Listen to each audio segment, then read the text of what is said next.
Advakrya felt extremely blissful hearing the incidents that took place, and he came to Srivasa Pandita's house considering his plans to be successful. Advakrya wanted the whole earth to know that Lord Chaitanya was the Super Soul and the all-potent Supreme Personality of Godhead. Now the Lord himself had propagated this supremacy. Advakrya and his wife approached the Lord offering repeated obeisances from a great distance while chanting hymns in praise of the Lord. Advakrya Prabhu was now fully convinced that he was seeing the fearless lotus feet of his beloved Lord, the most beautiful personality in the entire creation. The beauty of millions upon millions of cupids seemed pale and ordinary next to the beauty of the Lord. His golden complexion was effulgent and his blissful face was beaming like millions of glowing full moons. The Lord looked down upon Advakrya with great affection. Golden pillars were no match against the graceful and powerful arms of the Lord, and the ornaments that decorated his arms paled any gems. His breast was marked with the Srivatsa mark, and the great Kosa Kastubha jewel hung loosely from his neck. From his ears dangled fish-shaped earrings, and around his neck swung the Vaijayanti garland. His unlimited mighty power and brilliance shone a million suns. Rama, the goddess of fortune, always serves his lotus feet, and Ananta Sesha holds the umbrella over his head. One is put to quandary to discern which are the Lord's nails and which are brilliant gems. He played the flute in a most exquisite position, bent in 3 places, and a charming smile played on his lips. Advakrya Prabhu saw everything shining all around the Lord, his devotees, and the beautiful ornaments that decorated the Lord's transcendental form shone brilliantly. He also saw the 4-headed Lord Brahma, the 5-headed Lord Siva, and the 6-headed Lord Kartika offering him obeisances, while Narada Muni and Sukdeva Goswami recited prayers reverently. An extremely beautiful lady, who looked like Mother Ganga, was offering the Lord obeisances seated on a chariot. All around the demigods were offering eulogies and prayers to the Lord. Turning around, he saw that hundreds and hundreds of demigods were flat on the ground offering their obeisances and repeating Lord Krishna's name. Seeing these wonderful sights, Advakrya Prabhu lifted himself up from his prostrated position, overcome with awe and reverence. Huge many-hooded serpents stood with their hoods raised high offering hymns and prayers to the Lord. In another direction he saw many chariots, horses, elephants and swans, the carriers of the demigods. Innumerable wives of the demigods stood around with tears in their eyes offering praise to the Lord and chanting Lord Krishna's name. There was not an empty space left either in the sky or on land. In another direction all the great sages offered chaste prayers to the Lord. Totally overwhelmed, Advakrya and his wife stood there speechless. Lord Visvambhara, the all-merciful Supreme Godhead, looked at Advakrya Prabhu and said, I have descended to this earth because of your vow and your repeated devotional service and worship. I was resting on the ocean of milk and your roaring woke me up. You are so merciful that you could bear the sufferings of humanity, and so you have brought me here to alleviate their sufferings. All these demigods, sages, devotees and associates that surround me have appeared in answer to your prayers. You have arranged for all living entities to see those great devotees whom even Lord Brahma is constantly thinking about. Hearing these wonderful words from the Lord's mouth, Advakrya lifted his hands and wept along with his wife. Today my life has become successful, he said. All my dreams and desires have been fulfilled. Seeing your lotus feet, my birth and all my activities have gained meaning. It is by unlimited good fortune that I am able to see, in person, that personality whom even the Vedic literature has never seen, yet describes him with mere words. O Lord, I am incapable of anything. Everything is made up of your mercy. Who else but you can liberate the living entities? Tears rolled down Advakarya's face as he spoke. Now perform my worship, the Lord said. Having received this instruction, Advakarya Prabhu began to worship the Lord's lotus feet with great ecstasy. First he washed his feet with scented waters and then covered them with highly scented oil. He dipped the tulsi manjari into the sandalwood paste and placed it on the Lord's lotus feet. Then he began to offer worship with flowers, scents, incense, frankincense and lamps, as tears of love flowed unrestricted from his eyes. He then offered the lamp with 5 flames while chanting prayers, after which everyone jubilantly glorified the Lord. He continued to worship the Lord strictly according to the injunctions of the scriptures, offering 16 types of paraphernalia, as well as flower garlands, clothes and ornaments. He then glorified the Lord with the verse, O my Lord, you are the well-wisher of the cows and the brahmanas, and you are the well-wisher of the entire human society and world. Advakarya Prabhu offered his worship with this verse and then began to recite verses from the scriptures in praise of the Supreme Lord. All glories to the Lord of everyone's heart, Lord Visvamdhara. All glories to Lord Gaurachandra, the ocean of mercy. All glories to Lord Chaitanya Mahaprabhu, the source of all incarnations. He comes to prove that his devotees are always right. All glories to him who feels great joy beholding the exquisite beauty of Lakshmi Devi. All glories to the Lord who is decorated with the mark of Srivatsa and is decorated with the Kosta Kaustubha gem. All glories to Lord Visvamdhara who has propagated the chanting of the Maha Mantra, Hare Krishna. All glories to him, for he manifests the pastimes of a pure devotee just to teach the living entities the process of devotional service and surrender unto him.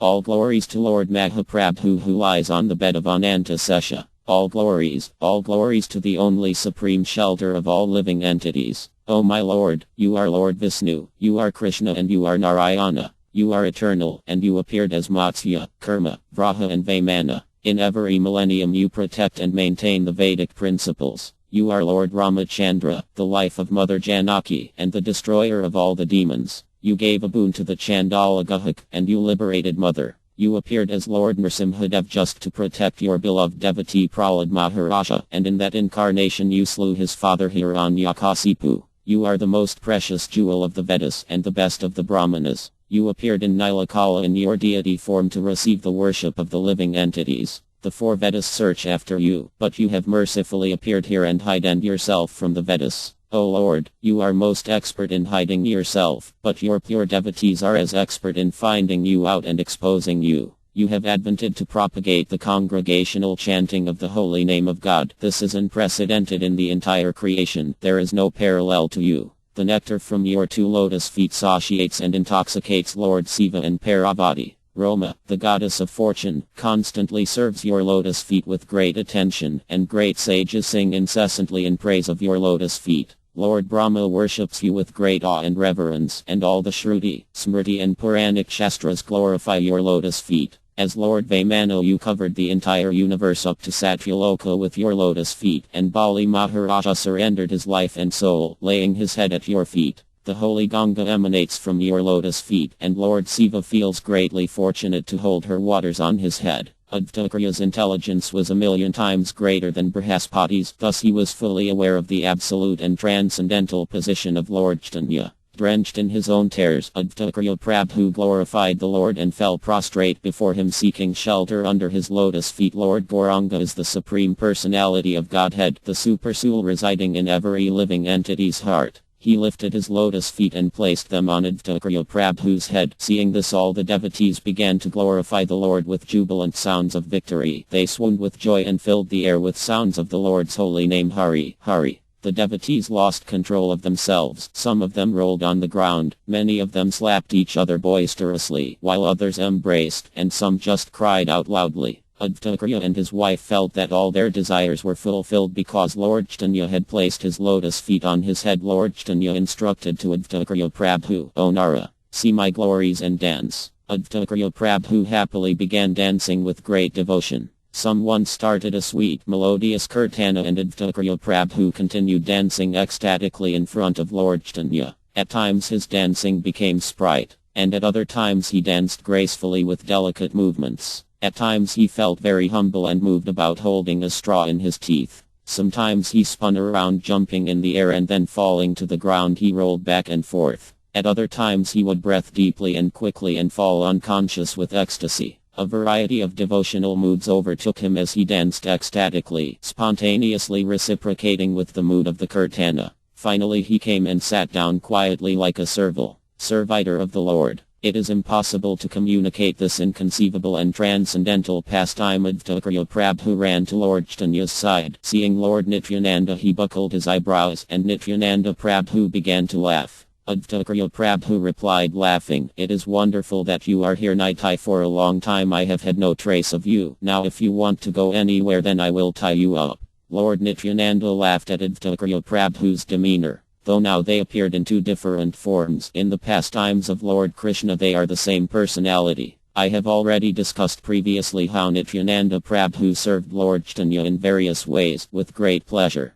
For this purpose he expanded himself in many forms. In some forms he described the glories of the Lord, in other forms he meditated within his heart on the Lord, sometimes he manifested himself as the Lord's umbrella and bed, while in another form he would sweetly sing the holy name of the Lord. Only the most fortunate can understand that in this incarnation Lord Nityananda Prabhu and Lord Advaita Prabhu are non-different. In the course of their pastimes whatever arguments or differences they had between them are all the inconceivable and transcendental behavior of the Supreme Lord. The manner in which they served Lord Chaitanya with great ecstasy is similar to the mood of service of Lord Ananta Sesha and Lord Siva. Those ignorant persons who do not understand the purport of their quarrels and take sides, criticizing one and praising the other, are destined to perish. The dancing of Advaita Prabhu mesmerized all the devotees and filled their hearts with ecstatic joy. When Lord Chaitanya instructed Advaita Prabhu to stop dancing, he immediately sat down, accepting the Lord's instructions with utmost respect. Lord Chaitanya then garlanded Advaita Prabhu with a garland from his own neck. Smiling he said, "Ask for a boon, Advaita." Advaita Prabhu remained quiet, yet Lord Visvambhara insisted on his asking for a boon. Advaita replied, "What more of a boon can I ask for? What I wanted I already have received. Because you personally watched my dancing, my heart's desire has been fulfilled. What more could I ask for, my Lord? I have seen you in person, that is all that matters. You know everything, you have seen everything with your transcendental treasures. You know what I want and what I do not want." Inclining his head to one side, Lord Visvambhara said, "I have appeared because of you. I will propagate the chanting of the holy name in every home so that the entire universe may dance, singing my glories. I promise that I will distribute love of Godhead to everyone. That devotional service which is worshipped and meditated upon by Lord Brahma, Lord Siva and by me will now be given freely." Advaita Prabhu said, "If you distribute love of Godhead, then give it also to the women, the Sudras, the fallen and the ignorant people, and those sinful persons who have become intoxicated with material learning, wealth, family, etc., and subsequently do not respect your devotees or the process of devotional service to you. Let them burn in the fire of hell. Let everyone else, including the Chandalas, dance in ecstasy, chanting your holy name."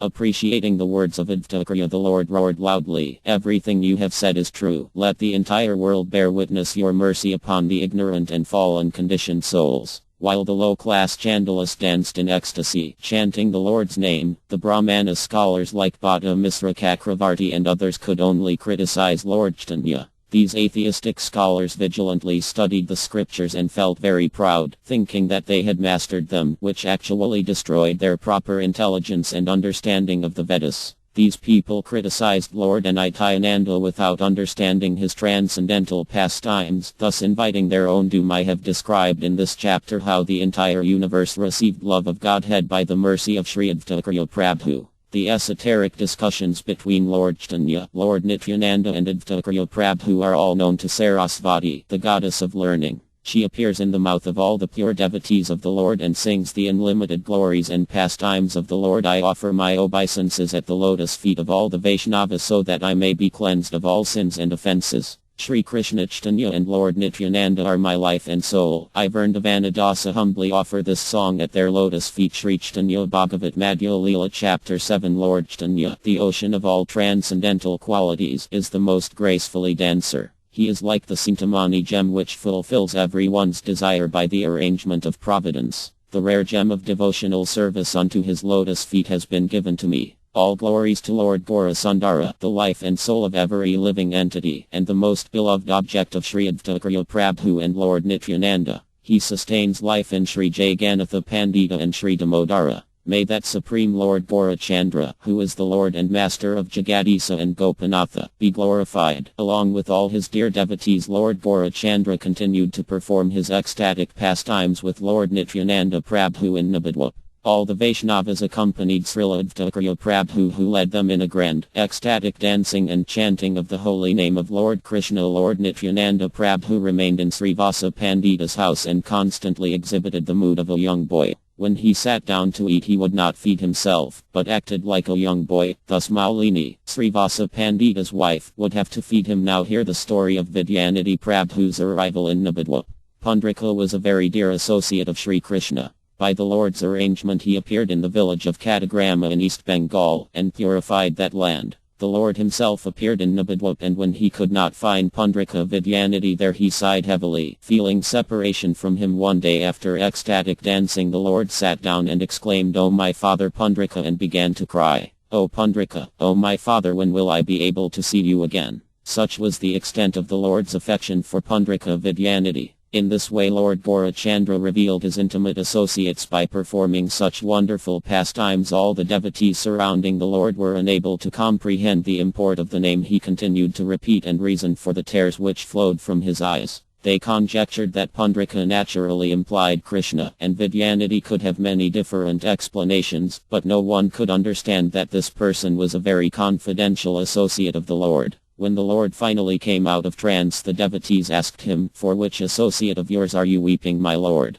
Please reveal to us who he is, when he was born, and what he does. Tell us, Lord, so that we may have the good fortune to know him." The Lord replied, "You are certainly fortunate because you desire to hear about him. His activities and character are most wonderful. The whole world can be purified simply by hearing his name. His ecstatic appearance is almost like an ordinary man, therefore no one can recognize him as a pure devotee of the Lord." This highly learned scholar Brahmana was born in Kakragrama. He strictly executed the prescribed religious principles and was respected by everyone. He always floats in the ocean of nectar of love of Krishna, and his body constantly displays various ecstatic symptoms such as crying, horripilation, etc. He never went for ablutions to the Ganga to cleanse himself of his sins like everyone else, nor did he enter her waters. He also avoided touching her with his feet. However, he came to see and pay his respects to her every day in the evening when the teeming crowds had all gone. He could not bear to see Mother Ganga disrespected and utilized by people who spat into her, cleaned their mouth with her waters, and washed their hair and dirty clothes in her. Thus he preferred to come to her in the evenings when there was no one around. Another wonderful characteristic of Pundrika Vidyanidhi is that he always drank Ganga water before worshipping the Lord. Then he performed all his daily prescribed religious duties.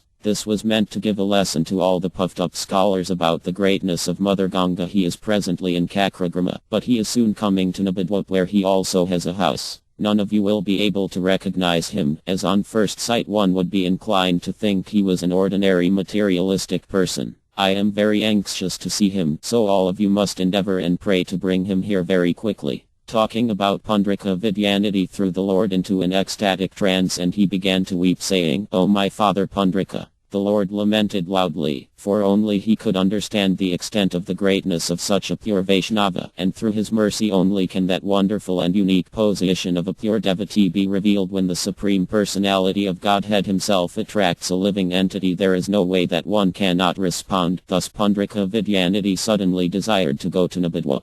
He made arrangements and came to Nabadwip with many disciples. In Nabadwip he remained incognito, and all the ordinary men considered him to be a lavish materialist, attached to a life of comfort and self-enjoyment with the exception of Mukunda. No one amongst the Vaishnavas knew about Pundrika Vidyanidhi's arrival in Nabadwip. Sri Mukunda was a Ayurvedic Brahmana doctor who was born in Kakragrama. Thus he knew about the wonderful Vaishnava qualities of Pundrika Vidyanidhi. When Mukunda found out that he was in Nabadwip, he was so overwhelmed that it was difficult for him to control himself. However, Mukunda did not reveal Pundrika Vidyanidhi's identity to anyone. Thus Pundrika remained a materialistic self-enjoyer in the eyes of the ordinary folks. Only Mukunda and his brother Vasudevadatta knew about the intensity of Pundrika's love for God. Gadadhara Pandita and Mukunda were very dear friends and always kept in each other's company. Mukunda thus told Gadadhara Pandita, "Listen carefully, Gadadhara, a very great devotee has come to Nabadwip. You have been hankering for the association of pure Vaishnavas, and today your desire will be fulfilled. I will take you to see a wonderful Vaishnava devotee. In return for this I simply want you to think of me as your dear servant." The excited and happy Gadadhara Pandita called out the name of Krishna as they proceeded towards the great Vaishnava's residence. Arriving there they found Pundrika Vidyanidhi sitting comfortably. Gadadhara offered his obeisances and was respectfully seated. Vidyanidhi inquired from Mukunda, "What is his name and which village does he come from? I can see that his body is effulgent due to rendering devotional service to the Supreme Lord Vishnu. Both his form and demeanor are extremely wonderful." "His name is Sri Gadadhara," Mukunda replied. "He is very fortunate because from early childhood he has been totally detached from family life. His external, material identity is that he is the son of the Brahmana Sri Madhva Misra. Because he is totally absorbed in devotional service, he only associates with Vaishnavas, and he is extremely dear to all the devotees. When he heard about you, he was anxious to meet you. After hearing the wonderful qualities of Gadadhara Pandita, Vidyanidhi was very pleased to meet him.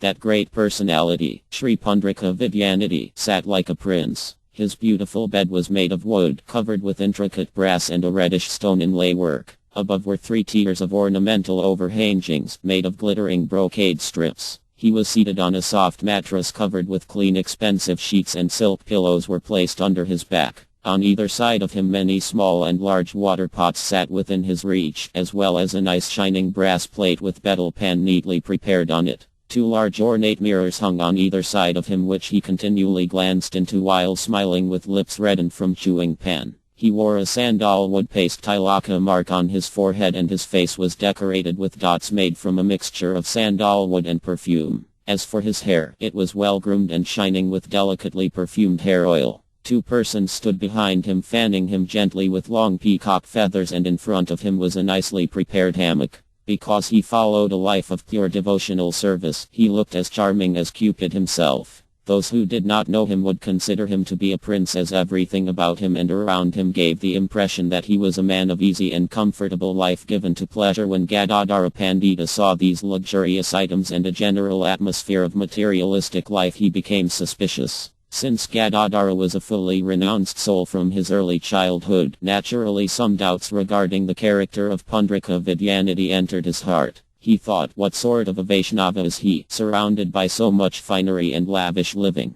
Hearing about his devotional mood, I developed great respect for this person, but now on seeing him it is slowly giving way to doubt and suspicion. Mukunda understood the mind and heart of Gadadhara Pandita, thus he took upon himself to reveal the true nature of Pundrika Vidyanidhi. By the special mercy of Lord Krishna, Gadadhara Pandita was allowed to perceive everything. Nothing remained unknown to him. In a very sweet voice, Mukunda began to sing a verse from the Srimad Bhagavatam describing the glories of devotional service. Alas, how shall I take shelter of one more merciful than he who granted the position of a mother to the she-demon Putana? Putana was unfaithful and always hankering for the blood of human children. With that desire in mind, she prepared deadly poison to be sucked from her breasts and came to kill Krishna, but because she offered her breasts to the Lord, she attained the greatest achievement. As soon as these words concerning devotional service entered his ears, Pundrika Vidyanidhi began to weep. Tears of ecstatic love welled up in his eyes, rolling down his face profusely like streams of the Ganga.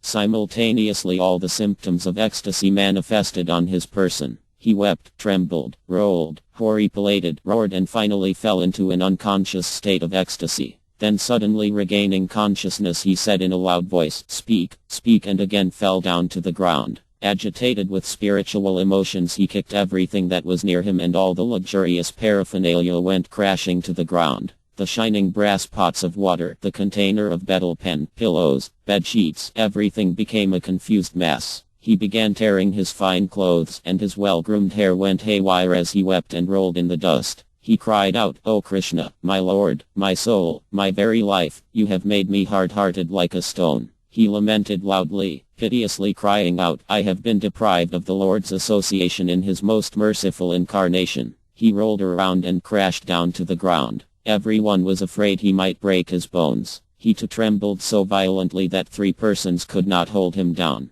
He kicked everything that was in his way, as his disciples stood by helplessly, unable to control him. In this way the storm of ecstatic love continued until it finally abated and he fell into an unconscious state of bliss. He lay down without breathing, totally submerged in an ocean of spiritual ecstasy. Amazed at what he witnessed, Gadadhara Pandita began to worry, thinking, "What inauspiciousness has overcome me to make me think in such an offensive manner about this great personality?" He embraced Mukunda, being extremely pleased with him. Drenching him with tears of love, he said, "Mukunda, you have acted like a true friend. You have shown me a pure and unalloyed devotee of the Lord. It would be difficult to find another pure Vaishnava like him anywhere in this entire creation. One can become totally purified simply by observing his devotional attitude. Today, because you are right next to me, I have been able to avoid a great catastrophe." When I saw all the luxurious paraphernalia surrounding Pundrika Vidyanidhi, I was convinced that he was a materialistic Vaishnava given to the pleasures of life.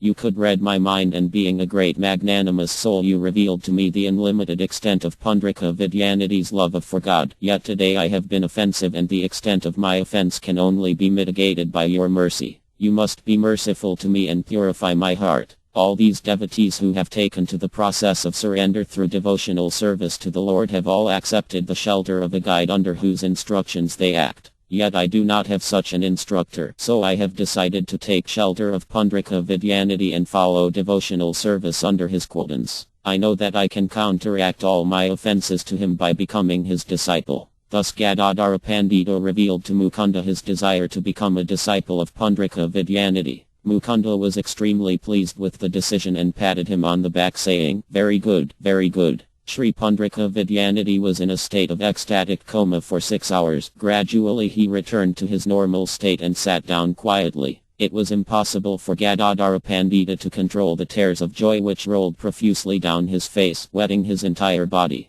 When Sri Vidyanity saw this, he embraced Gadadhara Pandita, holding him to his heart. Overwhelmed by Pundrika Vidyanity's ecstatic devotion, Gadadhara was unable to sleep.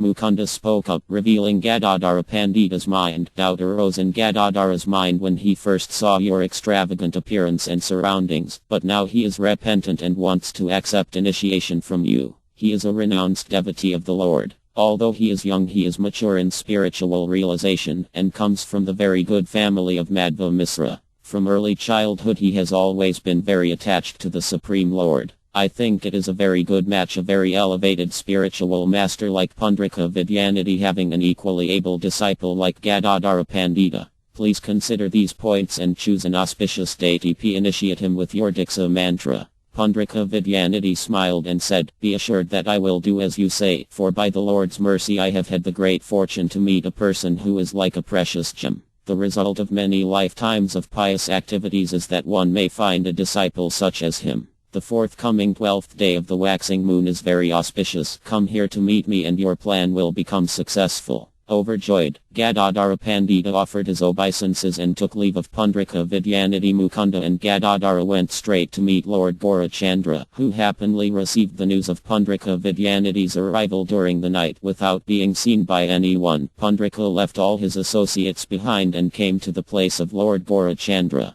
As soon as he saw the Lord, he fell down like a rod, offering his obeisances to the Lord. Overwhelmed with ecstatic trance, he lay on the ground experiencing waves of joy. Shortly afterwards he regained external consciousness and roared loudly. Then despising himself he began to weep, saying, "Oh my dear Krishna, you are my Lord and Father. I am a great offender. Please punish this wretch. O Lord, you have liberated everyone in the world. Only I have been deprived of such good fortune." Hearing his lamentation, all the assembled Vaishnavas, who knew Pundrika Vidyanity to be a great and elevated Vaishnava, felt pained and began to cry. The Supreme Personality of Godhead, Lord Caitanya, is especially inclined to his pure devotees. Therefore, upon seeing his beloved devotee, he got up and embraced him. Crying, the Lord said, "O my father Pundrika, finally I am able to see you today." The Vaishnavas were overjoyed to have the association of such an elevated devotee as Pundrika Vidyanity, and their eyes filled with tears. So wonderful was this scene that no pen could possibly describe it. Lord Gaurasundara held Pundrika Vidyanity in a loving embrace, wetting him with his tears. Understanding how dear Pundrika was to the Lord, the devotees immediately felt affection, respect and a sense of closeness with him.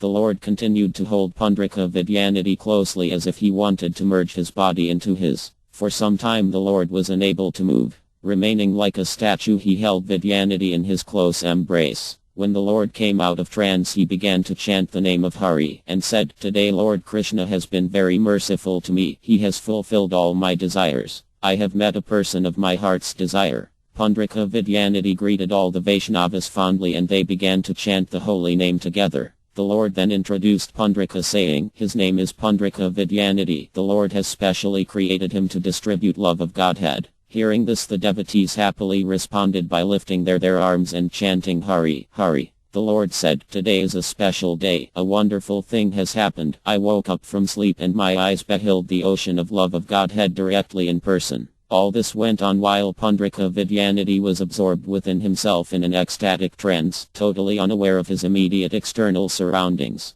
Suddenly he became aware of the devotees around him and he immediately offered obeisances to the Lord, properly recognizing him for the first time since their meeting. Then he offered his obeisances to Advaita Prabhu and exchanged obeisances with all the other Vaishnavas. It was a glorious scene, as all the devotees floated on waves of ecstasy, thrilled to have met Pundrika Vidyanidhi, who himself is an ocean of love of Godhead. Only an extremely pious and fortunate person is able to describe this marvelous scene. Gadadhara Pandita took Lord Visvambhara's permission to accept initiation from Pundrika Vidyanidhi. Gadadhara said, "I could not understand the uncommon behavior of this great personality and so I became disrespectful. Therefore, in order to cleanse myself of this sin, I want to become his disciple, for certainly as my spiritual master he will exonerate me." Appreciating Gadadhara Pandita's mood, the Lord said, "Yes, perform it quickly." Thus Gadadhara Pandita formally accepted initiation from Pundrika Vidyanidhi, the ocean of ecstatic loving devotion. What ability do I have to speak about the wonderful qualities of Pundrika Vidyanidhi, for he was such an elevated Vaishnava that even Gadadhara Pandita was his disciple. I have just narrated in short this wonderful pastime of Pundrika Vidyanidhi, as I was hankering for this opportunity with the hope that I will be able to have his initiation.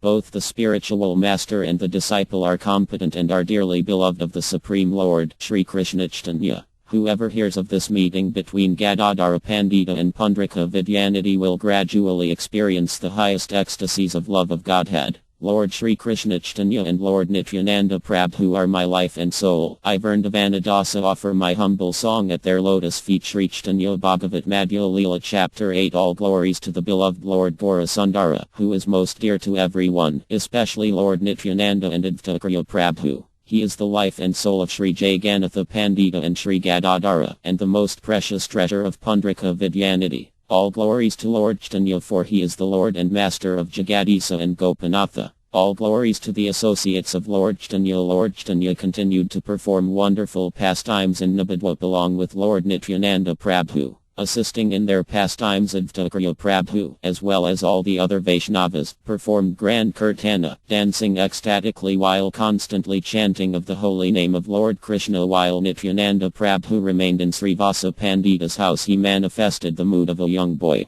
He would not even eat by himself and had to be fed by Mother Maulini, who felt like a mother to him. One day Lord Chaitanya began to discuss topics regarding Krishna consciousness with Srivasa Pandita. Wanting to test Srivasa, he asked, "Why do you keep and maintain this avadhuta in your house? You don't even know anything about him, who he is, where he comes from, or what is his family background is. I warn you that you are being too lenient and kind to him. If you want to maintain the good reputation of your family in society, then you should immediately turn this avadhuta out of your house." Srivasa Pandita smiled and said, "O Lord, it is not proper for you to test me in this way. I know that Lord Nityananda is your expansion. You are the Supreme Lord and there is no difference between yourself and Lord Nityananda. I am your servant and anyone who serves you becomes my master. Even if Lord Nityananda were a meat-eating drunkard and due to my association with him I lost my reputation, wealth and everything, still, I tell you truly that I would never think of anything else other than serving his and your lotus feet." Hearing Srivasa Pandita speaking in this manner, the Lord stood up and roared loudly with great joy, "What have I just heard from you, Srivasa Pandita?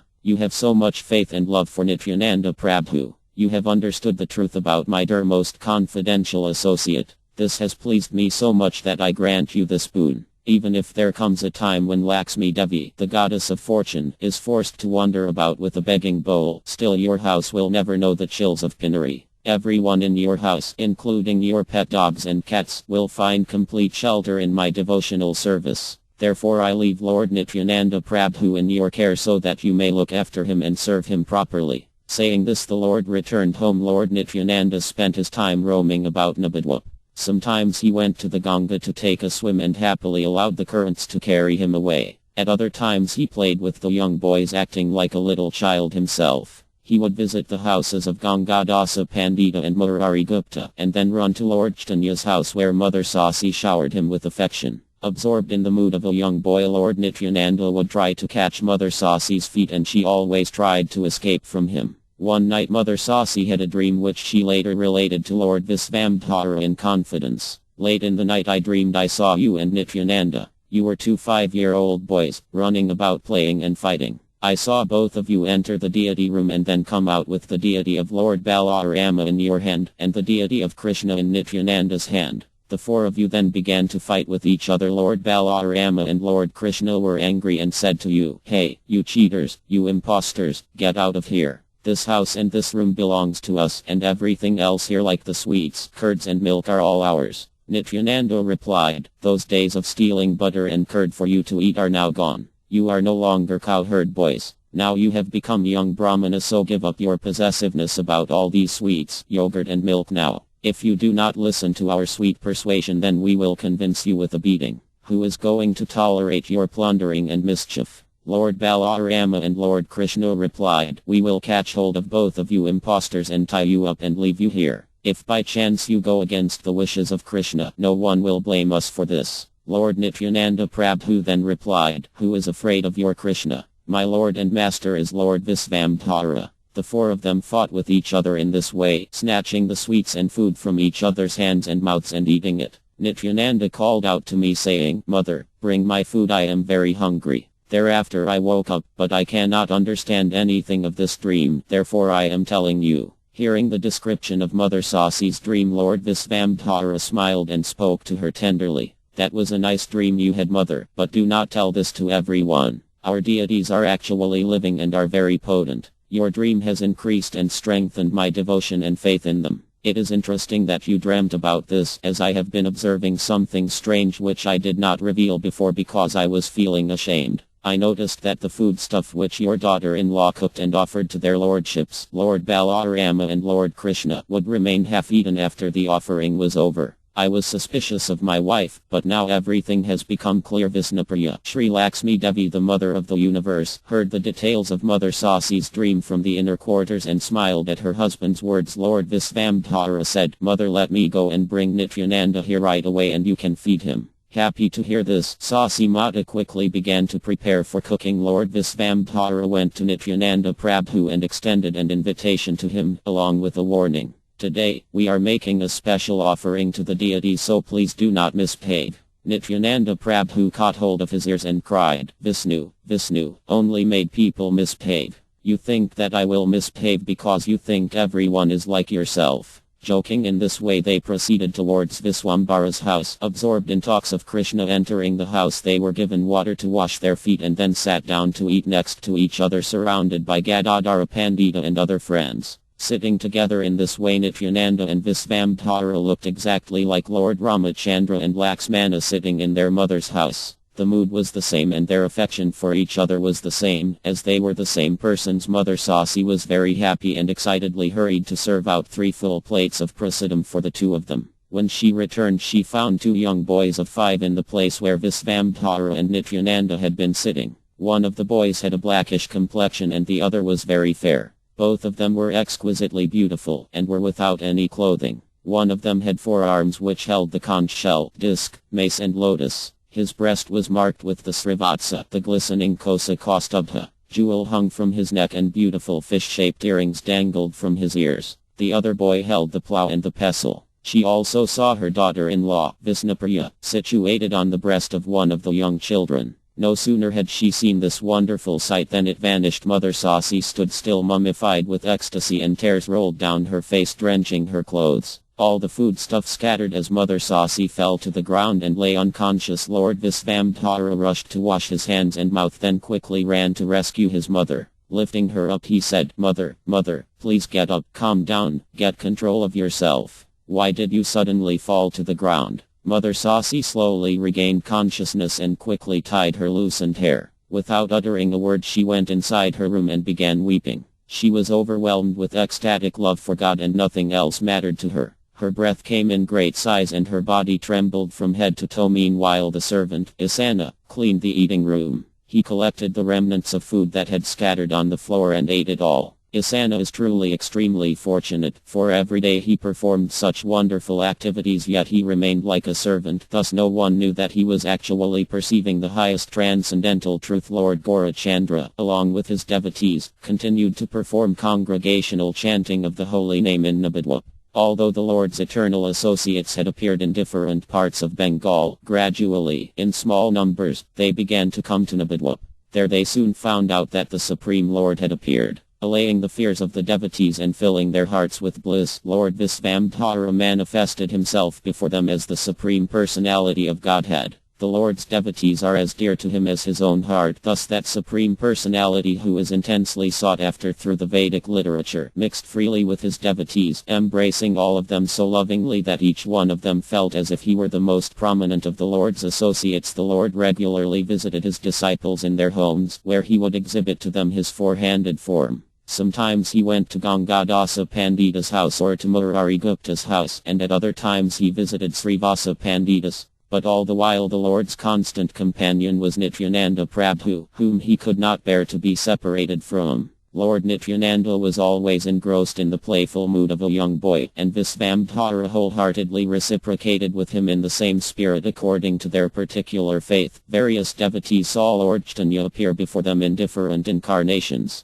Matsya, Kurma, Vraha, Vaimana, Nrsimha, etc. Some days the Lord was absorbed in the mood of the gopis and wept continuously, oblivious to the passage of time. Other days he felt like Uddhava or Akrura, while at other times felt like Lord Balarama and demanded that wine be brought to him. Sometimes he was filled with the emotions of Lord Brahma and began chanting hymns, falling on the ground. Another time, feeling like Prahlad Maharaja, he offered prayers to the Supreme Lord. In this way Lord Chaitanya floated on various waves of devotional ecstasy, observing the happiness of her son. Mother Sasi was extremely happy, yet one dreadful thought continuously interrupted her cheerful mood. What if my son leaves home? Brushing such unpleasant thoughts aside, she said, "Dear son, go and take your bath in the Ganga. Mother, please chant the holy name, Krishna, Rama." In every conversation with his mother the Lord simply replied with one word, Krishna. These super excellent transcendental pastimes of the Lord's are all inconceivable. They cannot be understood by any amount of material calculation. One day a wandering devotee of Lord Siva passed by singing the glories of his Lord while dancing blissfully round and round.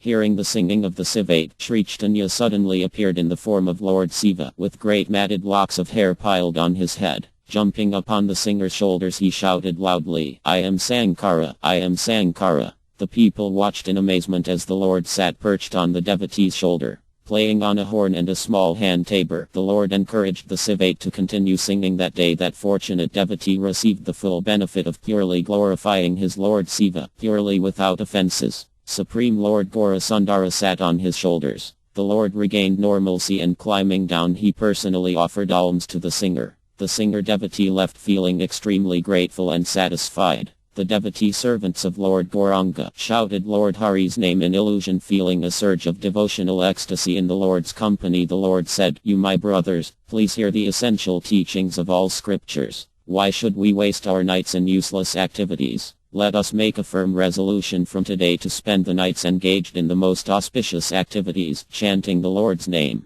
By performing congregational chanting of the holy name, all of us will drown in divine deluge as if the flood of devotional ecstasy is gushing like Ganga Devi. Let the whole world be delivered by hearing the holy name. In that way you will become everyone's spiritual life giver and beloved treasure." The Lord's words breathed great joy to all the Vaishnava hearts. Lord Chaitanya had begun his Kirtana pastimes. Every night the Lord met the devotees in Srivasa Pandita's house and performed Kirtana. Some days he would also meet in Chandrasekhara's house. These Kirtana meetings would be attended by so many devotees, the Lord's dear servants, that all their names cannot possibly be remembered. Lord Nityananda was there with Gadadhara Pandita, Advatakriya, Srivasa Pandita, Vidyanidhi, Murari, Hiranya, Haridasa Thakura, Gangadasa, Banamali, Bijoy, Nandana, Jagadananda Pandita, Udimanta Khan, Narayana, Kesasvara, Vasudeva, Rama, Grudai, Govinda, Govindarama, Gopanatha, Jagadisa, Sriman, Sridhara, Sadasiva, Vakrasvara, Srigarbha, Suklambara, Brahmananda, Purusottama, Sanya and others. The Lord was always surrounded only by such devotees who accompanied him in Kirtana and dancing. The Lord's ecstatic thunderous roars and loud Kirtana rented the very limits of the material world. These Kirtana agitated the envious atheists. They clapped their thighs and jumped up, pouring out streams of profanity. All this loud howling and wild dancing after a good wine bout as soon as it gets to be night time is robbing us of our entire night's precious sleep.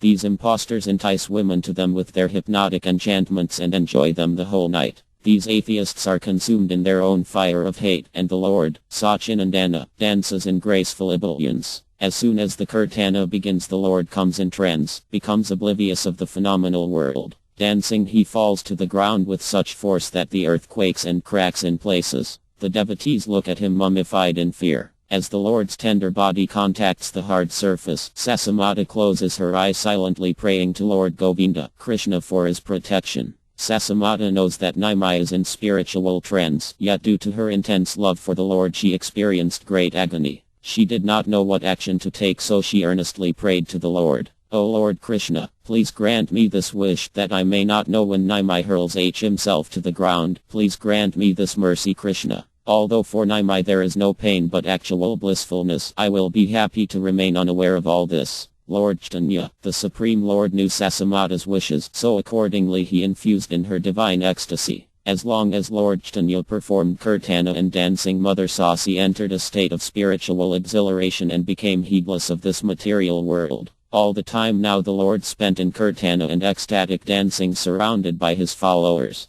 Some days the devotees would collect in the Lord's house and begin loud sankirtana while the Lord immersed himself in dancing. At times the Lord exhibited his mood as the omnipotent supreme controller. Then at other times he wept in humility, saying, I am your servant. Dear readers, hear these narrations about the Lord's transcendental ecstasies very attentively, for there is no one who can dance so gracefully as Lord Chaitanya in the entire creation. And likewise the beautiful and exuberant singing of his associates that accompany his dancing is also incomparable. On special, religious days, like Ekadasi, Dvadasa or Vishnu Tattva appearances, Lord Chaitanya assembled all the devotees in Srivasa Pandita's house from early dawn and began mesmerizing everyone with jubilant dancing. In the house of that most fortunate soul, Srivasa Pandita, a melodious tumult of the holy names of Govinda Gopala went up in the atmosphere. Different kirtana groups emerged from out of the assembled devotees. Srivasa Pandita headed one group, Mukunda another, and Govinda yet another. They all sang and the Lord danced. Nityananda Prabhu, that great spiritual stalwart, circumambulated the dancing Lord, while Advaita Prabhu stealthily lifted the dust from the ground where the Lord danced and put it on his head. Gadadhara Pandita and others experienced divine exhilaration and looked at the Lord with tearful eyes. Here some of the descriptions of how they performed kirtanas to accompany the Lord's magnificent dancing. They sang often in Bhattagari Raga. The directions resounded with the singing of the holy name, Govinda, and Mahaprabhu accompanied it, lost in his scintillating body movements. They sang, Hari O Rama, Hari O Rama. Lord Chaitanya would begin to weep during kirtanas. It continued minimum for an hour. His long dresses tossed about on the ground and he made no attempt to tie them. Only hearts of stone can remain unmoved by the sight. The devotees fell swooning to the ground, trying to reach out to the Lord. And when he began laughing, he broke out in carefree effervescent mirth, infecting everyone with ecstatic joy for hours. Lord Chaitanya, being surcharged with the mood of servitorship, became unaware of his own divinity. Jubilantly he repeated, I am victorious, and all the devotees chorused the same.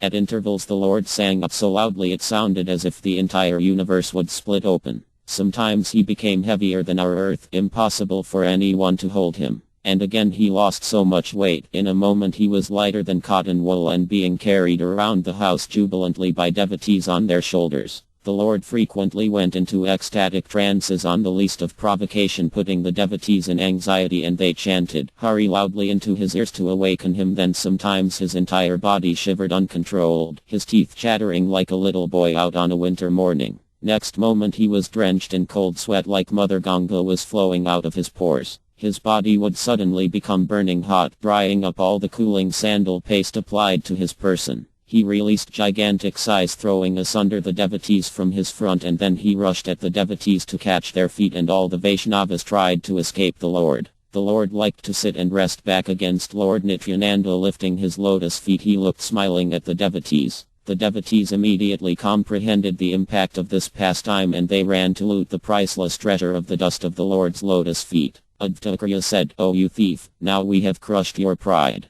Lord Chaitanya blissfully rolled on the ground and allowed the devotees to glorify Krishna. When Lord Chaitanya danced vigorously, the earth quaked and the devotees looked around in apprehension, but when he danced with graceful postures he looked like the divine Krishna, the son of Nanda Maharaja. He roared sometimes with the roar of 10 million lions, but he carefully protected the devotees' eardrums. Often he would be seen by some moving on air little above the ground, yet not everyone could see. He stared at devotees with eyes turned bright red due to feelings of extreme ecstasy. They were shocked at first but fled away laughing. Visvambhara became restless with ecstasy and danced, lost in himself. He caught someone's feet and sometimes even clambered on his head. He would drape around someone's neck and weep, and next moment climbed onto his shoulders. Again overcome by the youthful mood, he became restless and made sounds of musical instruments with his mouth like a playful lad. He would shake his foot and laugh continuously and then get down and crawl on all fours feeling like a baby. At times Visvambhara entered into the mood of Syamananda Sundara, Krishna, and stood for hours in the Trilinga position, the body bent in 3 places. He meditated for some time and then played the flute melodiously, and he looked just like Krishna, the moon of Vrindavana. When he came out of this mood, he again felt like the Lord's servitor and wept. With utmost humility he begged everyone wanting to serve their feet. The Lord sometimes bent his body like a wheel, his feet touching the head, and remained like this for long hours. He expressed all his ecstatic moods in wondrous ways, dancing exquisitely, immersed in the bliss of chanting his own names. Now his body trembled as he frequently made roaring sounds, and now became unquiet, fell crashing to the ground. A dancing resplendent golden figure. Suddenly they see him multicolored. They see double images of him. Supreme Lord Caitanya exhibited such extraordinary displays of ecstatic emotion under the total influence of his mood of a Vaishnava devotee. He often repeated unspeakable words, shouting before the Vaishnava he respected as a Prabhu is now caught by his hair by the Lord, and the Lord calls out, "This fellow is my servant." The Vaishnava whose feet he tried to catch previously in humility, he now stands on his breath. The devotees all around were so captivated and moved by the Lord's ecstatic symptoms that they put their hands around each other's necks and cried. The entire group of assembled Vaishnavas looked so radiant, their bodies decorated with sandalwood tilaka and tulasi mala, and blissfully tasted the nectar of chanting Lord Krishna's name. The sounds of their voices, mridangas, conch shells, and kartals mingled to a melodious uproar. As this auspicious sound of the holy name spread and filled the azure vaults, evil and misfortune disappeared in every direction. How extraordinary is that Supreme Master, that the entire universe becomes cleansed of sin simply by the dancing of his disciples, and the Master Krishna himself dances to the accompaniment of his own holy name. How can the Puranas ever explain this supernatural phenomena? Lord Caitanya danced surrounded by his devotees, loudly chanting the auspicious name of Lord Hari. Lord Siva becomes spiritually surcharged with bliss at the sound of the Lord's name, that once he begins to dance and taste the nectar he loses track of his person and clothes. That very name of Lord transformed Valmiki to an embodiment of knowledge and renunciation. The same holy name offered a Jamila supreme liberation. Hearing his name, the shackles of material existence are broken. That self-same Supreme Lord has now appeared in Kali Yuga and is dancing to his own name.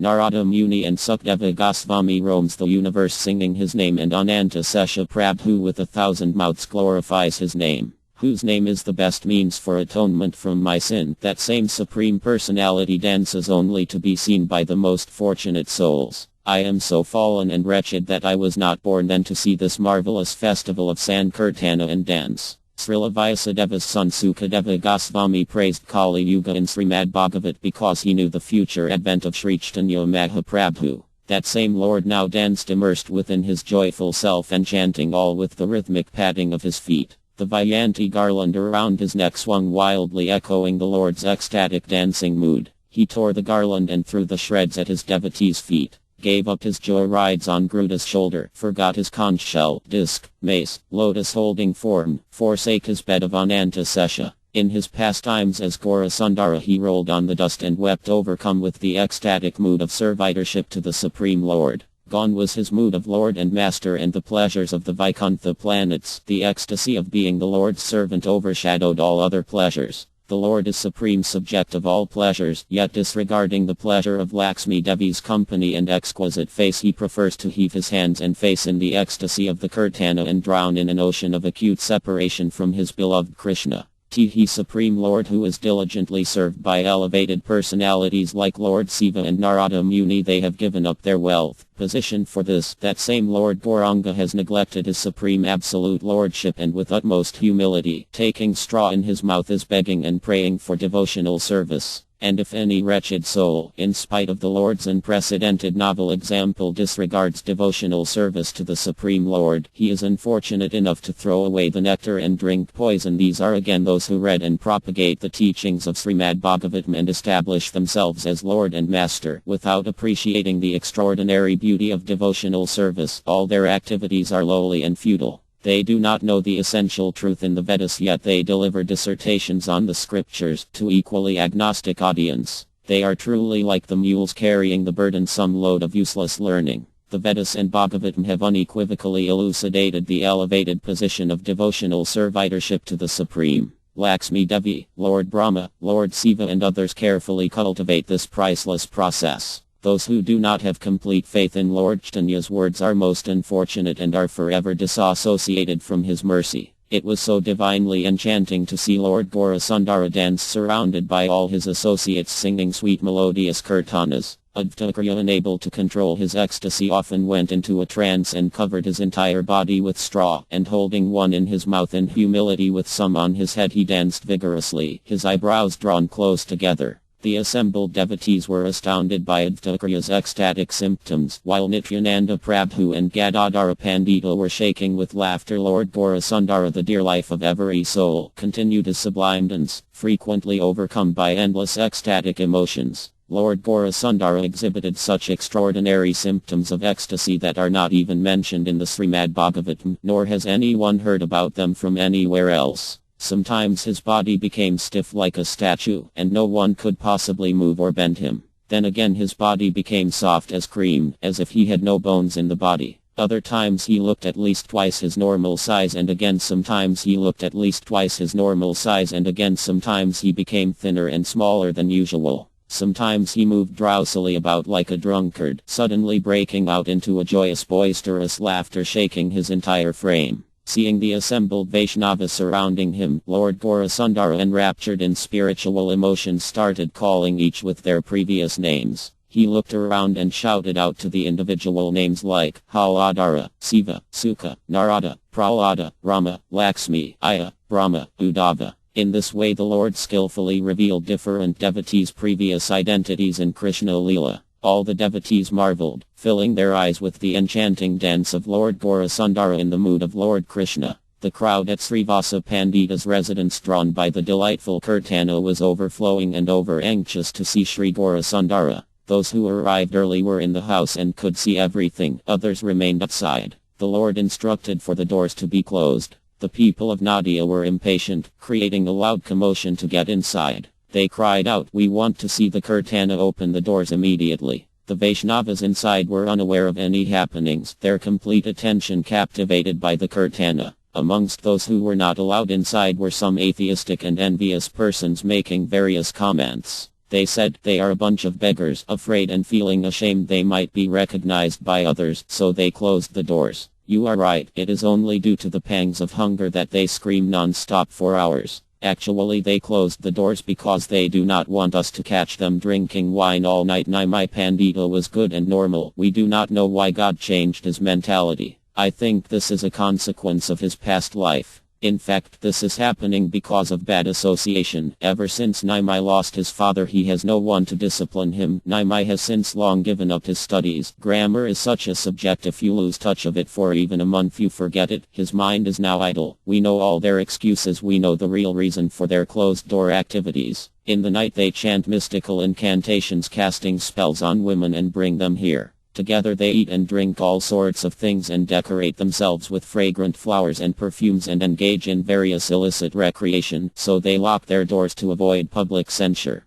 Tomorrow I shall definitely have them arrested and taken away, bound up like common criminals. All this howling and shouting, Hari, Hari, was never heard in these parts. Now this kirtana has stolen the sleep and peace of common people. All material prosperity is now forever gone, and instead we will have famine. The rains will stop due to their reprobate activities, and no grains will grow, and we will all starve. But let us wait outside a few days, because this madness cannot go on for too long. We shall see that Srivasa or Advaita or that Avadhuta Nityananda does. In this manner the godless persons raved and threatened, but the Vaishnavas were immersed in joyous ocean of kirtana, and they did not pay attention to their words. Outside the tirade continued. It is not a Brahmana's duty to sing and dance. That is for the low-class man. Sad that a educated Brahmana should set such a bad example. Just looking at them, even a upright Brahmana loses all his good qualities. No one should as much as see their dancing and kirtana even out of curiosity. Look what happened to Nimai. He was intelligent, now he is mad, dancing and singing with them, and they are steadily increasing in number. What is their use of calling out to God without any self-realization?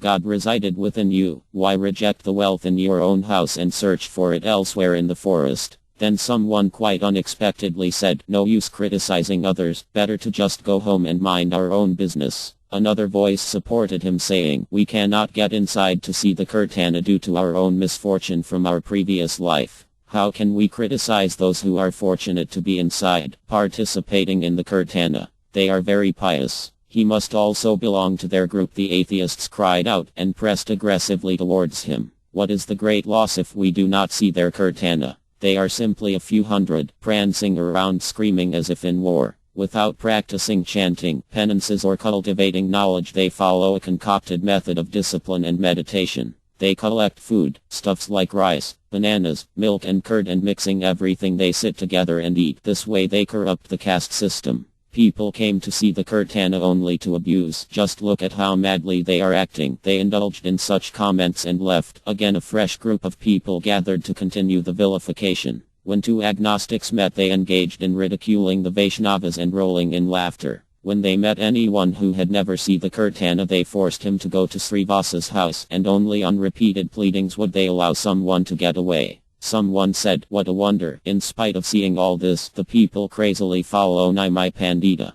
With all the hustle and bustle, Srivasa Pandita's house sounds like he is celebrating Durga Puja. The only sound one hears is a great din. This certainly gives rise to all the ill rumors. Nabadwip is crowded with thousands of erudite scholars, yet their charlatans have gained prominence here. We must free Nabadwip from this Srivasa. Tomorrow I will demolish his house and float his belongings down the Ganga. It is for the better of this town to be rid of this so-called Brahmana. Otherwise, when the Brahmanical culture wanes by his bad example, the Muslims will take over. Such were the unending string of invectives against the Vaishnavas, yet some atheists were somehow very fortunate. They were born in the same place as the Lord, and so they automatically saw and heard the Lord's dancing, kirtana and other pastimes. The devotees of Lord Chaitanya were deaf to all such criticism, intoxicated by the sweet nectar of Krishna's name. Day and night they sang the different transcendental names of Krishna, Jaya Krishna, Murari, Mukunda, Banamali. And day and night a tireless Lord Visvamdhara sang and danced with his associates, whose transcendental bodies were naturally indefatigable. Immersed in the ecstasy of name kirtana with Lord Chaitanya, millenniums passed by, but by human considerations they were but a few years for the devotees. Like in the rasa dance pastimes of Lord Krishna, the young damsels, the Vragopis, spent millenniums with Krishna dancing with him, but to him it seemed a mere flitting moment came to an end only too early. Krishna's pastimes are all inconceivable, and the associates of Lord Chaitanya, knowing this, had similar experiences of time like the Vragopis.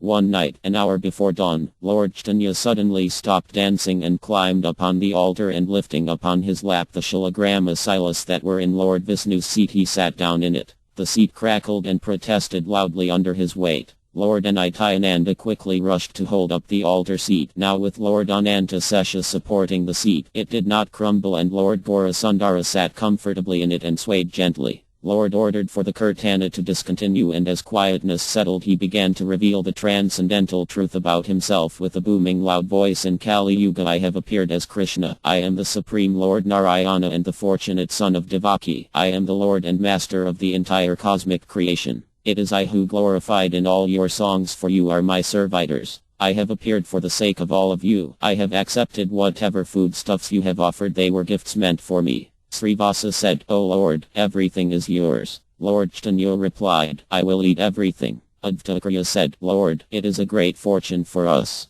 The devotees became busy bringing edibles for the Lord, and the Lord enjoyed it with relish. He ate milk, curd and fresh butter and kept repeating, what else do you have? Bring it. They brought him milk, sweets like sandesh which he mixed with sugar. They brought rock candy with coconut milk and grains, bananas with flat rice and fried rice. He consumed large amounts and still said, bring more. He ate in a matter of minutes more than what 200 men could eat. Still the Lord said, "What else is there? Bring it, bring it." "Oh, there is nothing here." The devotees were alarmed because their supplies were exhausted. They became amazed at the Lord in this mood and began to remember the Lord Almighty in fear. They prayed to the Lord with folded hands. "O Lord, what do we know about your mystic potencies? How can we satisfy with our small gifts someone who can hold the entire creation in his stomach?" The Lord replied, "My devotees' gifts are never small or insignificant to me. Quickly bring what other things you have." They said, "Please listen, dear Lord. The only thing left is some camphor rice." The Lord replied, "Do not worry, bring me that." The devotees became jubilant and forgot their fears. Each one hurried to bring as much rice as they could, and the Lord received it with open outstretched palms. The Lord then made large eyes, and rolling them he began calling out loud, "Nara, Nara, Nara." The dumbstruck devotees sat around with terror in their hearts. They saw the Lord as a terrible master come to give out punishments. No one could approach him. Lord Nityananda stood behind Mahaprabhu holding an umbrella over him, and Advaita stood before the Lord with folded hands offering him prayers. All the devotees hung their heads in consternation and remembered the shelter of Lord Chaitanya's feet. Whosoever relishes these narrations of the Lord's mystic opulence will certainly be able to see the beatific face of the Lord. And in whatever stage of spiritual realization one is situated, he will perceive to that extent only such esoteric revealment. Anything more is impossible without the Lord's sanction. Looking at Advaita's face, the Lord said, "As for a boon, I have incarnated here only because of you." The Lord looked at all the devotees one by one and laughing said, "Ask for what you want." The Lord manifested his divine awesome potency in this way, sweeping away the devotees in waves of ecstasy. The Lord's inconceivable pastimes are impossible to comprehend. In a matter of moments the Lord changes from an exacting autocrat to a devotee swooning in devotional ecstasy. On regaining consciousness the Lord wept continuously, manifesting the mood of servitorship.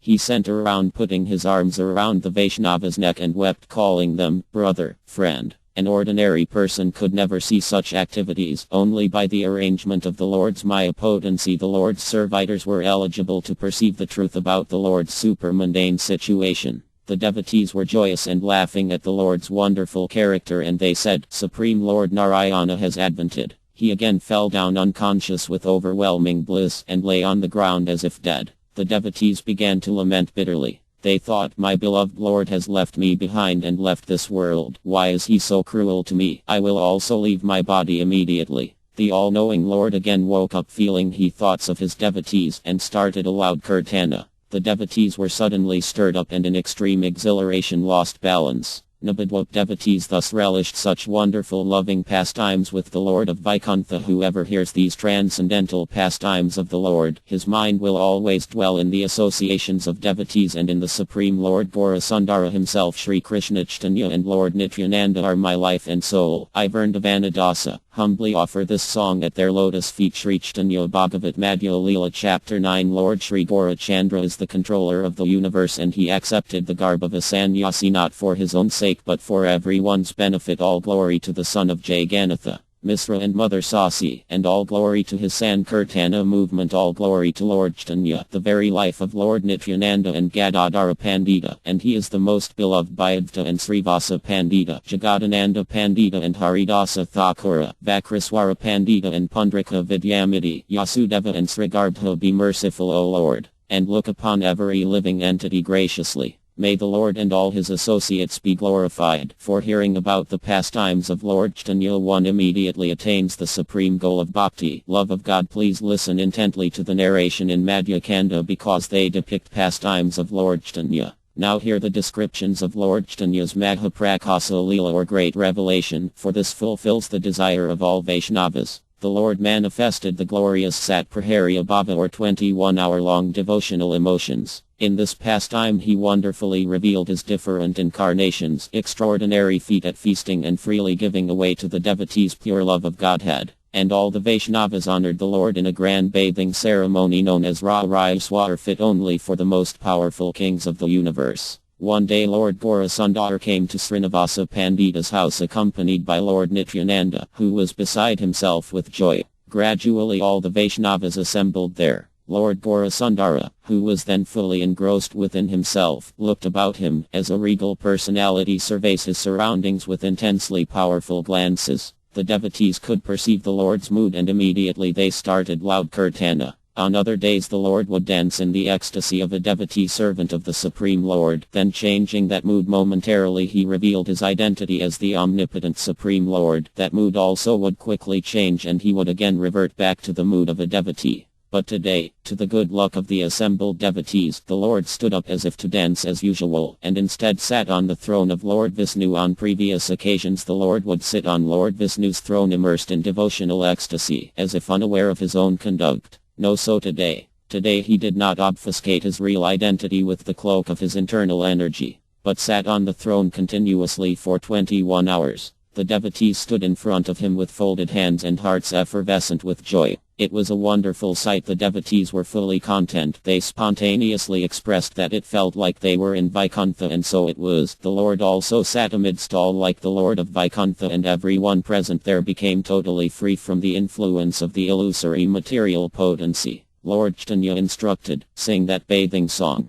The devotees were very pleased and they began to sing. The Lord gently swayed his head sideways in time with the song and showered the devotees with his merciful glances. The devotees now could service the Lord's mood and they desired to perform his abhiset or bathing ceremony. The devotees brought water from the Ganga. First they strained the Ganga water. Then they added musk, sandal pasted, saffron and camphor into it proportionately. Preparing everything with increasing love of the Lord, they began the ceremony with jubilant shouts and started chanting appropriate mantras. Lord Nityananda was the first to pour water on the Lord's head. He kept repeating Jaya, Jaya as he did so with great pleasure. Other leading devotees like Advaita and Srivasa Pandita bathed the Lord, chanting the famous Purasa Sukta prayers. The devotees of Lord Gauranga are very well versed in the science of the scriptures and of chanting Vedic hymns, so they poured water accompanying it with mantras. Mukunda and others were singing sweetly the bathing ceremony song, and other devotees wept or danced with overwhelming happiness. The upright and chaste wives were ululating with joy.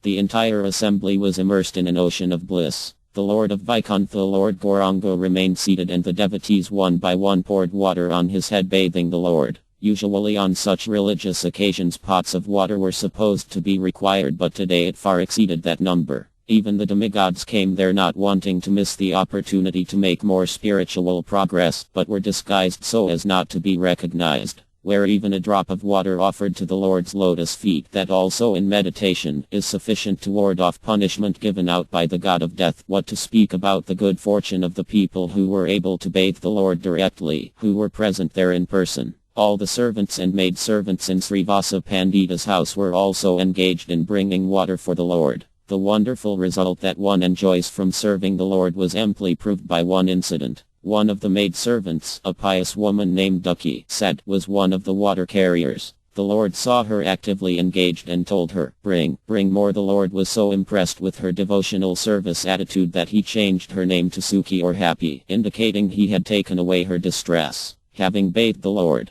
accompanied with the chanting of the Vedic mantras, the devotees dried the Lord's body. They dressed him in fresh new clothes and smeared his transcendental and exquisite body with fragrant sandalwood paste. They cleaned Lord Vishnu's throne and arranged everything properly, and the Lord sat on the throne which was truly his. Lord Nityananda held the umbrella over the Lord's head, while one of the more fortunate devotees began to whisk the Lord with the kamara. The devotees collected the paraphernalia for offering worship to the Lord and began to worship him. Their offering tray was packed with kranamrita, fruits, akamani, incense, fragrant oil, lamp, new clothes, brahmana's thread, etc. As customary, they worshipped him with 16 ingredients. Applying sandalwood paste on tulasi manjaris, they offered it at his lotus feet. The Gopala mantra, consisting of 10 syllables, was chanted while they offered worship, following strictly the rules of this particular worship.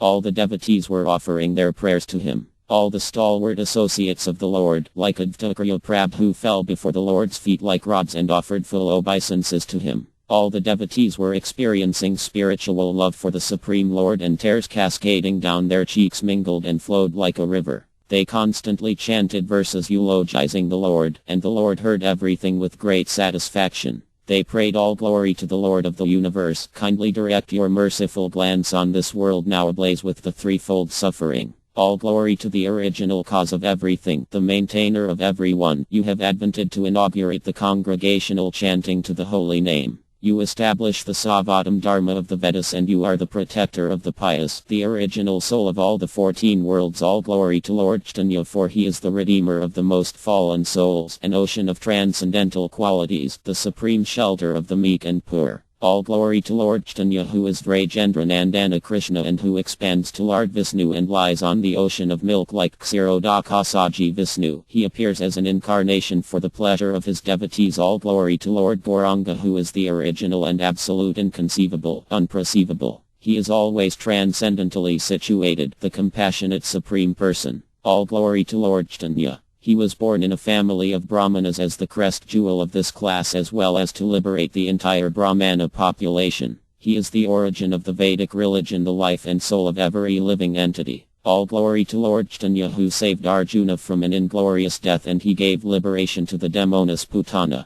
All glory to Lord Caitanya, who never sees the faults of living entities. He is the husband of the goddess of fortune. With such chosen words the devotees praised the Lord. The Lord's servitors were drowning in an ocean of bliss, seeing Lord Caitanya manifest this extraordinary mood. The Lord mercifully removed the veil of Maya from everyone's heart and offered his lotus feet to be worshipped by his devoted servitors. Some devotees brought sweetly perfumed oil and smeared it on the Lord's lotus feet. Others worshipped him with an offering of tender tulasi leaves. Again more came offering precious gems, gold and silver ornaments, and paid obeisances at his feet. Many valuable gifts were offered to the Lord. White, blue and bright yellow silken clothes, a variety of precious metal containers were placed in offering at the lotus feet of the Lord. The gifts were countless. All the household servants in Srivas Pandita's house, by dint of serving a pure Vaishnava, now could directly serve Lord Gaurachandra's lotus feet, whose lotus feet are desired by all. Even Lord Brahma, Lord Siva and Lakshmi Devi aspire for that mere opportunity. They offered many items of worship to the Lord without fear or hesitation, the Lord having removed his reverential mood. They brought in husked rice, tulasi, durba grass, musk, saffron, camphor and varieties of fruits, fragrant blossoms, sandalwood, and placed them at his lotus feet. Each one worshipped according to his heart's inclination, following different rules of worship. Then Caitanya Mahaprabhu, the Supreme Lord of Vaikuntha, exhibited another of his extraordinary pastimes. He said to the devotees, "Get me something I want to eat," and held out his hand. Whatever the devotees offered, he ate it. The different Vaishnavas brought a variety of foodstuff to eat: banana, mung dal, yogurt, sweet condensed milk, butter, milk. They gave it in the Lord's hands and he undisturbed ate everything. Some of the devotees hurried to the market and rushed back with the choicest articles. They offered the Lord coconuts, a variety of milk sweets in huge quantities, blackberries, green melons, sugar cane. Some even brought water from the Ganga. The Lord ate everything. Seeing the Lord was happily eating everything they offered, they generous helpings of more delicacies many times over. Hundreds of devotees gave gallons of Ganges water, and the Lord, who is the greatest of the mystics, drank all. Hundreds of barrels of yogurt, sweet condensed milk, hundreds of bunches of bananas, huge amounts of mung dal, mountains of milk sweet preparations, camphor, betel, fruits and nuts were instantly consumed by the Lord in front of the amazed and gaping devotees. The Lord contentedly ate everything offered to him, and in turn he revealed all the details of the devotees' past life. When the devotees heard their individual stories, they remembered their earlier days and fell to the ground in ecstasy. The Lord addressed Srivasapanita. "Do you remember, you used to hear lectures on the Srimad Bhagavat at Devananda Pandita's house? Every line of the Bhagavat is saturated with the nectar of divine love of Godhead, and so your heart melted on hearing those recitations of Bhagavatam.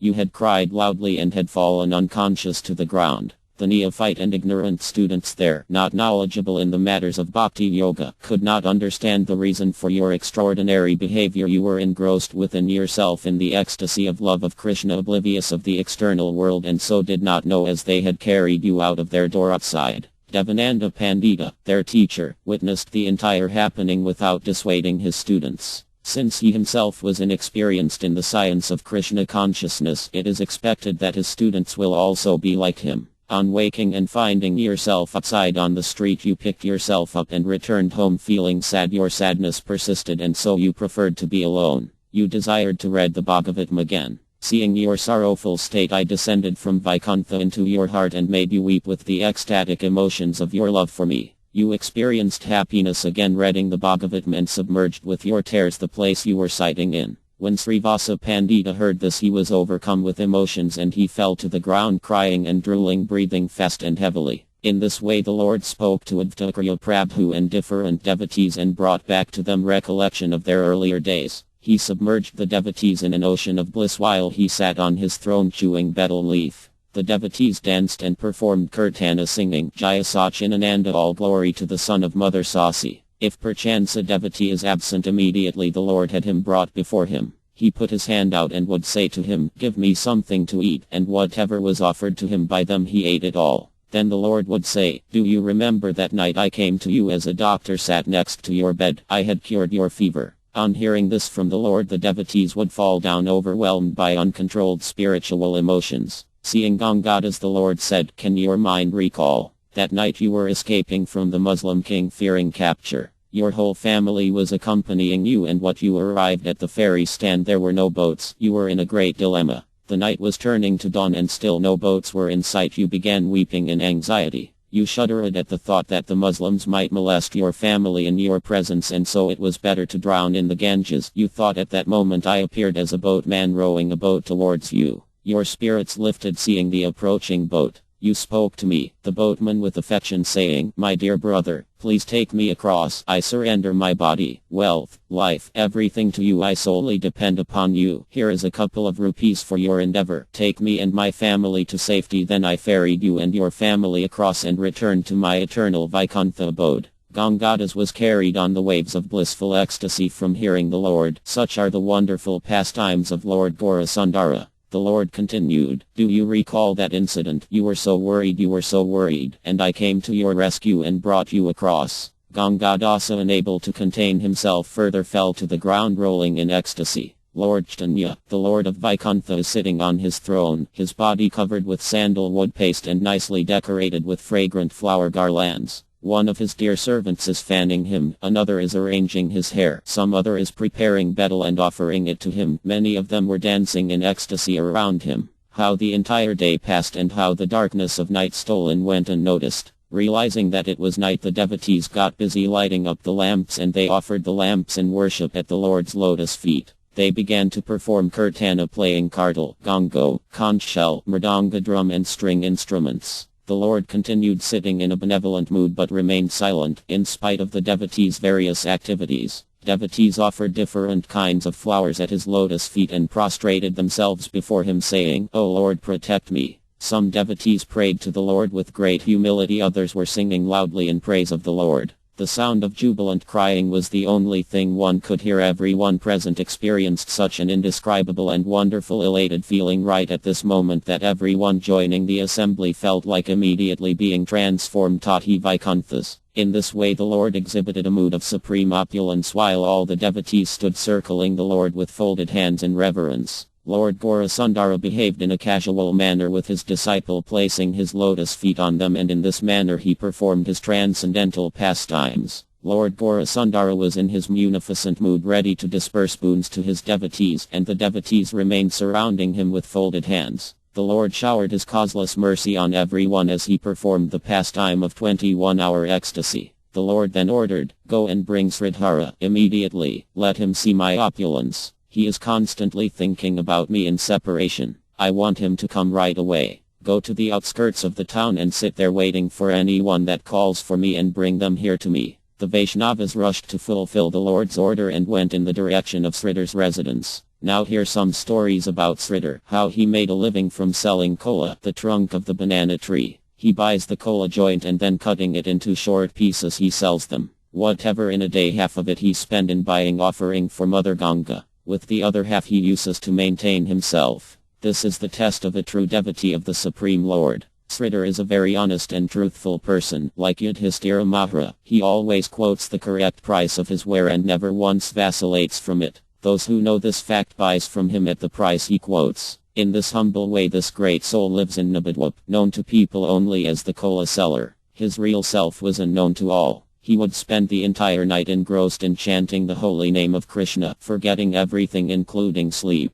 The atheistic neighbors protested, saying, "We cannot sleep in the night." Sridhar's screaming shatters the eardrums. That poor vagabond cannot fill his body, and so now in the night he is kept awake by the pangs of hunger. The atheistic neighbors invited sure doom for themselves in speaking in this manner, but Sridhara continued his spiritual activities unperturbed and remained always joyful. He loudly chanted the holy name all night long with overflowing love for Krishna. The devotees who had gone to find Sridhara had covered only half of the way to his house and could already hear his loud chanting. Following the voice, they came to Sridhara's house. They said to him, "Please come with us, O Holy One, and meet Lord Caitanya. We are greatly blessed being in your august presence." When Sridhara heard the mention of Lord Caitanya, he became overwhelmed with ecstatic feelings and fell unconscious to the ground. Quickly the devotees picked him up, and they very slowly and gently led him to the Lord. Lord Caitanya was extremely happy to see Sridhara and called out loud and warm invitations to him, saying, "Come, come, you have amply worshipped me. Many lifetimes you spent in my devotional service. In this life you have rendered abundant devotional service. I have tasted your kola countless times. Many times I took different things from your hands. You have forgotten the verbal exchanges we had." When Lord Caitanya was manifesting his pastimes as a scholar, he acted bold and insolent. During this time, hiding his real identity, the Lord would daily enjoy Sridhar's company under the pretext of bargaining with him. He would go to his shop and purchase banana, spath, etc. Daily they argue about the price for several hours, and finally the Lord returned with his purchases bought at half the actual price. The truthful Sridhar always quoted the correct price, but Lord picked the goods himself and paid only half price. Then this would excite Sridhar. He would jump up and try to take the goods back from the Lord. The Lord would then say, "Why, my dear brother Sridhar, you are a renounced person. I think you are very rich. Then why do you try to snatch away these things from my hand? I am also surprised that in all this time you do not know who I am." The Supreme Personality of Godhead Lord Caitanya saw there was no trace of anger on Sridhar's face, and so he snatched away the articles. Lord Gaurasundara was looking so beautiful that he could captivate even Cupid's mind. His fine forehead was decorated with radiant Urdhapurdra Tilaka marks. He wore the dhoti in a most attractive manner, tucking it in 3 different places. His earrings were nicely designed and slightly slanting. The Lord's temperamental and eyes were both extremely agile and restless. The shining white Brahmin thread goes elegantly around his shoulder. Lord Anantasesha has accepted this very thin form of a Brahmin thread to decorate the Lord. He smiled at Sridhara with cherry lips reddened from chewing betel and again picked up the articles. Sridhara said to the Lord, "Listen, O Brahmana, please forgive me this time. I am just your dog." The Lord replied, "I know you. You are very cunning. You have saved much money selling these banana spats." Then Sridhara spoke, "Are there not any other shops besides mine? Please purchase from there at a cheaper rate." Lord Caitanya said, "I do not want to so easily abandon a steady supplier like you. Give me these spats and take the money for it." Sridhara was helpless against Visvamdhara's charm, and so he smiled at him, captivated by his extraordinary beauty, while Visvamdhara continued his harangue, being very pleased with his eternal associate and devotee Sridhara. Lord Caitanya said, "Every day you buy offerings for Mother Ganga, then why can you not sell me your things at a discount? I am the father of Mother Ganga you worship daily. This truth I am revealing to you." Sridhara, shocked at hearing this, covered his ears with his palms and repeated Lord Vishnu's name, and seeing that Visvamdhara was in an insolent mood, gave him the banana spats. In this way the Lord bargained and fought with Sridhara every day. Sridhara thought of the boy as a very restless young Brahmana boy. Sridhara finally agreed, "I give in to you. I will give you something free of cost, but then please leave me alone. What will I lose if I give away a piece of banana spat, a banana flower, and a slice of banana root?" Lord Caitanya replied, Good, that is enough. Do not give any more." The Lord daily ate dishes prepared with Sridhara's gifts. The Lord loves to receive gifts from his devotees. He would never ask for anything from a non-devotee. The Lord desired to perform this pastime, and so by his arrangement he had Sridhara sell kola. Who can understand these transcendental exchanges between the Supreme Lord and his devotee? No one can perceive these super-mundane activities without the blessings of the Lord. This fact is being reminded by the Lord. The Lord Caitanya said, "O Sridhara, behold my beauty. Today I will bestow you with 8 mystic perfections." The great devotee Sridhara lifted up his head and saw that Lord Visvamdhara had changed his complexion and become as dark as the bark of the tamal tree. He was holding a flute in his hands, and on his right stood Lord Balarama, and the entire scene was engulfed in a glowing radiance. He saw Lord Brahma and Lord Shiva approach their lordships, and offering lotus and betel they began reciting verses in praise of the Supreme Lord. Lord Ananta Sesha standing behind the Lord, his hood above the Lord's head like an umbrella, and saintly personalities like Samika, Narada and Sukla Deva Goswami offered prayers to the Lord. All around the beautiful heavenly damsel sang glorifying the Lord with folded hands. Sridhara, seeing this wonder of wonders, was so astounded that in the next moment he slumped to the ground. The Lord called up Sridhara's name, asking him to rise. Sridhara, on hearing the Lord's command, awoke from his swoon and stood up. Lord Caitanya instructed Sridhara, "Sridhara, say something glorifying me." Sridhara replied, "Dear Lord, I am an illiterate and foolish. What intelligence do I possess to glorify your lordship?" But the Lord said, "Anything you speak is always glorifying me." By the Lord's order, Mother Saraswati, the goddess of learning, now presided over Sridhara's power of speech, and Sridhara began to glorify the Lord. All glory to Sri Caitanya Mahaprabhu, all glory to Lord Visvamdhara, the Lord of Nabadwip, all glory to the Lord of the entire cosmic manifestation, all glory to the son of Mother Sasi, Visvamdhara, all glory to Lord Caitanya, whose incarnation and activities are a mystery even in the Vedas. He has appeared as the best of the Brahmanas. He appears in every millennium to uphold religious principles, taking different forms secretly. You went about the town managing and maintaining everything, your real identity unknown to all, and it is impossible for anyone to know your real self without your mercy. O Lord, you are the religious principles, the prescribed duties, the devotion, service, knowledge, scriptures, the Vedas, and the object of all meditation. You are the mystic perfections, the ever-increasing opulence, the enjoying spirit, the path of mystic yoga. You are the faith in men, benevolence, illusion, and greed. You are Indra, the king of heaven, the moon, fire, water. You are the sun, the air, wealth and strength, devotion, liberation. You are Lord Brahma and Lord Shiva. O Lord, you are not in need of anything because everything belongs to you. You had told me earlier that Mother Ganga I worshipped has emanated from your lotus feet, and yet due to my sinful heart I would not recognize you. I had no realization of your supreme position. You are the same Supreme Personality who had preciously blessed Gokula with your appearance and now have again incarnated as the sweet Lord of Nabadwip. You are the embodiment of the highest esoteric process, that same devotional science you have propagated all over Nabadwip.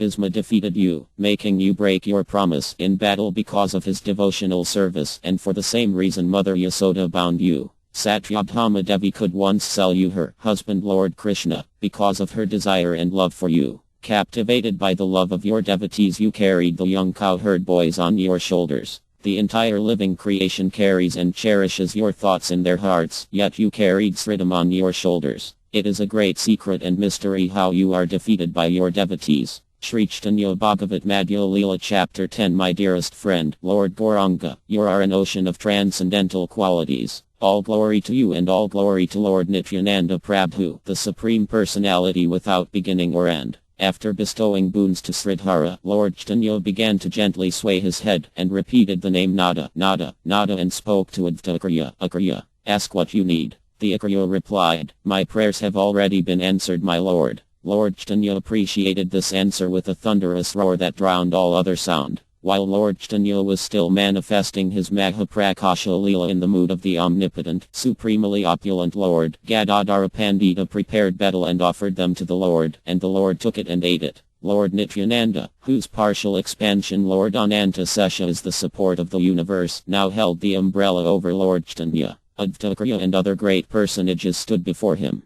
The Lord ordered Murari, look at me, and Murari saw Lord Ramachandra in person. He saw that Visvamdhara, Lord Caitanya, was sitting on the kingly throne with the bow, and his complexion was green like the fresh-tended grass shoots. He saw Janaki Devi or Sita Devi and Laxmana on his left, and all round the brave monkey leaders were offering prayers. Murari, perceiving his identity as Hanuman and now seeing his beloved Lord Ramachandra, fell down in an ecstatic swoon by Lord Chaitanya's transcendental pastimes. Lord Visvamdhara called out aloud, Hey, monkey, you seem to forget how the demon Ravana, who stole Sita Devi, burnt your face. Enraged, you set ablaze his capital, Sri Lanka, and destroyed his entire race. I am that same Lord, your worshipful Lord. Now you are again in my presence. Rise, rise Murari, you are as dear to me as my own life. I am that Lord Ramachandra, you are Hanuman. See your Laxmana, your beloved life and soul. You saved his life by bringing the Gandharva Madana mountain.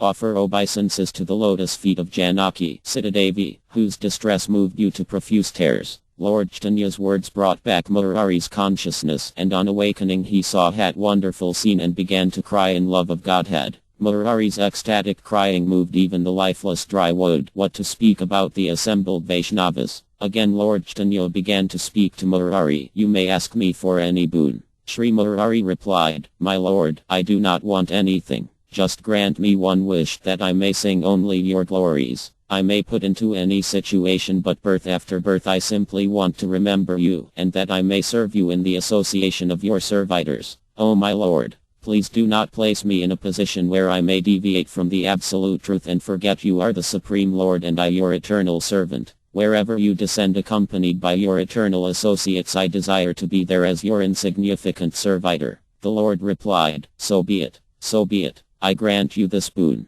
Hearing this, a jubilant uproar from the devotees filled the air. All the Vaishnava devotees were naturally affectionately disposed to Murari, who was always compassionate to all living beings. Such was the purity of Murari's devotion that his mere presence transformed into a holy place of pilgrimage transcendental like Vaikuntha. It is impossible to describe the greatness of Murari, for even the Supreme Lord advents for the pleasure of Murari. Lord Chaitanya then declared, "All of you listen carefully. If anybody criticizes Murari, he cannot be saved even by 1,000,000 dips in the Ganga. In fact, his baths in the Ganga or even chanting of Lord Hari's name will certainly destroy such a sinful wretch." Murari, the Supreme Lord, is secretly Gupta, seated in Murari Gupta's heart. This is the spiritual import of Murari's name. The Vaishnava devotees began to weep in ecstasy, chanting Krishna's name, seeing how Lord Chaitanya showered his mercy upon Murari. Anyone who hears the pastimes of Lord Chaitanya's extraordinary magnanimity will receive love of Godhead. While Murari and Sridhara cry in love of Godhead being in front of the Lord, Lord Chaitanya chews on the betel pan with cracking loudness. Lord Chaitanya then turned his benign glance on Haridasa and called out, "Look at me Haridasa, your body at birth is superior to mine and your class and caste is more elevated than mine. Although that sinful Muslim tormentor has inflicted great pain on you, yet I hesitate in my heart to punish him, for it will disturb you, knowing your compassionate nature. Listen Haridasa, when you were lashed with the whip in the different marketplaces, I took up my Sudarshan disc and descended to the earth from Vaikuntha, intending to sever the tormentors' heads. When your tormentors were trying to beat you death all along, you were thinking for their well-being. You were unconcerned about your own pains, you had only compassion for them, and because of your merciful heart I could not use force. My Sudarshan disc weapon was rendered impotent. I could not strike those men because you were determined to forgive them, and so unable to see your misery I protected you from their lashes by placing my back on your back. I accepted all those lashes meant for you on my back. See the marks on my back, I am not lying. Whatever other secondary reasons there were for my descent, unable to bear you sufferings, I hastened my advent to this world. My beloved Nada, Advaita fully recognized who you are. I am totally bound by his loving devotion. Our beloved Lord Chaitanya is very proficient in expanding the glories of his devotees. He will say or do anything to glorify and protect his devotees. He will even swallow fire for his devotees and willingly become his devotee slave. Lord Krishna recognizes only his devotees and knows nothing else. To Krishna there is no one equal in position to his pure devotees. All those mean offenders who are antagonistic towards such pure devotees of the Lord are devoid of all good fortune. You can see from these pastimes the highly elevated position of the devotees and the things Lord Chaitanya said to Haridasa Thakura. When Haridasa heard about he Lord's magnanimous deed, he fell swooning to the ground. He lost all external consciousness and was immersed in an ocean of ecstasy. Lord Chaitanya said, wake up, and see my opulent manifestation to your heart's content." Haridasa awoke, becoming externally conscious. Crying, he looked about searching for the Lord's extraordinary manifestation. He rolled about all over the courtyard, sometimes breathing heavily, other times swooning. All the ecstatic symptoms swept over Haridasa's body like a hurricane, and although the Lord tried to steady him, Haridasa could not remain still. Thakura Haridasa said, "O Lord Visvamdhara, you are the Lord and protector of the universe. Now the responsibility of delivering a lowly fallen wretch like me rests on you, my Lord. How can I describe your transcendental glories, as I do not possess any good qualifications? I am sinful, and I am not even within the Vedic society. Just seeing me makes a person vulnerable to sin, and touching me makes one so contaminated that he must bath immediately. How can I say anything about your divine pastimes? There is one fact that you yourself have stated: anyone remembering your lotus feet, be he an insignificant and fallen as an insect, is never forsaken by you. Whereas even a mighty king falls from grace if he disregards your lotus feet. I am incapable of remembering you, although I know you shelter the most impoverished soul if he simply remembers you. The evil Duryodhana and Susasana dragged the righteous Draupadi into the palace court wanting to derobe her. Confronted with the danger of disgrace, she remembered you, Krishna, and because of this you made her sorry endlessly long by your mystic potency. Yet the evildoers could not perceive your hand in this. Once the witches surrounded Parvati Devi desirous of eating her, and when she remembered you, you immediately appeared and punished the witches and saved your devotee. I am so sinful that I cannot remember such a magnanimous personality as you. O Lord, please therefore give me shelter at your lotus feet. The demon Hiranyakasipu inflicted all varieties of treachery and brutal methods, trying to kill Prahlad, like poisoning, hurling down from the mountain, throwing in boiling cauldron of oil, etc. Yet throughout his tribulations Prahlad meditated upon your lotus feet and was saved from each and every calamity. In this way you humbled many of his enemies and took away all their vitality and strength. Finally you appeared in person due to Prahlad's meditation. Once the 5 Pandavas were in grave dilemma, fearing the wrath of Durvasa Muni, but by remembering you, you appeared personally and saved them. You calmed Yudhishthira Maharaja with your assuring words: "See, I am already here. You just sit down and relax and I will take care of Durvasa Muni and his army of disciples." Only the shred of vegetable left stuck to the side of the pot after the Pandavas had eaten was taken by Lord Krishna, relishing the thought of coming to his devotees' aid.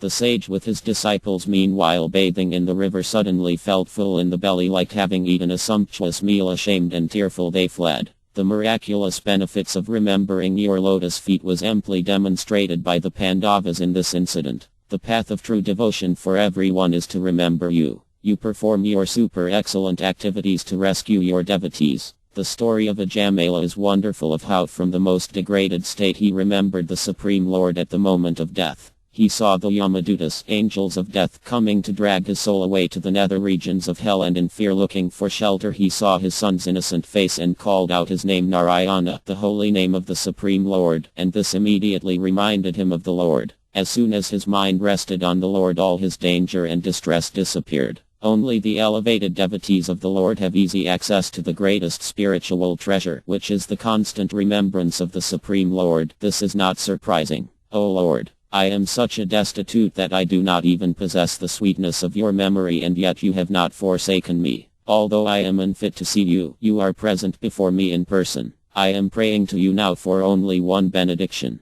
Lord Chaitanya replied, "Say all that you want to say, there is nothing that I do not want to give you." Haridasa spoke to the Lord with folded hands. "O Lord, I have known only misfortune, yet you give me so much hope. Just allow me to partake of the remnant of foodstuffs of your devotees totally surrendered to your lotus feet. Let this activity be my permanent and most prominent service life after life. My sinful birth and existence is miserable without remembering you, but now please make my life successful by granting me the remnant of your servitors. I feel within my heart that I have committed a grave offense by asking of you to situate an elevated status of that of a Vaishnava, although I am grossly unfit. O Lord, my master, protector and the maintainer of the entire creation, I am spiritually lifeless, therefore kindly forgive my ignorance. O Lord Visvamdhara, the beautiful son of Mother Sasi, you are my master, so be merciful to me and keep me as a dog in the house of a Vaishnava." Haridasa Thakura was overwhelmed by feeling of ecstatic devotional emotions, and he repeatedly petitioned the Lord, his desire for humility and devotional service unfulfilled.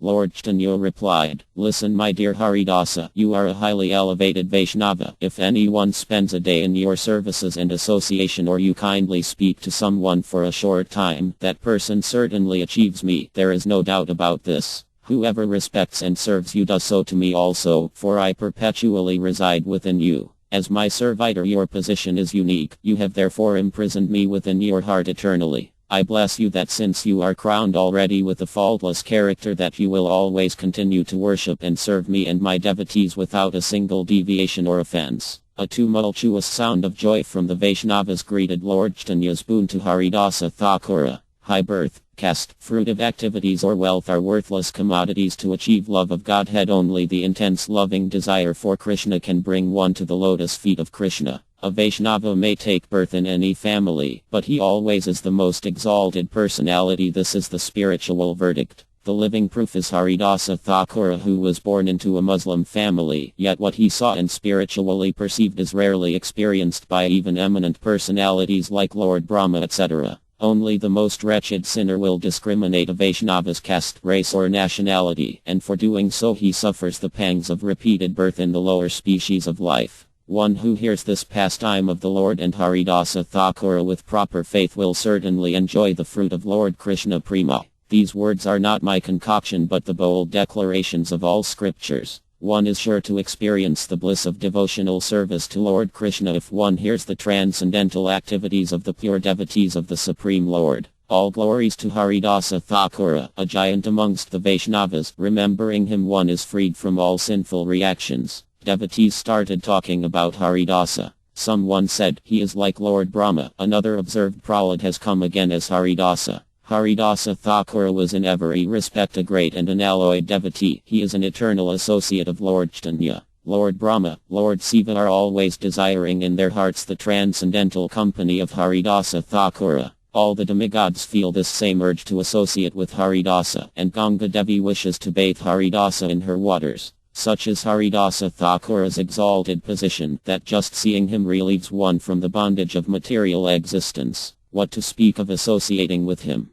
Great stalwart devotees like Prahlad, who was the son of a demon, and Hanuman, who was a monkey, are considered exalted Vaishnavas. Similarly, Haridasa Thakura was born in a low-caste non-Hindu family but is counted amongst the foremost Vaishnava devotees. Haridasa along with Murari and Sridhara began to weep joyful tears, while Lord Visvambhara smiled pleasantly on them chewing betel. Sitting on the throne, the Lord was engulfed in dazzling effulgence, and an equally brilliantly shining Lord Nityananda stood holding the umbrella over Lord Chaitanya. Lord Chaitanya looked towards Advaita smiling and began to reveal his inner thoughts. Listen, Akriya, do you remember when I once fed you one night? At the time I had not yet advanced and you were endeavoring excessively to bring me down from my spiritual abode. You would hold discourses on the Bhagavat Gita and explain everything in terms of devotional service. There was hardly a soul who could grasp these topics. And once when you did not find the meaning of a certain text pertaining to devotional service, you did not look for discrepancies and faults in the text but gave up enjoyment for acquiring accurate esoteric knowledge. You were very depressed and lay back refusing to eat, and I appeared before you. When you fast, it is the same for me too. Whatever you offer me I accept. I cannot stand to see your slightest pain. So I appeared in your dream that night and spoke to you. Awake, awake, Akriya, and hear the real purport of the Gita text. This is truly its unequivocal meaning.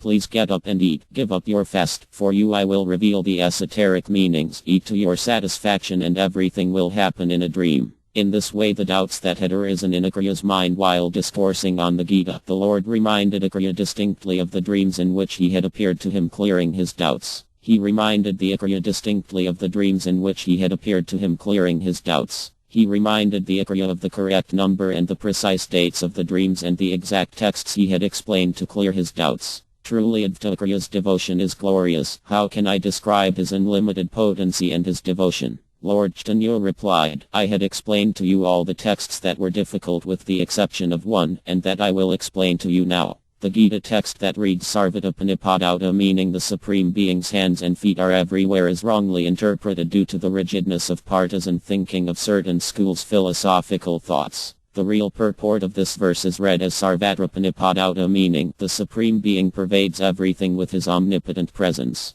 The complete Gita text reads, Sarvabhapani padam tat sarvataksi siro mukham sarvata shrutam lok sarvam avritya tistati. Everywhere are his hands and legs, his eyes and face, and he hears everything. In this way the super soul exists. I have just revealed to you the very confidential meaning of this text. Who else is there other than you who can rightly comprehend this subject matter? Advaita is a secret disciple of Lord Chaitanya, and Lord Chaitanya's explanations are his only shelter. So when Advaita heard this explanation which was so dear to him, he was overcome with happiness and he began to weep.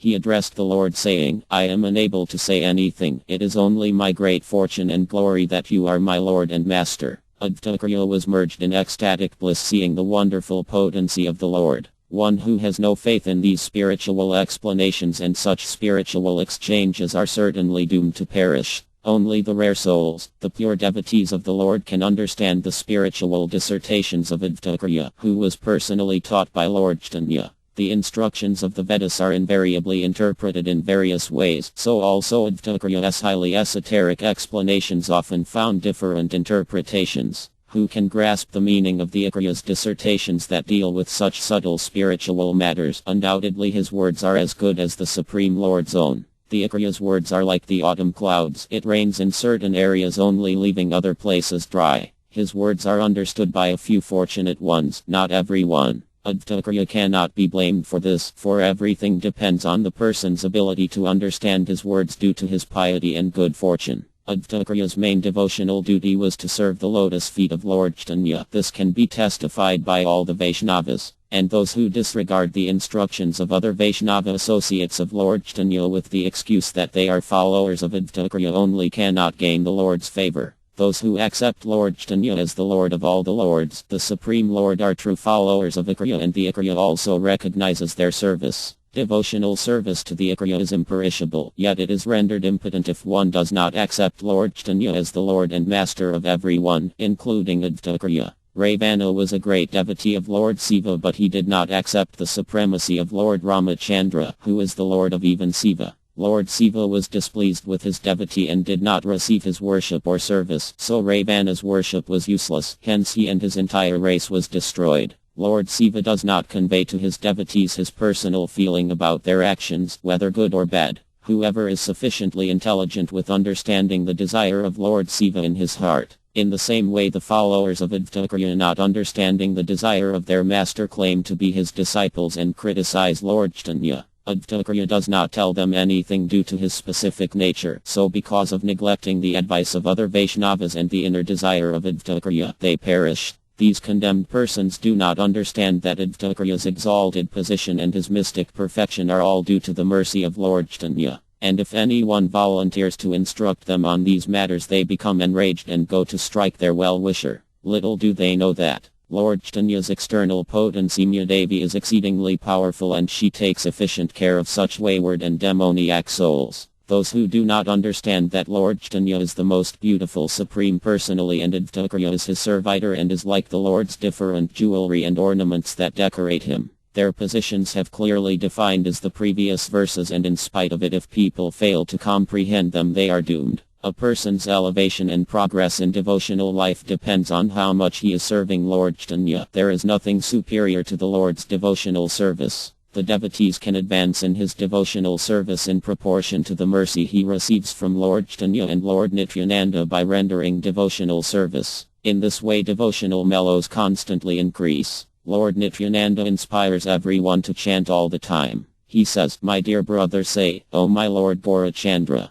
Advaita is totally engrossed in remembering Lord Caitanya, and his pastimes often moved to tears by devotional emotions. After hearing these transcendental narrations, if one is unable to develop devotional fervor and love for Lord Caitanya, then contact with such a person should be avoided, for it will wither away one's faith and piety. One who understands that Advaita is a foremost Vaishnava devotee of Lord Caitanya and serves him in that capacity is himself an exalted Vaishnava devotee, and he is assured of the shelter of Lord Krishna eternally. Such a Vaishnava is also very dear to Advaita. Others who do not understand this relationship are despicable rejects of human society. Advaita is always extremely pleased to hear about his Lord Caitanya Mahaprabhu, glorified as the Supreme Lord of all. Advaita himself glorifies Lord Caitanya in this manner. There should be no doubt about this. Lord Caitanya revealed the real purport of the Gita to the Acharya and then hid the portals of devotional life to the non-devotees. Lord Caitanya suddenly spoke out, lifting his arms. "Everyone look at me, ask any boon you desire." All the assembled devotees bubbled over with happiness hearing the Lord's words, and they each asked a boon from the Lord. Advaita spoke first, saying, "My Lord, I only pray that you shower your grace on this ignorant and fallen soul." Someone else said, "My father opposes my devotional involvement, so grant me this, O Lord, that his heart may be transformed and he becomes a devotee." In this way they asked for the good blessings of their dear ones, disciples, sons, wives, servants and so on.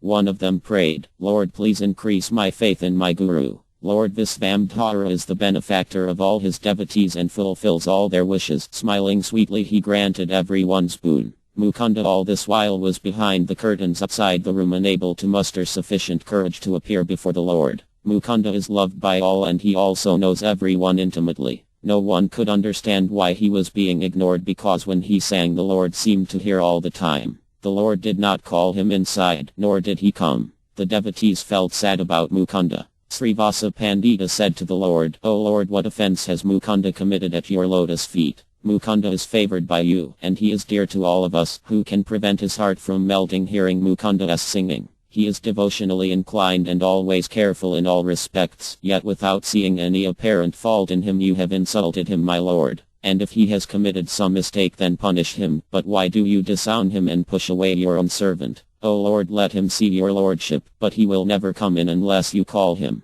The Lord said, "Never speak like that to me. Do not plead to me on that wretched person's behalf. The descriptions you heard about pretenders who make a show of humility and next moment they are aggressive is in fact a correct assessment of Mukunda. None of you really know him in truth. Mukunda sometimes is a perfect figure of humility, approaching me holding straw in his teeth, but the next moment he comes to strike me with an iron rod. I cannot bear to see that pretentious wretch." Speaking eloquently in Mukunda's favor, Srinivasa said, "Who can understand the inconceivable workings of your energies? We never noticed anything offensive in Mukunda's character, and the shelter of your lotus feet is witness to his innocence." Lord Caitanya commented, "That spineless wretch will vociferously agree to all philosophical views to suit the company he is in. When he reads the Yoga Vasishtha with Advaita, he favors the impersonal Mayavadi philosophy. In the company of Vaishnavas he pretends to be a Vaishnava, singing and dancing with perfect humility. Again, when he goes and joins another Sampradaya, there he rejects devotional service and flays the process of bhakti with aggressive criticism. One who claims that there is some process which is higher than devotional service factually strikes me with an iron rod. He commits a serious offense to the path of devotional service, and so I cannot see his face." Mukunda heard everything standing outside and heard that he will not be allowed to see Lord Caitanya. Previously, on his guru's request, Mukunda did not accept the process of devotional service, and Lord Caitanya with his inconceivable mystic potency could know all this. So Mukunda, a pure devotee of the Lord, contemplated, "There is no reason to remain alive any longer. I shall finish off this sinful body of mine. I do not know for how long I can go on." Mukunda spoke up aloud, "Please hear me, Srivasa Thakura. Tell me, will I ever see my Lord Caitanya again?" He broke down and wept bitterly. Mukunda's condition touched the compassionate hearts of the Vaishnavas. The Lord replied, "Let him go through another 10 million births and he then can certainly see me." When Mukunda heard this promise from the Lord's own mouth, he was overtaken by tremendous joy and stood drenched in tears, repeating, I will get. Mukunda, Lord Caitanya's servitor, danced like a madman in ecstatic love of God. The Lord's assurance that he will see him made him dance in ecstasy. When Lord Caitanya saw Mukunda dancing, he laughed and ordered, "Bring him here immediately." The Vaishnava devotees eagerly informed Mukunda to come quickly to the Lord's presence, but Mukunda did not hear anything. He was completely submerged in ecstasy.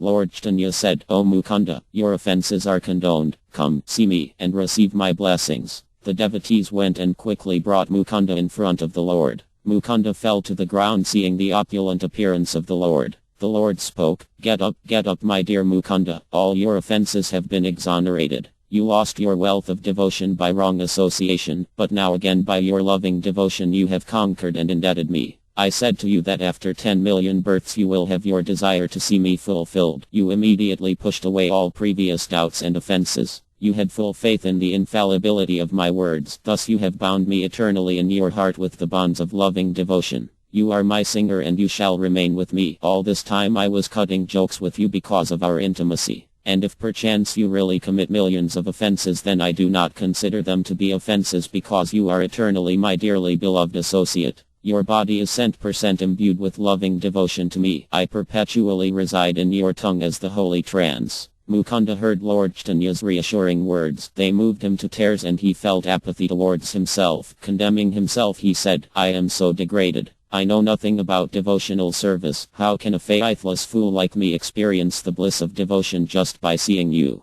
Duryodhana could see easily your universal form, whereas scholars study through all the scriptures in order to just perceive that same form. Yet Duryodhana and his entire family was stamped out, undergoing extenuating pains, because he lacked the slightest devotion. Therefore, without possessing the proper devotional attitude, now can I experience bliss even if I see you, my lord. When you went to rescue Rukmini Devi on her request from the protection of many powerful kings who saw you approach mounted on your bird carrier Garuda, they saw your noble kingly bearing and an effulgent form. Your devotees like Lord Brahma desire in meditation to see this effulgent form as you appeared in the Vidarbha kingdom. As you were kidnapping Rukmini Devi, the king saw you, put up a fight with you and were all slain, all because they had no devotion for you. When you appeared from the waters of the casual ocean in the form of a bear and picked up the earth from the waters between your tusks, the demon Hiranyaksha saw this extraordinary brilliant form. The demigods are praying to you to see this wonderful form.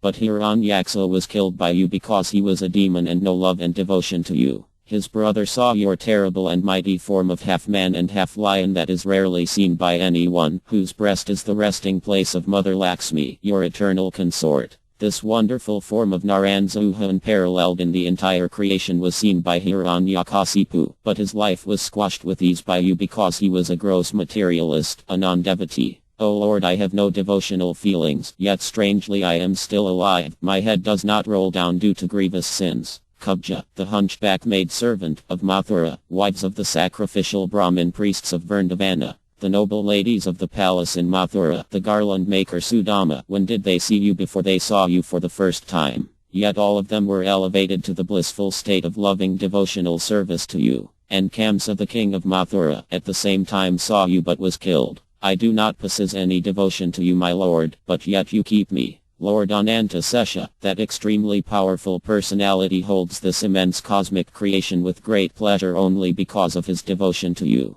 The universe sits on just one of his many hundreds of hoods like an insignificant drop of water, while he is submerged in the ecstatic pastime of glorifying you. Although he himself is without support or foundation, he is the support and sustainer of everyone. He can perform such extraordinary feats simply due to the potency of devotional service to you. Yet I am so fallen and impious that I cannot appreciate even such wonderful devotional fervor. I am destined for eternal degradation. Lord Siva, Sankara became the husband of Gauri, Durga, Mahamaya. By dint of his devotional service, Narada Muni rose to the platform of an eternal associate of the Lord also through loving devotion. Vyasdeva complied the entire Vedic literature, yet he was feeling dissatisfied deep in his heart. You had revealed to him in precise form the essence of the highest spiritual knowledge, which is the science of devotion, but he was unable to grasp the full import slight impunities of the mind. Then you spoke to him again through Narada Muni the same science of devotional service, and in this way he felt resuscitated with happiness and went on to make perfect this human birth. I am worse than an insect, yet I am not moved by such devotion. O Lord, how can I ask to see you? Mukunda began to weep, raising his arms up in the air. His body trembled and he released heavy sighs in ecstatic devotional emotions. Mukunda is a pure devotee, with a simple and spontaneous love of the Lord. How can I describe sufficiently the extent of his glories? He is counted amongst the most intimate eternal associates of the Lord. Lord Visvamdhara was moved by his devotee's suffering and feelings. He said, Mukunda's devotional service is very dear to me. Wherever and whenever you sing, I will be present there. And all you have said is absolutely true. One cannot perceive me as I am even if one see me. One can see my true self only through the eyes of loving devotion. Truly I say to you, for you are very dear to me, that the instructions I have given in the Vedic literature about the different rights and duties of everyone and their concomitant results cannot be changed by anyone. I alone can do as I please and supersede these rights and results, because I have the full authority to do so. I have made you speak the truth about devotional service. Nothing is of any value if it is not my devotional service. It pains me grievously if someone is against my devotional service, and due to my suffering such an atheist is deprived of all happiness even if he sees me. Demon King Kamsa's washerman also saw me. I asked him for help but he refused. This was very unfortunate for him because he was deprived of the opportunity to render devotional service. He had no attraction for me.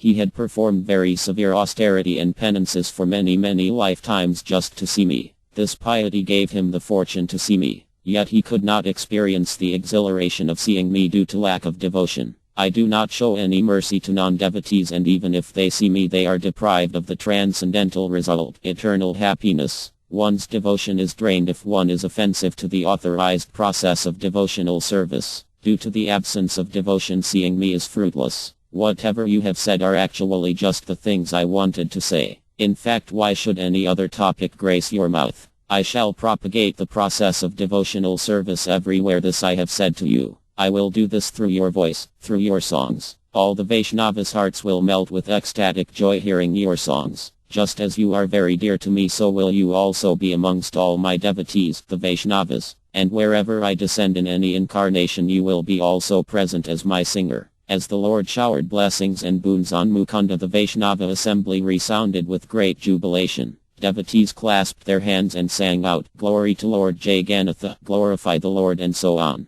Whoever hears these narrations about Mukunda receiving the Lord's special mercy is favored by the Lord to become an associate of Mukunda as a singer. All the topics on the pastimes of Lord Caitanya are highly confidential subjects undisclosed in the Vedas. Only the intelligent class of men can appreciate these topics and not the foolish. Those who relish these pastimes will certainly be able to see Lord Caitanya face to face. So it continued. Each Vaishnava as he desired had his wish fulfilled by the Lord. Srivasa Pandita is a very great and exalted personality, and so all these pastimes took place in his own house. The Lord appeared to each devotee individually as different incarnations according to the devotee's attachment to a particular incarnation of the Lord. All these manifestations were extraordinary and super excellent. Lord Caitanya performed his pastimes in this manner. Every day the Lord revealed his super mundane pastimes, and all the assembled Vaishnavas along with their wives saw these extraordinary happenings. One who surrenders his body and mind and becomes the Lord's servitor can perceive these transcendental activities. In Nabadwap there is no dearth of men in the renounced order of sannyasa mental spectators, men who are either performing severe penances, studying the scriptures, or performing yogic practices. Most of them are studying the Gita and Bhagavat since long, and some of them are even giving lessons to others on these scriptures, yet not one of them are willing to give up their own ways and practices and religious views. Some undertake strict vows to remain celibate throughout life, never to accept service from others, and in this way led a life of extreme hardship.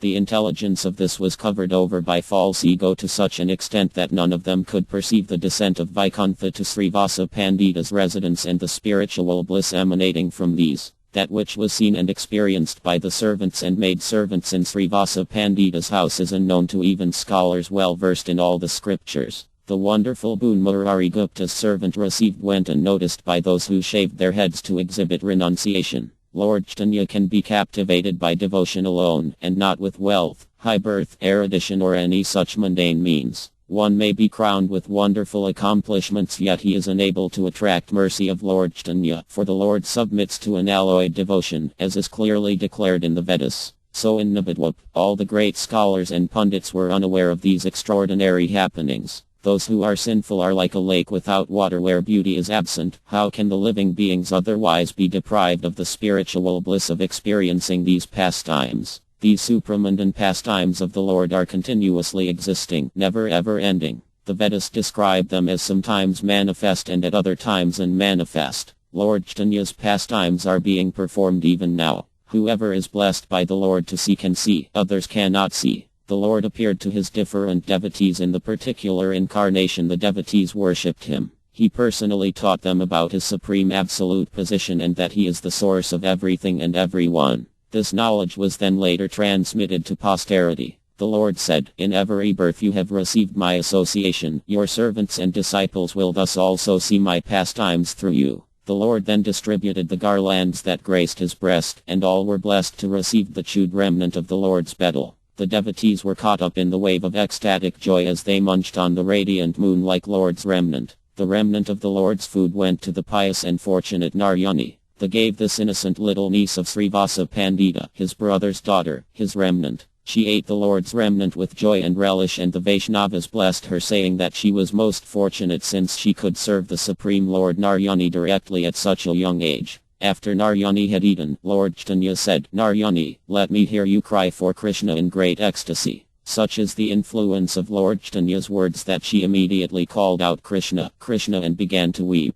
Thus the pastime came to be known to all the Vaishnavas for all times, and she became famous as Narayani, who ate Lord Chaitanya's remnant. As the devotees were beckoned by the Lord, they hastened to his presence. All these pastimes of Lord Chaitanya that are being narrated are transcendental. If one does not have faith in them, then his future is dark. Lord Chaitanya is very close and dear to Advaita. This relationship makes Advaita glorious. And Lord Nityananda is very close and dear to Lord Chaitanya. These glories of Lord Nityananda are sung in all the Vedic literatures. If one does not recognize his identity as a devotee of Lord Chaitanya, and he may be respected by the whole world, he is worth no more than a straw to the learned Vaishnava assembly. Lord Nityananda introduced himself saying, "I am Lord Chaitanya's servant." He is always in this mood of a servitor, and only by his mercy one develops love for Lord Chaitanya. All detriments in spiritual life are overcome by worshipping Lord Nityananda. The greatest hope I always cherish in my heart is that Lord Chaitanya is the Lord of my Lord.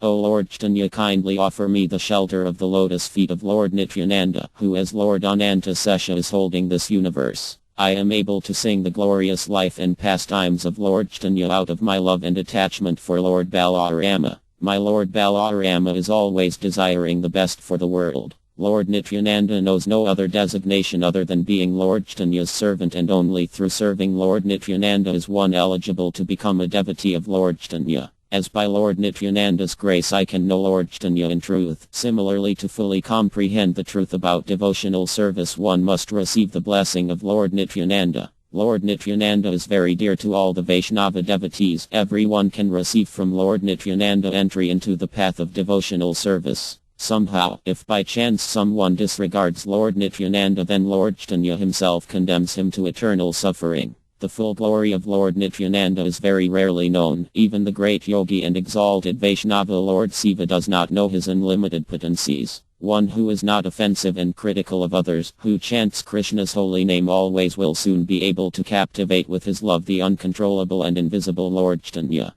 The scriptures instruct that spiritual goals are unattractive through criticism of others. The religion expounded by Bhagavat is to respect everyone. These narrations of the Madhyakanda are like nectar, but to an atheist they taste bitter. If one has a bitter taste eating sweets, then his is truly unfortunate and sick, and that does not really change the taste of sweets to one of bitterness. Similarly, if one cannot relish the nectarine pastimes of Lord Chaitanya, then that is his great misfortune. A person, even though in the renounced order of sannyasa, will enter into countless cycle of births of total ignorance if he is offensive to Lord Chaitanya. Whereas a bird, if even without proper spiritual knowledge, sings the name of Lord Chaitanya, will enter the Lord's eternal abode. All glory to Lord Gaurachandra, life of Lord Nityananda. Kindly make your beloved Lord Nityananda my life and soul. I offer my obeisances at the lotus feet of all your associates with whom you performed so many pleasurable pastimes. Lord Sri Krishna Chaitanya and Lord Nityananda are my life and soul. I Vrindavanadasa offer this song to their lotus feet.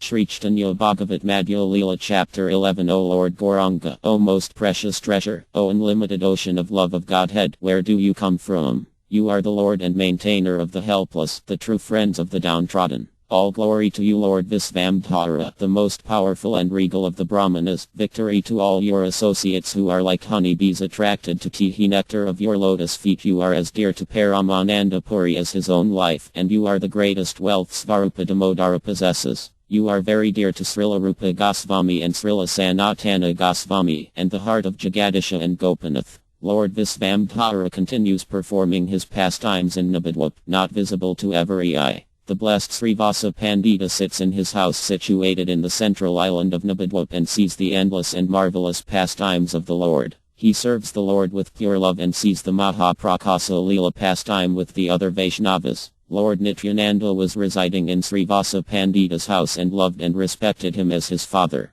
Lord Nityananda was always manifesting the mood of a little child who drank Maulini's, Srivasa's wife, breast milk. Maulini's breast had long dried up, but on Lord Nityananda's touch milk flowed again in her breast. She was amazed at such miraculous happenings. Chaitanya Mahaprabhu ordered her not to reveal this to anyone. Every day she saw Lord Nityananda's childlike behavior. Lord Visvamtara said to Lord Nityananda, "Listen Nityananda, so that you avoid arguments and fights with anyone, do not behave recklessly in Srivasa's house." Lord Nityananda objected saying, "Krishna, you can never see me acting reckless. You cannot find another person as well behaved as I am." Lord Visvamtara replied, "I know you too well." Nityananda said, "Let me hear you point out my mistakes and ill behavior." Smiling, Lord Caitanya said, "You want to know your mistakes. You throw showers of rice in every room." Lord Nityananda said, "But this is the work of a madman and such mischief must be stopped. You want to falsely blame me and not give me any food to eat. If you want to eat all by yourself, that is all right with me, but why do you defame me to everyone?" Lord Caitanya replied, "I feel ashamed to rectify misconduct and so I am trying to rectify you." Lord Nityananda smiled and said, "That is very good. You must always teach me whenever you see me misbehaving. You are correct in assuming that I am the culprit." He then broke into peals of laughter. Lord Nityananda became immersed in an ocean of happiness. His ambient receded to oblivion and taking his cloth he tied it around the head, standing naked before all. He pranced about in great leaps bubbling with laughter, staggering sometimes like a drunk man. Gadadhara Pandita, Srivasa Pandita and Haridasa beheld this sight of the Lord's special mercy, for it was meant to teach a lesson to the whole world. Lord Visvamtara held Nityananda and said, "What are you doing? Such behavior is inappropriate in a householder's house. You just told me that you were not mad, and the next moment you contradict your own words. For one who is oblivious of the external world, what reactions can words have on him?" Lord Nityananda was floating on the waves of ecstasy. Lord Visvamtara had to himself dress Nityananda Prabhu. Such are his inconceivable activities. Lord Chaitanya's words fell on deaf ears, for Lord Nityananda was totally unaware of everything like a mad lion. He would not even eat with his own hands. Maulini had to feed him. Maulini, the chaste and righteous wife of Srivasa Pandita, could sense Lord Nityananda's inner feelings, and so she served him like a mother to a son. One day a crow stole a small bell metal container and flew away out of sight, upsetting Maulini Devi. The crow suddenly returned again, but without the container. Maulini Devi was well aware of her husband's reaction once he saw that the ghee vessel of Krishna's was missing. His temper was nothing more short than a thunderstorm. She felt helpless and he began to weep. Just then Lord Nityananda came there and saw tears streaking down Maulini Devi's eyes. Smiling, he asked, "Why are you crying? Tell me the cause of your distress. I will take care of everything." Maulini Devi tearfully replied, "Oh, listen Gosane, a crow flew away with the ghee vessel, who knows where?" He assured her, "Mother, stop weeping and worrying, I will get your vessel back." The Lord spoke to the crow smiling pleasantly, "O crow, go and bring back the vessel quickly." Lord Nityananda resides in everyone's heart. Who has the power to disobey his orders? The crow immediately flew off, followed by the distraught eyes of Maulini Devi. The crow returned soon with the vessel in its beak and kept it near Maulini Devi. Maulini Devi could very well understand the extraordinary potency of Lord Nityananda from this incident. Swooning with ecstasy, she began offering prayers to the Lord, for one who can bring to life the dead son of his guru from the custody of Yamara, and for one who maintains this cosmic manifestation. What is so wonderful in bringing back a small vessel from a crow? On his head rests the unlimited creation, and he does not even feel its weight while performing his pastimes. The endless ocean of resilience is destroyed just by chanting his name. To influence a crow to bring back a small vessel it had stolen is not an extraordinary deed for him. In the past, as Laxmana, you were guarding Sita Devi while living in the forest, yet you only looked at her feet and no other part of her body. Your powerful arrows had later defeated and exterminated the entire demon family of Ravana, and so winning back this small vessel is indeed an insignificant deed. At whose lotus feet river Jamuna Devi begged forgiveness and offered chosen prayers to glorification. Who has the potency to maintain all the 14 worlds? What marvel is it to him to get back a small vessel from a crow? Yet none of your activities can be diminished, since all of your activities, however easy and small it may seem, are transcendental and the absolute truth. Such is the clear verdict of the Vedas. Lord Nityananda smiled as he listened to her prayers and remarked in his childlike manner, "I want to eat."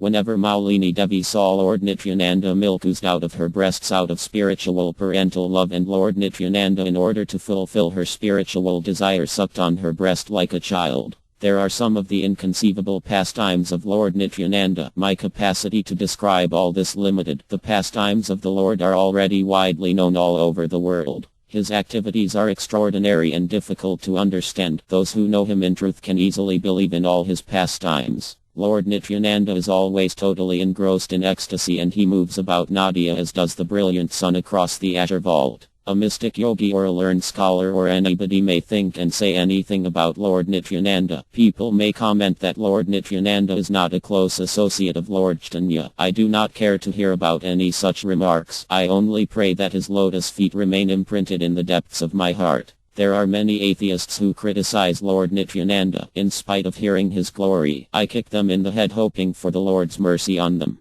Lord Nityananda is so lost in his transcendental pastimes in Srivasa Pandita's house that Lord Gauranga has to look after him. One day Lord Caitanya was sitting in his house together with his wife Visnupriya Devi, whose exquisite beauty matched only Lakshmi Devi's. She prepared betel pan for the Lord and he received them smiling with pleasure. This way he spent nights and days with her, lost in the pleasure of each other's company. Mother Sasi's heart exulted to heights of unknown joy as she saw the happy couple. Lord Caitanya knew the reason for his mother's exhilaration, and so he spent much time with his wife. Around this time Lord Nityananda, who was always immersed in bliss, came to Lord Chaitanya's house in a restless mood. He stood before everyone, naked like an innocent child, not feeling any shame. Lord Caitanya inquired, "Nityananda, why are you without clothes?" Nityananda replied with a smile, "It is so, it is so." Lord Caitanya said, "Nityananda, wear your clothes." He replied, "Today I leave." Lord Caitanya insisted, "Why?"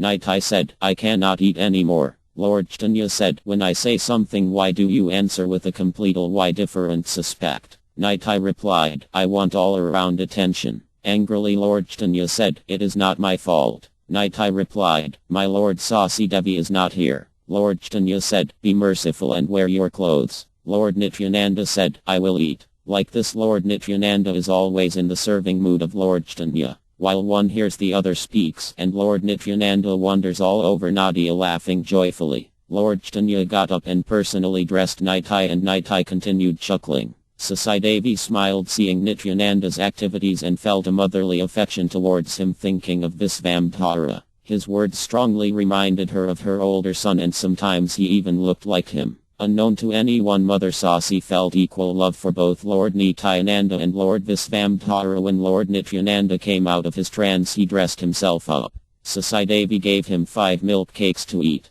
Nitai put one of the sweets in his mouth and threw the other 4 sweets far away. Sasi Devi raised an alarm saying, "Alas, alas, why are you throwing it away?" Lord Nityananda replied, "Why did you put all the sweets in one place?" Sachi Devi said, "I do not have anything more. What will you eat now?" Lord Nityananda answered, "Ask for it and it will be certainly there." Sasi Devi went inside the room only to be greeted by a wonderful surprise. She saw the 4 sweets thrown away by Nitai were there. She thought out aloud, where were the sweet cakes thrown and how could they be here now? Sasi Devi was amazed and amused. She removed the dust particles from the sweet cakes and came to Nityananda. She found him eating lattice and inquired, "From where did you get those lattice?" Lord Nityananda replied, "I saw you were disappointed when I threw the sweet cakes away, so I brought them back." Seeing these miracles, Sasi Devi considered in her mind that who can know the extraordinary qualities of Nityananda Prabhu. To Nityananda Prabhu she said, "Nityananda, why do you bewilder me in this manner? I know very well that you are the Supreme Lord. Please therefore remove your illusory potency for me." Lord Nityananda, exhibiting the mood of a young boy, went running after Sasi Devi to touch her feet as she tried desperately to escape him.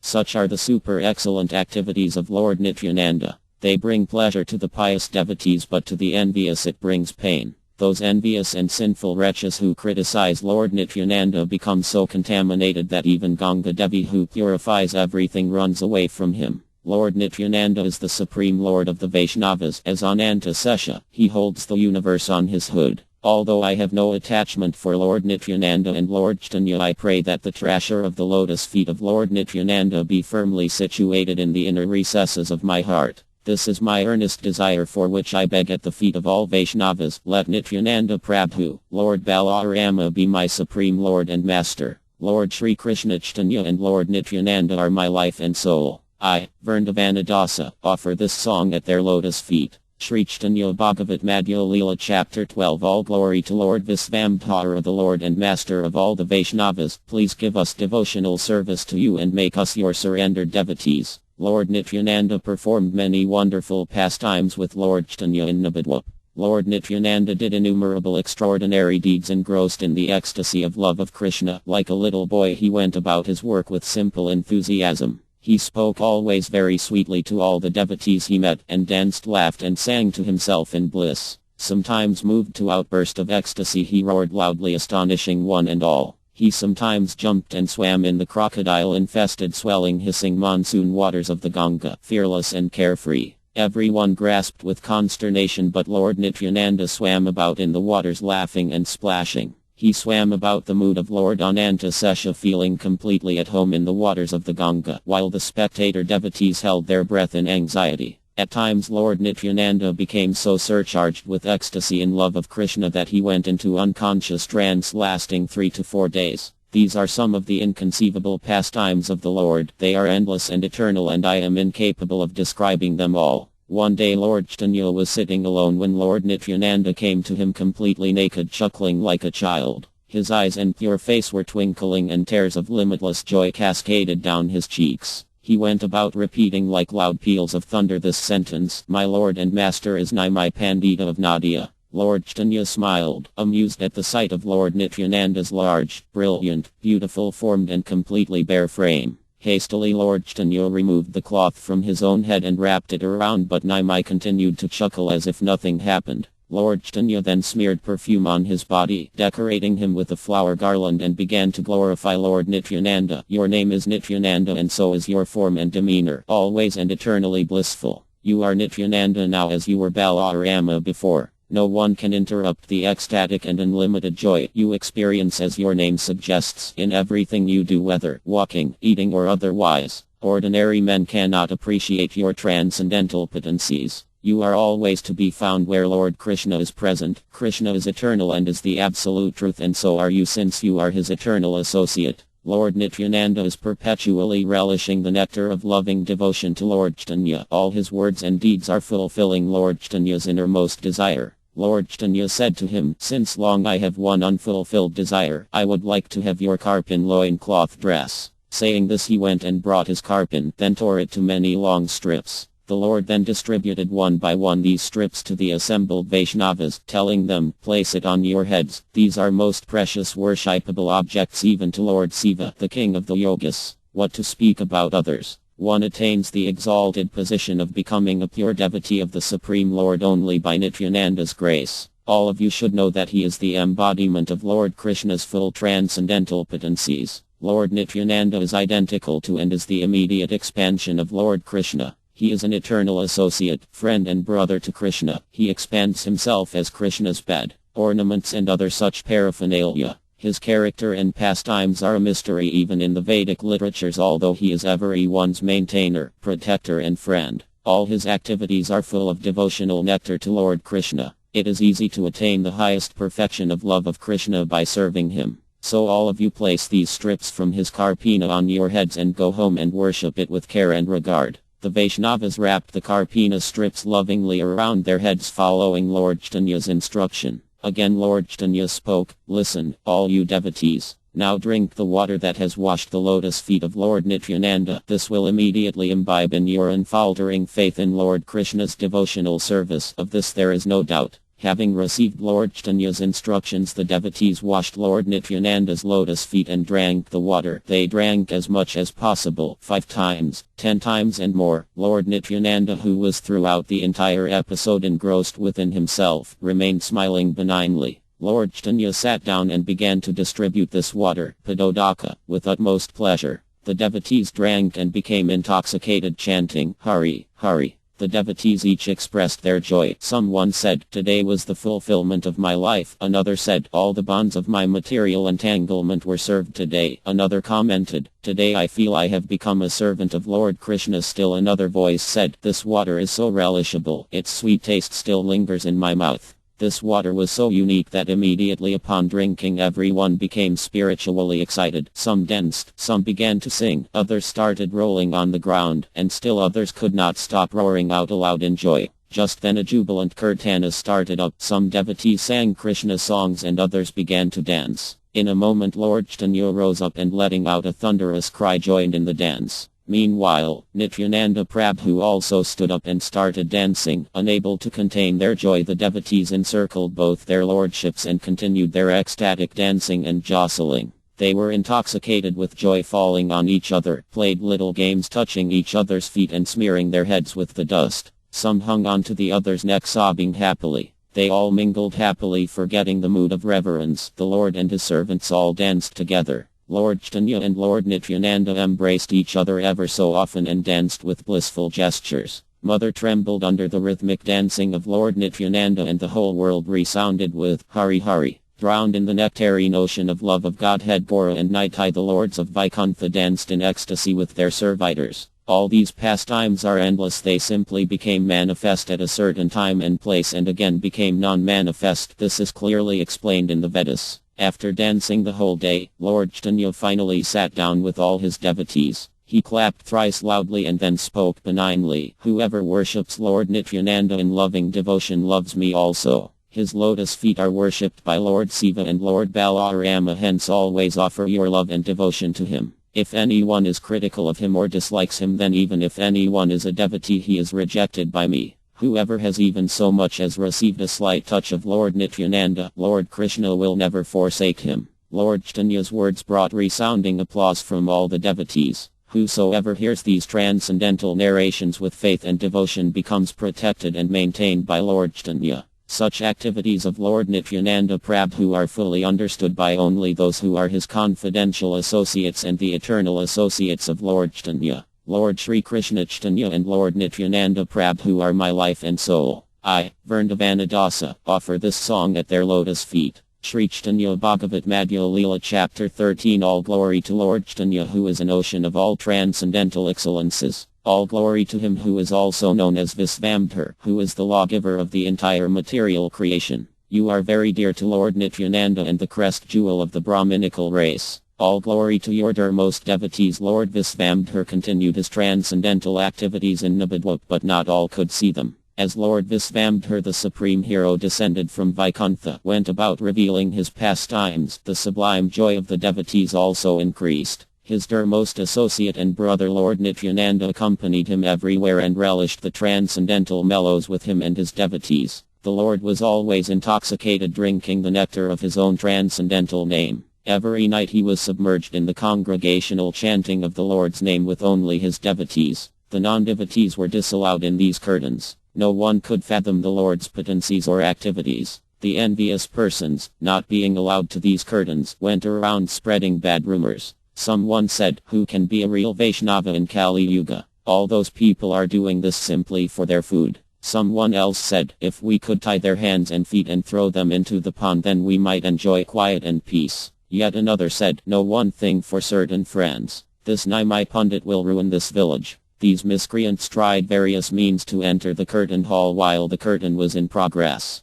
They even reverted to threatening the devotees, but because their hearts were dried up of any piety, they could not influence the devotees and so could not participate in the curtains. Lord Caitanya performed these nocturnal curtains and purified the entire material existence. Many townsfolk desired very much to see these curtains but lamented bitterly, ascribing the reason for not being able to see the curtains to their great misfortune. Some of them would approach one of the devotees and pray to them to first deliver them from their sins and then secretly smuggle them inside the curtain hall. But the devotees know that the Lord is the omniscient supersoul. He would immediately detect an unauthorized person's presence. So out of fear of inviting the Lord's wrath, the devotees refused to take anyone inside. Once a brahmachari, a celibate student who was very peaceful, honest and faultless, practicing penances and living only on milk and fruits, not eating anything else, wanted to see the curtains of the Lord. But the Lord personally shut the door so that non-devotees may not enter.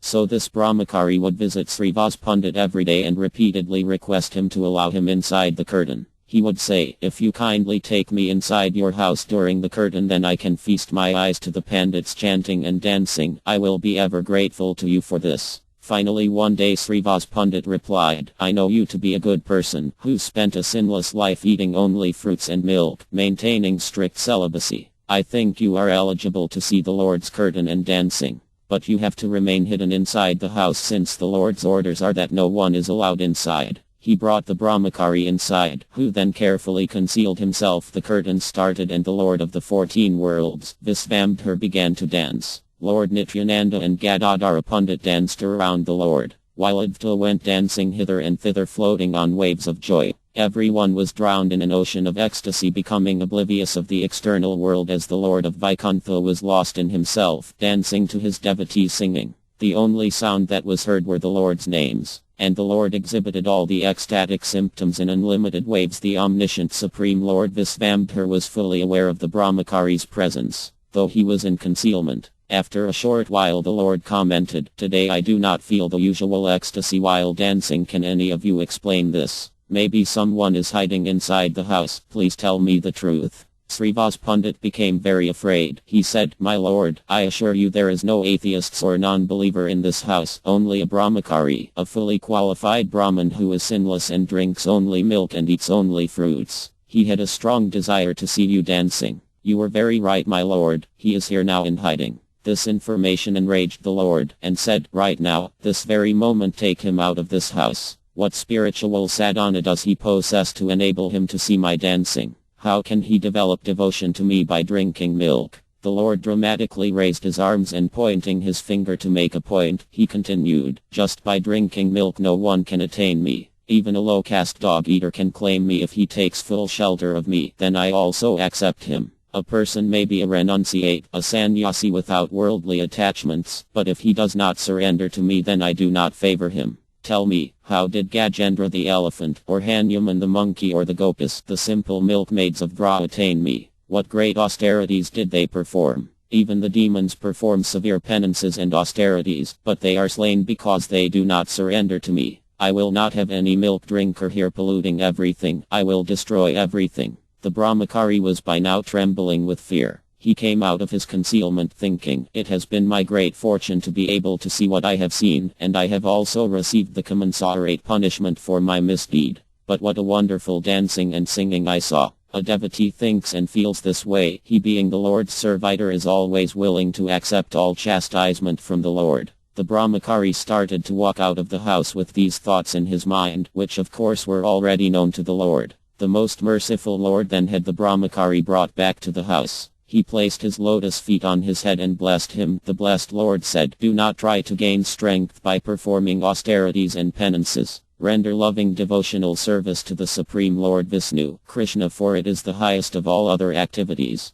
The Brahmachari began to weep in joy, thinking constantly about the Lord's causeless mercy upon him. The devotees became jubilant and offered their obeisances to the Lord. The Lord then continued to dance ecstatically. One who hears this wonderful narration will certainly unite with Lord Caitanya in devotional service. I offer my prostrated obeisances at the feet of the Brahmachari who displayed such wonderful devotional understanding in accepting the Lord's chastisement. Time passed and the Lord continued his nocturnal curtain sessions with his intimate devotees, barring everyone else to enter the premises. The pious population of Nabadwap felt pained at being disallowed during these curtain pastimes of the Lord, and they blamed the atheists and miscreants for this. They complained, "We cannot see this wonderful curtain which is like a grand celebration each evening because of these fault-finding non-devotees. They only know one activity, and that is to criticize others, and so they are being deprived of seeing such an extraordinary curtain pastime of the Lord." And Nimai Pandit has thus shut the doors to keep out these mischief mongers, but unfortunately even the good people are kept from coming. Everyone knows that Nimai Pandita is a very exalted devotee of Krishna. His heart is pure and faultless, and if we have full faith and devotion in him, then we will indeed see his curtain and dancing. One of the pious souls commented, "Let us just go sit there and then we can feast our eyes with Nimai's dancing."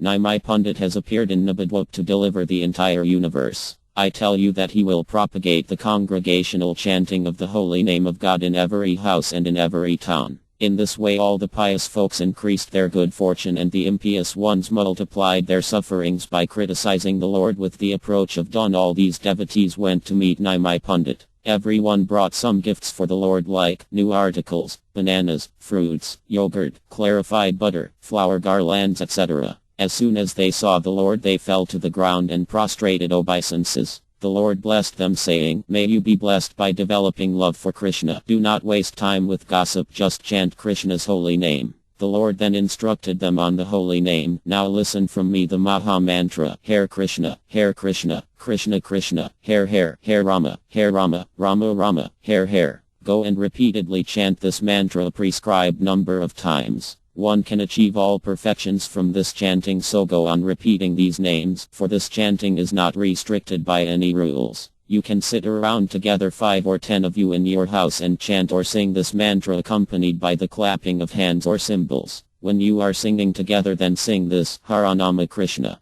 Yadavaya Nama, Gopal Govinda Ram Shri Madhusudana. This congregational chanting should be joined by one and all, father, brother, wife, son, all together. Now that the devotees had directly received the mantra and the instructions to chant from the Lord, they went back to their homes happily after offering their obeisances to the Lord. They followed strictly the Lord's instructions and all the time chanted Krishna's name, meditating on the Lord's lotus feet. And at the end of the day they assembled in their houses and loudly sang the holy names, gaily clapping their hands and cymbals in rhythm. In this manner Lord Caitanya began inspiring everyone to take up the congregational chanting of the holy name. He went about embracing the devotees, encouraging their devotional zeal, placing his own garlands around them. In a most humble manner he went about requesting all, "My dear brothers, please serve Krishna." Seeing the Lord in this mood and emblem of humility, the devotees become surcharged with spiritual sentiments and they began to weep and intensify their chanting.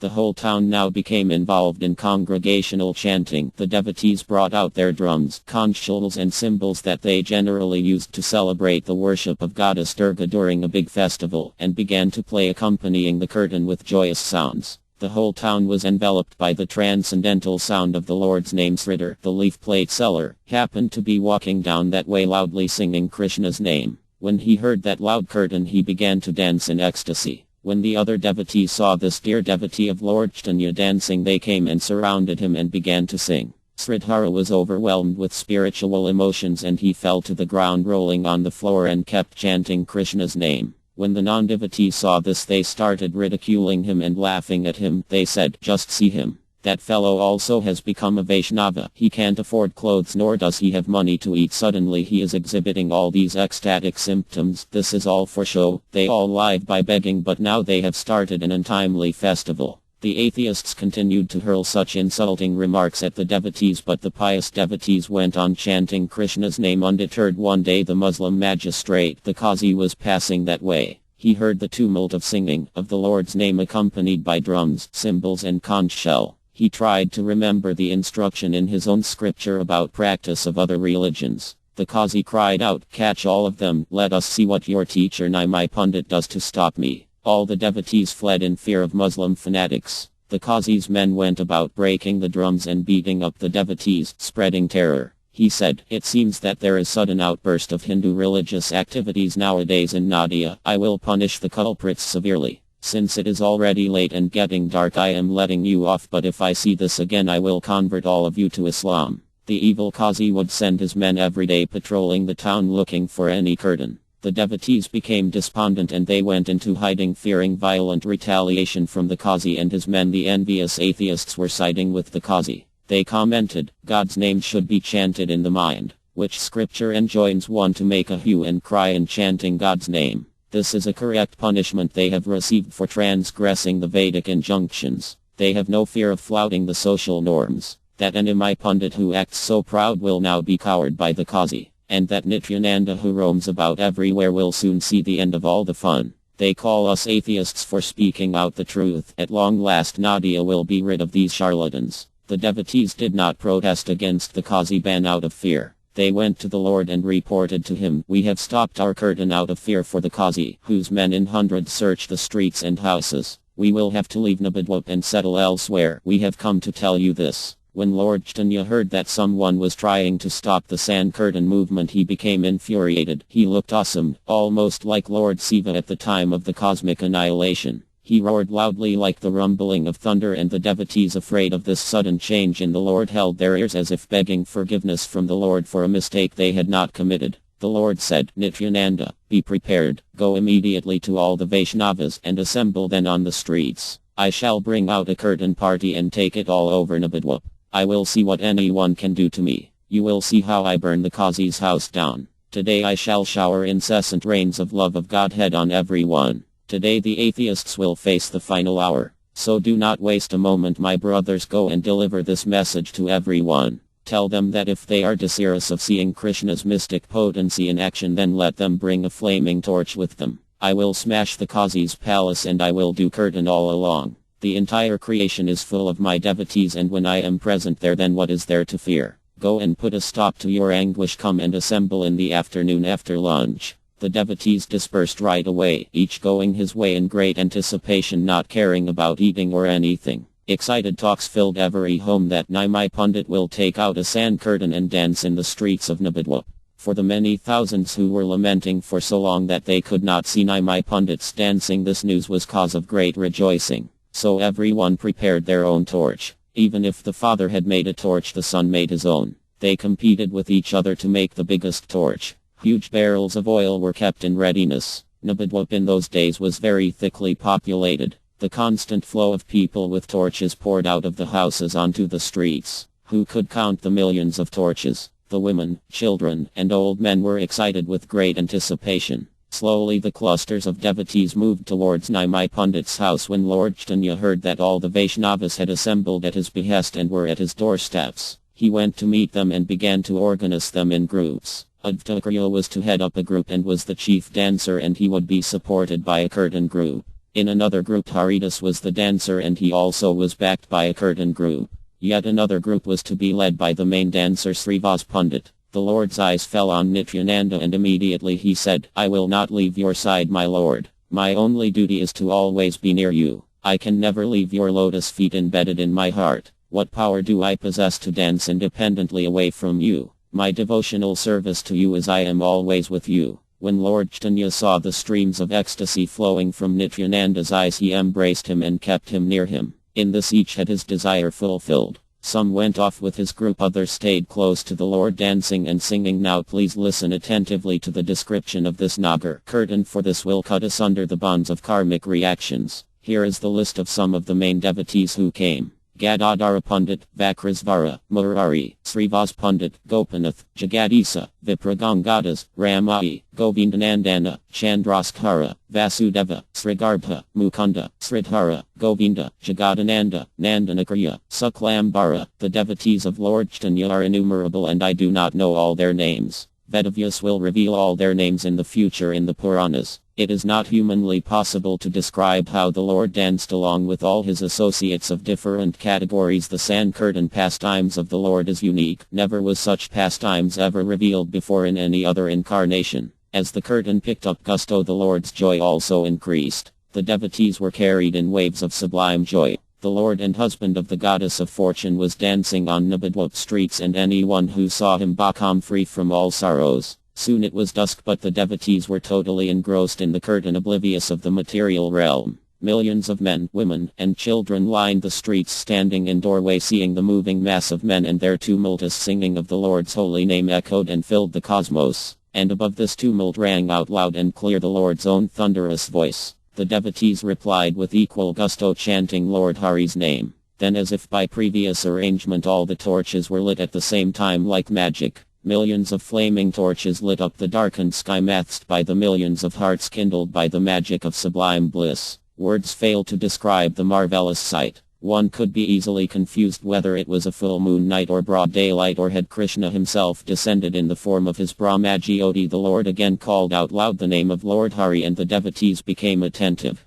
They surrounded the Lord with the kirtan. All the devotees were decorated with flower garlands around their neck, and their bodies were smeared with sandalwood paste and scented vermilion powder. Each one had some musical instrument or the other in their hands, looking more powerful than thousands of lions. The Lord looked around him to see his devoted servitors eagerly waiting to render him any service. He began to dance, lifting the devotees in soaring heights of ecstasy. Everyone began chanting loudly, and whoever saw the Lord's moon-like beautiful face were released from searing pain of material existence. The Lord's charming looks overshadowed the attractiveness of millions of cupids put together. I am at a loss to find the appropriate similes to describe the Lord's beauty, yet I venture to do so only by his mercy alone. Otherwise, who can dare to attempt such an impossible task? He glowed like a mountain of gold, his body being smeared with sandal paste sometimes looked like the rising full moon. His curly dark tresses were decorated with the fragrant malati garlands. A sweet smile clung intimately to his lips that can win the hearts of all the muses. The clear markings of sandalwood tilak with a red dot of vermilion adorned his beautiful broad forehead.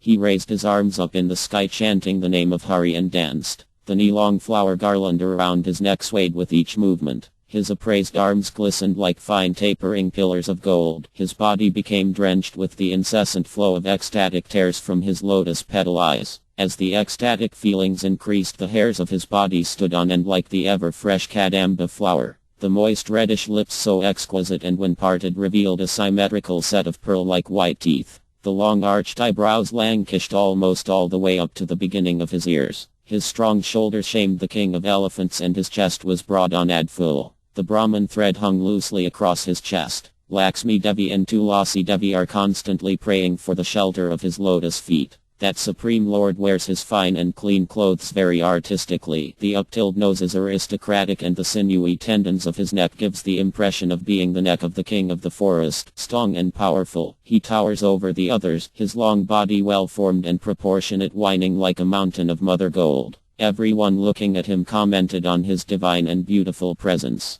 The millions who milled around for this momentous occasion were very fortunate. In spite of their large number, they all received the Lord's benedictions by being able to see the Lord's exquisite transcendental face. They simply stared at him, irresistibly drawn to his beauty, and exclaimed out loud the Lord's name each time. Uncontrollable emotions welled within their hearts. The citizens had nicely decorated their doorways with banana trees, water pots, mango leaves, and green coconuts. The ghee lamp flickered in every house and an offering plate sat on the altars with yogurt, grains, and dhruva grass. All this happened as if at the command of some unseen voice. Out on the street, men, women, children joined the congregation, all intoxicated with sublime joy, oblivious to every other care. Seeing the carefree citizens leaving their house unguarded, a thief thought to himself, "This is good opportunity for me to clean out the people's belongings." But as time passed and the chanting entering his ears took effect, the thief got rid of his stealing tendencies and also joined in with the others, joyously chanting Lord Hari's sweet transcendental name. The streets were strewn with puffed rice and coins thrown by the citizens as they watched the chanting procession passing by, and then later they themselves joined up with the procession, and so the marchers swelled in numbers. One should not consider these descriptions as exaggerations. Such happenings are commonplace when the Supreme Lord is present. When Lord Krishna was in Dwarka, it is described in the Srimad Bhagavatam that he made appear in a twinkling of an eye 900,000 palaces all bedecked with jewels and marble. Again in the Harivamsa it is described that when Lord Krishna was having water sports with the Yadas in the salt water ocean that surrounds Dwarka, the entire ocean in a moment turned nectar and sweet. And now that very same Supreme Lord is almost unconscious with sublime bliss, dancing and chanting so naturally all auspicious happenings are occurring. The ocean of people now surged forward in slow fluid motion like the Ganga's current that flowed besides them. They all danced and chanted surrounding the dancing golden form of the Lord. Advaita, Haridas Thakura, Srivas Pandita and other senior associates of the Lord led huge groups of dancing and chanting devotees, everyone exulting in the bliss of the Lord's presence. Those who could not sing were now singing with sweet melodious voices. The Lord was surrounded by the best singers like Murari, Mukandadatta, Ramai, Govinda, Vakraswar, Vasudeva and others. Lord Nityananda and Gadadhara Pandit danced on either side to the Lord, submerged in divine bliss. And always the dancing and prancing form of the Lord brought wonderment and exhilaration in the hearts of all those who beheld his golden form. This was a magnificent sight. The dancers moved forward in rhythmic motions and the millions of burning torches were also in motion, their licking flames animated in a passionate dance. It was night, but the dancing figure of the Lord was clearly visible as if bathed in autumn full moonlight. Sometimes his body was covered with shining dust particles and at other times he bathed his transcendental form in the cascading tears of ecstasy. The different ecstatic symptoms appeared in his body, sometimes shivering, sometimes profuse perspiration, again at times horripilation, changing like the seasons. The sound of the Lord's name reverberated throughout the universe. Hari Haraya Nama Krishna Yadavaya Nama Gopal Govinda Ram Shri Madhusudana Hari Rama, Rama Hari. Some devotees danced on their own, but there were many large groups of devotees dancing together, keeping time with clapping hands. Another wonderful sight was that those devotees carrying torches and oil containers together. Nabadwap was ringing with sounds of sublime jubilation, as if the Lord's spiritual abode Vaikuntha had descended, and residents of Nabadwap acquired the same characteristics as the residents of Vaikuntha. They all manifested forearms, but because they were so engrossed in the ecstasy of chanting and dancing that they did not even notice this divine transformation on their person. The ever-increasing bliss of Vaikuntha was now here. As they passed by the bank of the Ganga, Lord Caitanya dancing in the midst looked like Krishna, the son of Nanda Mahara. A flute in his hand and the garland of wild flowers around his neck swayed. The devotees had never experienced the ecstasy of such a massive congregational chanting. They forgot their bodily identity, their tribulation. They sang and danced and rolled on the ground. Many persons became emboldened and made their views heard to the public. One said, "Where did the rascal Kazi go now? If I just find him, I will sever his head." Others shouted out aloud the names of certain atheistic persons and beat the ground, as if sealing their fate with a stroke. Some of them even ran helter-skelter trying to locate them. There was no accounting the number of people singing, or how many were playing on the mridanga drums. Nabadwap was flooded with the nectar and showers of love of Godhead, so much so that even the eternal residents of Vaikuntha were hankering for this bliss. Even Lord Ananta, Lord Siva and Lord Brahma experienced this kind of joy. Sublime bliss had descended over the entire planet as the Lord danced with his associates and devotees, and there was no place for anything inauspicious or impure. This was the Lord's first major Nagar Sankirtan. The procession moved on, but no one knew where they were going.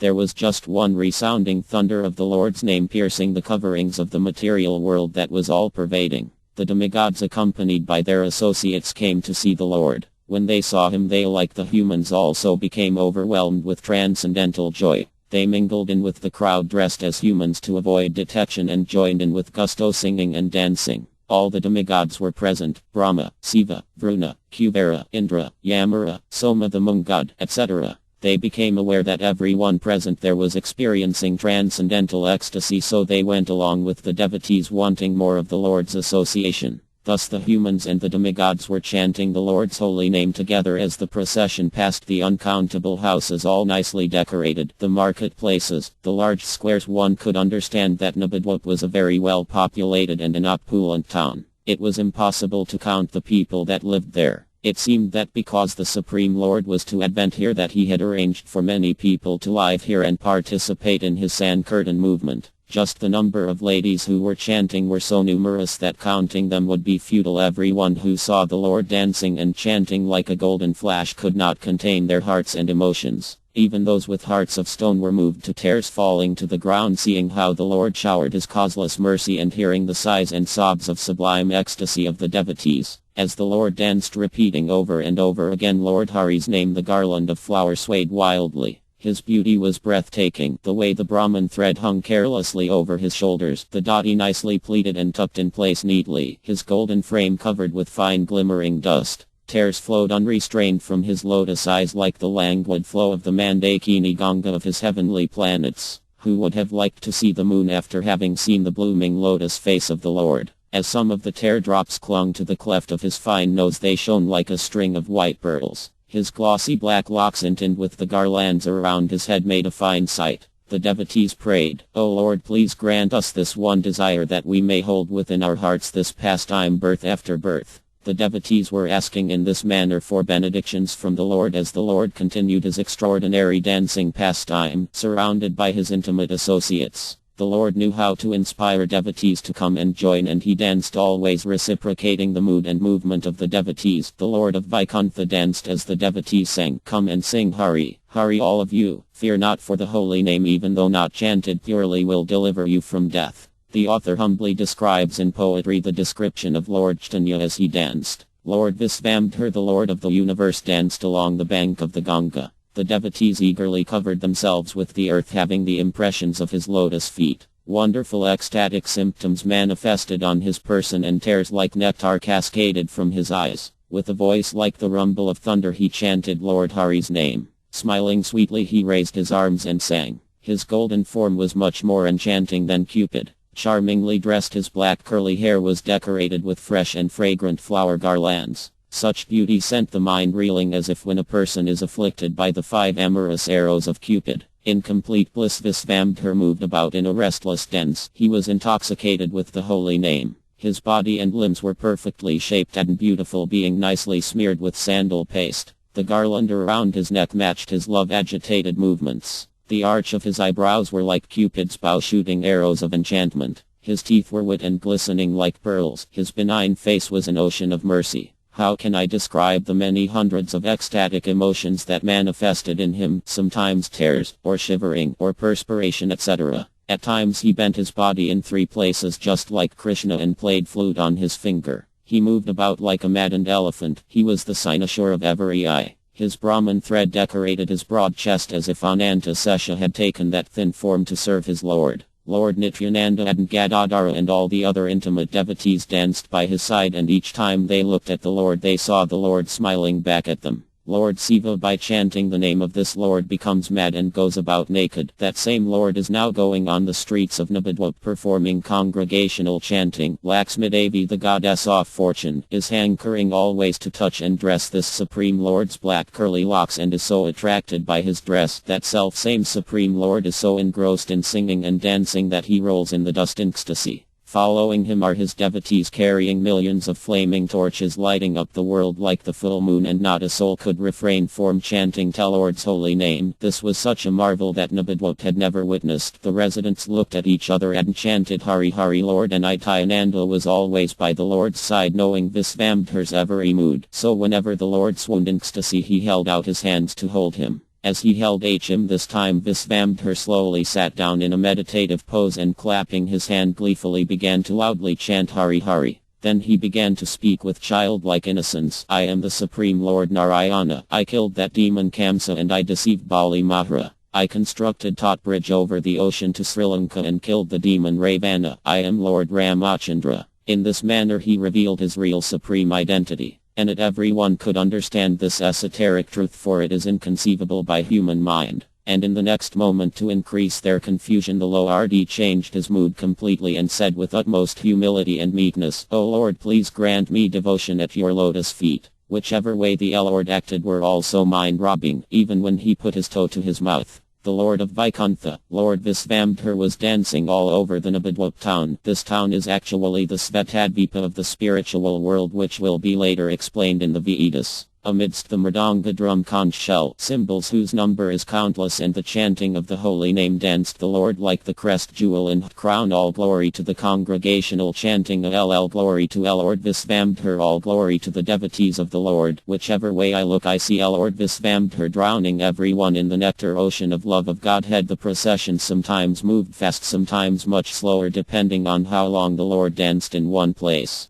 The chanting was jubilant and echoed in the spiritual abode of Vaikuntha. The Lord, the cynosure of everyone, moved about like a mad lion intoxicated with the holy name. The procession passed many bathing places and proceeded towards Simulia. No one was tired, millions were singing and dancing, and a million flaming torches made it difficult to discern whether it was midday or night. The people welcomed the procession with flowers and doorway decoration as they passed each house. The demigods rained a confetti of fragrant flowers. Mother Earth was thrilled with ecstasy as the Lord walked and danced. She wanted the Lord to walk on a soft surface, so she had as if collected the strewn flowers, and the pathway looked like her delicate tongue. Srivas Advta Haridas were dancing in groups of their own going ahead of Lord Visvambhar. As in groups of their own going ahead of Lord Visvambhar. As the procession entered each new locality, people left their homes and ran to see the Lord. They forgot all other duties and relatives. They were all eager to see that beatific moon-like face of the Supreme Soul of the entire creation.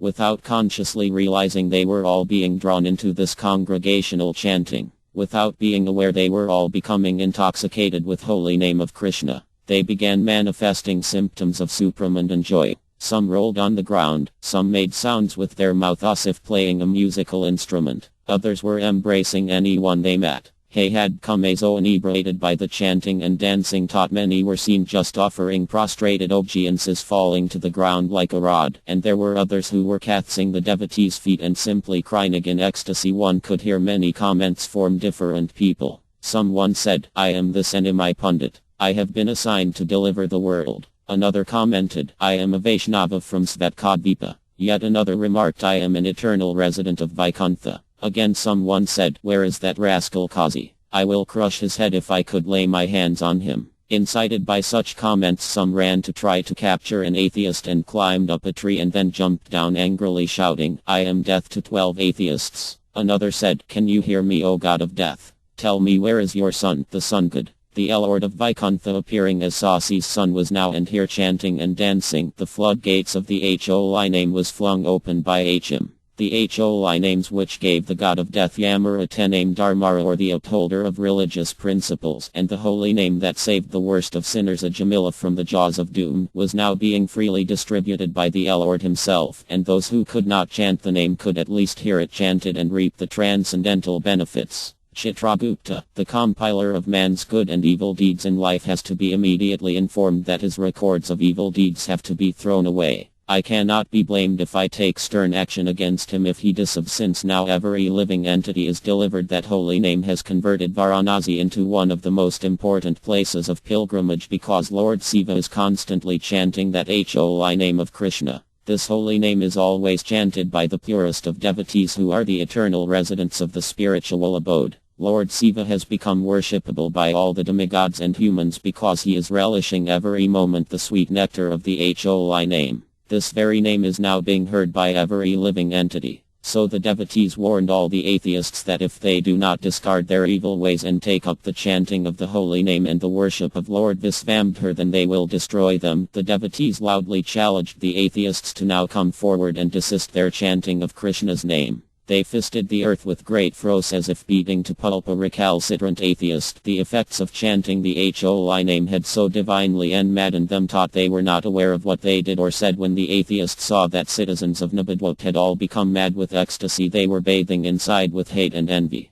We got together and began conspiring. They said, if the Qazi was to come right now, then I would like to see where that Enemy Pundit will run to. What will happen to all their fanfare, dancing and singing? Where will they hide their banana trees, mango leaves and rest of the decorations? As soon as Qazi hears their great commotion and sees their lit torches, he will immediately come, and they will have to jump into the Ganges to escape his wrath. One of them said, then I will place myself near to a group, and in the stampede I will tie their necks together. Another said, then let us go and inform the Qazi. Someone objected to this, saying, I see no logic in doing that. Another made his point strongly. I can see only one logical thing to do, that is, let us go all together to those sentimentalists and loudly shout that the Qazi and his men are here. Then they will quickly disperse. This way the atheists were eating their jealous heart out while the devotees floated on clouds of ecstatic chanting and dancing. The devotees were looking so effulgent. They were decorated with sandalwood paste and flower garlands. They were so fully engrossed in the holy name that they became oblivious to everything.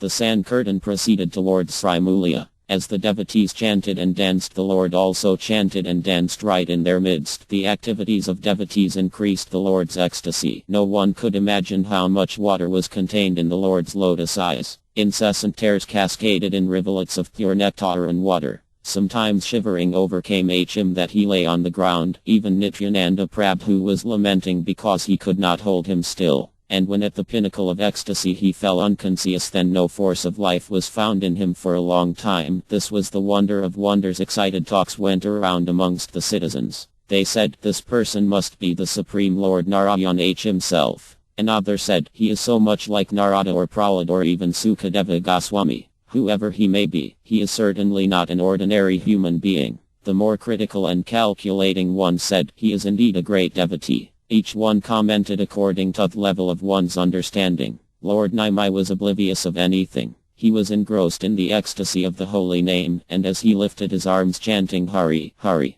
everyone around by hearing the Lord felt irresistibly drawn to him, and they all echoed loudly after him the Lord's name. Whichever direction the Lord chose, the entire congregation moved that way. The Lord was now heading towards the Qazi's house. The sound of chanting and revelry became clearly audible to the inmates of Qazi's palace. When Qazi heard the loud clamor of chanting, he inquired, "Now you hear that sound of music and singing? Is that a marriage party, or is it some weird incarnations of strange beings? Have they disobeyed my orders and again started their Hindu practices out in the streets? Go quickly and find out all the details. After you return with information, I shall personally go." Qazi's spy left immediately and arrived at the scene of the massive congregational curtain. They were overawed at the sight of the huge mass of people shouting, "Kill the Qazi," and murmuring verses from the Quran for protection. They fled in terror. They came running to the Qazi and spoke rapidly in gulps. "What are we doing here? Let us quickly escape. That Naimayakriya is coming with thousands and thousands of men. They are carrying thousands and thousands of flaming torches, all singing their Hindu god's name. The citizens have decorated their houses and doorways welcoming this immense and incredible procession. The roads are covered with flower petals and puffed rice. The sound of their singing is so loud that I felt that my eardrums will burst. I have never seen such a sight. Even the coming of our royal monarch never draws such incredulous crowds. Naimai is their leader, dancing in the middle, and everyone is simply following him. The singers we had attacked the other day are also there. They are all shouting, 'Kill the Qazi.' And Naimai is the gang leader who is stirring them up. I wonder why this Brahmana fellow Enimai weeps so much. The tears spout out like two rivers." The other spy replied, "I think he may have some relative somewhere, so he is crying because he is missing him." The other replied, "I am afraid to even look at him. He looks like he is coming to gobble you up." Qazi said, "Is that really Enimai Pundit? Maybe he is going to get married. I cannot imagine that anyone will try to disregard my orders. If they do, then I will convert them to Muslim." As they were discussing, the sound of the curtain came closer and closer. A huge mass of congregation arrived in the locality of Qazi's palace, the crest jewel amongst them all. Lord Visvambhar led them up dancing. The sound of their chanting boomed throughout the entire universe, echoing in the vaults of heaven, earth and hell. The chanting became unbearably loud for the Qazi and his men, and they made haste to escape, fearing the worst for them, like a mouse running for his life from the snake's mouth. But in the commotion and bustle they were confused, and lost the way. So many of the Qazi's men spread open their rolled-up headcloth and hung it over their heads, so as not to be recognized, and joined in with the dancing, but with a thumping heart. The bearded compatriots of Qazi hung their heads down so that their giveaway beard remained unexposed. There were so many people that it would be impossible for one to know everyone by face, and besides, the people were so excited that they were not aware for even their own persons. Everyone was lost in dancing and singing. Lord Visvambhar stood before Qazi's palace doors, his rising anger visible. With a voice like thunder he said, "Where is that mischief monger? Qazi, bring him right this minute to me and cut his head off. I will obliterate the entire Yavana race from the face of this earth, like I have previously done.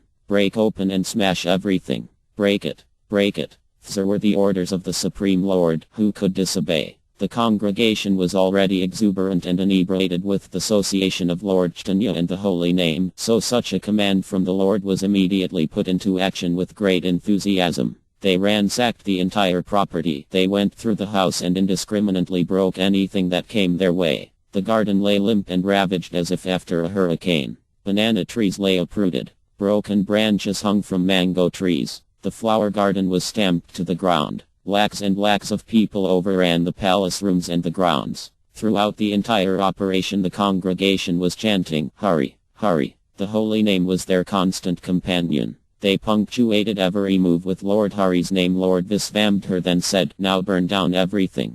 Put fire in the house. Let the Qazi and all his men burn to death. I want to see what his king will do to me. I also want to see who has the audacity to check me. The god of death, time and death, all are servants of my devoted servitors. They are created by my glance over material nature. I have advented mainly to propagate the congregational chanting of the holy name. If anyone so much as tries to cause obstruction, then I will annihilate him. And even if the most lowly sinner participates in the chanting of the Lord's name, then he shall be remembered by me and saved." On the other hand, even if persons are performing austerity, renunciation, Vedic studies, yoga, yet do not join the Sankirtan movement, they will certainly perish. So no, do not fear. Put fire to the house. I will bring about the total devastation of the entire race of Yavanas. When they saw the Lord's wrath, the devotees fell on their knees and raising their arms prayed to him. One of your principal expansions is Lord Sankarsan. He never manifests his anger untimely. When the time is ready for the destruction of the material world, then Rudra appears as Lord Sankarsana's incarnation and expansion.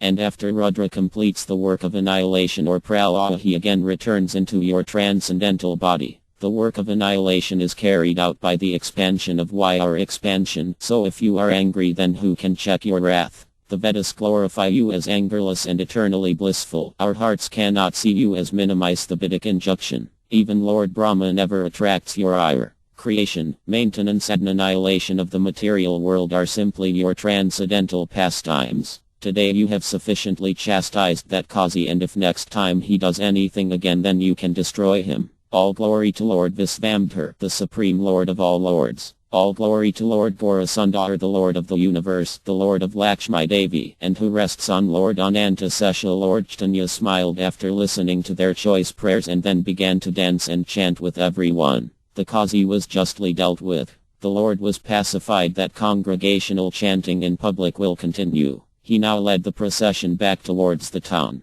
Chanting and dancing began again with previous jubilance and exuberance. Joy once more filled the atmosphere. The devotees were now free from any fear or inhibition. They could chant their beloved Lord Krishna's name at any time. The atheists were subdued, their spirit broken, and the devotees were victorious and jubilant. They again became submerged in the ecstasy of chanting and dancing. Now all the devotees went ahead dancing and chanting, and the Lord came up from behind. Lord Brahma, Lord Shiva, Lord Ananta and all the other demigods enjoying themselves participating in the congregational chanting. The procession entered the locality of traders who deal with conch shells and other connected items. All the residents came out in best and welcomed the congregation with the necessary Vedic rituals known as Purnakambha. The roads were strewn with flowers and lamps were lit up in the house. Then they went through the weavers' locality. A great sound of jubilation and chanting of the Lord's name greeted the approaching congregation. Everywhere they went, people were mad with joy. They were relishing their well-earned victory over despotism. Lord Caitanya was very happy to see that all were chanting the Lord's holy name. Lord Caitanya, dancing in mad ecstasy, went to Sridhara's house. Sridhara lived in a small broken hut. He had practically no possession. A metal pot stood outside his door. The pot was dented and old. It was repaired so many times that even a thief would not think of stealing it. The Lord was dancing in front of Sridhara's house when he saw that the only visible metal pot was filled with water. The Supreme Lord Visvambhar, wanting to teach the human society that how much he loved and cared for his devotees, picked up Sridhara's worn-out water pot and proceeded to drink water from it with great pleasure. Even if someone wanted to stop him, who could do that? When Sridhara saw what Visvambhar was doing, he came running, shouting, "O death, I am finished. I know you have come to my house to destroy me." So saying, Sridhara, the most saintly personality, fainted on the ground out of great spiritual perturbation. Lord Visvambhar with utmost satisfaction said, "My whole being has now become purified.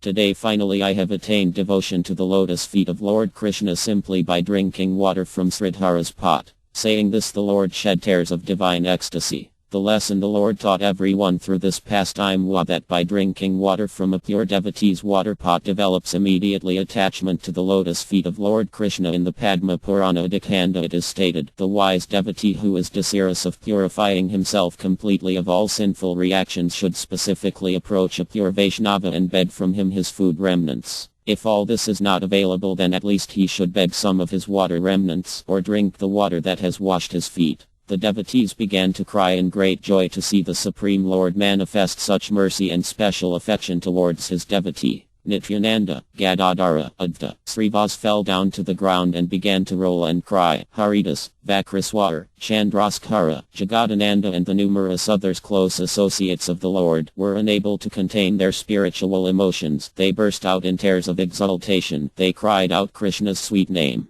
Sridhara's house became the blessed exhibition site for the highest form of spiritual ecstasy and love of Godhead. The whole universe exulted with the chanting of Krishna's holy name. Lord J. Gaurachandra smiled benignly. His mission was accomplished. Just behold the glory of this devotee's devotion. The Supreme Lord reciprocated his devotion with his full mercy. The Lord drank water with infinite pleasure from Sridhar's water pot made of a base metal. The pot was full of repairs and dents, a pot that was used for many purposes. The Lord enjoyed drinking from this pot because he was drinking Sridhar's transcendental devotion to him, and so the common liquid water was immediately transformed into divine ambrosia. Thus the Lord taught that everything in relation to a pure devotee is transcendental. The Supreme Lord, on the other hand, ignores the valuable gem-studded water pot of insolent materialists. He accepts any offering from his surrendered devotees, irrespective of any rules and regulations for offering. If his devotee has little and ordinary food, then he forcibly takes it from him, as he has displayed this quality in Dvraka with Sudam's Vipra. It has been seen that the Lord sells himself to his devotees. When the Pandavas were banished to the forest, Lord Krishna relished a simple offering of leafy vegetables for Yudhishthira Mahara. The pure devotees are Krishna's father, mother, wife, brother.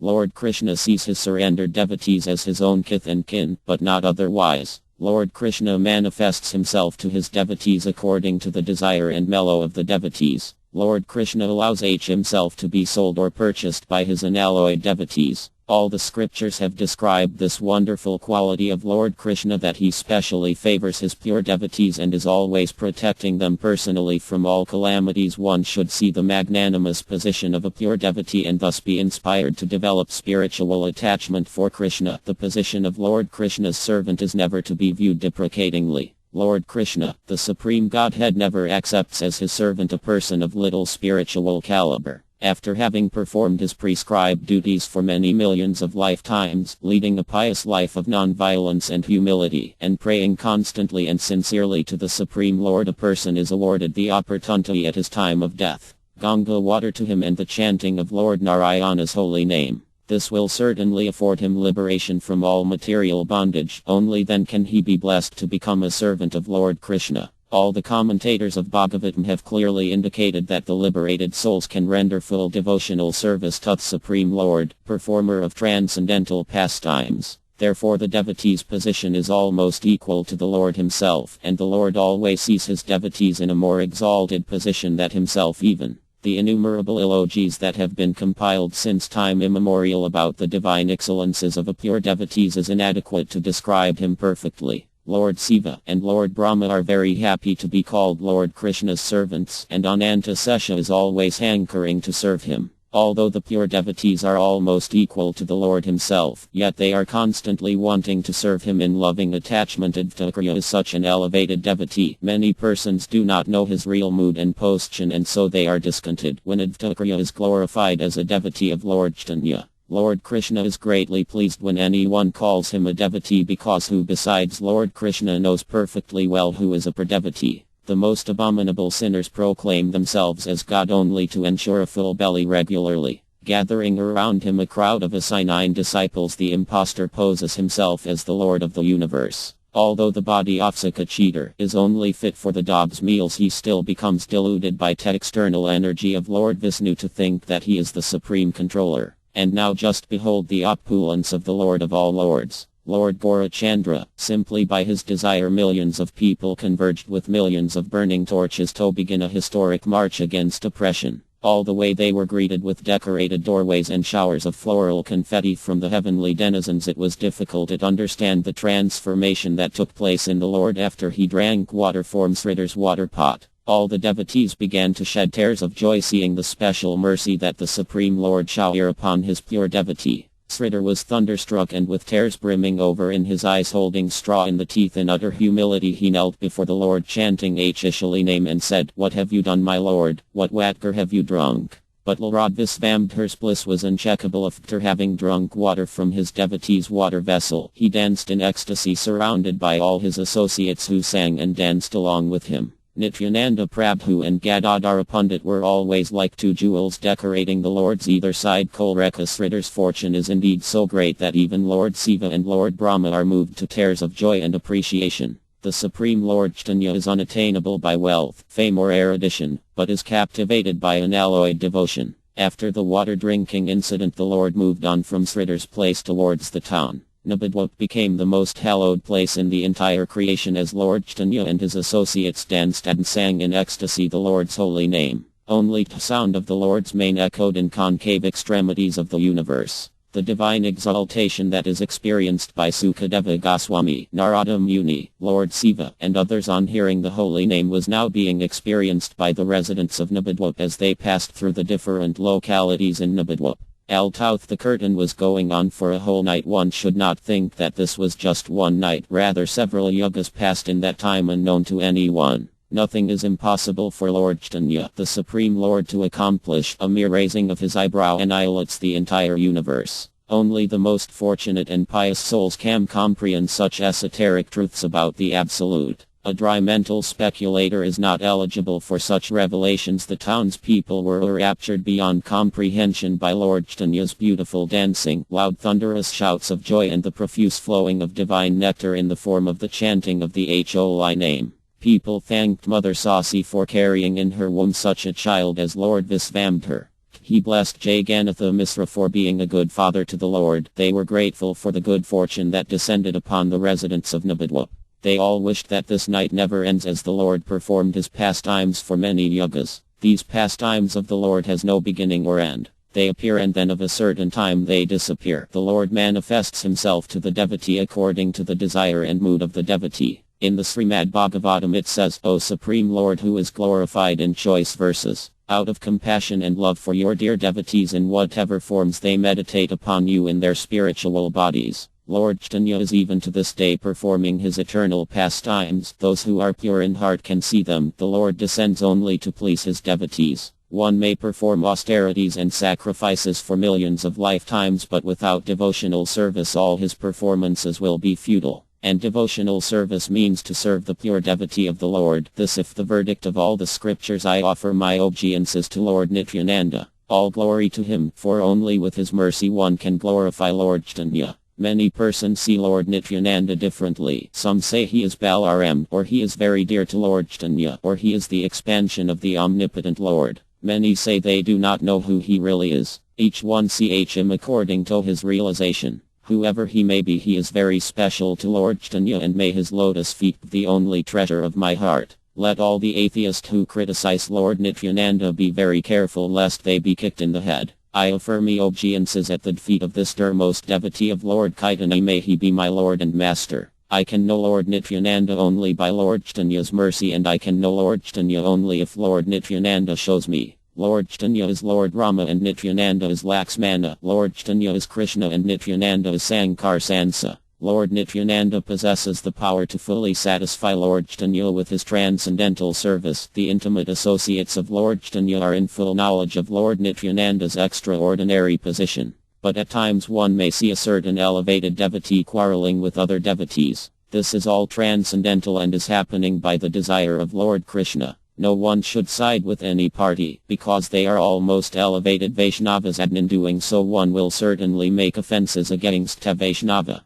One can become a true Vaishnava by serving Lord Krishna and by not finding faults in others. Now I offer my obeisances at the lotus feet of Advaita. May I remain attached to his dear servitors. All glory to Lord Chaitanya along with all his associates. These narrations about his pastimes rewards one with the highest devotional mood. If one sides with Advaita against Gadadhara Pandita, then due to this imbecile act that person is never allowed shelter be Advaita as his devotee. The transcendental pastimes of Lord Chaitanya are the purest form of divine ambrosia. I pray that these unlimited pastimes increasingly appear in the minds of all living beings. One who desires joy from hearing these narrations will surely see the beautiful face of Lord Chaitanya directly. Lord Sri Krishna Chaitanya and Lord Nityananda are my life and soul. Sri Caitanya Bhagavat Madhya Leela Chapter 14. All glory to Lord Chaitanya. He is epitome of divine peace. He protects the pious and annihilates the miscreants. All glory to the son of Jagannath Misra and Sasi Mata. He is glorified with choice verses. All glory to the life of Jagadananda Pandit and Haridas and Kashaswara's heart's purest treasure. You are an ocean of mercy, friend of the poor and the maintainer of all living entities. Whoever surrenders unto you,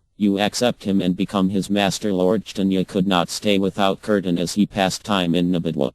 The curtain started having such an effect on him that as soon as he heard the holy name he fell down in ecstasy in whatever place he was. Tears flowed profusely from his eyes. He became saturated with love of Godhead. If anyone for any reason said aloud the Lord's name, Lord Chaitanya swooned to the ground and the symptoms of ecstasy started to manifest on his person as he rolled on the ground. Such displays of spiritual ecstasy was indeed very rare. Even Lord Brahma would consider himself blessed if he could see this. Yet the residents of Nabadwip saw all these transcendental activities enacted often right on the streets. And when sometimes the Lord experienced intense ecstasy he would become unconscious, his body numbed into stillness. On these occasions the devotees would carry him away, themselves feeling sublime joy. Then bringing him in an unconscious state behind closed doors they again started up the curtain which submerged the entire universe in waves of spiritual bliss. The different devotional ecstasies that manifested on the Lord's person are all inexplicable and often unrecognizable by anyone of its esoteric significance. Sometimes the Lord spoke up saying, I am Maiden Gopal, and then with a sudden change of mood he will say, I am an eternal servant of Lord Krishna. On certain days he would incessantly repeat, Gopi, Gopi, Gopi, thinking of the damsels of Vrindavana, and if he as much as heard Krishna's name, he burned inside with increasing anger and said, where is this Krishna of yours coming from, this big rogue? He is a cheat, cunning and a hypocrite, who can think of worshipping him?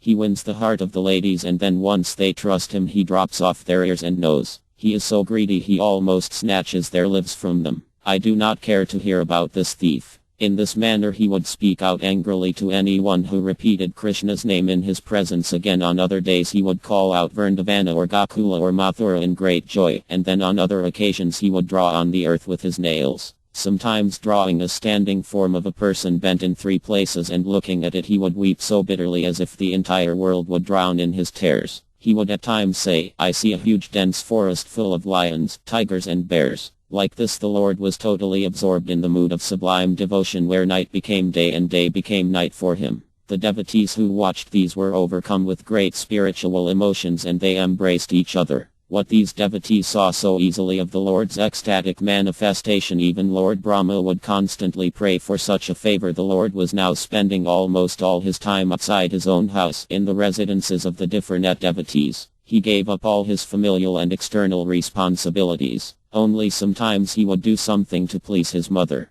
The devotees were now always feeling intense joy having the Lord always with them. Their bliss in Kirtan increased. Nityananda, Advaita, Gadadhara never left the Lord's association, always participating in his never-ending transcendental activities. One day Advaita, overcome by the mood of the gopis, began to dance, while all the devotees sang with intense feelings. He danced in joy, and at the same moment in great humility and distress he fell to the ground holding a straw in his teeth and began to roll as if intoxicated by the divine nectar of love of Godhead. Advaita continued to dance for several hours, but the other devotees were exhausted, unable to keep up with him. Then finally the devotees quietened him, making him sit down, and they sat around him. Finding Advaita somewhat tranquil, Srivas Pandit, Ramai and a few others went for their baths. But soon again Advaita was overcome with feeling distress, and as it gradually increased in intensity he began to roll in Srivas' courtyard. Lord Caitanya after some work was resting in his house. Advaita's feelings of humility and distress became known to the Lord. The Lord always soothes away his devotees' distress and worries. So Lord Caitanya came to see Advaita. Seeing Advaita supine in Srivas' courtyard he took him by the hand, leading him into the temple and shut the doors. Giving Advaita a consoling smile, the Lord said, Listen Akriya. Tell me, what is your desire right now? What is to be done? Advaita said, O Lord, you are essence of all the Vedas. I want only you. What else is there to want? The Lord laughed slightly and replied, Here I am in person. What more do you want? Advaita insisted, What you say is true. Here you are before me, the absolute truth. Yet I would like to see some of your mystic opulences. The Lord softly asked, Tell me what you desire. Advaita said, My Lord, I intensely desire to see what Arjuna had seen long ago. As soon as Advaita had spoken these words, Advaita saw a chariot in the midst of a raging battlefield. Millions of soldiers were engaged in combat all around the chariot. Sitting inside this chariot was the beautiful blackish four-handed form of Lord Krishna holding conch, mace, lotus and disc in each of his hands. Advaita was bright then, beholding the universal form of Lord Krishna. All the planets and stars like sun, moon and mountains, rivers, oceans, forests well visible within this wondrous manifestation of Krishna. He saw Arjuna standing before this universal form with folded hands offering words of prayer and praise. He saw millions of pairs of eyes and millions of open mouths with huge licking flames exuding out of them. All the atheists and sinful demons were being sucked into this mighty conflagration to be consumed. The fault-finders and the heartless ones who perpetrate violence on others all burned in the flames from the mouth of Lord Caitanya. Advaita was blessed with the Lord's special mercy, and therefore he could see this marvelous universal form of Lord Caitanya. As Advaita saw this universal form, he began to cry in great ecstasy due to his intense love for the Lord, and falling to his knees in great humility he begged the Lord for his eternal association as his Lord and Master. While Advaita was seeing Lord Caitanya manifest his universal form, Lord Nityananda was roaming the streets of Navadvip absorbed in divine bliss, as was his usual vocation. Lord Nityananda, because of his supramundane position, could immediately know that Lord Caitanya was showing his special universal form to Advaita. He quickly went to Sriva's house and headed straight to the temple room. Lord Caitanya also knew that Nityananda was coming, shutting the doors behind him. Lord Nityananda saw this unlimited form of the Lord before him, and falling down like a stick he offered his obeisances and closed his eyes. The Lord spoke, "Arise, O Nityananda. You are as dear to me as my own life.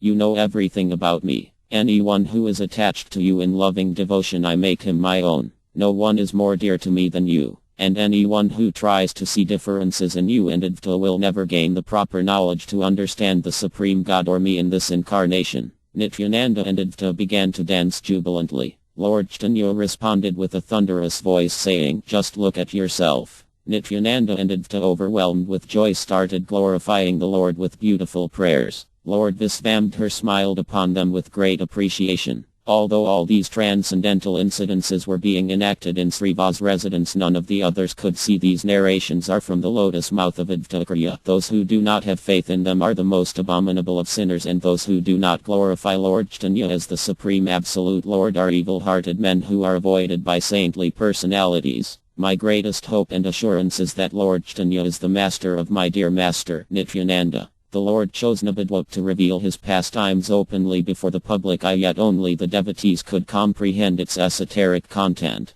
The most valuable wealth anyone can possess is the wealth of devotional service to the Supreme, and the zenith of devotion is when one weeps in ecstatic bliss remembering the holy name of Krishna. One cannot develop love of Godhead by material means. Only by sincerely calling out to Krishna can one at the end chant Krishna's name purely. One can also easily attain this state of perfect joy if one hears with implicit faith the narrations of Lord Caitanya exhibiting his universal form to Advaita and Nityananda Prabhu. Finally, Lord Caitanya left for his residence with all the other devotees. Lord Nityananda and Advaita did not inform another soul about seeing the Lord manifest his universal form. They were still mad with joy, and they rolled about on the ground, sometimes singing, dancing and clapping hands. As they were thus engrossed in merriment, soon they began to argue and abuse each other. Advaita said, "You simpleton, drunkard, who asked you to come to this place? Why did you force your way in here? And whosoever calls you a sannyasi? No one knows your family background or caste, and as for known, you eat in anyone's house from any caste. How does a mad intoxicated person like yourself find himself in the company of Vaishnavas? If you do not leave right away, then you will find yourself in real trouble."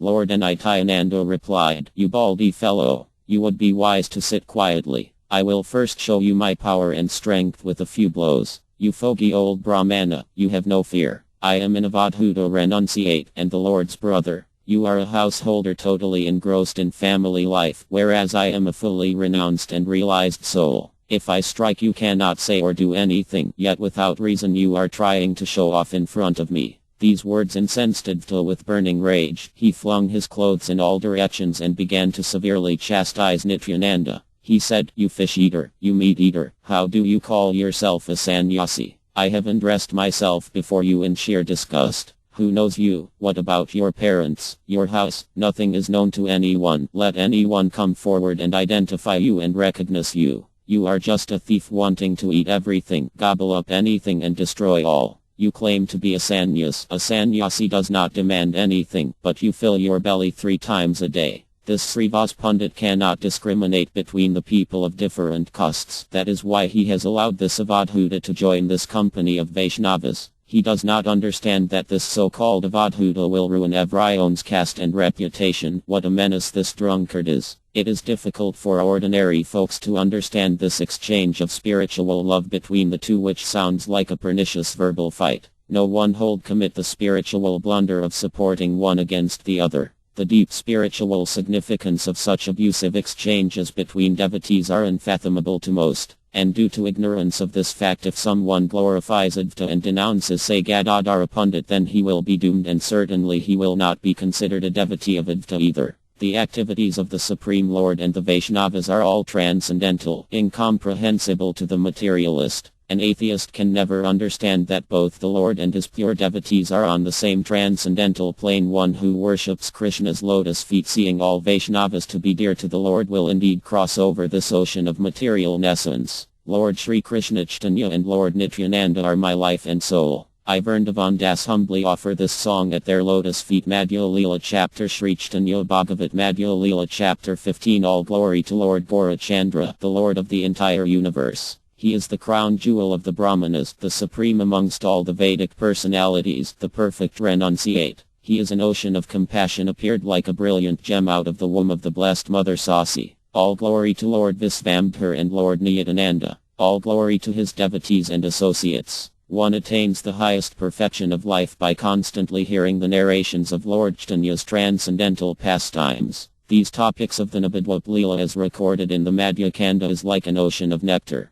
The Lord was always engrossed in Sankirtan, relishing the taste of his own transcendental name, and thus intoxicated he exhibited the symptoms of ecstasy and also revealed his supramundane opulences. The sweet ambrosia of love of Godhead led the Lord to act like a madman. The Lord, whose body was the object of even Lord Brahma's worship, was besmeared with dust from rolling on the ground. The devotees satiated their vision, seeing the Lord submerged in an ocean of divine bliss. And in those times when he emerged out of the blissful state of unconsciousness, he would sometimes sit surrounded by his associates, other times go to the Ganga to take a bath. On some occasions, after dancing for a long time, the Lord would come and sit with his devotees, who would then give him a shower in the house with Ganga water. One of the maidservants of Srivas Pandita named Ducky would carry all the Ganga water for the Lord's bath while the Lord was still engaged in dancing. She would watch the beautiful form of the Lord dancing in spiritual exaltation, and tears would well out in drops, and then she went out again to bring more pots of Ganga water for his bath. When the Lord saw the water pots full of Ganga water neatly arranged in rows, he was very pleased.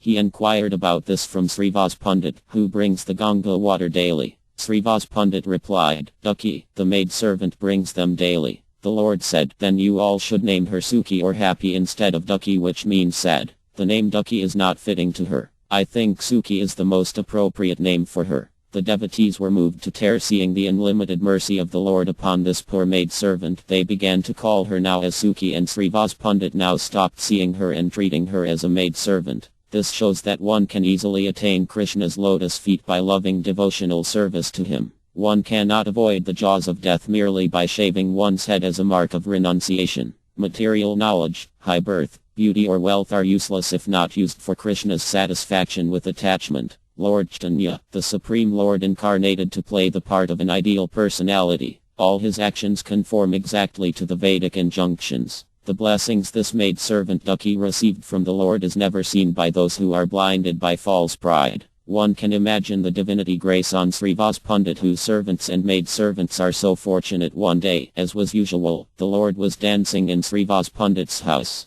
The devotees, including Srivas, surrounded the Lord and sang and danced. Just then, in the inner quarters of the house, Srivas' son passed away due to some illness. The ladies helplessly looked on. Outside, the curtain was in full progress and the Lord danced in ecstasy. Suddenly, sounds of loud wailing filled the air. Srivas Pandit hurried inside the house and saw his son lying dead on the bed. Srivas Nadit was a very elevated devotee, grave and knowledgeable. He took charge of the situation and forbade the ladies to lament so bitterly. He said, "You are all aware of Lord Krishna's transcendental potencies, hence restrain your tears and contain the sorrow in your heart. The Lord, whose holy name is capable of purifying even the most dreadful sinner just on a simple utterance and elevates him to the spiritual world, is now present here in person and dancing in ecstasy with his servitors, who are each one of them like Lord Brahma himself. And in this auspicious moment, if someone leaves his body, why should anyone lament? I would consider myself very fortunate if I had the same fate as this boy. Although you are unable to gain distance from the attachments of family life, you should at least stop your crying.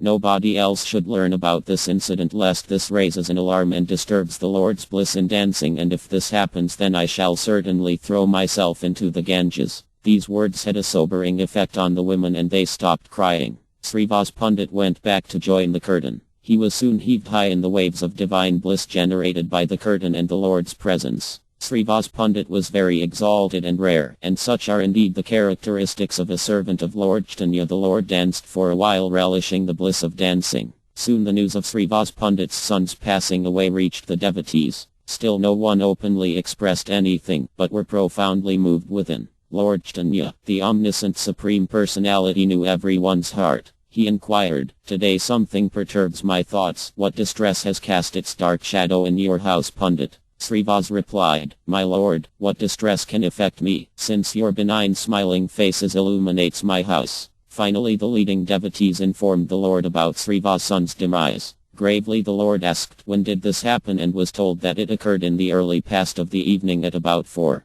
The Lord was told, "You were not informed of this matter because Srivas was concerned about disturbing your dancing. His son passed away about 2.5 hours earlier, and with your permission we can begin the necessary last rites now." When Lord Caitanya heard this wonderful story about Srivas Pandit, he was amazed. He said, "How can I ever live without such an extraordinary companion?" and began to weep. He said, "How am I going to leave such a saintly person's association who is unaffected by the demise of his son due to his love for me?" Speaking in this manner, the Lord broke down and wept bitterly. The devotees were perplexed to hear the Lord's words, which indicated he was going away. It did not make much sense to them, for none of them knew that in the future the Lord would leave home to embrace the mendicant's life of a sannyasa. When the Lord calmed himself, he took all the devotees to attend to the dead boy. In the presence of all the devotees, Lord addressed the deceased son of Srivas Pandit. "What reasons made you leave Srivas Pandit's house?" The devotees were indeed surprised that the Lord was speaking to a dead body. Their surprise turned to sheer wonderment when the deceased young boy spoke up, saying, "My lord, everything happens according to your will alone. Who can influence your will?" The devotees listened attentively to each word. The boy continued, "I have enjoyed in this body for the time prescribed my presence in it. Now the time period is over. I am leaving to take up another body. And my lord, although I must leave my present body, please be merciful to me so that I may never forget you. Who is one's father, and who is one's son? Everyone is here to act on the result of one's individual karma. As long as my destiny allowed me to remain in Srivas Pandit's house, I have stayed, but now I must leave for yet another residence. My lord, I offer my humble obeisances unto you and your dear associates. Please forgive all my offenses and permit me to take your leave." With these parting words, the child lay still. This wonderful miracle of the dead boy speaking such words of wisdom was a crowning experience for the devotees. They were reaching heights of exaltation. The entire family of Srivas was now carried on the waves of ecstasy. Their lamentation was a past dream.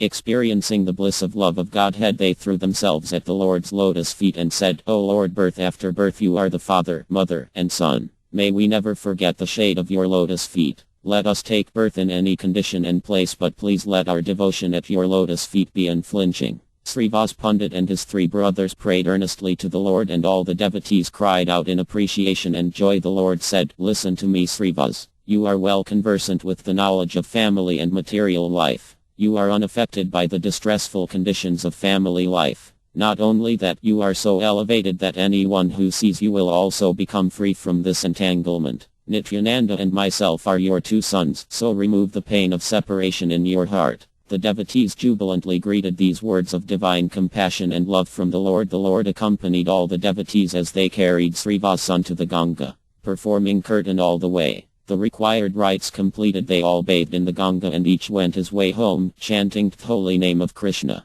Srivas' family went back satisfied with the last rites. All these confidential pastimes of the Lord are extraordinary, and faithful hearing of these narrations gives love of Godhead. And I offer my obeisances at the lotus feet of Srivas, whose sons are none other than my Lord Nityananda and Gaurachandra. These were the wonderful pastimes being enacted in Nabadwip, and they are known and seen only by devotees. Madhyakanda has tried to describe the pastime of the dead boy speaking words of wisdom to the best of the author's ability. The Lord was so deeply immersed in the ocean of love of Godhead that he had no attraction for family life. He could not even properly perform worship of the deities, what to speak of doing other activities. As the Lord would sit down to worship the deities after bathing, his clothes would become drenched with tears of love of Godhead. Unrestrained they flowed from his eyes. Such were the surging within his spiritual emotions. He immediately came out of the deity room and changed into fresh clothes. Again, in a matter of moments, his clothes became soaked with tears of spiritual love. In this way he was unable to perform any worship of the deity. Ultimately he requested Gadadhara Pandit to offer worship to the deity, saying to him that he was not fortunate enough to worship the deity. Such were the supramundane activities of the Lord of Vaikuntha as he relished the nectar of love of Godhead. Lord Sri Krishna Chaitanya and Nityananda Prabhu are my life and soul. I Vrindavan Das humbly offer this song at their lotus feet. Sri Chaitanya Bhagavat Madhya Leela Chapter 16. All glory to Lord Gaurachandra, the supreme purifier of the entire world. Please offer me your lotus feet on the seat of my heart. One day the Lord went to Suklambara Brahman Haris and begged food from him to show his mercy upon him. The Lord said, I feel an uncontrollable desire to eat your food, and believe me, there is no reason for you to be afraid. The Lord persistently requested Suklambara, and so Suklambara pleaded with the Lord, saying, O Lord, I am a most sinful person, despicable and worse, and you are the symbol of religious principles. O Lord, whereas you are to shelter me who is comparable to an insignificant insect caught up in this material illusion.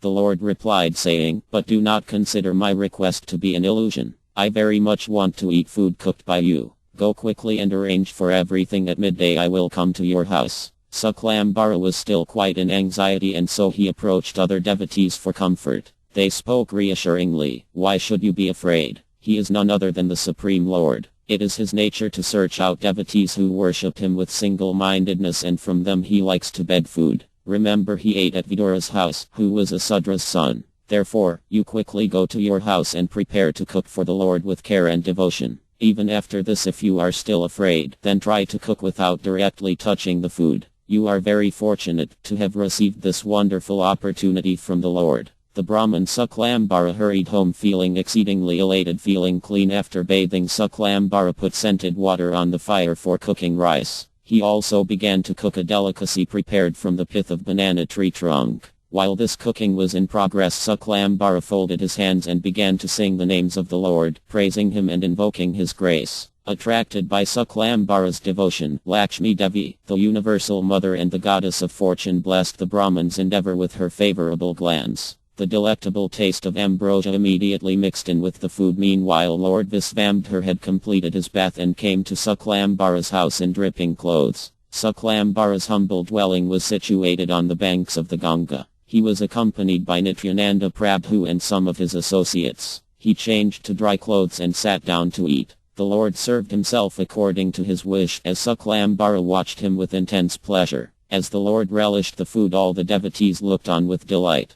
Supreme Lord Gauranga is the receiver and enjoyer of all pure oblations offered in sacrifices by no less than Lord Brahma and others of his stature. But now the Lord was thoroughly relishing Suklambara's cooking prepared from rice that he had begged. This is certainly very rare. The blessed Lord said, I have never tasted anything so delicious in my life. The rice and thor are so palatable that I find no words to describe. How did you cook this to get such a taste? Actually, you are my eternal associate as a friend. I have advented only for your sake and for the sake of others like you. All the devotees present began to shed tears of joy as their Lord showered mercy upon Suklambara. In this way the Lord relished his food and enjoyed the company of his devotees. Let the atheistic people blinded with sinful activities open their eyes and see how Suklambara was blessed by the Supreme Lord. Lord Chaitanya is unapproachable to those who are puffed up with wealth, following, learning, etc. The scriptures declare that the Supreme Lord is easily won over by surrender in loving devotion. Finishing his meal, the Lord sat down in a relaxed manner, chewing on a betel pen, and smiled gently. The devotees rushed to have remnants from the Lord's eating plate he just left behind. The Lord's remnants are so rare that Lord Shiva and Lord Brahma would feel extremely blessed to receive some and would carry the plate on their heads, but now it was so easily available to all the devotees of the Lord. Such a wonderful pastime was taking place in a beggar's house. This is the transcendental arrangement of the Lord. The Lord engaged everyone in discussing the transcendental topics of Lord Krishna's pastimes for a while and then lay down to rest. The devotees following their Lord also lay down. One amongst the devotees of the Lord, Sri Vijdas, an exalted soul, had a wonderful vision. There were very few in Nabadwap whose handwriting could compare with Vijay's, and he had copied many of Lord Chaitanya's books. People simply knew him as Vijay the artist but were unable to gain his spiritual depth due to their lack of devotion. As they all lay next to the Lord placed his hand gently on Vijay's body, and Vijay began to see marvelous sights. He saw the Lord's hand glistening like a golden pillar, long and graceful. The entire arm was covered in brilliant gems and jewelry. The fingers of the hand were bedecked with rings full of priceless gems which shone with the dazzle of 1,000 suns and moons. The marvelous radiance spread to the abode of Lord Brahma, the highest planet of the universe. Vij was overcome with joyous amazement. He opened his mouth and was about to exclaim when suddenly he felt the Lord's hand covering his mouth. The Lord smilingly said, "As long as I am present in Nabadwap, you should not speak about this to anyone." Hearing these words, Vij jumped up from his position with a roaring sound, waking up all the devotees. The devotees saw Vij in an excited state and tried to calm him down unsuccessfully. After a spell of excitement and temporary madness, that great soul fell down in a swoon of ecstasy. Seeing these symptoms, the devotees realized that Vij had seen transcendental visions, and feeling great joy for him began to cry and share his ecstasy. The Lord inquired from everyone, "What has happened to Vij?" Quite suddenly he started making these thunderous sounds. "I know, he has a special sentiment for Mother Ganga, and being so near Mother Ganga must have affected him. Otherwise it must be the presence of the deities in Suklambara's house, or maybe he has seen Lord Krishna here." Saying this, Lord Chaitanya placed his hand on Vij and brought him back to consciousness. The devotees were relieved and happy. Although Vij regained consciousness and was up and moving, he was still silent, without responding, like a stone. For 7 days he roamed all over Nadia without food, sleep or any bodily care. People would not understand Vij's spiritual trauma. After some days Vij returned to his normal self. These were extraordinary activities the Lord performed in Suklambara's house. Who can enumerate the extent of Suklambara's fortune? The Lord chose to sanctify Suklambara's house with his presence and the presence of his intimate associates. He even ate food cooked by Suklambara. One who hears with faith these supramundane narrations of how the Lord graced Vij and Suklambara will develop an alloyed devotion to the Supreme Lord. This is the dear verdict of the scriptures. Every day Lord Chaitanya, accompanied by Lord Nityananda, visited different Vaishnavas' houses and manifest his transcendental pastimes. Lord Chaitanya was constantly steeped in ecstatic prema rasa, manifesting the mood and behavior of different incarnations. Matsya, Kurma, Nrsimha, Vraha, Vaimana, Raghuvath, Buddha, Kalki, Krishna, all these moods were displayed by him as and when he desired. They came and he quickly hid them, but somehow Lord Balaram's mood returned repeatedly to him and he kept manifesting it as Haladara, Balarama. Lord Chaitanya would become very excited and agitated, shouting loudly, "Bring me wine, bring wine." Lord Nityananda always knew the Lord's different moods. He would immediately fetch a pot full of Ganga water. Such was the volume of his voice that the entire creation shook, and when he danced in that mood it was as if the earth would shatter to pieces and all the 3 worlds swayed precariously. The devotees were frightened to see such violent dancing, and they sang songs glorifying the pastimes of Lord Balaram. These songs greatly pleased the Lord, bringing him to a state of supreme ecstasy. In this state he moved about like a madman, walking and swaying like a drunk. Yet the beauty of his face was indescribable. One's eyes never satiated from drinking into the exquisiteness of his face. The more one looked, the desire to see his moon-like face increased. He constantly called out, "Nityananda, Nityananda," and at short spells when he came out of his trance, he would say things like, "Oh,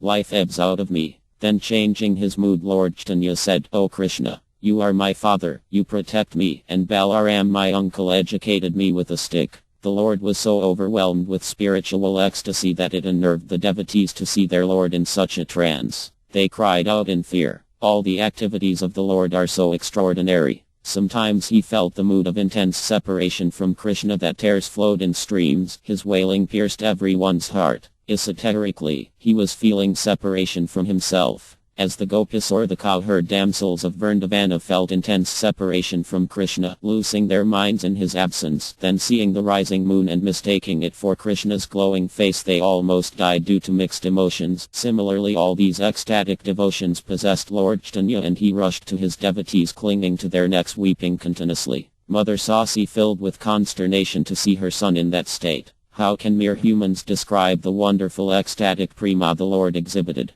Such displays of the highest order of devotional love was a daily occurrence with the Lord. One day the Supreme Lord Chaitanya was immersed in the pastimes of the gopis of Vrindavan. He was incessantly chanting, "Gopi, Gopi." Along came a student scholar from somewhere and without understanding his mood said to him, "Oh my Pundit, why are you chanting Gopi, Gopi? You should better chant Krishna's name. What pious gain is there in chanting Gopi, Gopi?" But according to the Vedas, one's piety increases manifolds by chanting Krishna's name. An ignorant man can never comprehend the Lord's spiritual state. The Lord said, Krishna, he is a plunderer. Who worships him? That ungrateful Krishna killed the innocent Bali, and although his winsome looks and strength has won many women, he deliberately cuts off a woman's nose. Again, he begs everything from Bali Mahra, leaving him with nothing, and then sends him down to hell. What will I gain chanting his name? Saying this, Lord Caitanya picked up a stick and, still immersed in prema bhava, he rushed towards the student menacingly. The student jumped up and ran out with the Lord close behind in hot pursuit, raving and ranting. The student ran in fear of his life, not understanding the Lord's real mood. The devotees ran after their Lord, and catching up with him brought him back and pacified him. The student in the meanwhile made good his escape. Panting heavily and drenched with perspiration, he came to his friends. They were all curious to see his plight and inquired the reason for his fright. He replied, "Do not inquire further. I am lucky to be here alive and breathing. Everyone says my Pundit is very saintly, but today when I visited him I found him chanting Gopi, Gopi. He is only chanting these names day and night. So I told him, what are you doing, O learned men? You should chant Krishna, Krishna as is recommended in the scriptures." These words enraged him to such an extent that he came charging at me with a stick. Not only that, he was even cursing and abusing Krishna, which I am afraid to repeat. Only destiny could have intervened to save my life today. The students began to laugh foolishly and air their vacuous views. One said, "The people say he is a good Vaishnava, then why does he come chasing a Brahmana with violent intentions?" Another offered, "How can you call him a Vaishnava if he refuses to utter Krishna's name?" Yet another remarked, "It sounds very strange that a Vaishnava is chanting only Gopi, Gopi." Another said forcefully, "Why should we feel coward and shrivel in this hovel?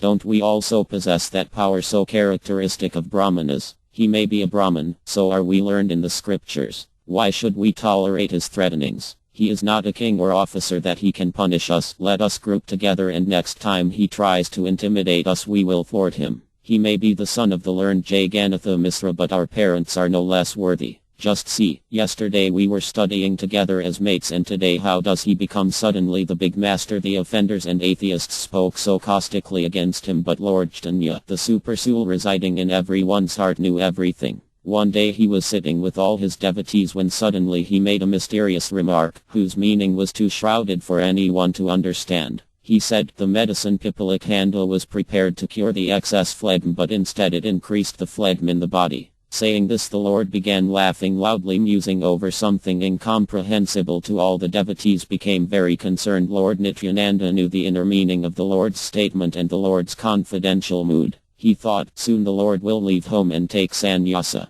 Lord Nityananda fell into deep despair. The life air seemed to leave his body at the thought of seeing his beloved Lord Caitanya. Beautiful as he is, to be sure, and of those lovely locks of hair. Lord Caitanya suddenly clasped Lord Nityananda's hand, taking him away to a quiet and lonely spot. Lord Caitanya said, "Listen, dear Nityananda, I am revealing my heart to you. The purpose of my advent was to deliver the entire world, but instead of delivering the living entities, it seems I have to ultimately destroy them. The people are supposed to attain salvation just by seeing me, whereas now their material bonds become stronger. As soon as they contemplated on beating me, they became tightly chained to eternal bondage. I incarnated with the intention of liberating the good and innocent mass, but now I have spoiled everything and am leading the people to their doom. Therefore, I have decided to shave off my head and take to the renounced life of a sannyasi, and go begging door to door. I will stand at the doors of those who wanted to attack me with a begging bowl. Then these same aggressors will fall at my feet, and in this way I will deliver the whole universe. Everyone respects a sannyasi. No one will ever think of harming a sannyasi.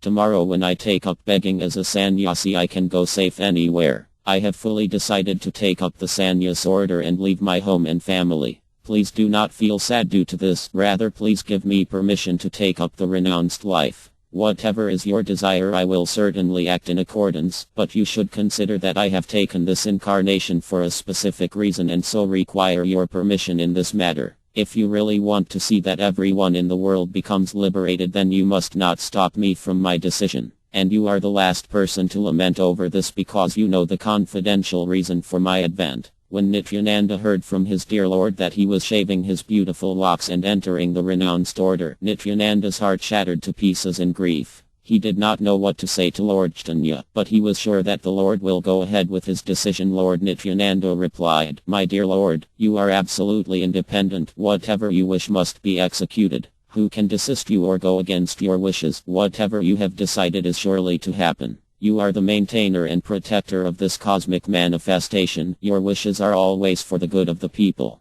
Who but you can conceive the best method for liberating the conditioned souls? You are perfectly free to act in any way you think best, and yet I think you may present these facts to all the Vaishnavas and ask their opinion. After hearing them you may do whatever you think is necessary." Lord Nityananda's words satisfied Lord Caitanya, and he embraced Nityananda again and again. Thus advised, Lord Caitanya went to meet the assembly of Vaishnavas. The paralyzing thought that Lord Caitanya will take sannyasa echoed in grey emptiness in Lord Nityananda's mind. He walked about normally, but within him raged a fitful storm. How will Sasamata contain her grief-stricken life once her Nimai abandons home? He thought, how will she live through the long lonely days and nights without him? Each time these thoughts raced to his mind he felt devastated with despair, and finding a secluded corner wept bitterly because he could not bear to think what will happen to Sasamata. Lord Caitanya came to Mukunda's house. Mukunda was overjoyed to see his beloved Lord coming personally to his house. The Lord said, "Sing something about Krishna." Mukunda began to sing, and the Lord listened to the transcendental sweetness of Mukunda's singing. Withdrawing the ecstasy within himself, the Lord calmed himself and spoke to Mukunda. The Lord said, "Mukunda, please listen to me. I have decided to leave my family and home to join the sannyas order. Shaving my hair I shall travel all over." The Lord's words crushed Mukunda's joy he had felt earlier on seeing the Lord. Piteously he begged the Lord, "My Lord, since you are firm in your resolve to become a mendicant, it must happen, but wait a little longer and stay with us and pass time in Krishna Kirtan, then do what you have to." Lord Caitanya left Mukunda's home and went to see Gadadhara Pandita. Gadadhara offered obeisances to his Lord, praying at his lotus feet. The Lord addressed Gadadhara, "I want you to hear me carefully, please. Gadadhara, I have to leave my family and home for the sake of my Lord Krishna. I shall shave my head and as a mendicant go wherever the road leads." Gadadhara remained motionless, thunderstruck. Feeling a burning grief swallowing him within, he replied, "Your words are very strange, my lord. You mean to say that one can attain Krishna simply by shaving the head and leaving home, and not by staying in the householder life? What spiritual gain is there in shaving one's head? All this may be your opinion, but certainly not found anywhere in the Vedic scriptures. How do you propose to leave a widowed mother all alone? At the very outset you will be burdened with the sin of bringing about your mother's death. You are her life a dream. If you are gone, what reason will she have to remain alive? Is one not dear to the Supreme Lord if one remains in the house? In fact, a householder is liked by everyone. And if in spite of everything I told you, you still want to cling on to your decision, then do what you like." Like this the Lord visited all his dear and near ones and told everyone of his plan to take sannyas. Whoever heard this was shocked with grief. They wept bitterly at the thought of seeing their beloved Lord, beautiful as the springtime full moon, shorn off all his black cascading curls. They lamented, "What will be the use then to string a garland for his curly locks?" Yet another said, "How will I live without seeing his delightful locks?" Yet another said, beating his head, "I will never be able to smell the transcendental aroma from his hair anymore."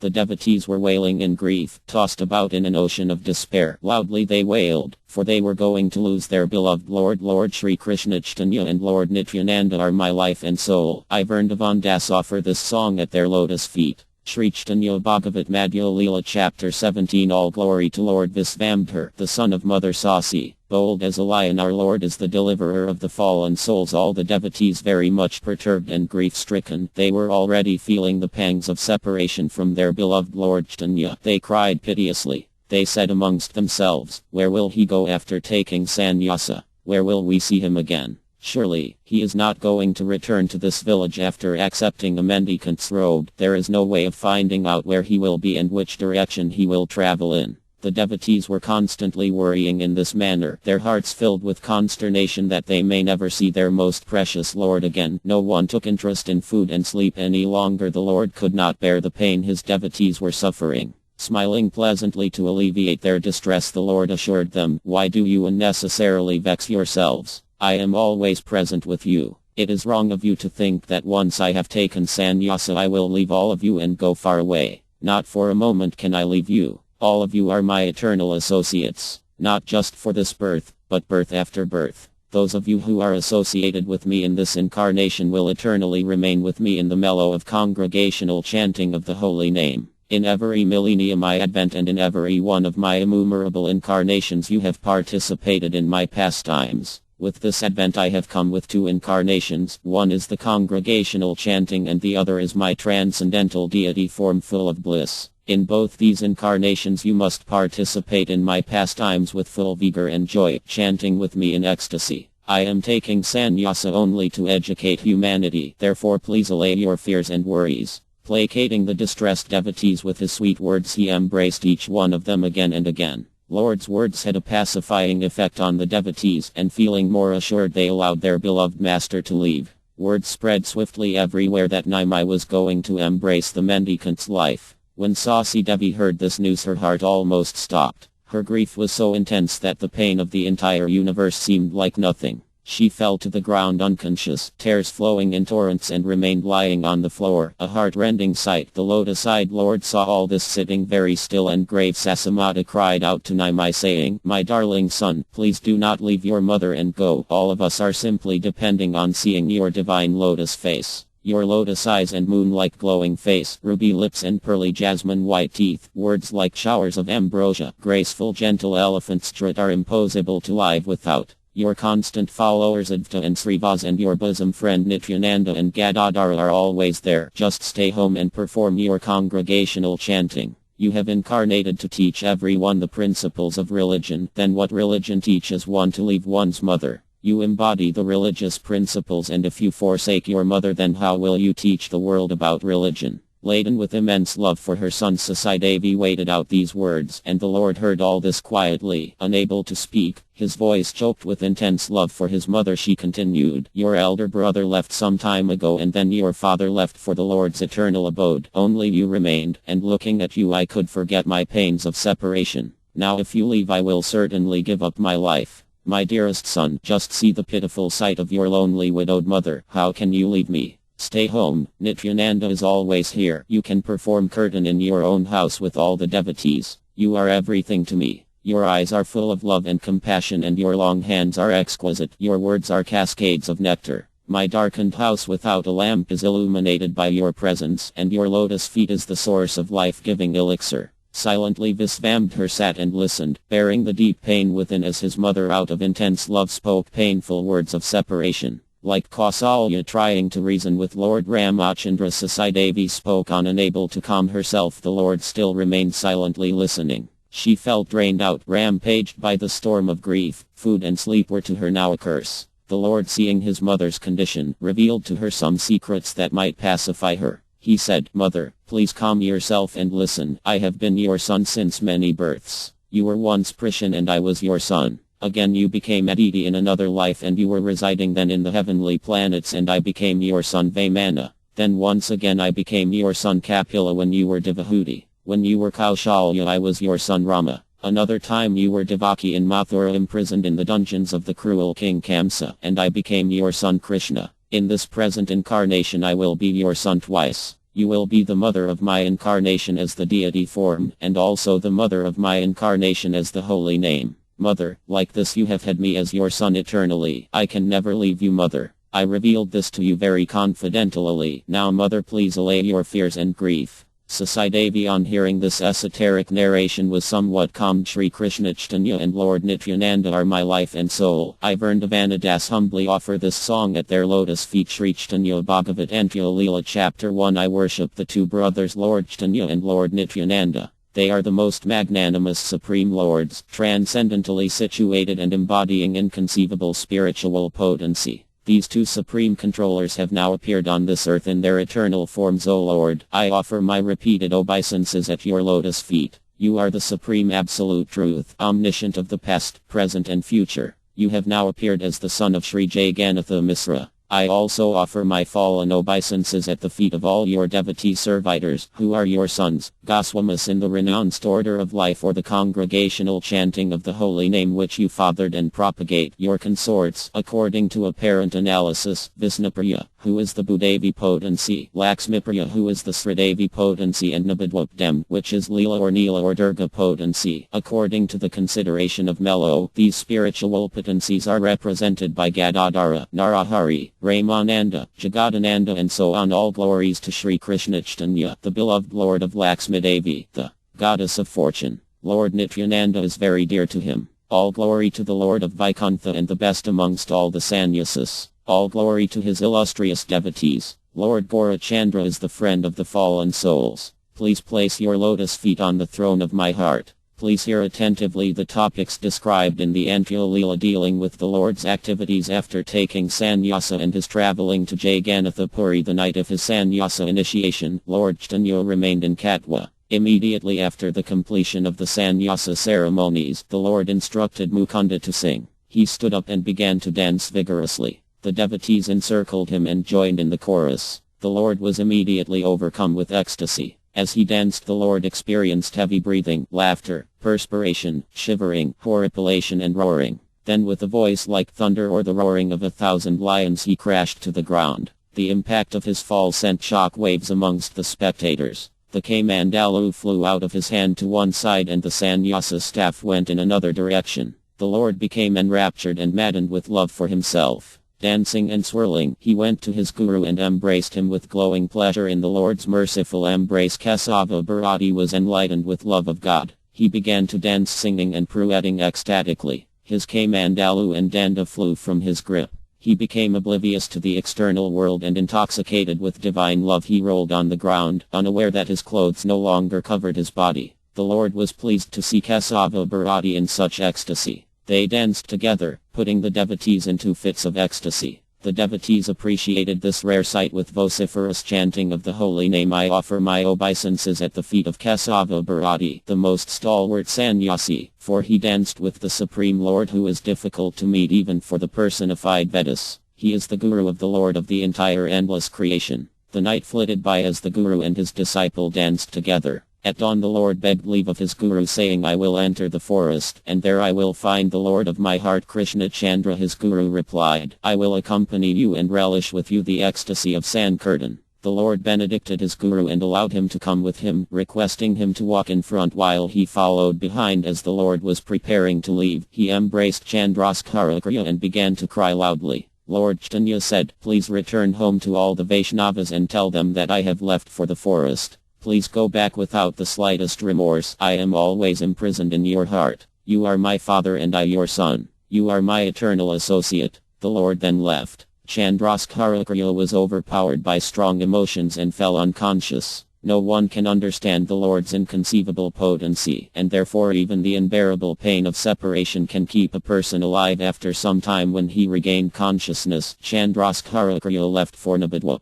He informed everyone in Nabadwap that the Lord had entered the forest wearing his sannyasa robe. This news deeply pained all the devotees and they cried out in the excruciation of separation. The devastating effect of the news was widespread and intense. Advaita, numbed with grief, cried, I cannot live, and fell unconscious. The heart-rending cries of the devotees could have melted the most cruel heart. Sasidevi stood motionless like a wooden doll in stony silence, shocked by the news. The other ladies fell to the ground wailing piteously. Advaita, regaining consciousness, exclaimed, What further use do I have for this life now that my Lord has gone away? I will throw myself into the Ganga, and if you restrain me I shall do it in the darkness of night. The throbbing pain of separation rendered everyone restless and gloomy. They felt sick, uneasy and ready to finish their lives. Although most of them were grave and learned persons, now they were anxious, their minds in turmoil as the devotees were preparing to end their lives and their unbearable misery. Suddenly a heavenly voice caught their attention. O Advaita and all devotees, do not be sad, go worship Krishna happily. Your Lord and Master will return in a few days and be amongst you again.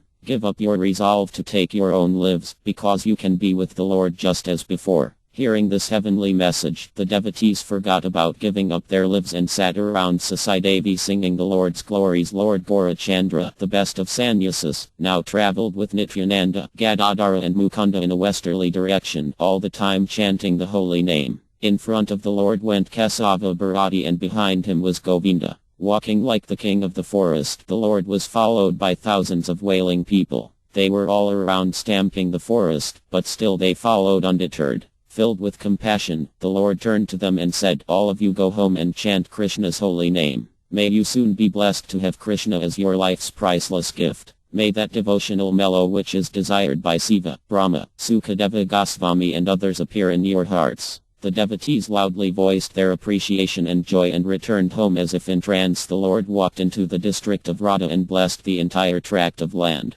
This district is pleasant, with the svathama trees everywhere. Cows were grazing peacefully in the beautiful natural setting, and the Lord upon seeing this scene began to dance blissfully. Devotees quickly gathered around him singing and clapping. The Lord chanted Hari, Hari in a roaring voice that boomed across the universe, and whoever heard him was purified of his material contamination. In this way he graced the residents of the Radha district, dancing all the way. The Lord said, "I want to stay in the forest where the Vakrasvara deity is. It is quiet and lonely there." The Lord then continued on his way accompanied by his followers, dancing and singing ecstatically. The local residents ran out to see the Lord and his wonderful dancing. Although Sankirtana had never been performed in that area before, and no one had even seen the effects of Krishna Prema manifest in a devotee, now they were offering obeisances to the Lord as he danced and wept in ecstasy. This was a rare experience for them. Amongst them were a few fallen sinners who asked, "Why is he crying so much?"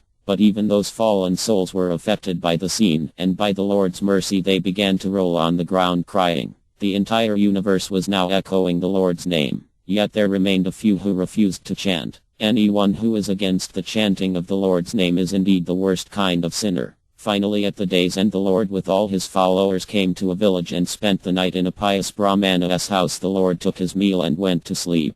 The devotees slept all around the Lord. Just a few hours before dawn, Lord Caitanya stole away quietly from the rest of the devotees and left for an unknown destination. When the devotees awoke early next morning, they found the Lord missing. Again they were swept with waves of despair and melancholy and began to weep bitterly. They searched for him everywhere, inquiring from everyone in the village, but to no avail. They left the roads and paths and went into the fields. The Lord was absorbed in the transcendental ecstasy of love of Godhead. He walked in the middle of the expansive meadows and wept and wailed loudly. He loudly called out, "O Krishna, my Lord, my Father, the Lord of Vaikuntha, the Supreme Lord of all living entities and the best of the sannyasis," wept openly. He cried so loudly that he could be heard several miles away. The devotees searching for the Lord quite a distance from where he was heard this strange crying. They began to follow the sound and soon saw the Lord crying loudly. Seeing their beloved Lord weeping, the devotees also began to cry. Finally Mukunda started to sing.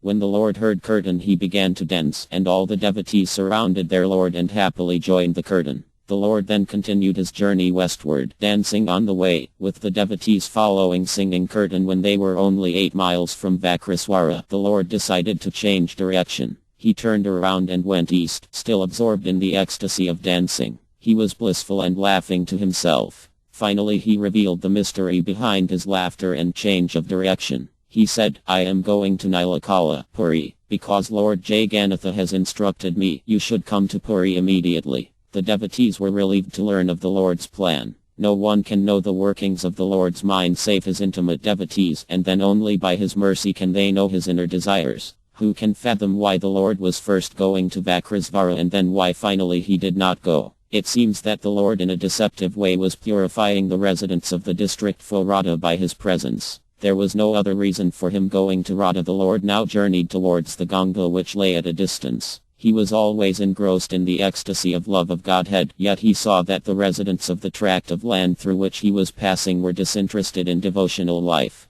No one chanted Krishna's name. Krishna Kirtana was alien to them. Pained, the Lord said, "Why did I come to such a country where they never chant Krishna's holy name? It was a grievous mistake for which I must relinquish my life." Just then a group of little cowherd lads who were grazing their cows passed by. One of them was a very pious boy, and he suddenly began chanting Krishna's name. The Lord was extremely happy to hear the holy name from the mouth of this little boy. Joyfully he relished the moment and said, "The last few days I passed through many villages and nowhere was Krishna's name being chanted. Suddenly now out of the blue a young lad is chanting the holy name. Tell me what could be the reason." The Lord spoke again, "How far is the Ganga from here?" The devotees replied, "About an hour's walk." The Lord continued, "This is the greatness of Mother Ganga. Due to her influence one hears the chanting of Krishna's name here. The breezes from the Ganga have purified this place." Glorifying Ganga Devi in this manner, the Lord increased everyone's reverence towards her. The Lord spoke again, "I will cleanse myself completely in the Ganga today." And again he started on his journey. The Lord walked with the pace and grace of a maddened lion. The devotees ran to catch up with him. The Lord's eagerness to see Ganga Devi quickened his steps and the devotees found it impossible to keep up with him. Only Lord Nityananda, also walking like a lion, accompanied him. They reached the banks of Ganga Devi early in the evening. Lord Caitanya and Lord Nityananda entered her waters with relish and thoroughly washed themselves, profusely praising the Ganga with selected verses. They drank her cooling waters and offered obeisances to her. The Lord prayed, "O Ganga Devi, your waters are the ambrosia of love of Godhead. Lord Shiva is conversant with the truth about you. Such is your potency that the mere utterance of your name invokes devotional service to the Supreme Lord, and the result of drinking your water is miraculous. By your mercy the living entities acquire a taste for chanting Krishna's holy name. Because of your influence, even the wild beasts and birds that live close to your waters become more fortunate than wealthy men who lie far away from you. No one is more potent than yourself in purifying sins. In fact, you have descended to this material plane only to alleviate the sins of the living entities." As the Lord glorified Ganga Devi in this manner, she became bashful. That Supreme Lord whose feet are the source of Ganga Devi was now eulogizing her. How wonderful was the incarnation of the Supreme Godhead in the form of Lord Caitanya. One who hears these verses in praise of Ganga Devi with faith will certainly develop attachment for Lord Caitanya. That night the Lord and Nityananda Prabhu stayed in a righteous Brahmana's house. The next day, the rest of the devotees arrived and found Lord Caitanya. Together they again proceeded towards Nilakala, Puri. Lord Caitanya said to Nityananda Prabhu, "My dear magnanimous Prabhu Nityananda, you must immediately leave for Nabadwip. Srivasa Pandita and the other devotees are grievously afflicted due to my departure. You must alleviate their pain. Take this message from me to them that on my way to Nilakala I will be waiting for them in Santipura in the house of Advtakriya. You bring them there right away. I am going to Fulia to see Haridasa." Sending off Nityananda, Lord Caitanya headed for the village of Fulia. Having received his orders from Lord Caitanya, Nityananda Prabhu journeyed toward Fulia in exultation. Lord Nityananda is always absorbed in the bliss of love of Godhead, his voice booming like thunder in ecstasy. Now he traveled almost like a maddened elephant, oblivious of everything around him, no rules or taboos restricting his actions. He stopped under a kadamba tree for a while, standing like Krishna. His body bending in 3 places, he began to play the flute rapturously. When he saw cows grazing, he rolled on the earth, and moving like a calf, he sucked milk from cows. He would break out into a dance while walking, unaware of his surroundings, always submerged in bliss. At other times, he just sat down on the road and wept so bitterly that it would pain one to see him in that condition. Sometimes he would suddenly stop and start shaking with peals of laughter. Then again he would take the clothing covering his body and wrap it around his head, leaving him naked. At times he would feel in the mood of Ananta Sesha. Making serpent-like movements he would enter the waters of the Ganga and float and swim gracefully in the currents. Lord Nityananda's potencies are inconceivable, transcendental and mysterious. His limitless compassion is unmatched in all the 3 worlds. Lord Nityananda swam in the Ganga all the way to Nabadwip. He got out onto the banks, withdrawing within himself his inner mood, and went straight to the Lord's house. What he saw pained him greatly. Sasai Devi had been totally fasting for 12 days. Life remained in her only on the strength of her devotional service. But she was completely imbued with Mother Yasoda's mood of pining for her son, and tears rained down from her eyes. Whoever she met she would eagerly ask, "Are you from Mathura? What is the news of Krishna and Balarama?" and swoon in ecstatic spiritual bliss. Then gradually she would again start speaking. "There, I can hear their flutes and horns. Is Akrura coming to get them?" Submerged in this manner in the mood of intense separation, she forgot her physical cares. Lord Nityananda fell at Sasai Devi's feet, offering his obeisances. The devotees greeted him enthusiastically, but his presence merely intensified their pining and they began to weep. Mother Sasi cried out, "My son, my darling boy," and swooned. The devotees felt a surge of new emotions ripping through their hearts. They embraced Nityananda and were bathed with his tears of ecstasy. He calmed them down and told them the good news. He said, "You must come immediately. The Lord is awaiting us in Advtakriya's house in Santipura. I have come here to take you there." The devotees, who had become lean and weak due to intensely missing their Lord, now received new life. They were jubilant and loudly chanted Krishna's name. Sasi Devi had not touched food or water from the day Nimai left her house to take sannyasa 12 days earlier. Only thoughts of Nimai could sustain her life. For Nityananda her condition was unbearable. He spoke soft reassuring words to her. "Nothing is unknown to you about the mysterious activities of Krishna. What knowledge can I give you about Krishna? Do not burden your heart with despair. Even the Vedas personified cannot receive the grace and good fortune already in your possession. That supreme object sought by the Vedas is your son. He is the life and soul of every living entity. That same supreme personality has accepted all spiritual and material responsibilities concerning you. He made this promise with his hand on his chest. The Lord always knows what is best for everyone. You should simply surrender everything at his feet and live happily and peacefully. Now, mother, please go and cook for the satisfaction of all the devotees. This is devotional service to Krishna. Everyone is eager to taste your cooking. If you remain fasting, then Krishna has to fast also. I am extremely desirous of relishing the offerings prepared for Krishna by you." Nityananda's sweet words were like soothing balm to her afflicted heart. She got up and went to make necessary arrangements for the cooking. First she fed Nityananda Prabhu and then she fed all the Vaishnavas. She saw to it that everyone was fully satisfied and then she sat down to eat herself. The devotees were pleased that Sasi Devi had broken her 12-day fast. Enlivened by the prasada, the Vaishnavas prepared to go to meet their beloved Lord with Nityananda Prabhu.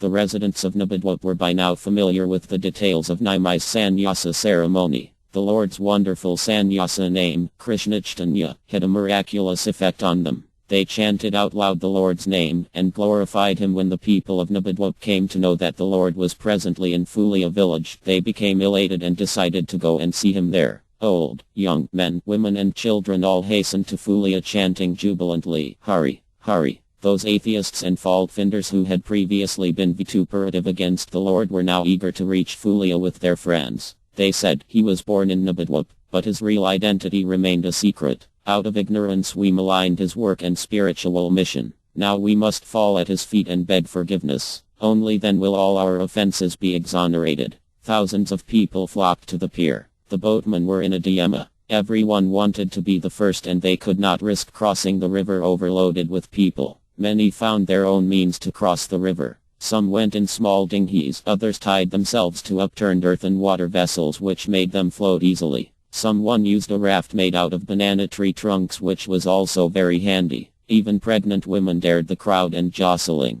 Breathing heavily from exertion, they simply chanted Lord Chaitanya's name and made the journey. For the blind ones and lame ones the way became suddenly broad and facile just by remembering Chaitanya's name. A boat carrying hundreds found it impossible to make the other bank and capsized in midstream. This of course did not deter the people. They jubilantly chanted the Lord's name and floated upstream. The people's hearts were so infected with joy that it seemed they actually floated in an ocean of divine mirth. Those who did not know how to swim seemed to have miraculously become buoyant. By the grace of the Lord, they also were able to cross the river without difficulty. The sky reverberated with ecstatic sounds of the holy name. The people had only one thought in their minds, to reach Fulia. Disregarding all comfort and bodily needs, they joined the mass chanting with careless happy abandon. Their loud cries of Hari echoed in the vaults of the cosmic creation as they reached Fulia. This wonderful sound of many people chanting reached the Lord. He came out to greet them.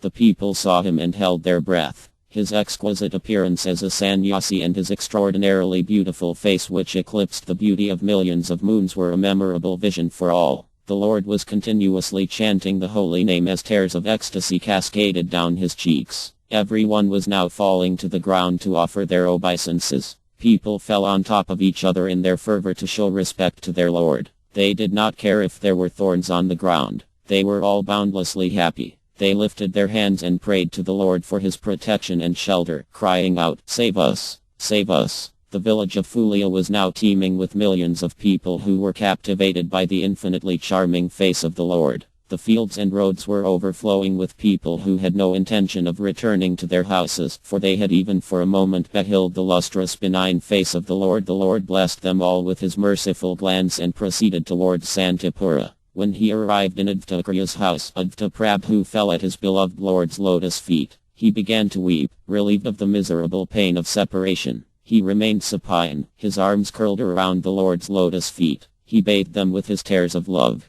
At last Lord Caitanya bent down and lifted Advtakriya into his warm embrace. Advta, now soaked by the ecstatic tears of the Lord, again fell to his lotus feet in spiritual perturbation. Calming himself and Advta, the Lord sat down. Advta's house was vibrating with loud exultation. Achyutananda was Advta's son. He was a charming and effulgent little child endowed with extraordinary intelligence and supreme influence. Naked as usual for that age and covered in dust, Achyutananda came running to greet the Lord. His great fortune was that he was Advta's son. He was blissful and smiling, for he knew the identity of Lord Caitanya. He fell at the Lord's feet full of respect. The Lord lovingly took him into his arms in spite of the dust smeared on his small frame. The Lord said, Achyuta, you know that Advtakriya is also my father, hence this makes us brothers. Little Achyuta replied, you are the well-wishing friend of all living entities. The Vedas describe that you are the original father of everyone. This greatly pleased and amused the Lord, and he smiled knowingly. The Vaishnavas were amazed at his words. They said, these words are not the babblings of a mere child, but actually carry deep import. Achyuta must be a great personality. At this moment, Nityananda Prabhu arrived with all the devotees and intimate servitors of the Lord from Nabadwip. When the devotees saw their dear Lord, Srivasa Pandita and the others began loudly chanting and fell flat on the ground offering prayers and tears at the Lord's lotus feet. These devotees were as precious to the Lord as his very life. He lovingly embraced each one of them. The devotees cried out in the pain of ecstasy and separation. Their cries purified the entire earth. To hear pure devotees weeping in love of Godhead can cut asunder the bondage of birth and death of all living entities. This wonderful opportunity was now made available to everyone by the mercy of Lord Caitanya. Even Lord Brahma rarely receives such favor. Seeing his beloved associates from Nabadwip again after an absence, he began to dance rapturously, saturated in ecstatic love of himself, for he is the Supreme Lord. The devotees began to sing and the Lord encouraged them with loud exclamations of sing, sing. The Lord caught Nityananda Prabhu by the hand and spun around in ecstatic joy. Stealthily, Advtakriya came up from behind and touched the Lord's feet, placing the dust on his head.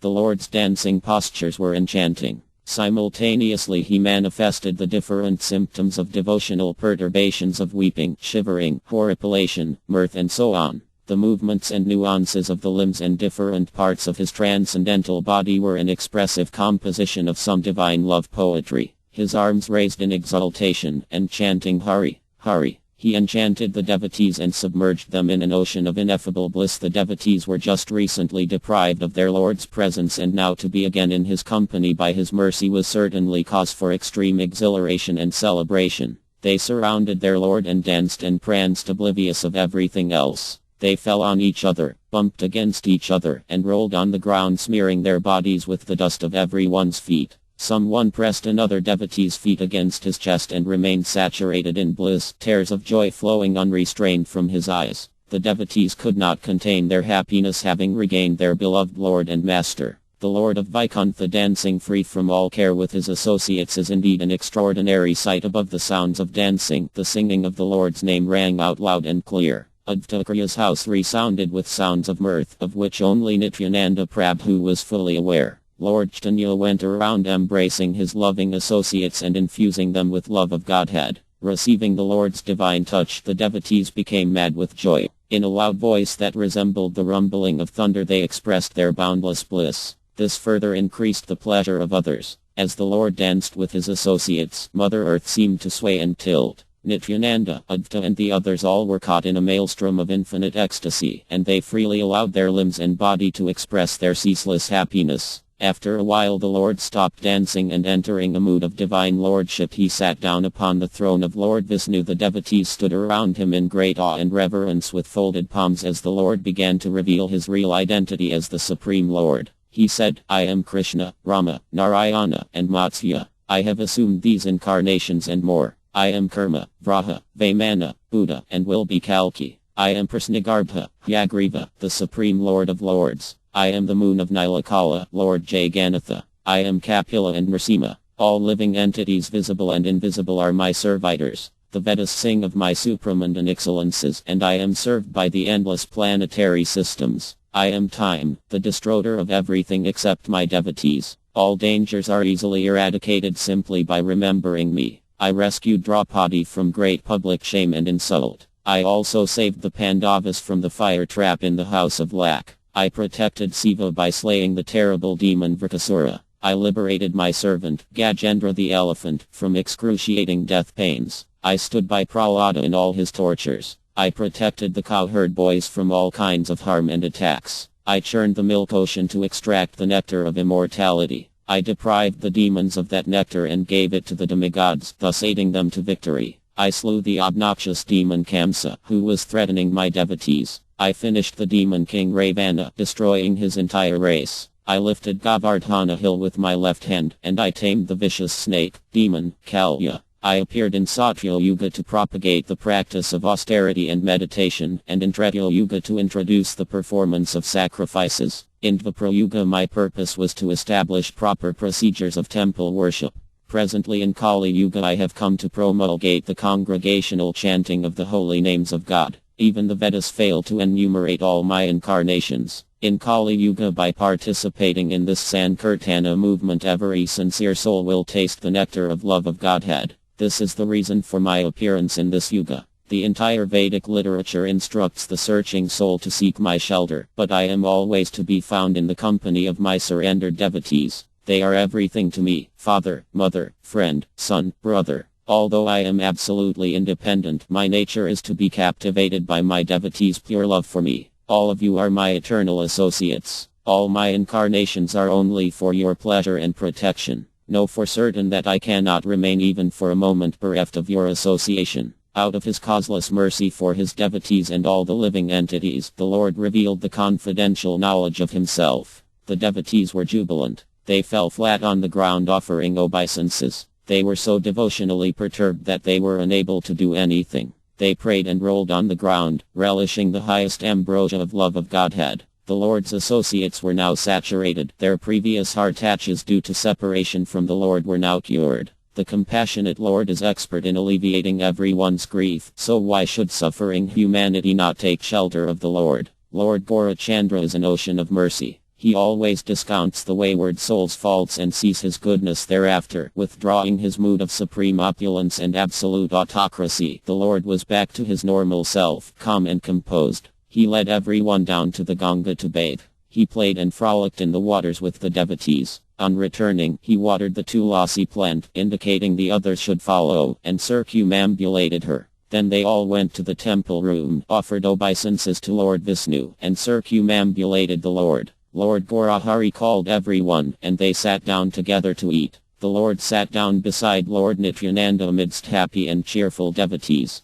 The Lord was the cynosure of everyone, with his smiling face and golden body covered with sandalwood paste. The scene of the devotees sitting around the Lord with Nityananda Prabhu sitting beside him was an exact replica of Krishna and Balarama sitting in the forest of Vrindavana surrounded by their cowherd boyfriends having a picnic with their packed lunches. Who can fully describe this wonderful happening? As soon as the Lord had finished and left, the devotees jumped up and grabbed his remnants from his plate. Even the old men acted like little boys. Such is the transformation that takes place due to contact with the Lord's divine potency. One who hears these pastimes of the Lord and his associates, of their reunions, Sankirtana and eating together, will certainly attain Lord Chaitanya's mercy and relish love of Godhead. Sri Krishna Chaitanya and Nityananda Prabhu are my life and soul. I, Vrindavanadasa, humbly offer this song at their lotus feet. Sri Caitanya Bhagavat Antya Leela Chapter 2. All glories to Lord Gaurachandra, the life and soul of every living being.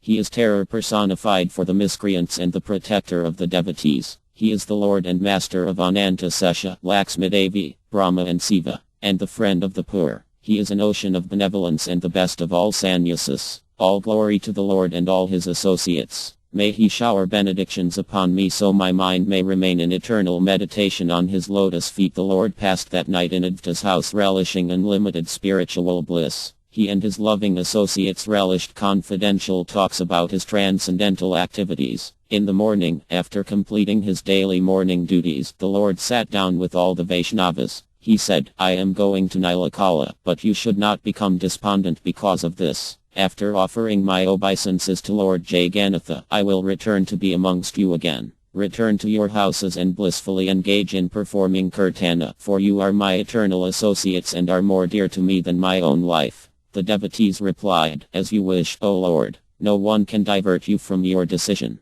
Yet it must be mentioned that at the present time it is unsafe for travel to Orissa. The kingdoms of Bengal and Orissa are on the verge of war. The way is infested with dacoits. Please consider waiting until the situation improves. The Lord said, Obstacles may be there, but I must go. Advaita could understand the Lord's heart. He was bent on going to Nilakala. Advaita approached the Lord with folded hands and said truthfully to him, Who can obstruct your path? All hindrances are your slaves, so who has the power to stop you? Once you have made up your mind to go to Nilakala, then you can leave at your own sweet will. The Lord was pleased to hear the truth spoken so plainly from Advaita, and he acknowledged it by loudly chanting Hari, Hari. The Lord set out towards Nilakala. His gait was that of a stalking maddened lion. The devotees ran after him, unable to control their emotions and tears. After a distance, the Lord turned to them and spoke sweet loving words. Please do not be sad, I will never leave you. Go home now and take shelter of the holy name, and I will return in a few days. He embraced everyone one by one and soaked them with his tears of love.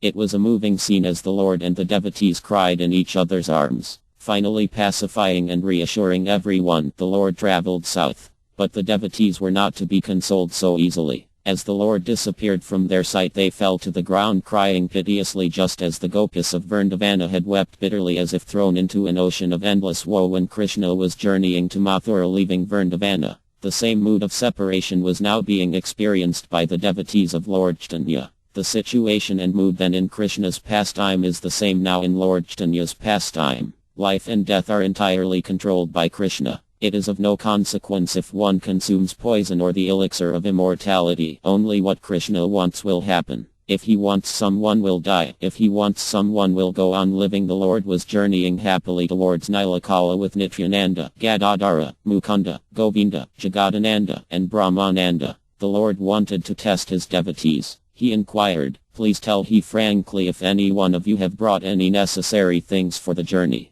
They replied, No one has the power to act independently, my Lord. Without your permission we did not bring anything. The Lord was greatly pleased at their reply. The Lord now spoke, delineating the import of this seemingly simple question. He said, You have made he very happy by not bringing anything with you. Everyone is liable to enjoy only what is destined to him. Even if he is in the forest, that which is due to him through destiny will find him. If Providence wills that someone goes without food, then even if he is a prince he will have to fast. The prince's larder may be filled with food, but if the Lord so wills it, he cannot eat. He might suddenly get into a quarrel with someone and out of anger refuse to eat and remain sulking. He may also, without warning, be attacked by high fever, in which case there is no question of eating anything. This is all happening in truth by the Lord's sweet will. The entire universe is Lord Krishna's storehouse filled with grains and foodstuff. If the Lord desires, we can get food anywhere and everywhere. The Lord was teaching everyone the proper attitude towards God.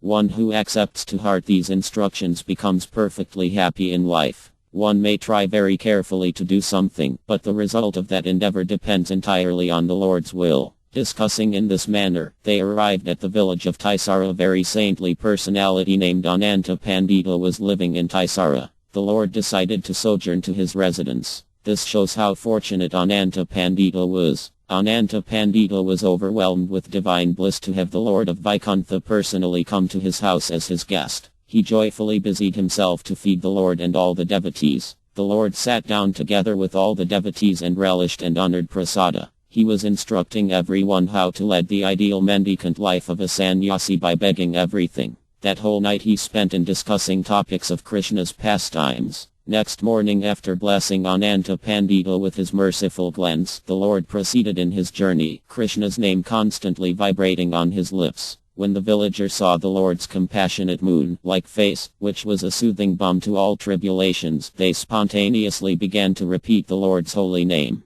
Yogis steeped in meditation find it practically impossible to attain his lotus feet in their hearts, yet now even ordinary persons could see him as he went on his journey. The Lord traveled along the banks of the Ganga and arrived at a place known as Katrabhoga. Here the Ganga was flowing in 100 separate streams for the benediction and joy of the people. Also situated here is a bathing place known as Ambulinga Ghat. Lord Siva is present here in his linga form known as Ambulinga in water. I shall now relate the history behind this form of Lord Siva. In the long past, Bhagirath had worshipped Ganga Devi, praying to her to descend to the earth. The waters of Ganga were the only means to bring back to life his ancestors. When Ganga Devi complied and started flowing on the earth, Lord Siva was pining for her association. Finally Lord Siva came to earth. Seeing her flow in Katrabhoga, he became overwhelmed with emotion and entered her waters, himself taking the form of water. Ganga Devi, on seeing Lord Siva, began to worship him with great devotion.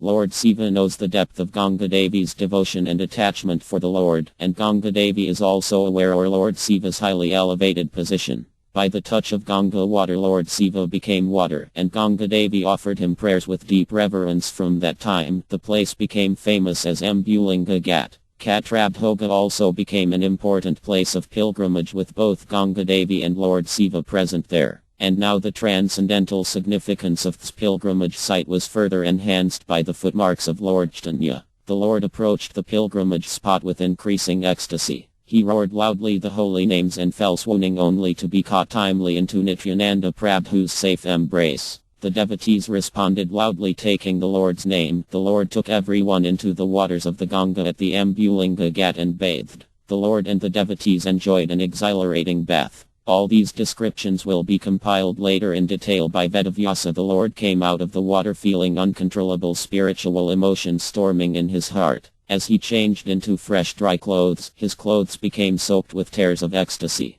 On the land, Ganga was flowing in 100 streams, and the tears from the Lord's eyes also cascaded down in 100 streams. The devotees were so amazed that they could only laugh at this extraordinary phenomenon. The landlord of the village was Ramachandra Khan. Although he was a materialist, he was also a pious man. Otherwise how could he meet Lord Caitanya? The Lord by some divine arrangement came to his house. As soon as he saw the powerful and effulgent appearance of the Lord, Ramachandra Khan hurriedly got down from his swing in great awe. He prostrated himself before the Lord. The Lord was still absorbed in love of God, and oblivion to everything around him. He was crying profusely and heaving deep sighs and falling to the ground. He kept chanting, O Jagannatha, O Jagannatha. Ramachandra Khan was extremely moved to see such an intense devotional mood. He thought, there is no way to stop this piteous crying, and himself broke out in tears. Who in the three worlds could remain impassive to see these tearful entreaties? Even a stone-hearted person would melt. The Lord calmed himself and inquired from Ramachandra, Who are you? Offering prostrated obeisances at the Lord's feet, he spoke with folded hands, O Lord, I am the servant of your servant. Then the local people spoke up, informing the Lord, He is the landlord of this entire southern part of the state. The Lord said, It is nice that you are the chieftain here. Please tell me how I can proceed to Nilakala tomorrow. As the Lord was speaking about Nilakala, he was once again overcome by divine ecstasy. Crying out Lord Jagannatha's name, he began to weep profusely and fell to the ground swooning. Ramachandra spoke in a concerned voice, O Lord, whatever you order I consider my prime duty to fulfill. The roads are very dangerous. Traveling between the two countries has become practically impossible. The inimical kings have placed camouflaged spears along the border, and if the soldiers find even an innocent traveler, they capture him and torture him, thinking him an enemy spy. The only way I can arrange is to send you in secret. I place myself in great danger, but I do not care for this danger. I will certainly carry out your bidding. And my lord, if you kindly accept me as your servitor, then I pray that you and your associates take food in my house. I will use everything I possess, money, influence, men, to bring you across the border tonight. The Lord was pleased with Ramachandra and blessed him with his merciful glance. By that one glance, Ramachandra was purified of all material attachments. The Lord went to his residence. Ramachandra's house became sanctified and everyone in the house exulted, practically experiencing the results of their previous piety. The Brahmana Ramachandra himself prepared the food with devotion and deference. The Lord nowadays ate very frugally. He had no spare moments away from his deep absorption within himself. He sat down to eat only for the satisfaction of his devotees. His real food is always the spiritual mellows. His eating habits had changed ever since he embarked on this journey to Jagannatha Puri. All the way here the Lord had exhibited the mood of separation, imploring Lord Jagannatha. Day or night, land or water were just fading images of no consequence to him. He was steeped in meditation within himself, tasting the bliss of love of God. The devotees were always by his side, keeping watch over him and protecting him from any external harm. Different ecstatic moods exhibited by the Lord are impossible for an ordinary mortal to describe. This is possible by Vedavyasa only. Who can understand the character of the Supreme Lord? Who can predict how Krishna will act next? Lord Nityananda knows fully well the object of Lord Chaitanya's love, for whom he pines so imploringly. The Lord of Vaikuntha, Sri Krishna Chaitanya, is always engrossed in transcendental exchange of mellows where he himself is the object of love. Yet he forgets himself as the main actor of these pastimes. On one hand he thinks of himself as Lord Jagannatha, and on the other he yearns for union with Lord Jagannatha, in this way bringing the devotees to his side with concern for him. How can the living entities realize the Supreme if he himself does not shower them with his causeless mercy? The Lord sat with Nityananda Prabhu and the other devotees who were so dear to him. He barely took a morsel of food and got up with a thunderous roar. With the after-lunch ablutions done with, he kept on asking, "How far is Jagannatha Puri? How far is Jagannatha Swami?" Mukunda quickly started to sing. The Lord began to dance. The residents of Katrabhoga, being pious, had a rare treat. They saw the Supreme Lord, the hero of Vaikuntha, dance before their very eyes. As he danced, one after another of the ecstatic symptoms began manifesting on his person. Crying, shivering, roaring, horripilation, perspiring profusely, becoming statue-like, and so on. Who knows the many subtle spiritual transformations that reflected on him as he spun round and round. Tears gushed out of his eyes like the rushing currents of the Ganga in a monsoon state, drenching everyone. The incarnation of love of Godhead in the form of Lord Chaitanya had descended, for who else but Lord Chaitanya has the potency to exhibit such pastimes? Time passed. The night was almost ending. The Lord calmed himself and sat down. Although it was late night, the long hour seemed to have swiftly gone by, like a few moments only. Everyone was delivered by the Lord's causeless mercy. Ramachandra Khan, waiting for this opportune moment, said, "My Lord, the boats are ready waiting for you." The Lord immediately got up and went to the river bank. He alighted the boat and cast his benedicting glance on everyone. The boat headed toward Jagannatha Puri, his own abode. The Lord asked Mukunda to sing. He began to sing while the boat moved silently in the still night. The boatman was a simple and illiterate person. He said, "This singing is very fearful. I will surely lose my life tonight. On land the tigers will maul us, and the water is infested with crocodiles. This part of the river is terrorized by bands of dacoits who, if they catch us, will forcibly take both our wealth and our lives. So please remain quiet until we reach Orissa." The devotees were put into consternation, but the Lord's absorption in spiritual mellows continued uninterrupted. In a short while, the Lord sounded like thunder and said, "What do you fear? Who are you afraid of?" The Sudarsana Chakra, the lethal spinning disc of the Supreme Lord that protects the Vaishnavas at all times from every danger, is here. Just look around you. Assail your trepidations and continue the Kirtana. The reassuring words from the Lord had a miraculous effect on the devotees, and they began to sing with renewed gusto. Utilizing this exigent situation, the Lord gave instructions to the devotees. The Sudarsana Chakra is always present to protect the devotees of the Lord. The Sudarsana destroys any inimical and atheistic forces who try to harass the devotees. The devotees are having such an invincible protector as Lord Vishnu's own weapon, so who can possibly harm the Vaishnavas? Only those who have received the Lord's mercy can fathom the meaning of these confidential instructions. Soon the boat reached Orissa. The devotees had performed kirtan the entire way. The boat stopped at the river port called Prayaga and Lord Chaitanya got off the boat. The hearing of this narration of the Lord entering Orissa accelerates the process of reaching spiritual perfection. The Lord was extremely joyful, having set his lotus feet on the soil of Orissa. He offered obeisances, and the devotees did the same. In that area is a well-known bathing place called Ganga Ghat. The Lord took his bath there. He then went to offer obeisances to a Siva Linga deity known as Mahesa.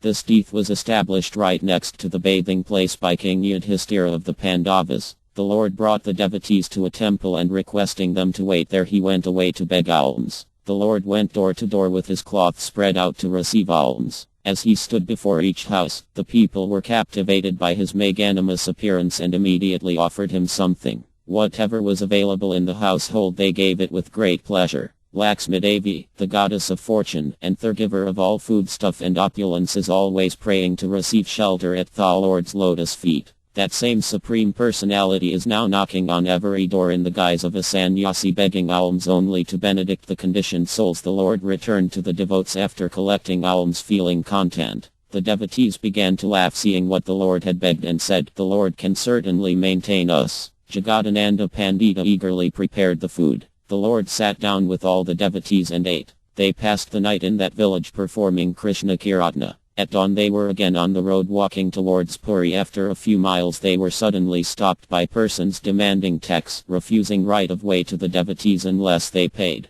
But when the tax collector saw the grave and imposing figure of the Lord, they were impressed. They inquired, "How many men are with you?" The Lord replied, "I do not have anyone in this world, and I do not belong to anyone. I am all alone. The entire world is mine." Saying this, the Lord began shedding incessant tears flowing out in streams. The taxman said, "O Master, you may kindly leave, but I will not release the others until I have received full payment." The Lord left the group of devotees remembering Lord Krishna and chanting his names. The devotees were plunged into an abyss of despondency, thinking the Lord had left them. The devotees, after some consideration, began to laugh at how the Lord had displayed wonderful impartiality, but in the next moment they were again despairing, worried that the Lord would leave them altogether. Nityananda Prabhu pacified them, saying, "Do not worry, the Lord will not leave us behind." The taxman said, "You are not accompanying that sannyasi, so you must pay the proper charges." The Lord had gone just a short distance and sat down with his head hanging down, tears welling out of his eyes. Even a heart of stone would melt seeing the Lord weeping in such an entreating way.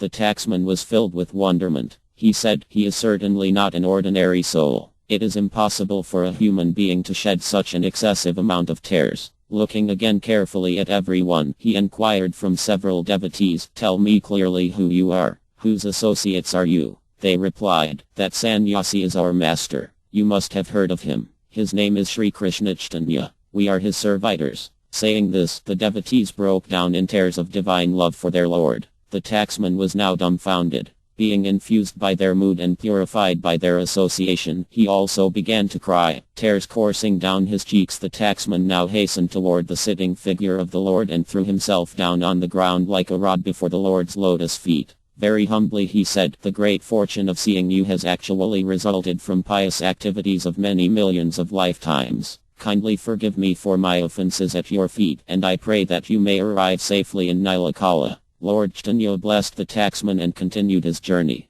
The Supreme Lord has advented as Lord Caitanya to deliver all living entities. Only the atheistic sinners who are inimical towards the Vaishnavas and addicted to performing the most abominable activities will be deprived of the Lord's mercy. Lord Caitanya's name is so potent that even the demons have a change of heart by chanting his name and glories. Yet the devilish reprobates do not accept this mercy nor have faith in its powers. The Lord of Vaikuntha showered his merciful glance on everyone as he went on his way to Nilakala. He was always absorbed in drinking deep into the endless nectar and ocean of loving mellows of Lord Krishna. One day he arrived on the banks of the river Subranartha. The Lord and the devotees found the water crystal clear and so took their baths in the river, thus sanctifying it. Then they continued on towards their destination. Somehow, Nityananda Prabhu and Jagadananda Pandita had fallen back a distance from the rest of the group. Lord Caitanya decided to sit down and wait for the two to catch up with them. Nityananda Prabhu was always engrossed in deep meditation on Lord Caitanya.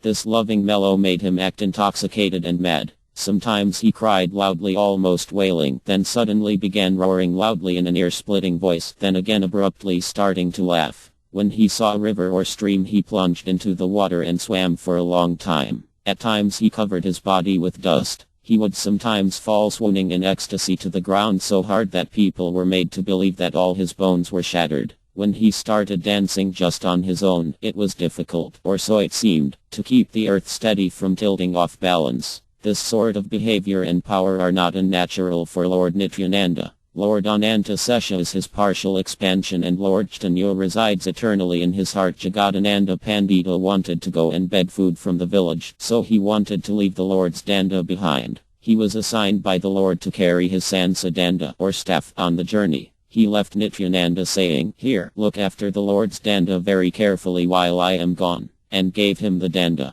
Nityananda Prabhu, who was always meditating on Lord Caitanya, took the danda and sat down. He started laughing, holding the danda in one hand and began to speak to the danda. He said, "Oh danda, where is the logic that you should be carried by that personality who I bear in my heart?" Nityananda Prabhu, who is Lord Balarama, got up and then smashed the danda to the ground with immense force, breaking it in 3 places. The Supreme Lord alone knows his own desires. How can I know why Nityananda Balarama broke the danda? Nityananda Prabhu knows intimately Lord Chaitanya's mind. Lord Chaitanya also fully understands Lord Nityananda's mind. They are brothers eternally, and they appear together in every millennium. Rama and Lakshmana knew each other's hearts deeply. They are the one and same Supreme Lord. They have separated only to teach and enhance the loving mellows of devotional service. I am able to know Lord Chaitanya and his pastimes only by the mercy of Nityananda Prabhu. Who other than Lord Balarama himself would have the power to smash the Lord's danda? Actually it is Lord Chaitanya, the Supreme Teacher, who teaches through many subtle ways. One who understands this essential truth enjoys blissful devotional life. When Jagadananda Pandita returned, he found Nityananda sitting with the 3 broken pieces of the danda lying next to him. He was startled at first, but soon he began to worry. He inquired from Nityananda, "Who broke the danda?" Nityananda replied, "The one who took the danda in the first place. The Lord himself has broken his own danda. Who else could do such a thing?" Jagadananda picked up the broken pieces of the danda and without replying silently walked away. Jagadananda went directly to where Lord Chaitanya was seated. He threw the broken pieces of the danda in front of the Lord. The Lord looked up and asked, "How was the danda smashed like this? Did you get in a fight? Tell me what happened." Jagadananda narrated everything as he had seen it. He said, "Nityananda, who is always wrapped in meditation, has done this." Lord Chaitanya turned to Nityananda and inquired, "What was your reason for smashing my danda?"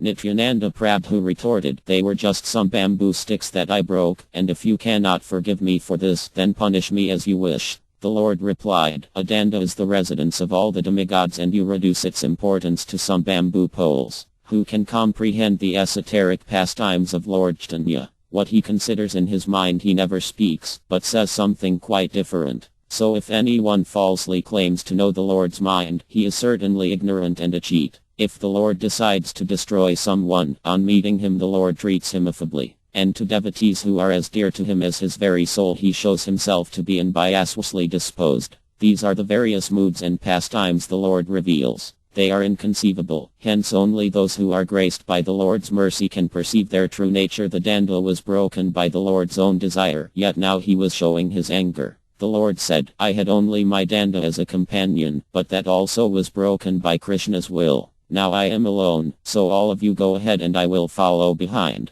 No one dared to refute Lord Chaitanya's decision. The devotees became concerned over this matter. Mukunda intervened and said, "You go ahead of us, my lord, for we must stay back for some work." With polite agreement the Lord left, walking away like a lithe, mad lion with a supple gait that is hard to describe. The Lord soon arrived in Jalsvara village. He went directly to the temple of Lord Siva, the main deity in that village. The Siva Linga deity was well looked after by the local Brahmana priest. The floral decorations in the temple and on the deity were attractive, and the smell of incense permeated the air, giving the place an exhilarating devotional mood. Devotees in the temple were singing, playing musical instruments and dancing. The Lord's anger subsided in that joyful atmosphere. He let the loving devotional feelings in his heart gradually flow and merge in with the music. Enlivened by his dear devotees, Lord Siva's opulence and influence in the temple, Lord Chaitanya began to dance happily. Lord Chaitanya cows Lord Siva's glorious character, for he is favorite amongst his devotees. If anyone disrespects Lord Siva, not following the example of Lord Chaitanya, then he cannot be considered a Vaishnava, and all his spiritual advancement is annulled. As the Lord danced, he made joyful sounds so loud that the very mountain seemed to tremble.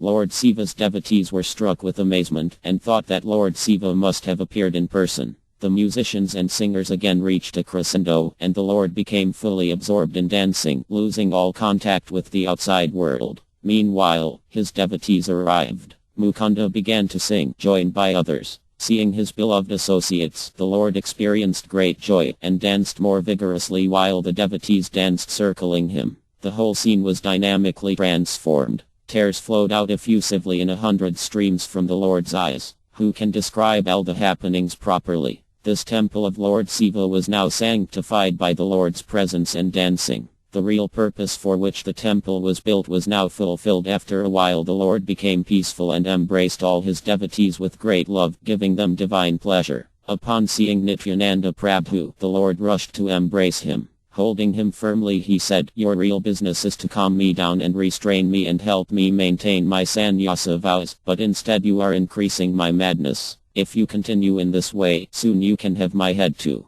I am openly declaring that whatever you want of me I will always do accordingly. This is the real truth." The Lord thus instructed everyone, "Always take great care about Nityananda Prabhu. His position is much more elevated than mine." This is not spoken in an exaggerated manner, it is the simple truth. If anyone commits an offense at his lotus feet, but has not offended me directly, still he is refused entry into the more confidential devotional service of the Lord. An offender against Nityananda may be situated in devotional service, hence is considered by some as a devotee, but I reject him. When Nityananda Prabhu heard his own praise, he bashfully hung his head. All of the Lord's pastimes are so wonderful, and they bring much pleasure to the devotees. Passing that night in Jalsvara, the Lord started on his journey again at early dawn accompanied by all the devotees. He went towards Bansda, and on the way was stopped by a Sakta sannyasi, one who worships the energy of the Lord in the position of the Lord himself. The Lord knew that the stranger was a Sakta, but spoke to him with sweet words. The Lord said, "Please tell my friend where you have been for so long that I am meeting you only now.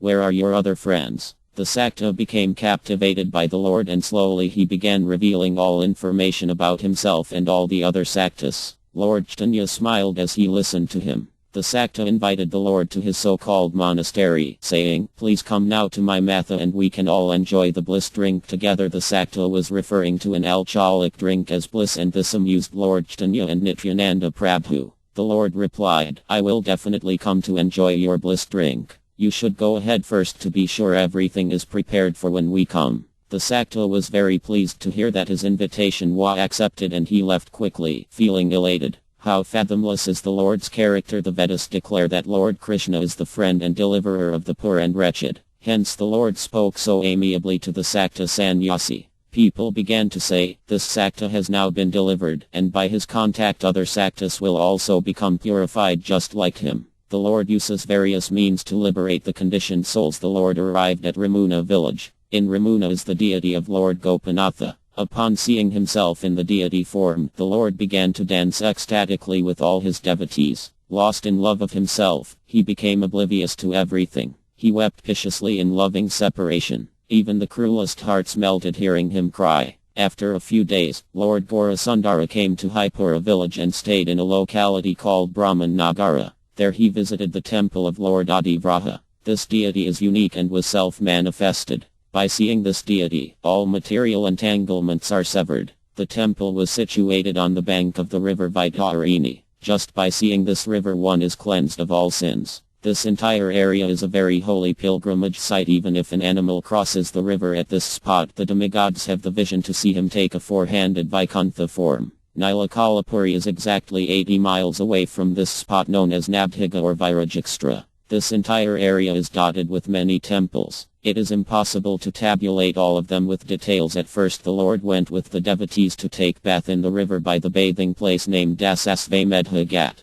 Then they went to offer worship to Lord Vraha. The Lord danced ecstatically in front of Adivraha Deva, and the devotees sang, creating a wonderful devotionally saturated atmosphere. The Lord was very happy to be in Haipura. His happiness increased with time, and he danced more vigorously. Suddenly, without warning, Lord Caitanya left the devotees and disappeared. It is difficult to know the Lord's desire and the reason for his actions. When the devotees found Lord Caitanya missing from their company, they began to look around in the temple in desperation. Their search proved futile. They became very worried. Nityananda Prabhu, realizing the plight of the devotees, said, "Please calm yourselves. I am certain I know where the Lord has gone. He wants to visit all the temples and holy places in Jaipur alone. So we should also go out begging and return to this same spot. We will spend the night here, for the Lord is sure to return here tomorrow morning." The devotees went out and collected food and returned. They cooked the food received as alms and ate together.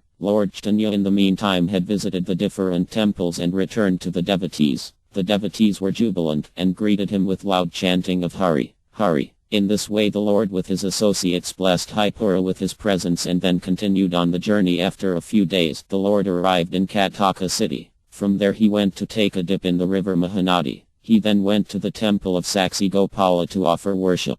The charming, unsurpassable beauty of the deity of Saksi Gopala greatly impressed Lord Caitanya, and feeling surging ecstasy, he began to roar with a thunderous voice. He offered many prayers and exhibited wonderful devotional symptoms, crying in ecstasy for the Lord. The authorized and recommended procedure to invoke life into the deity is by chanting the Mahamantra. This Mahamantra was propagated by Lord Caitanya. And although he is the incarnation of the Supreme Personality of Godhead, yet he is always exhibiting the mood of servitorship to the Supreme Lord. Lord Caitanya then came to Bhuvaneswara. This city is actually the hidden Kasi, the residence of Lord Siva. Lord Siva had collected waters from all the different holy places and brought them to Bhuvaneswara and formed the lake known as Bindusrovara. Lord Caitanya knew the significance of the lake and that it was Lord Siva's favorite. He took his bath in the lake and further increased its auspiciousness. The linga form of Lord Siva that was being worshipped there was self-manifest. He went to see the linga and mingled with the crowd of Siva devotees who were chanting loud praises of Lord Siva. The linga was surrounded by small litgi lamps set in rows offered by the visiting devotees. Lord Caitanya was pleased to see the opulence of his beloved devotee Lord Siva. The Lord's associates were also very happy in that devotional atmosphere. Lord Siva is always immersed in the meditation of the Supreme Lord, which makes him relish the nectar of devotion and cannot keep from dancing. That same Supreme Lord Gaurachandra, his master, was dancing ecstatically in front of him. The Lord and his devotees spent the night there. I will now describe from the Skanda Purana how Lord Siva found this place. Lord Siva and his consort, Parvati Devi, were living contentedly in Kasi for a very long time. Then they went to Kailasa and left Kasi to be ruled by kings. Soon a king named Kasaira ascended the throne. He was an ardent worshipper of Lord Siva. Suddenly by the will of destiny he lost everything in a war. He was determined to destroy his victor in battle, Sri Krishna. With vengeance in his heart he sat down to perform the most terrible of austerities, meditating on Lord Siva. Lord Siva, attracted to appear before him by the potency of his austerity, offered him to choose any boon. Kasaira eagerly asked, "I pray only for this boon from you, my lord, that I may avenge my defeat and destroy Krishna in battle." Lord Siva is a magnanimous personality. No one can say how he will grace someone with his favor. He said to Kasaira, "O king, prepare for battle. My army of followers will be right behind you in the field. Let me see who is strong enough to defeat you as long as I am behind you with my weapon Pasupati." Reassured by Siva's words, the foolish king Kasaira went to battle against Krishna, smiling confidently. Lord Siva, accompanied by his associates and followers, followed the army of Kasaira. His intention was to fight for the king. Krishna, the super soul situated within everyone's heart, could know immediately what was happening. He swiftly sent his disc weapon, Sudarsana, to destroy the enemy. The Lord's Sudarsana disc is invincible, so unchallenged it went straight to Kasaira and severed his head from his body. Then Sudarsana started destroying the city of Varanasi, the capital of Kasaira. This enraged Lord Siva. Seeing that his abode was being plundered, he released his terrible Pasupati weapon. What can any other weapon, however powerful, do against Sudarsana? The Pasupati weapon quickly retreated in fear. Sudarsana then went after Lord Siva himself. Lord Siva fled from the awesome weapon. The power and heat from the Sudarsana covered the whole world, and Siva had no place to hide. Lord Siva found himself in the same predicament as the sage Durvasa when he was being chased by the fearsome weapon. Lord Siva finally understood that he was being preyed upon by the Sudarsana disc, and that only Lord Krishna could help him out of his dilemma. Then making his decision, he remembered Lord Krishna, taking shelter at his lotus feet. He began to offer prayers to the Lord. All glory to the Supreme Godhead, Krishna, the son of Mother Devaki. You are omnipresent and the shelter of all living entities. You give men both good intelligence and ill motivations. You are the creator, maintainer and protector. You never see the faults of others and you are an ocean of compassion.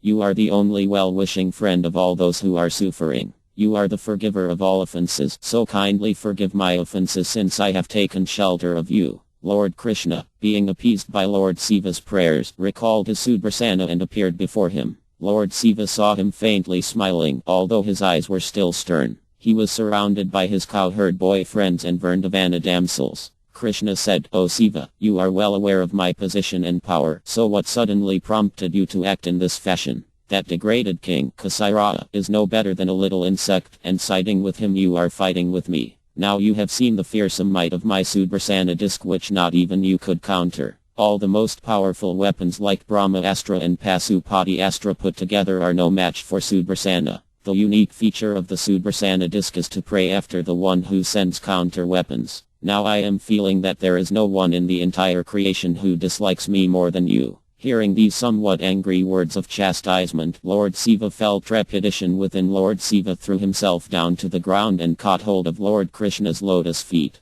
Surrendering himself to the Lord, Siva said, "O Lord, the entire creation is subservient to your will. Who can claim to act independently? Just as dry straws are strewn by the wind, so does the entire material nature bend to your commands. Everyone executes your wishes. There is no one who can disobey your biddings. Somehow you have given this feeling of false pride, and blinded by this I was unable to see anything else but myself as big and powerful. I am helpless, my lord, since it is you only who made me think in this manner. Your lotus feet were always my life and soul, and I stayed in the forest and meditate solely on your lotus feet. Yet you churned this mood of arrogance within me. What can I do? I acted as you desired. In spite of everything, I have committed serious offenses at your feet, so now kindly forgive me and bless me with your mercy. And I pray for this boon that I may never again develop such evil intelligence. I have been rightly punished for my arrogance. Now kindly tell me where I can stay, for who else but you can I turn to with such problems?" Lord Krishna smiled slightly and spoke kindly. "Listen, my dear Siva, I am giving you a very beautiful place. Live here with all your associates and followers. This place is known as Ekamrakavana. In this idyllic surrounding you will appear and be worshipped as Kotatijsvara. This place is in every way as captivating as Varanasi. Besides, this place is also spiritually extremely elevated, but is not known to all. Today I will reveal to you the esoteric significance of this place which is so dear to me. On the shores of the ocean, covering a very large area, is the place known as Nilakala. This is also known as Purushottam etc. or the abode of the Supreme Person. It has a most pleasing and peaceful atmosphere. Even at the time of the cosmic annihilation, this place remains intact, unscathed. I reside eternally here, and daily receive opulent offerings of foodstuffs. Its area is spread over 80 square miles. All living entities living within this area are, by the influence of this place, possessing four-handed forms, though visible only to the demigods and their equals. The demigods glorify this place as the most auspicious of all places of pilgrimage. The act of sleeping here is equivalent to deep meditation or samadhi. Similarly, lying postures accrue the pious result of offering obeisances to the deity. Simply walking around here is the same as circumambulation, pradakshina, and all speeches are glorification. These are all enumerated in the Vedas. Such is the potency of this kshetra that even if one eats fish here, it is the same as eating sacred vegetarian food or havasya. This place is very dear to me, hence it is known by my name. All the residents here are my equals. It is outside the jurisdiction of Yamaraja, the guardian of death. I am the judge here who decides on the evil and pious deeds and their results. The place I have designated as your residence lies north of my abode, Puri. Your place is, as I have described before, very beautiful and charming. Here one can very easily attain liberation and bliss. This place will be famous as Bhuvanesvara. The glories of Jagannatha Puri greatly impressed Lord Siva. He again embraced the Lord's lotus feet and began to speak. "O Lord of my life, I have one prayer. I am always so falsely proud, therefore if I remain far away from your association, it is most detrimental for me. I am yearning in my heart to stay close to you, because I can never benefit from bad association. If you consider me your servant, then kindly allow me a place in your own abode. After hearing the wonderful glories of your dam from your lotus lips, I am feeling an uncontrollable urge to simply live there. Living very humbly, I want to render menial service to you. All I praying for is just a little space in your dam." His voice choked with emotion, and tears coursed down his cheek. The Lord was very pleased with Siva's words, and he embraced him firmly, saying, "Hear me, O Siva. You are as precious to me as my own body. One who is dear to you is even more dear to me. I reside always within you, there is no doubt about this. I allow you to stay in all my abodes. In fact, you are the protector and maintainer of all the dams. And this place known as Ekamravana I am giving to you. Stay here and make it your home. This place is also my favorite. I will be pleased if you stay here always. One who claims to be my devotee but disregards you is only trying to pretend devotion to me." This is how Lord Siva came to reside in this famous place, Bhuvaneswara. It is still existing in order to teach everyone that Lord Siva is very dear to Lord Krishna. Lord Caitanya danced in front of Lord Siva. He was now practically demonstrating all the instructions of Lord Krishna as they are found in the Puranas and other Vedic scriptures. Clapping his hands, Lord Caitanya danced and sang Siva Rama Govinda. The Lord then offered worship to Lord Siva with all his devotees. The Supreme Lord is the supreme instructing spiritual master. One who does not follow his instructions suffers due to this grievous mistake. The Lord took his disciples and went around Bhuvaneswara visiting different temples of Lord Siva. The Lord was particularly happy to see one Siva Linga that was off the beaten track. When he left Bhuvaneswara, he was feeling very elated all the way to Kamalapura village. From Kamalapura the Lord looked in the direction of Puri and saw the fluttering flags in the distance atop the Jagannatha temple. His heart flooded with spiritual emotions, drowning him in an ocean of ecstatic bliss. The Lord began to cry out, rumbling like thunder. The transformation in mood was amazing. He began to shiver and went sluggish, unable to move. His eyes were fixed on the temple spires, and he stumbled on, reciting Sanskrit verses. Take careful note of the verse. Just see, the cowherd boy, Krishna, is shyly smiling from the top of the temple seeing me, thus increasing the extraordinary beauty of his face. Such is the transcendental nature of the Supreme Lord's pastime that he kept repeating this verse and at the same time stumbled and fell swooning with each step. And such was the force of his fall, simultaneously exhibiting intense separation, that even the expressive inner voice felt inadequate to describe everything. The Lord moved forward, offering full obeisances on the ground. Thus instead of walking he fell like a stick to the ground, and stood up each time at distances measuring the length of his body. He stood up, looked up at the temple spires, chanted the verse and fell crashing to the ground. People all around stared agape in complete awe and amazement. No one else could have done this. It was possible for the Lord because he was the divine incarnation of supreme spiritual love. The whole way, he exhibited the apex of divine love for the Supreme Godhead. How fortunate were the souls that lined up the roads to southeast, the Supreme Lord lost in ecstasy. They said about the Lord, he certainly is the Supreme Lord, Narayana, himself. The devotees moved along with their Lord, surrounding him on all sides, their freely flowing tears of ecstasy soaking the earth. The distance from Kamalapura to Atharanala is a good hour and a half's walk.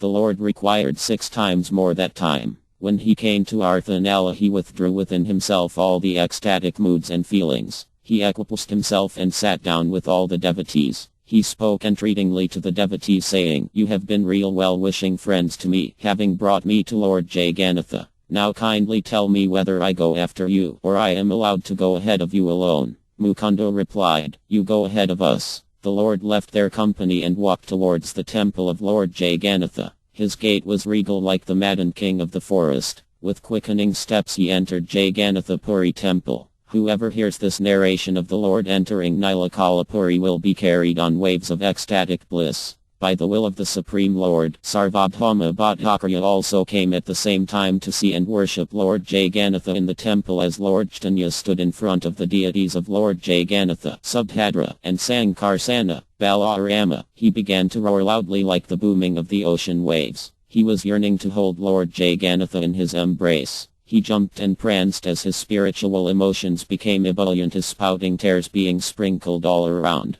Suddenly he fell crashing to the ground, swooning with uncontrollable bliss. How can one fathom such moods of the Supreme Lord? The ignorant and foolish interior guards of the temple, thinking the Lord was misbehaving, immediately prepared to punish him and beat him. Just then, Sarvabhauma Bhattacharya rushed to the supine form of the Lord and stopped the guards from striking him. He saw the unconscious body and thought to himself, studying all the symptoms, "I think this person is not a human being." It is impossible for anyone to call out so loud, shedding such incessant tears. This is all very extraordinary. Maybe he is Krishna Caitanya. Such were the thoughts which flitted through the mind of the blessed Sravdhama. The temple guards were warded off by Sarvabhauma, and they stood now at a distance watching on with fear and reverence. Lord Caitanya still lay almost unconscious, being moved to such a state of ecstasy upon seeing his very own self on the altar. The Vedas are inadequate to describe such esoteric transformations of the Supreme Lord. Lord Gaurasundara, the Supreme Lord, is sitting on the altar in his Catarvyuha expansions, feeling content. The self-same Lord has now become the devotee, rendering service to himself. The Lord knows these transcendental mysteries about himself. This is delineated in the Vedas and Bhagavat. The Vedas always describe the Lord as pastimes only with the good intentions of delivering the conditioned soul. Sarvabhauma remained patiently waiting, protecting the Lord from any harm. The Lord still remained deeply immersed in love of Godhead, in the mood of a devotee, oblivious of the external world. Finally Sarvabhauma decided to take the Lord to his own house. He spoke to the sentries, "Please carry this jewel amongst saints and follow me." The sentries lifted the still unconscious form of the Lord on their shoulders and carried him out. Sarvabhauma's arrival in the temple at the same time as the Lord's transcendental ecstasy was not a mere coincidence. The Lord's character is incomprehensible to humans. They don't know how events take place. Once outside the temple, they carried the Lord amidst thunderous chanting. The large crowd which had gathered was very jubilant. Just then, the rest of the devotees from the Lord's party arrived, and met their Lord being carried out in front of the Simhadvara.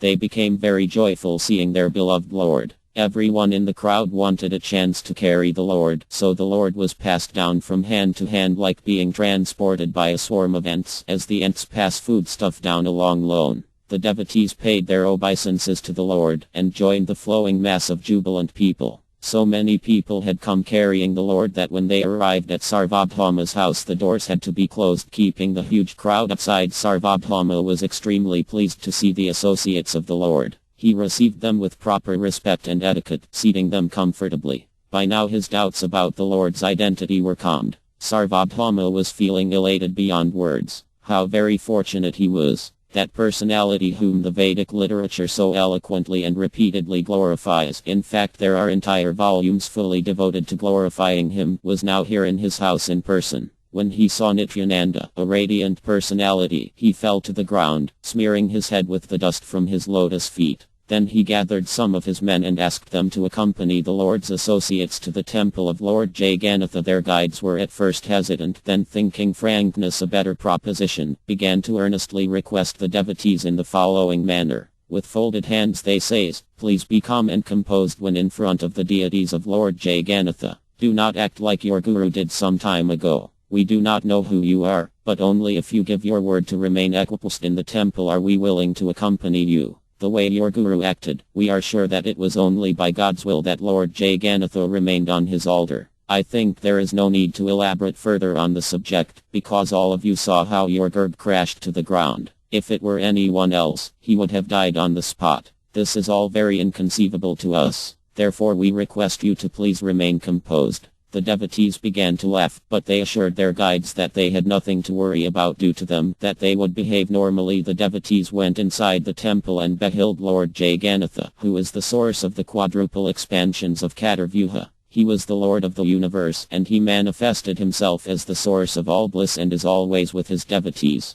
The devotees exulted in his presence, shed tears of ecstasy, and circumambulated the Lord, all the time glorifying him with Vedic prayers. The priests brought them the Lord's flower garlands, prasadamala, and placed them around their necks. The devotees were very happy, and begging permission from the priests to leave, they returned to Sarvabhauma's house. Lord Caitanya was still in the same condition, deeply absorbed within himself in the ecstasy of love of Godhead. Sarvabhauma sat at his feet, and the rest of the people were loudly chanting Rama, Krishna. The Lord's activities are all inconceivable. He was in a state of unconsciousness for more than 9 hours continuously. Then gradually the Lord began to stir. He was awake again, and the devotees greeted him jubilantly chanting the Lord's name. Collecting himself, the Lord inquired, "Please describe to me exactly what transpired." The devotees were quiet. Lord Nityananda at last spoke. "You had gone to see Lord Jagannatha in the temple, and as soon as you saw the deity, you fell swooning in ecstasy.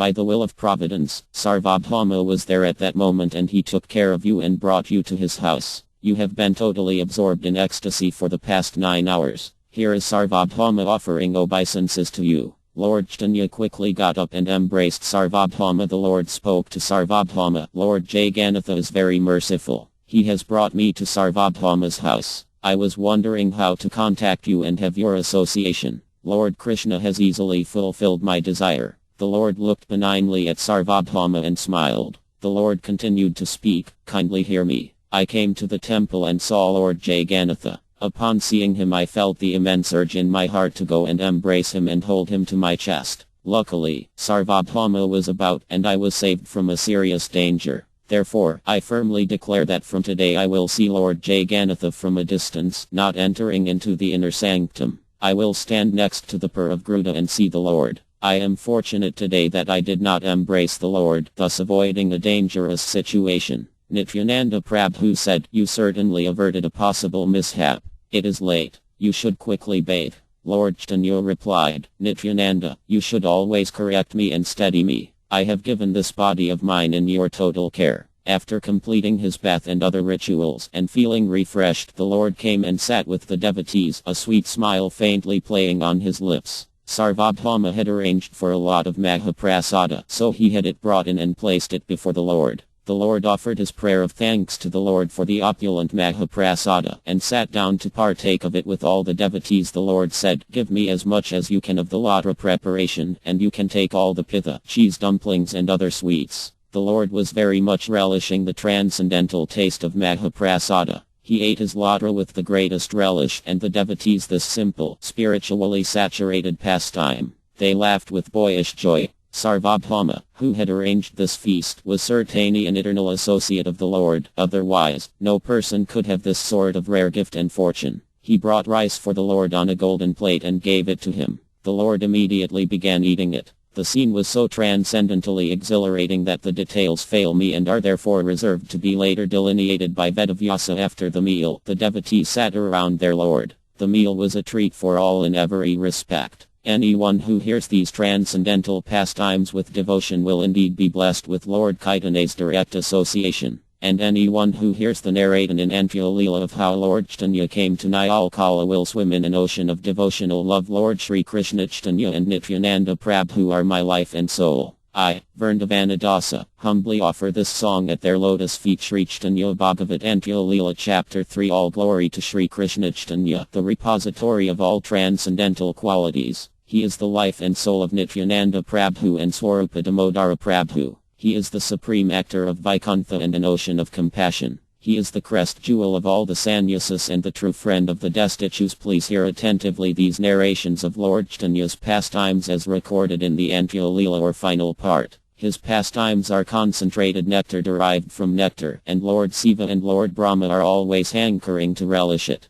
Therefore these pastimes when heard with proper faith become the source of great spiritual pleasure for everyone except the sinful miscreants. Hearing these esoteric subjects will certainly bestow on one the lotus feet of Lord Krishna. In this chapter, we find the Lord wishing to remain incognito, not revealing his real identity. And once the Supreme Lord decides not to assert himself or to be recognized, then who can know him? One day the Lord sat with Sarvabhauma in a secluded place. The Lord said, O respected sir, I want to open my heart to you. Although I have come to Puri to see Lord Jagannatha, my main concern was to meet you. Lord Jagannatha is not going to speak with me, but you can sever the bonds of my material attachments. Lord Krishna has fully empowered you to distribute love of Godhead. If you want, you can give it to me also. Therefore, I am taking shelter of you, and you kindly do what is most beneficial for me. What must I perform and how must I act in order to keep from falling into the deep dark well of material existence? Please advise and guide me in every way, because I have surrendered myself unto you. In this way the Lord spoke to Sarvabhauma, deluding him fully. Sarvabhauma could not fathom the Lord's words and intentions. He began to explain to the Lord the religious duties of man. He said, I appreciated everything you spoke. The lofty heights of devotional realizations you have revealed are to say the least wonderful. You have indeed been blessed by Krishna's grace. Being such an intelligent person, what prompted you to take to the renounced order of life? Please try to analyze and understand what is to be gained by taking sannyasa. First thing that happens on taking sannyasa is that the person is immediately attacked by pride. By holding the sannyasa danda, he thinks that he is empowered with special knowledge, and never folds his hands or bows his head to anyone. And when he meets a very saintly soul, who is according to the Vedas to be worshipped by smearing the dust from his lotus feet on one's head, the sannyasi simply offers respect to him, no feeling any reason to be cautious. This sort of arrogance is not at all healthy. Try to understand this point from verse of the Bhagavatam. The Supreme Lord has entered every living entity as the soul, his part and parcel. Therefore, knowing this, he should offer his dandavat obeisances even to a dog-eater, dog, cow, ass and all other beings. This is the proper standard for a Vaishnava. Only a charlatan devotee will act otherwise. The only thing he gains by taking sannyasa is that he shaves off his sikha and receives respect and honor from many persons. This certainly is one big waste, and thus the next disaster is that he loses all good sense. The living entity is meant to worship and serve the Supreme Lord, but instead of that the sannyasi calls himself Narayana, the Supreme Personality of Godhead. When the human soul in the form of a fetus is cramped up by the mother's womb, the Supreme Lord comes to his rescue, and by his grace gains the proper knowledge and intelligence. Lord Siva, Lord Brahma, Ananta Sesha and Laxmi are all trying to serve that same Supreme Personality. In fact, even after being engaged in his service, they hanker for more. The whole cosmic process of creation, maintenance and annihilation is undertaken by that same Supreme Person's servants, yet the sannyasi has no shame to call himself Prabhu or Lord. When lost in deep sleep, he does not even know who he is, still he shamelessly thinks he is Narayana, the Supreme Godhead. The Vedic literature declares that Lord Krishna is the Supreme Father of the entire creation. One who serves and obeys the Father is a good son. In the Bhagavad Gita it states, I am the Father of this universe, the Mother, the support and the grandsire. Now listen to what the Supreme Lord, Narayana, himself tells Arjuna about sannyasa in the Gita. One who is unattached to the fruits of his work and acts strictly according to scriptural injunctions is called a yogi or sannyasi, not he who lights no sanctified fire and performs no work. Further in the Srimad Bhagavatam it says one should act only for the sole purpose of pleasing Lord Hari. One's education should be meant only to elevate him to Krishna consciousness. Because the Supreme Lord, Hari, is the super soul and guide of all living entities who have accepted material bodies, he is the supreme controller and cause of this material world. After these scriptural evidences, if you still insist on saying that Sankaracharya is not of the same opinion, then I will quote something that he himself has said which indicates his desire to serve the Lord.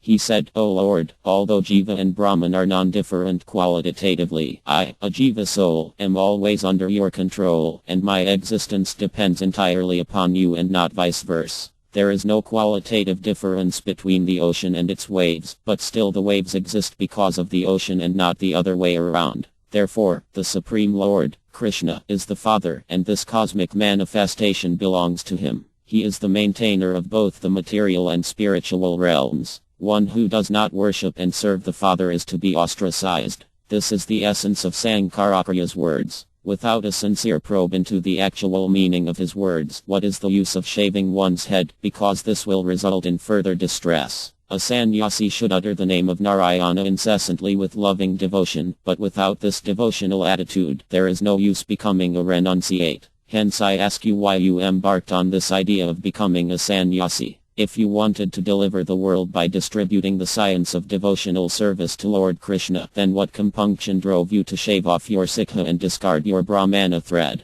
And if you argue that great spiritual stalwarts like Madhavendra Puri also became mendicants, shaving their hair and so on, then I will reply that you are not yet of age to accept the renounced order. These stalwarts took sannyasa only after 3/4 of their lives had passed and after they had relished enough of their social life. Whereas you have just entered the youth of life, how can you justify taking sannyasa? How can the renounced order help you advance in spiritual realization, considering the devotion you already possess, as I saw manifest in your person? All these ecstatic symptoms of love of Godhead are rarely achieved even by the great yogis. Then why did you opt to be misled by illusion? Lord Caitanya was very pleased to hear the scenes of devotional service as explained by Sarvabhauma. The Lord said, O respected Sarvabhauma, please do not consider me to be a sannyasi. I have shaved my head and given up my Brahmana's thread, leaving home and family only because the pangs of separation from my beloved Krishna were becoming unbearable for me.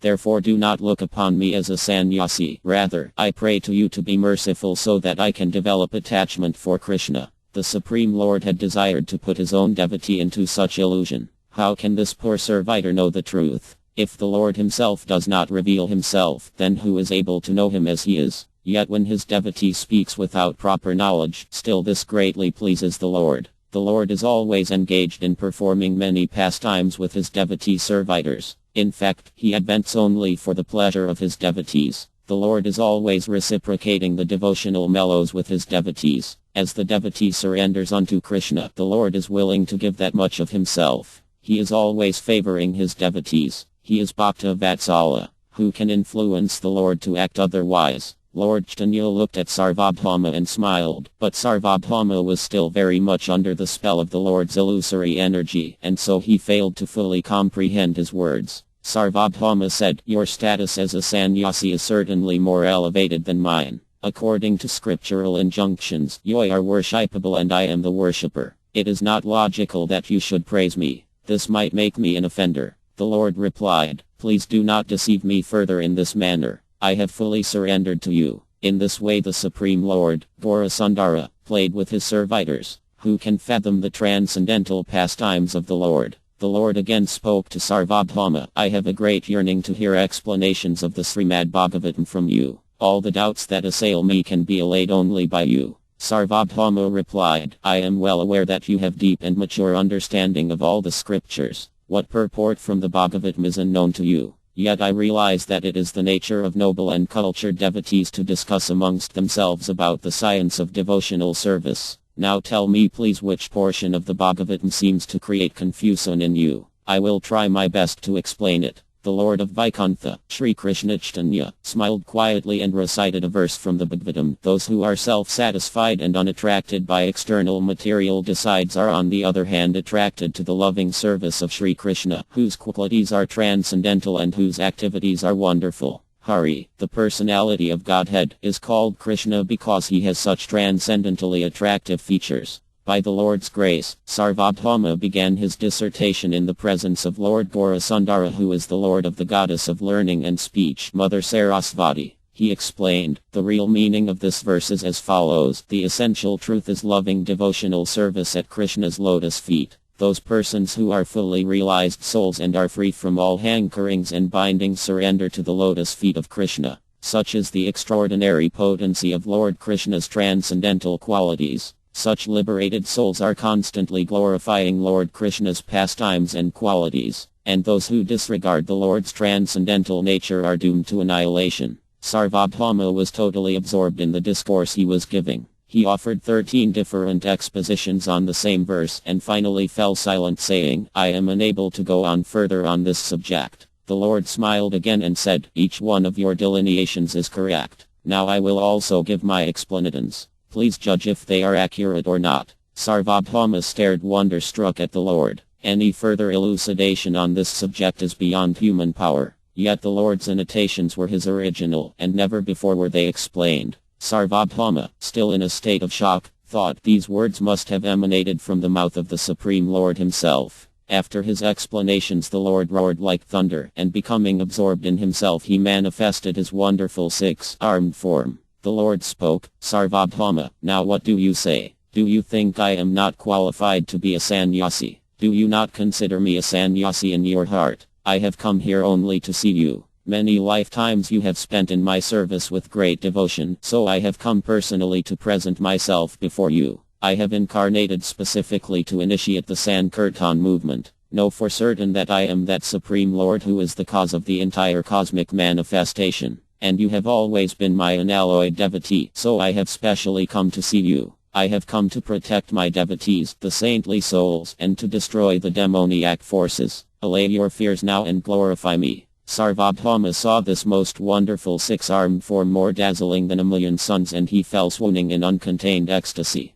The Supreme Lord, Gaurachandra, continued to roar loudly, still exhibiting his six-armed form. The Lord was very pleased with Sarvabhauma, and placing his hand on his head the Lord said, "Arise." The divine touch on his head awakened Sarvabhauma, yet the feeling of extreme bliss had mummified him. He could not speak. The Lord, an ocean of munificence, placed his lotus feet on Sarvabhauma's heart. Sarvabhauma, finding the most precious treasure within easy reach, wrapped his arms around the Lord's lotus feet in a tight clasp. With pure joy gushing in his heart, Sarvabhauma said, "Today I have captured the thief that steals my heart." He broke down in tears, crying like a child. He had found a treasure sought after even by the goddess of fortune. Ramadevi words now poured out of Sarvabhauma's mouth. "O Lord Krishna Chaitanya, you are the Lord of my life. Please look upon this worthless wretch with compassion. I am so sinful that I dared to try to teach you religious principles, not knowing that you are the transcendental cause of all causes. O Lord, who is there, even the most powerful mystic, who is not mesmerized by your illusory potency? So what effort is required to put me into illusion?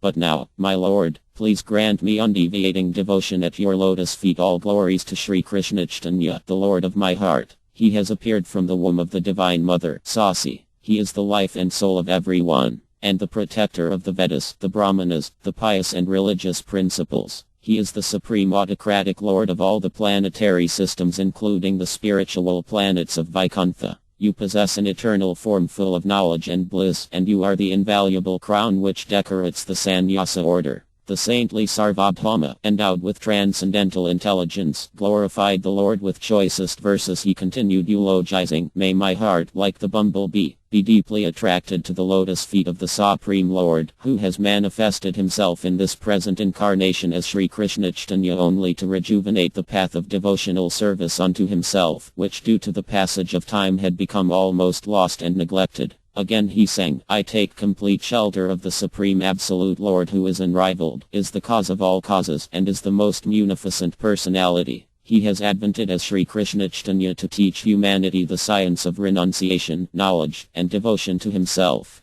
100 verses, look sublime incantatones, cascaded out of Sarvabhauma's lips as he held onto the Lord's lotus feet. He continued, "My Lord, you have appeared simply to liberate the fallen souls, so kindly deliver this fallen wretch. I have been bound up by your Maya potency by the chains of material education, wealth and high birth. How then can I know you as you really are? Thus I beg you for one favor, O Lord of the universe, that my mind and heart become totally engrossed in you, without deviating even for a minute. All your activities are inconceivable and transcendental, hence they are incomprehensible to all unless you personally reveal them to us. You have accepted the transcendental wooden form of Lord Jagannatha, and you are sitting in Nilakala mercifully enjoying the foodstuffs offered by your devotees. Now you personally offer and also eat it yourself, then distribute it to everyone as your mercy. Then you cry in separation upon seeing your own self, and become maddened with love attracted by your own form. How can anyone then understand you at all? You alone know your real self, and the others who are able to know you are those fortunate souls who have been graced by your causeless mercy. Then who am I, an insignificant entity, to know you? Even Lord Siva, Lord Brahma and other demigods fall victim to your powerful deluding potency, Maya."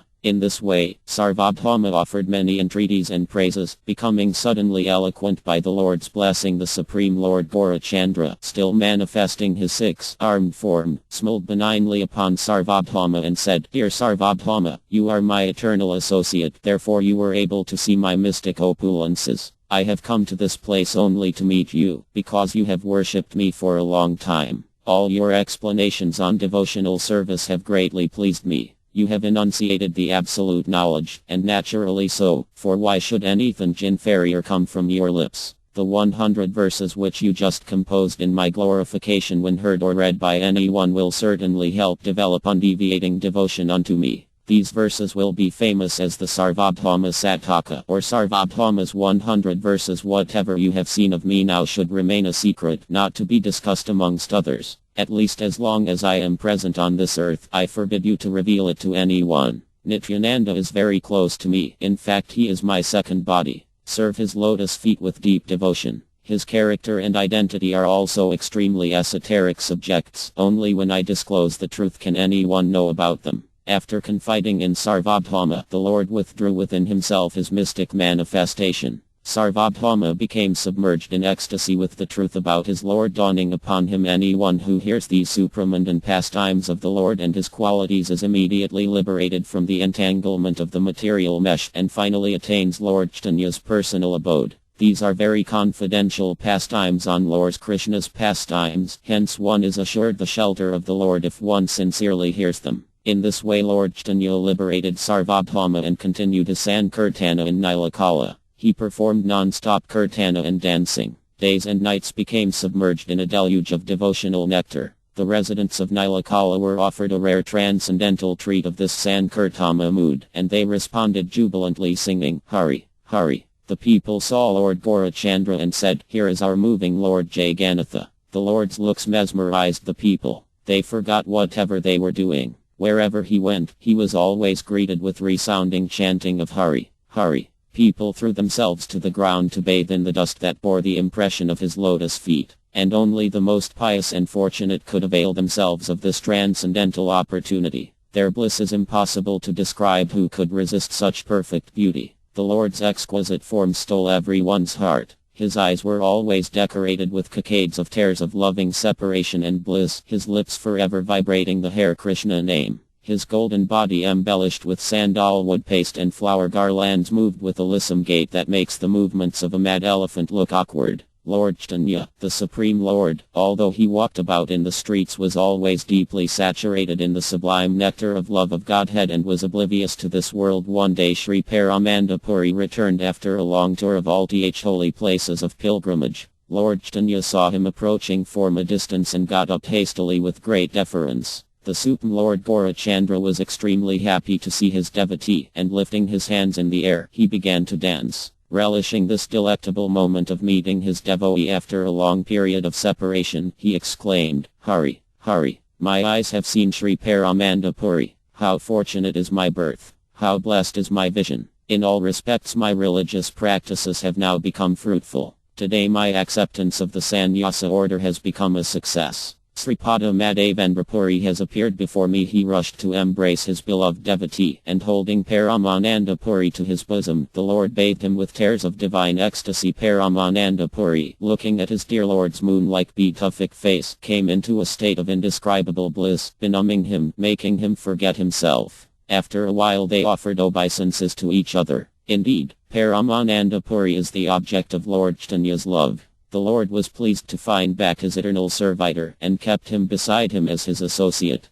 Paramanandapuri, having again found his dear Lord, served his lotus feet with increasing ecstasy. Sri Paramanandapuri is a very close and dear disciple of Sripada Madhavendrapuri, and a devote who relishes the different loving devotional mellows. A few days later, Svarupa Damodara came and joined them. Svarupa Damodara was so intimate with Lord Gaurasundara that they would spend many days and nights always in close spiritual intimacy. Damodara is also a very versatile musician. His singing invariably inspired Lord Chaitanya to dance. In fact, this final portion of this book will deal a lot with the activities of Paramanandapuri and Svarupa Damodara. Gradually all the associates and servitors of the Lord began to come to Nilakala. Tiho's associates who were born in Utkala or modern Orissa also came one by one to join the Lord. Elevated souls like Pradyumna Misra, who was always absorbed in love of God, and Paramananda and Sramananda came and joined the others. Damodara Pandita and Sri Sankara Pandita came shortly after.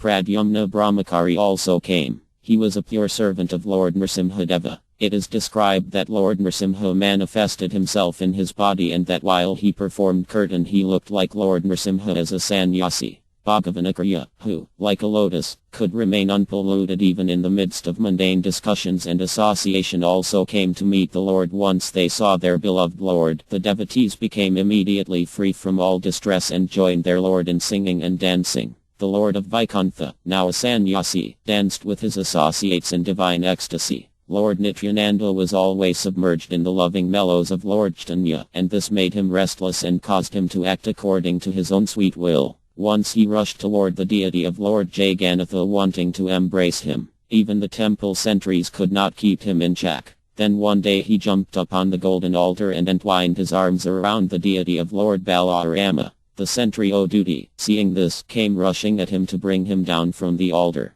But as soon as his hand tried to arrest Nityananda, he went flying at least 7 paces. Unperturbed, Nityananda Prabhu lifted the flower garland from around Lord Balarama's neck and slipped it on his own neck. He got down and walked away majestically like the king of the elephants. The sentry, still bewildered, quickly got up. He thought, this sannyasi is certainly endowed with superhuman powers, because no one can get away unpunished after touching Lord Balarama. I have the strength to keep a mad elephant in check, and a human being cannot escape my grip. I definitely had him in a strong grip, and yet the very next moment I found myself as if blown away like dry grass. The next time he saw Lord Nityananda, he approached him with utmost humility. Lord Nityananda's character is like that of an innocent child. He immediately forgave him and embraced him. A few days later, Lord Gaurachandra, the husband of Lakshmi Devi, the goddess of fortune, went to live near the ocean. The beach and surrounding area were pleasant and idyllic. This was pleasing to the Lord.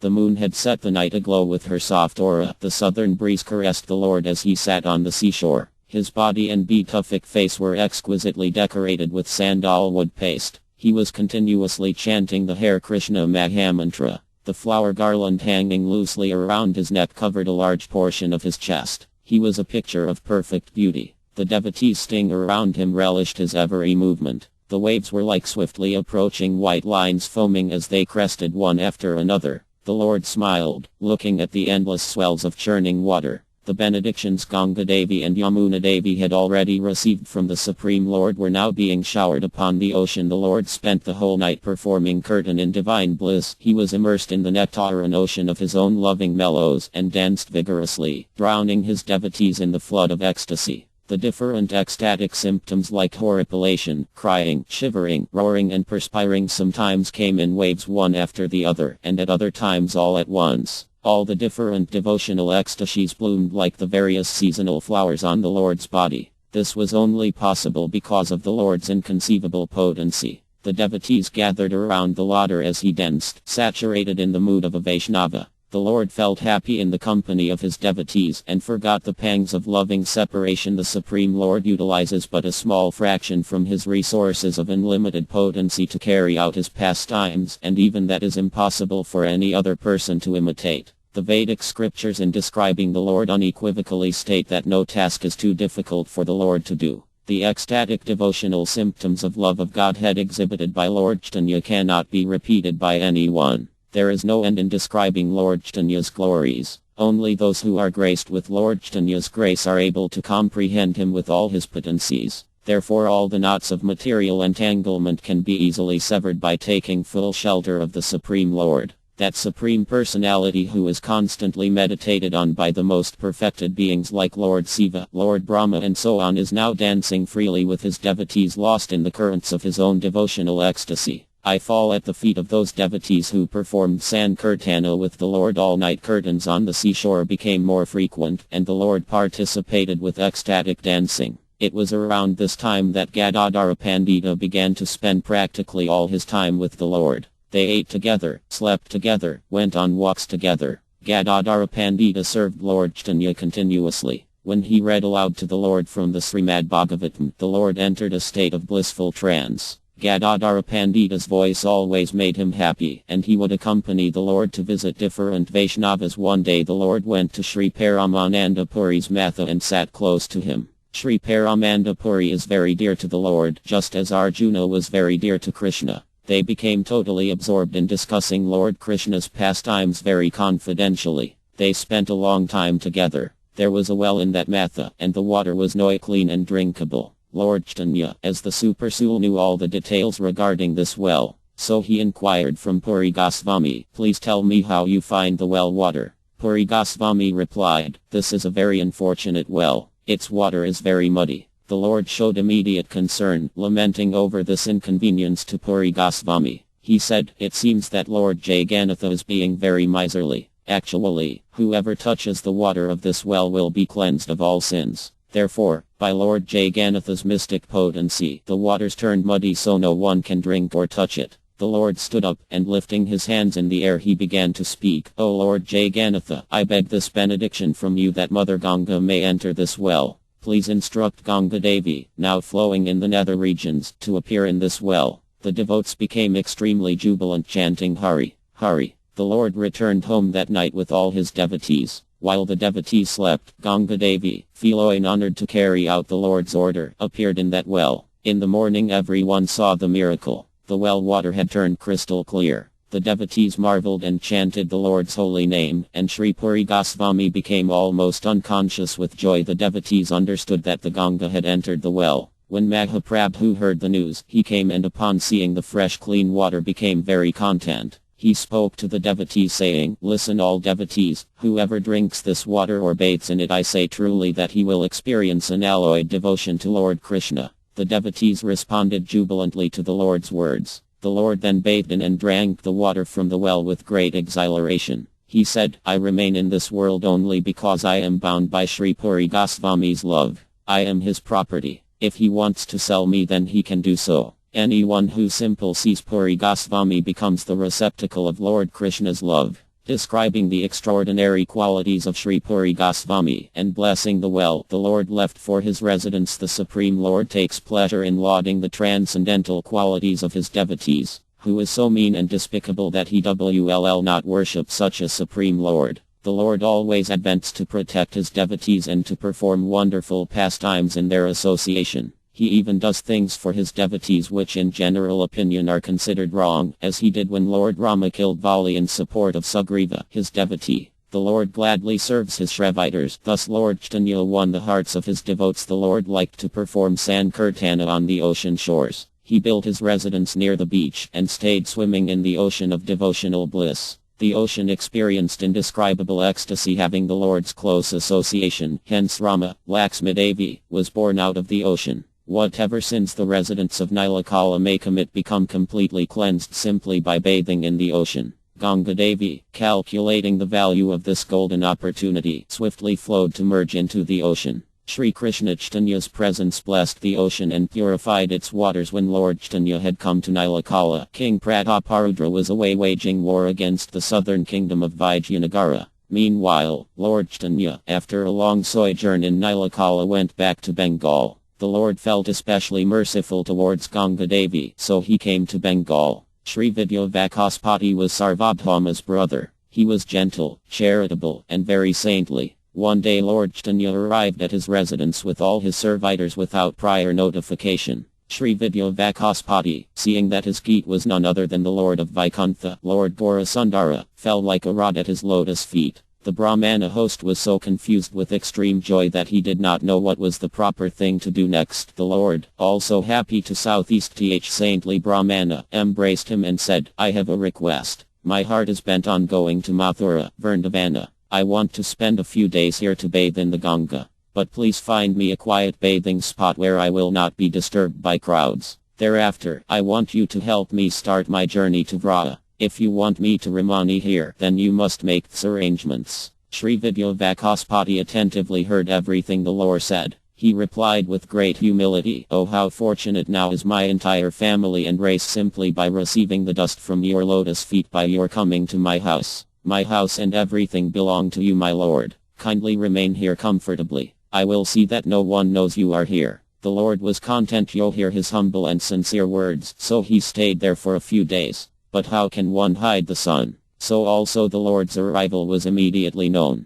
Word spread like wildfire everywhere that Lord Chaitanya, the shining jewel of the Sannyasa order, was residing in Sri Vidya Vakaspati's house. The people experienced great exhilaration. They felt that were in Vaikuntha even though they were in their earthly bodies. They became jubilant and chanted Hari, Hari. Forgetting their sons, wife, wealth, home and everything else, people became very excited and began to talk animatedly amongst themselves saying, "Let us go and be blessed by the sight of his lotus feet." They made preparations to go to see the Lord and so almost forgot all etiquette in their enthusiasm. A milling crowd moved toward Vidya Vakaspati's house, all loudly chanting Hari, Hari. All the regular paths and roads were full. People went off in all directions, stamping on plants and bushes. I shall continue to describe this wonderful phenomenon of Lord Chaitanya's extraordinary influence by which he will liberate all living entities. Please listen attentively. People came unchecked, undeterred by thorny bushes. They happily went to see the Lord.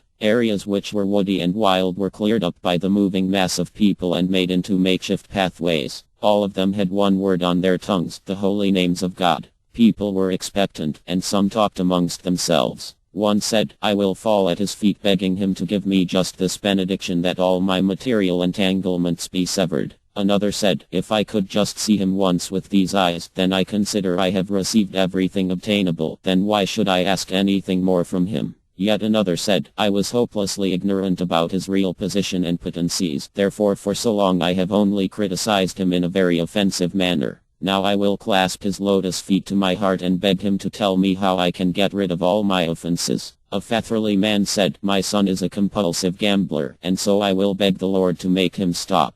Someone else said, the only boon I want is that I may always remain fixed at his lotus feet with my body, mind and words and never leave that shelter. Someone else says, what a wonderful opportunity. I only pray that I may never forget my dear Lord Gaurasundara. Talking in this manner, they kept moving in a massive column, all of them feeling indescribable bliss. The milling masses converged on the ferry port, all wanting to be the first to cross the river. The boatmen were put into extreme anxiety as they saw the uncontrollable crowd piling into the larger boats. Hundreds tried to pack into one boat. Finally the boats began to cave in under the enormous weight. The people then handed over their clothes to the boatmen as some compensation for their loss, and with unconstrained joy continued their endeavors to cross over. They became innovative in the absence of boats, and used any available means. Some tied upturned earth and water pots around their chests to float across. Others made rafts out of banana tree trunks and drifted across. The swimmers had great fun swimming in the currents.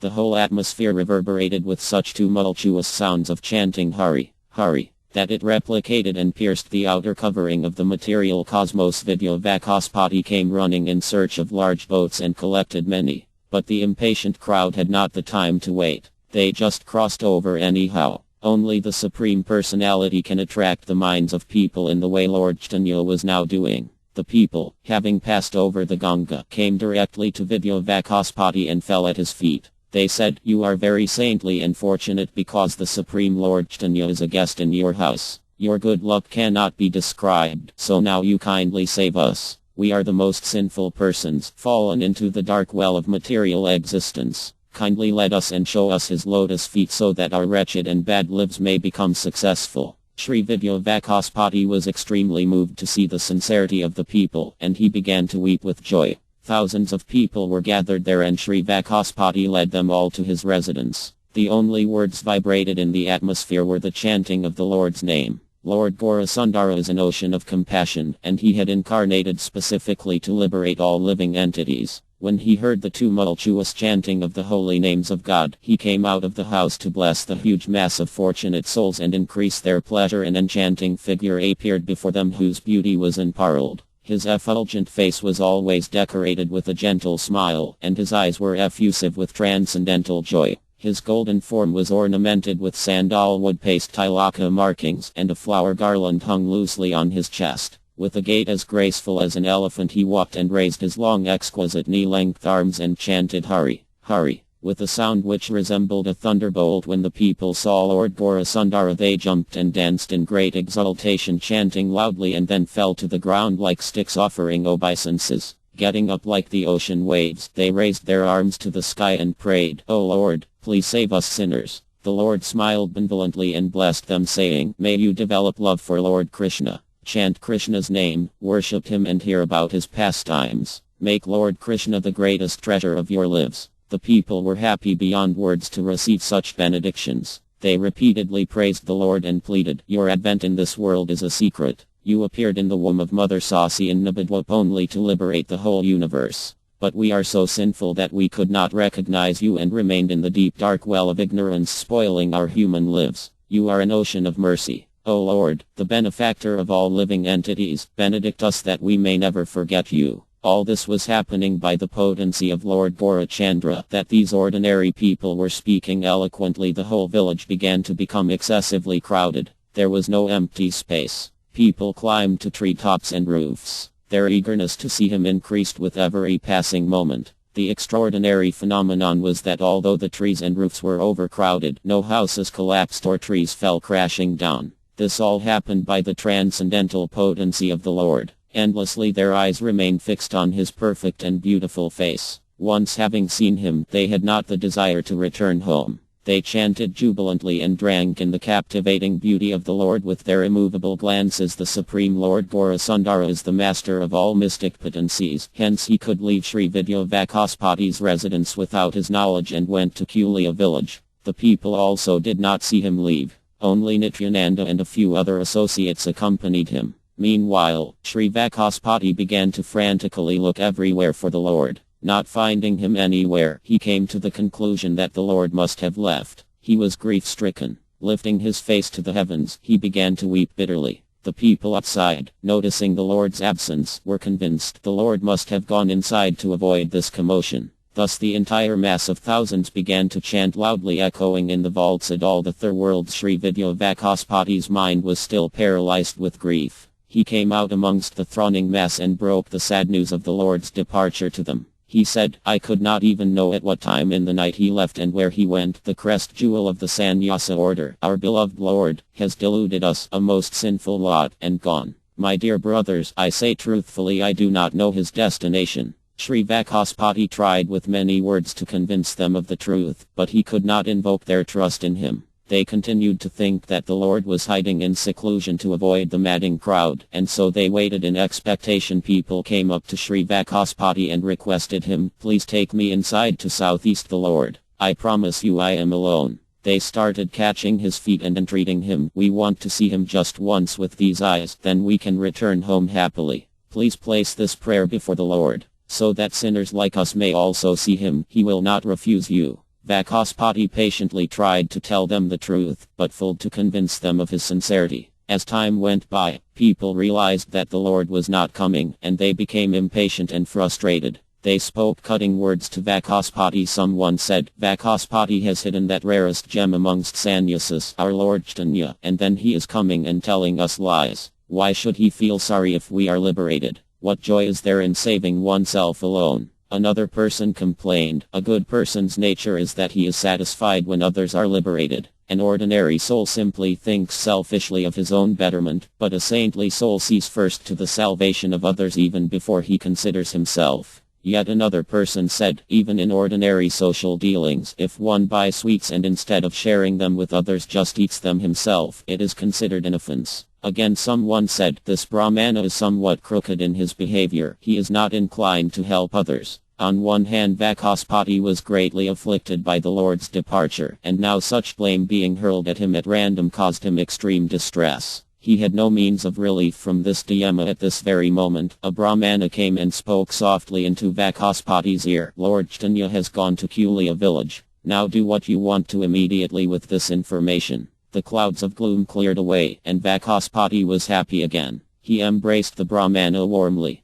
Vakaspati rushed out to the crowd and told them the news. He said, all of you have been falsely blaming me, not knowing the actual facts, thinking I have hidden the Lord in my house. I just received the information from a Brahmana that the Lord is in Kulia village. Let us go and find out if this information is correct. If it is true, then you must agree that I am an honest, upright Brahmana. The people responded with appreciation, chanting Hari, Hari, and left together right then for Kulia with bubbling joy in their hearts. The word spread speedily that the most exalted of sannyasas, Lord Caitanya, was in Kulia. Meanwhile, the crowd had multiplied itself several times over. It seemed that Kulia had much more magnetism than Vakaspati's village. The crowd had swelled to millions. Only Anantasesha could describe this extraordinary phenomenon. No one could say from where this endless stream of people had magically appeared. It was difficult to tabulate the number of boats that capsized, yet there was no loss of life and everyone could cross the Ganga.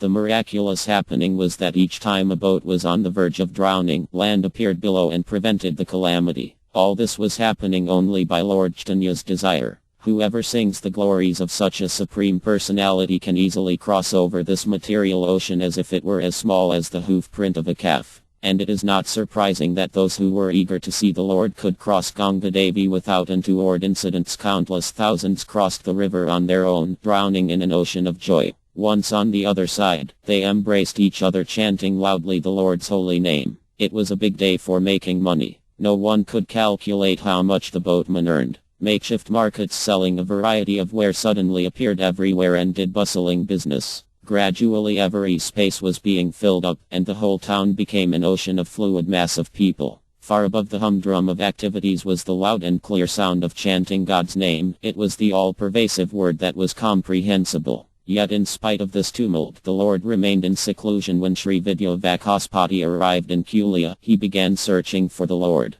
But the Lord had refused to show himself in public, hence it became difficult to locate his whereabouts. After a frantic search, Sri Vacaspati discovered the Lord. As soon as he saw the Lord, he fell to the ground like a stick and offered him obeisances. Vacaspati began reciting verses repeatedly describing the Lord's present incarnation and pastimes. He prayed, "O Lord, you have appeared as Chaitanya Mahaprabhu just to liberate the whole universe. You have already liberated those who have fallen into this deep dark well of material existence. Your mercy is as vast as the unlimited ocean, so kindly let this mercy touch my heart eternally. Seeing the entire creation steeped in mundane activities, you have showered your causeless mercy on them, giving them love of Godhead. May you, the most magnanimous Supreme Personality, always reside in the core of my heart." Glorifying Lord Gaurasundara in this manner, he fell again at his feet. I offer my humble respects at the feet of Visarada, the father of the illustrious Sarvabhauma Bhattacharya and Vidyavacaspati.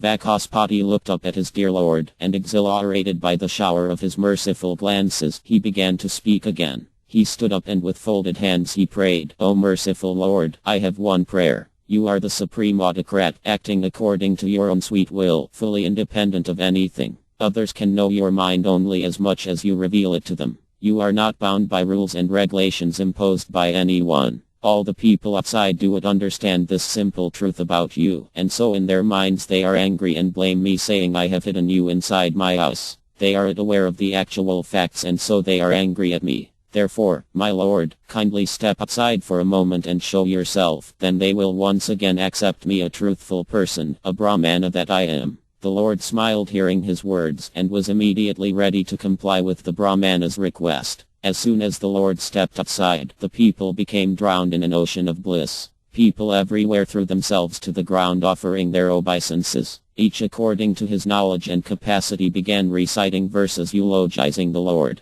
Their joy gradually increased, and hundreds of kirtan groups sprouted up from everywhere and began to sing sweetly. The holy name of Krishna resounded with melodious clarity and filled and vibrated in the concave vaults of the earth. This could happen only by the extraordinary potency of Lord Chaitanya. The Supreme Lord, now dressed as a sannyasi, initiated the congregational chanting of the holy name of Krishna. That name is so sublime that it gives one the taste of divine nectar. The higher planets like Brahmaloka and Sivaloka are free from all distress simply by experiencing a mere fraction of that nectar. The great mystic yogis and sages are mad after a drop of that nectar. Anyone who out of gross illusion refutes the existence of such a supreme personality, who is endowed with all potencies and opulences, loses all good qualities and status in society and is shunned by everyone. Therefore simply worship the lotus feet of Lord Chaitanya. Ignorance is destroyed by hearing his pastimes. By remembering him and his transcendental activities all sins are extirpated. The Lord became ecstatic, seeing curtain being held everywhere.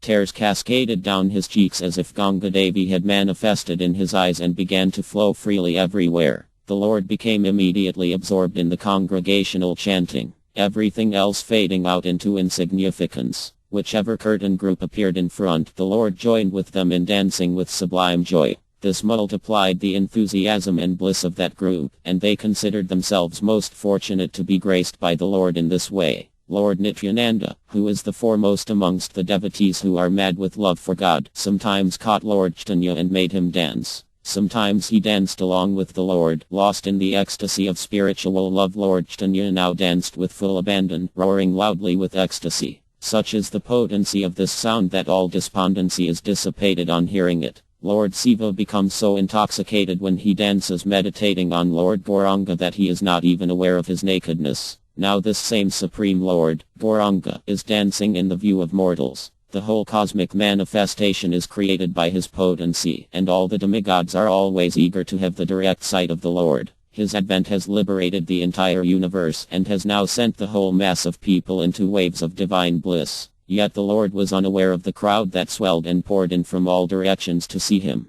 He was totally absorbed in love of Godhead and danced ecstatically. Everyone in the town of Kulia was liberated by the Lord's presence. From the most elevated soul to the most fallen soul, all received the Lord's mercy. and whosoever hears this narration will also become free from the shackles of karmic reactions. The compassionate Lord stayed outside long enough for everyone to see him and bring up their consciousness to a state of intense joy. He then went inside accompanied by his associates and sat down feeling very much their presence. Just then a Brahmana came and clasped the Lord's feet tightly. He said, "O Lord, I have one prayer. If you can spare a little time, I may tell you. Without understanding the essence of the devotional path, I have committed a grievous offense by criticizing a Vaishnava. I would repeatedly shout and taunt, who is a Vaishnava in Kali Yuga, and what is Kirtan? In this way I have condemned myself. Now when I remember these incidents, my mind begins to burn up. O Lord, you have the potency to liberate anyone, so kindly tell me how I can mitigate my sins." Lord Caitanya smiled benignly on hearing the Brahmana's straightforward and honest confession. He said, "Please listen, O Brahmana, if one who has taken poison is administered nectar or the drink of immortality, then gradually the effects of poison weaken and the body becomes immortal. So now I will reply to your question and tell you how this nectar works. All the criticisms you made although unwittingly are equivalent to having drunk poison. So now you must drink the nectar of Krishna's name and pastimes with that same mouth. Use the tongue that offended Vaishnavas from now on to glorify them. Above all other activities, constantly glorify the Vaishnavas through songs, poems or any other way. The ambrosia of Krishna's pastimes is transcendently blissful and can facility dissolve all poisonous effects of Vaishnava criticism. I am telling you truly that this is the method of purification for one who criticizes a Vaishnava unknowingly. If one give up such malpractices and offensive behavior and constantly glorifies the Supreme Lord and his unalloyed devotees, then one can totally destroy all sins. Otherwise, millions of pious activities and penances cannot counteract the offenses committed against a Vaishnava. So go now and practice glorifying the devotees of the Lord, and you will become free from all sins." The devotees became very happy when they heard these wonderful instructions and they responded by chanting, "Hari, Hari." The Lord nicely explained the method of exoneration from the offense of Vaishnava criticism. One who disregards these instructions of Lord Caitanya and criticizes a saintly person must drown in the ocean of grief. And those who accept the instructions of Lord Caitanya as the Vedic truth can smilingly cross the ocean of nescience. The next visitor was Devananda Pandita. When Lord Caitanya was still in family life in Navadvip, where he performed many transcendental pastimes, Devananda Pandita had not the desire then to come and meet the Lord. He did not possess sufficient faith in the Lord, so he avoided coming in contact with him. Yet although having the required piety to see him again, why did he not come across the Lord earlier? All such arrangements are actually in Krishna's hands. So when Lord Caitanya had accepted the sannyasa order and left home, Devananda Pandita had the good fortune to closely associate with Vakrasvara Pandita. Vakrasvara Pandita was very dear to Lord Caitanya. He was such an elevated soul that he could purify the entire universe. He was always totally absorbed in relishing devotional mellows with Lord Krishna. When he danced, both the demigods and the demons were captivated. In fact, as soon as he would begin to dance, by Lord Chaitanya's mercy all the ecstatic symptoms like crying, shivering, perspiring, laughing, horripilation, roaring, and swooning in divine bliss would all appear on his person. It is impossible to describe all the devotional symptoms in Vakrasvara Pandita. By some prudential arrangement Vakrasvara Pandita came to stay in Devananda Pandita's house. Attracted by his devotional qualities, Devananda Pandita was very pleased and impressed with Vakrasvara Pandita's radiant appearance and his unalloyed devotion to Supreme Lord. He began to serve Vakrasvara Pandita with sincere devotion. When Vakrasvara Pandita would dance, he would walk around him with a cane, keeping the crowd away from disturbing him. And when on occasion Vakrasvara would fall swooning in ecstasy, Devananda Pandita rushed to catch him in his arms. He would take the dust from Vakrasvara's body and feet and smear it all over his own body with much humility and devotion. In this way, serving him and seeing his elevated devotional characteristics, there developed a strong faith in Devananda Pandita for Lord Caitanya. From this incident one can understand the words from the Puranas where it states that devotion to the Supreme Lord is developed only through serving the pure devotees of the Lord.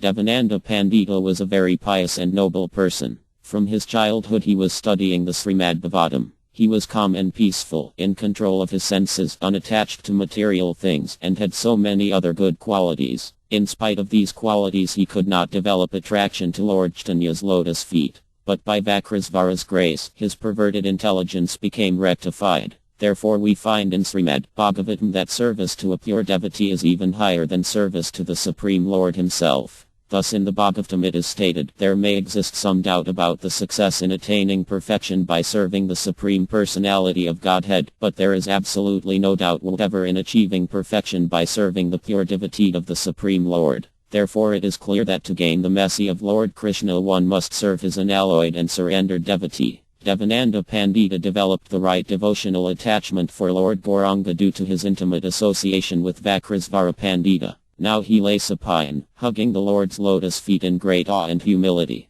The Lord was very pleased to see Devananda Pandita's mood of devotion and humility. He reached out to him and made him sit. In this way he forgave all his previous offenses and blessed him. The Lord said, "Because you have served Vakrisvara Pandita so well, I am able to see you here today." Vakrisvara is a manifestation and embodiment of Krishna's transcendental potency. Hence whosoever serves him well immediately attains the lotus feet of Krishna. Lord Krishna's favorite residence is the heart of Vakrisvara Pandita. When Vakrisvara dances, Krishna himself is induced to dance. Vakrisvara Pandita's presence converts any place into a place of holy pilgrimage, into the spiritual abode of Krishna, Vaikuntha. The Brahmana, Devananda Pandita, folded his hands and began to pray to the Lord. "O Lord, out of your infinite compassion you have appeared in Nabadwap solely for the purpose of delivering the entire humanity. I am so sinful that at that time due to my bad karma I could not even see you, nor could I experience the divine bliss of your association.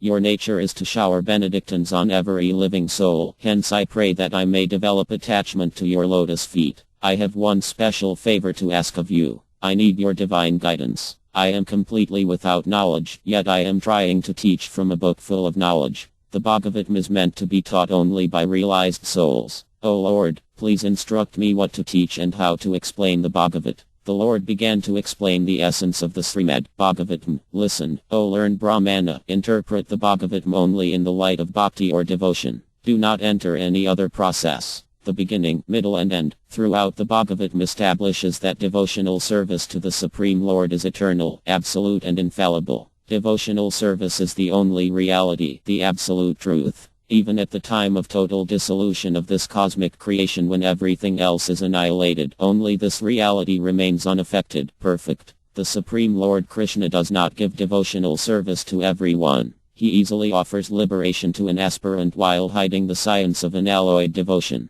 Only through his grace does he elevate someone to the path of bhakti. The philosophical conclusions on the path of bhakti available in the Srimad Bhagavatam have no parallel in any other scripture. Just as all the incarnations of the Lord, like Matsya, Kurma and so on are self-manifest and appear and disappear at will, similarly, the Srimad Bhagavatam is not a text composed by ordinary mortals. It is transcendental, hence it also appears and disappears by God's will. The Bhagavatam having disappeared has once again appeared on the tongue of Srila Vedavyasa Bhakti, the causal-aid mercy of Lord Krishna. The esoteric truth about the Supreme Lord is inconceivable, as is the Srimad Bhagavatam. This is the verdict of all the scriptures. If one claims to know and understand the Srimad Bhagavatam, then he is certainly ignorant about its real conclusions. On the other hand, if one is submissive and admits his lack of understanding, then the essence of the Bhagavatam will indeed be revealed to him. The Bhagavatam is saturated with divine love of Godhead. It is in fact the body of Lord Krishna. It contains the confidential pastimes of Lord Krishna. Srila Vedavyasa, after having compiled the many different Puranas and Vedas, was still feeling a vacuum in himself, but when he finally spoke the Bhagavatam, he became completely satisfied in his heart. But sometimes someone might even find himself in a dilemma by reading this great scripture. So be very careful. The only way you must explain the entire Bhagavatam is through bhakti. In this way you can clear away your offenses and you will experience sublime bliss in your heart. All scriptures conclude that devotion to Lord Krishna is the ultimate destination. Especially the Bhagavatam is imbued with the supramundan exchanges of mellows with Krishna. Now return and study the Bhagavatam well and explain to everyone that devotional service to Krishna is the highest ambrosia. Devananda Pandita fell flat on the ground at the Lord's lotus feet, thinking himself the most fortunate soul. Surrendering his body, mind and words to the Lord, and offering repeated obeisances, he returned to his home. Lord Gaurasundara instructed everyone about the actual position of the Srimad Bhagavatam.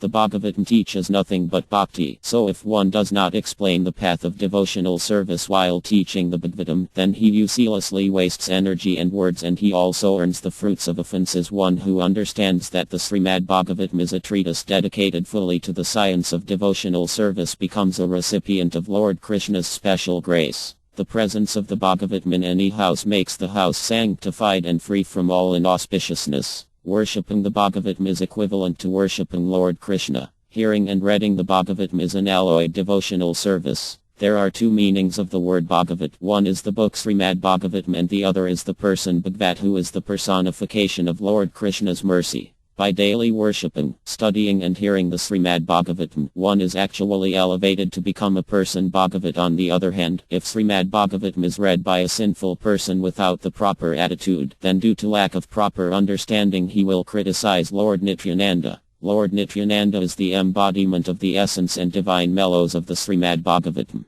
One who understands this is truly an intelligent and fortunate soul. Lord Nityananda is continuously explaining the purports of the Bhagavatam with his 1,000 mouths even now. Although Lord Nityananda is unlimited, he is not able to fully complete his dissertation on the Bhagavatam. Such an unlimited scripture is Srimad Bhagavatam. It is transcendental and it contains the conclusion of the path of bhakti. The Lord taught everyone the real essence of Srimad Bhagavatam using his discussion with Devananda Pandita as a means. And those who came with spiritual questions, the Lord answered them all to their full satisfaction. By coming to Kulia, Lord Sri Krishna Chaitanya blessed everyone. Everyone there was full satiated by looking at the Lord. Their vision remained glued on the Lord. This way the Lord fulfilled everyone's desire and dissolved all their distress and despondency. One who hears these pastimes with pleasure will certainly associate with the Lord directly. A person may be born in family or caste. All is good if he hears about the transcendental pastimes of Lord Krishna's pastimes. Sri Krishna Chaitanya and Lord Nityananda are my life and soul. I, Vrindavanadasa, humbly offer this song at their lotus feet. Sri Chaitanya Bhagavat Antya Leela Chapter 4. All glory to Lord Gaurachandra, who is an ocean of mercy, and whose lotus feet are all auspicious. I offer my obeisances to Sri Krishna Chaitanya, pride of the Sannyasa order, and his devotees. After delivering everyone in Kulia, the Lord proceeded towards Mathura accompanied by his associates. He traveled along the banks of Ganga Devi, often drinking her waters or bathing in them, thus fulfilling her long-standing wishes. On the banks of the Ganga and near to the city of Gora lay Ramakeli, a township with a large community of Brahmanas. Here the Lord remained incognito for a few days.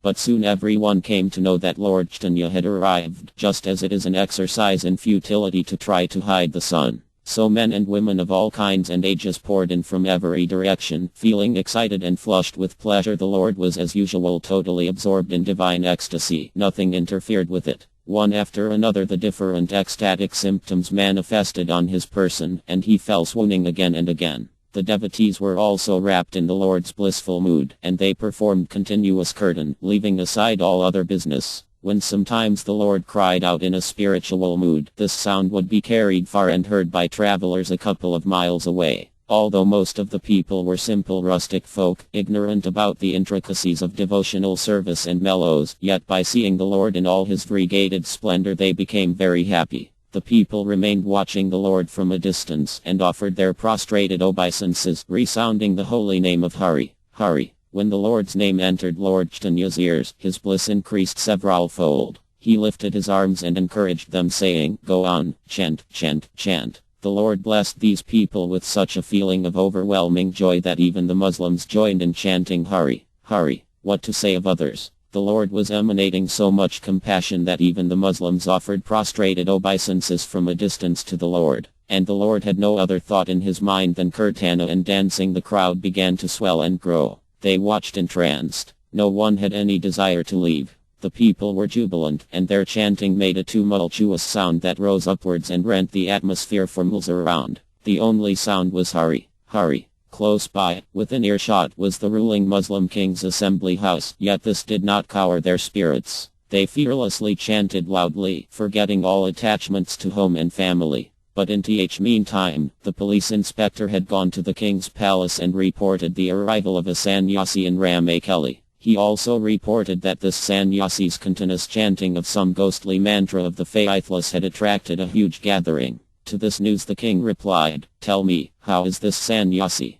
What does he eat? What is his name? Describe his appearance." The inspector said, "Listen, your majesty, I have never seen anything so marvelous. His beauty far excels the beauty of Cupid. His complexion overshadows the brilliance of gold. His tall, majestic appearance, long arms extending to his knees, and slender concave abdomen are most charming. His lion's neck, elephant's shoulders, lotus eyes, and exquisite face more effulgent than a million moons are incomparable. With red coral lips, a perfect set of pearly teeth, and arched brows like Cupid's bow, a full broad chest decorated with sandalwood pulp, generous hips covered by cloth with the color of the rising sun, completely capture the mind. His feet are like 2 blooming pink lotuses, his 10 toenails are like 10 shining mirrors. I think he must be a prince out traveling in a sannyasi's dress. The most remarkable thing about him is that his body, which is as soft as fresh churned butter, keeps falling to the ground with great force. He crashes down at least 100 times in an hour, yet his body remains unhurt, unscathed.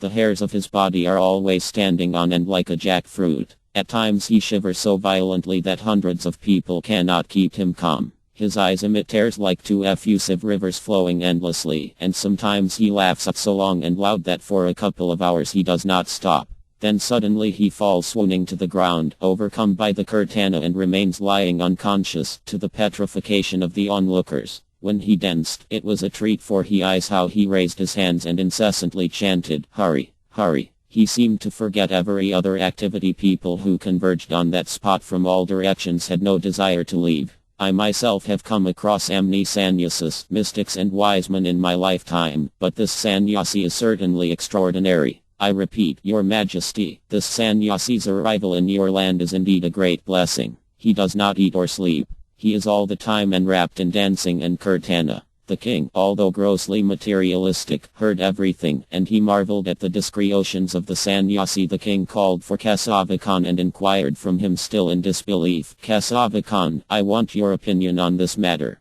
Tell me what you think about this person everyone calls Sri Krishna Caitanya. Let me know in detail about this powerful guru and sannyasi's character. People are running from everywhere to see him. What brings him here?" Caitanya, a noble upright gentleman, became wary. He answered, "Who says he is a Goswami, or famous guru? He is a mendicant sannyasi, a poor foreigner. He just travels living under trees." The king replied, "Do not refer to him as poor. It is offensive even to hear such things. This sannyasi is not an ordinary mortal. He is that person whom the Hindus call Krishna and the Muslims call Kota. This kingdom of mine runs under my direction, but his orders control the entire universe. And even in my own kingdom there are so many who are inimical to me, whereas if he were not the supreme Godhead, why should one and all everywhere worship him with full surrender? If I stop my staff's salary for 6 months, they will have so many complaints against me, but in his case, I see that people are maintaining themselves at their own expense and then going eagerly to serve him.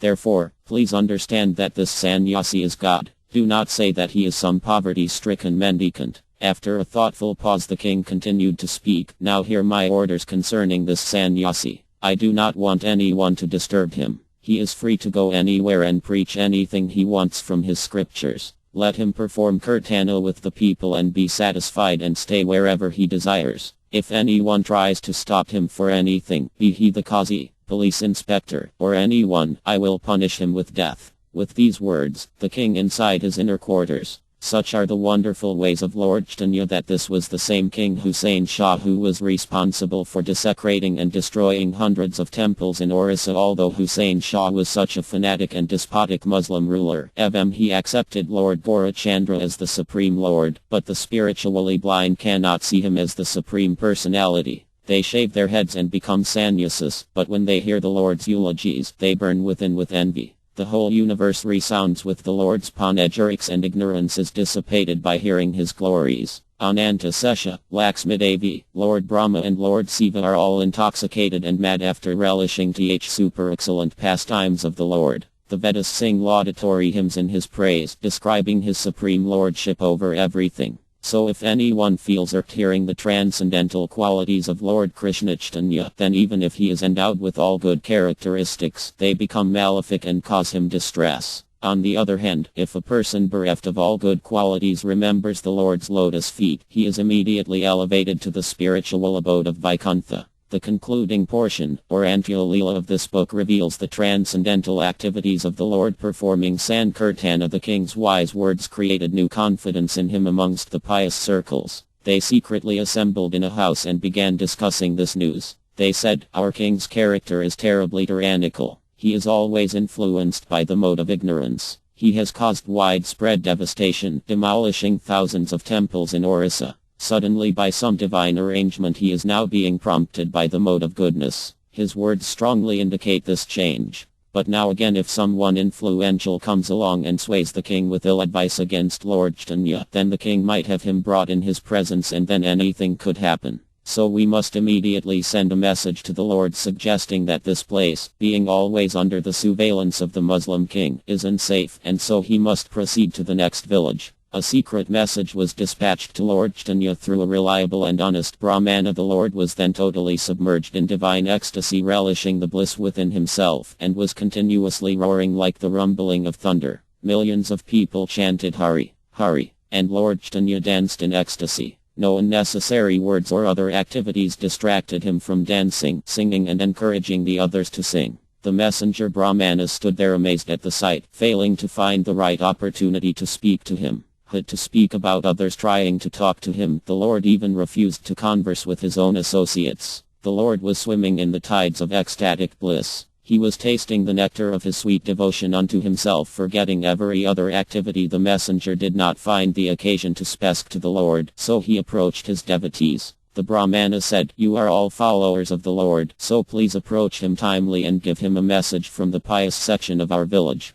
It says, what is the necessity of staying so close to the king's palace?" The Brahmana offered his repeated dandavats to the Lord from a distance and left. The Lord's associates were worried by the implications of the message. Yet they could not deliver the message to him because the Lord was oblivious to everything else and simply engrossed in dancing. Raising both his arms he sang, "Sing, sing the name of Hari," and the millions who now swayed to the music joined in with clapping hands and singing Hari, Hari. Simply by remembering the Lord's devotees, all obstacles are removed, and the noose of material entanglement falls away. The living entities are able to perform their slightest activity only by the help of his energy. He is glorified in the Vedas as the Supreme Brahman, absolute truth, eternal and pure. His illusory potency, Maya, puts the living entity into illusion whereby he forgets his constitutional position and becomes shackled by the chains of material life. This very same Supreme Lord has appeared only to liberate the conditioned soul by bringing down with him and distributing the nectar of love of Godhead, amongst all which king can cause fear in the Lord.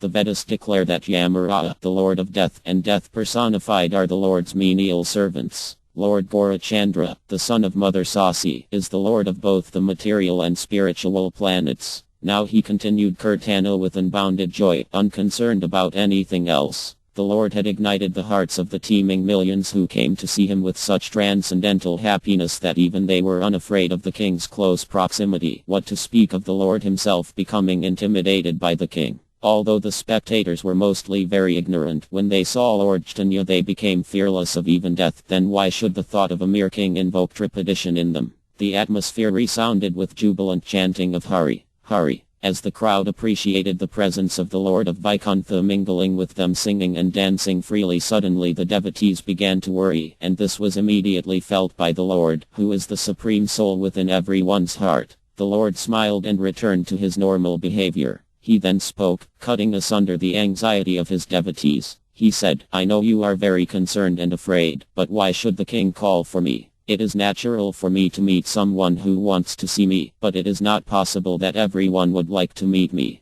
So why be worried? If the king wants to see me, then I will see him. And how can the king order me to come to him? What power does he have to do so? Only on my prompting can the king say these words. What is his ability to southeast me when others more powerful search the Vedas to seek my grace and sight? Kings, sages, demigods and perfected yogas fail to see me even after a long arduous search. I have advented to propagate the congregational chanting of the holy names of God, and with this I will deliver this sinful material world. Those demons and evil forces who never accepted my authority and lordship will weep in joy in this age by chanting my names. I will vigorously distribute in this age such extraordinary devotional service, which is sought after even by demigods, sages and perfected beings, that even the most abominable sinners, dojiators, untouchables and women will receive it. But those who, becoming intoxicated with education, wealth, family background and knowledge, criticize and offend my devotees, I deprive of everything, and they can never know my true identity. I declare truly that my name will be preached in every town and village of this earth.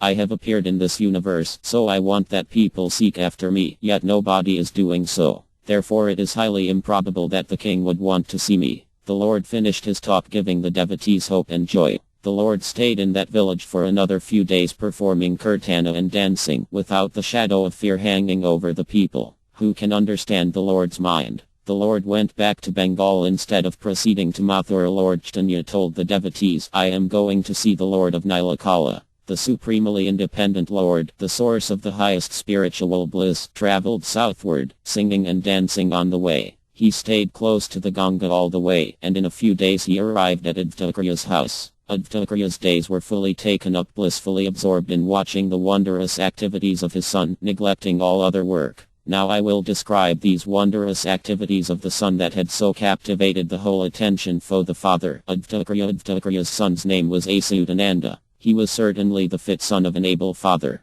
One day an elevated sannyasi visited their house and met with Advaitakarya. The sannyasi was at first hesitant, then Advaitakarya offered his respects and seated him. Advaita inquired, How can I serve you, master? The sannyasi replied, There is one thing I want to beg from you. I have a few questions I want you to answer. Advaita replied, Kindly eat first and we can talk later. But the sannyasi insisted, I want to first know the answers to my queries. Advaita relented and said, All right, please ask your questions. The sannyasi said, Please tell what is Kesava Bharati's relationship with Lord Caitanya. Advaita considered the question in his mind and thought, there are two concepts, social norms and spirituality. Although the Supreme Lord does not have parents, still we say Krishna, the son of Mother Devaki. In a spiritual sense the Supreme Lord does not need a guru, yet we find that the Lord is having a guru and we glorify these activities of his. Therefore, why should I talk about the spiritual aspect first?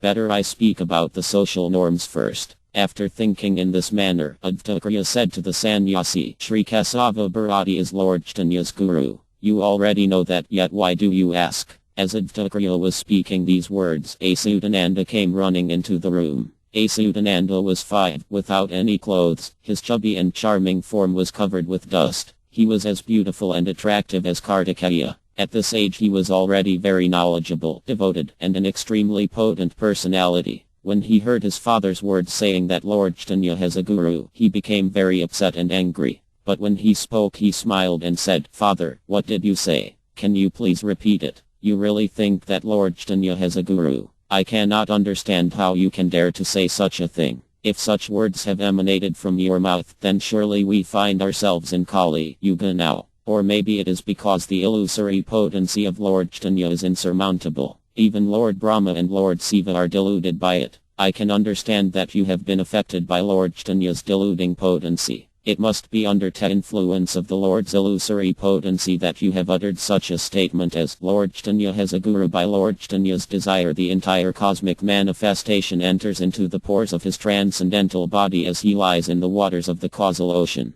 Many wise and powerful sages, proud of their status, find themselves confused and lost. Just as when Lord Brahma came out of the lotus that grew out of Lord Chaitanya's navel by Lord Chaitanya's desire to participate in this pastime, Lord Brahma was lost and could not see or understand anything. Finally Lord Brahma began meditating on the lotus feet of the Lord. The Lord being satisfied then gave him transcendental knowledge. With this knowledge, Lord Brahma began to create this material universe. This knowledge was then passed down to the great sage, Sanaka, and others. Very mercifully they propagated this knowledge to others. Gradually, by disciplic succession the knowledge has come down. Then how is it possible that you say that that very same Supreme Personality, Lord Caitanya, has a guru? You are my father and my instructing spiritual master, so I am to learn from you. Why then are you giving wrong instructions? Achyutananda became silent. Advaita felt rising pride mixed with unbounded joy within himself. He cried out, dear son,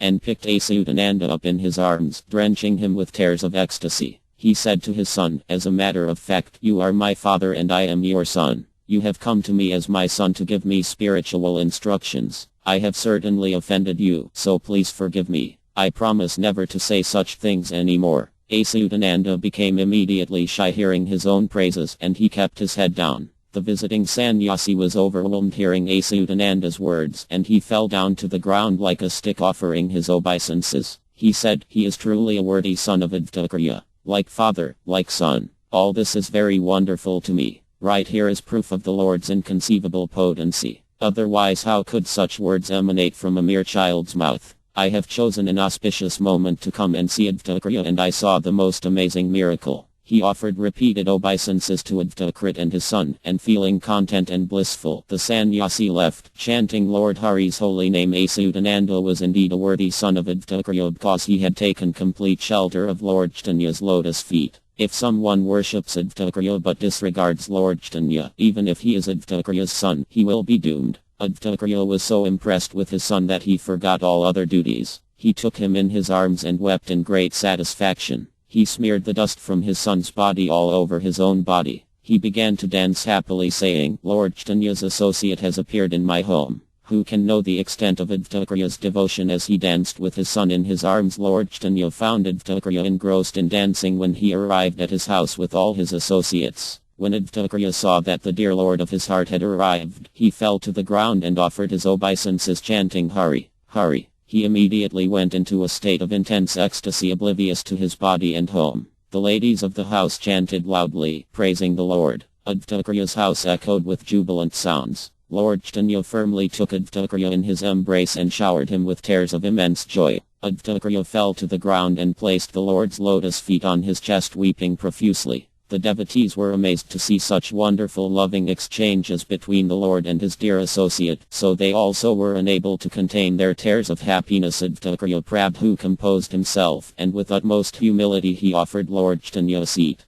The Lord sat down on the elevated seat, and his associates sat surrounding him. Meanwhile, Advaita Prabhu and Nityananda Prabhu grasped each other in a warm embrace, reading each other's hearts effervescent with joy. All the devotees offered obeisances to Advtakriya, who in turn clasped everyone in a loving embrace. Only Vedavyasa is able to fully describe the transcendental joy that descended in Advtakriya's house that day. Suddenly, Advtakriya's son Achyutananda appeared in that assembly and fell at Lord Chaitanya's lotus feet. The Lord quickly picked him up in his lap and bathed him in tears of love. The Lord kept him lovingly, not letting him go, and Achyutananda clung to the Lord, not wanting to get down. The devotees were moved to tears of joy, sighing the Lord's extraordinary mercy upon this small boy. Achyutananda was dearly loved by everyone, and all the Lord's associates were very much loved and respected by Achyutananda. Lord Nityananda and Swarupa Damodara loved him dearly. He was amongst the foremost of Gadadhara Pandita's disciples. For these reasons, Achyutananda was considered by everyone to be the worthy son of an equally worthy father.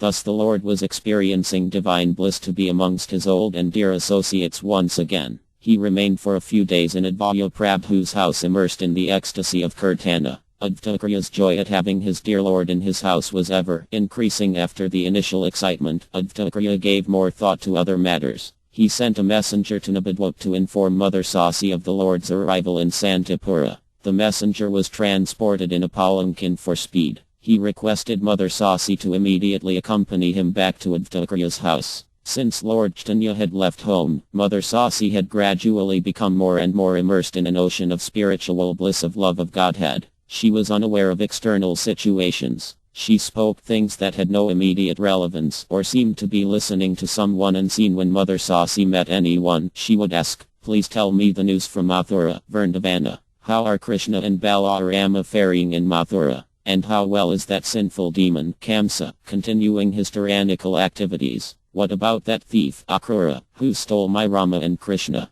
In fact, I heard that demon, Kamsa, died and Ugrasena was crowned the new king." Sometimes Mother Sasi cried out loud, "Rama, Krishna, quickly go and milk the cows. I will go and sell the milk in the market." Sometimes she was seen running, absorbed in deep thought, with her hand stretched out in front, saying, hold him, there runs the butter thief. Let me see how you escape today. I will catch you and bind you." At other times she would say, "Come, let us go to the Yamuna for a bath." Many times she waited piteously, her eyes releasing endless gushing streams of tears in such a manner that even stone hearts melted. Lord Krishna would sometimes appear in her meditation, then she laughed out in loud peals in the same manner for hours, exuding inexplicable joy. Then suddenly she would fall into an ecstatic swoon lasting several hours, where the external world stopped existing for her. Another amazing symptom was when she began to tremble. It was as if someone were repeatedly lifting her up in the air and hurling her down to the ground. No one other than Mother Sasi could exhibit such ecstatic feelings of love of Godhead. Lord Chaitanya is certainly the unlimited reservoir of love of Godhead, Krishna. He has also infused into Mother Sasi that same spiritual loving potency. Therefore, who can fully describe the various ecstatic transformations of Mother Sasi? Day and night she is immersed in an ocean of devotional bliss. And from time to time, when her consciousness focuses on the immediate present, then also it is only to perform worship to the deities of the Supreme Lord. All her activities are devotional service to Krishna.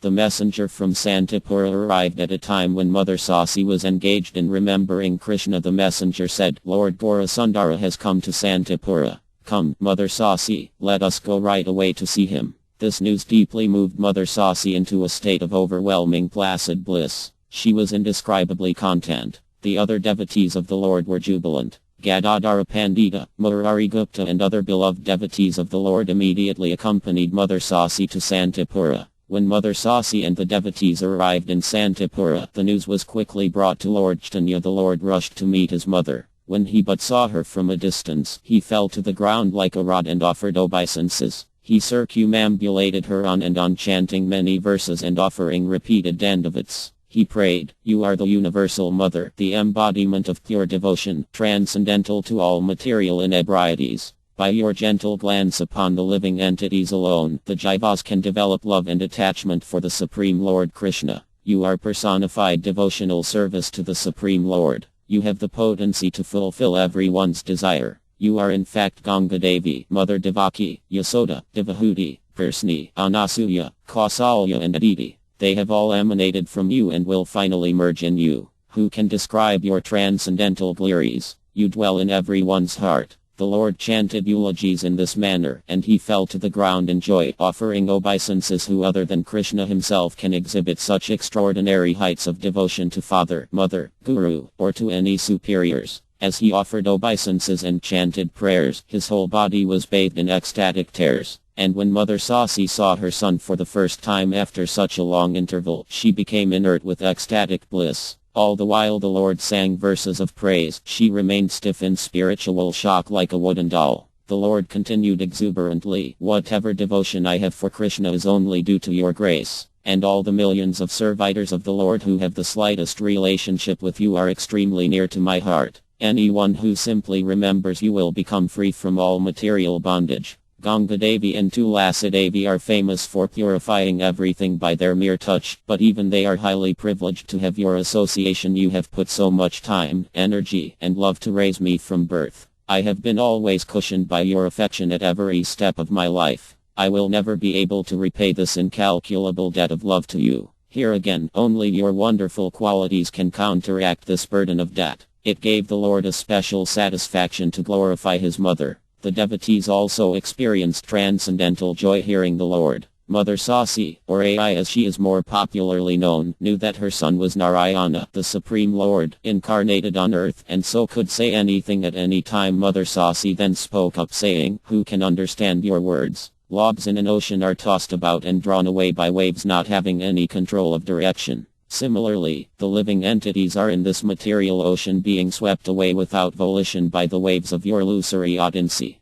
This is all I am able to say. The rest is you know WHWT is best to be done. I see you are praising me and offering obeisances to me, but my understanding of all this is that you are independent, hence you can act as you wish." The devotees greeted Mother Sasi's words with spontaneous appreciation. Who can really glorify the extent of Mother Ai's devotion to the Supreme Lord? It was in her glorious womb that the Supreme Personality of Godhead, Lord Gaurasundara, appeared. Even if someone speaks the name Ai without understanding its spiritual significance, STLL by the transcendental potency of the word he is alleviated from all suffering. Mother Sasi's heart was filled with immense satisfaction seeing her son. The devotees were swept away by tides of trembling ecstasy. It is impossible for a puny mortal to fully describe the joy that permeated there. Even Lord Nityananda was overwhelmed with happiness seeing Mother Sasi's satisfaction. Advaita was reciting prayers to Devaki and offered repeated obeisances to Mother Sasi.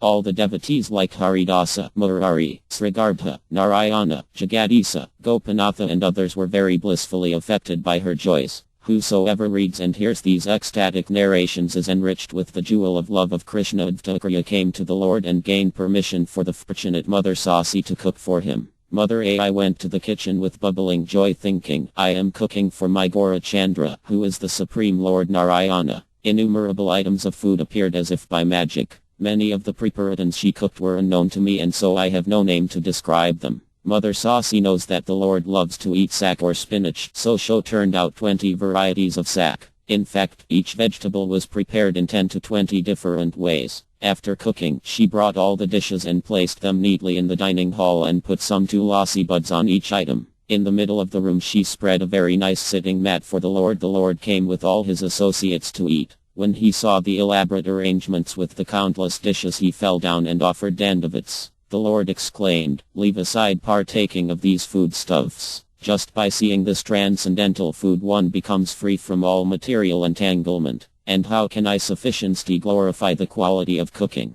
In fact, simply by smelling the food one develops pure devotion to Lord Krishna. Now I can understand that Lord Krishna himself along with his associates must have already tasted this delectable food. The Lord then circumambulated the bhoga and sat down to eat. Taking permission from the Lord, the devotees also sat down to see him eat. As the Lord of the Vaikuntha planets ate, the fortunate Mother Ai feasted her eyes on him. He tasted every single item that was there with childish relish. But amongst all the dishes, the Lord preferred the different types of sack spinach. He ate that again and again. Thus sack gained the special favor of the Lord. The devotees were thoroughly enjoying this scene as the Lord always went back to eat the sack. The Lord then began to explain the esoteric efficacy of eating sack. The Lord smiled and said, this sack here is known as Asauda. By relishing this sack one quickly develops a special attachment for Krishna. And the result of eating Patal, Bastuka and Kal sacks is that one attains the association of pure Vaishnavas birth after birth.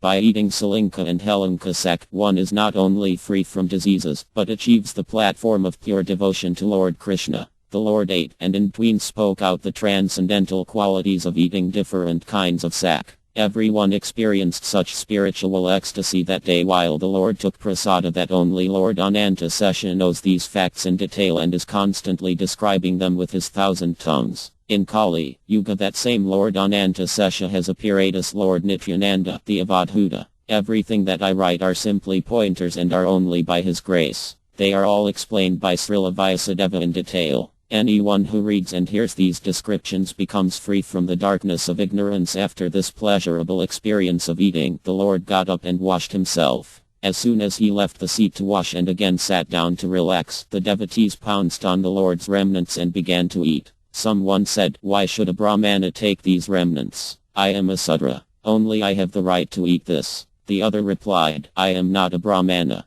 Many just slipped in through the crowd and taking a handful of prasada ran away. Someone said, the Sudras are not eligible to eat remnants. Try to understand this by analysis. It is already stated in the scriptures. Another said, I do not want any remnant food. I just want the food vessels. Yet another devotee said, it has always been my duty to throw away the Lord's leaf plate, but now you are forcibly taking the remnants, simply showing your bossy nature. In this way the devotee used all cunning to steal some of the nectar and remnants touched by the lotus mouth of the Lord. And considering that the food was cooked by Mother Ai and then taken by the Supreme Lord, it was natural that everyone became so greedy for it. Happily licking their fingers after eating, they washed and came and sat in front of the Lord. The Lord looked at the devotees sitting around him and spotted Murari Gupta. The Lord smiled and said to him, Murari, I heard that you have composed something about Lord Raghava in 8 verses. Please read it. Murari began to read the verses in Sanskrit as if in a trance of ecstasy.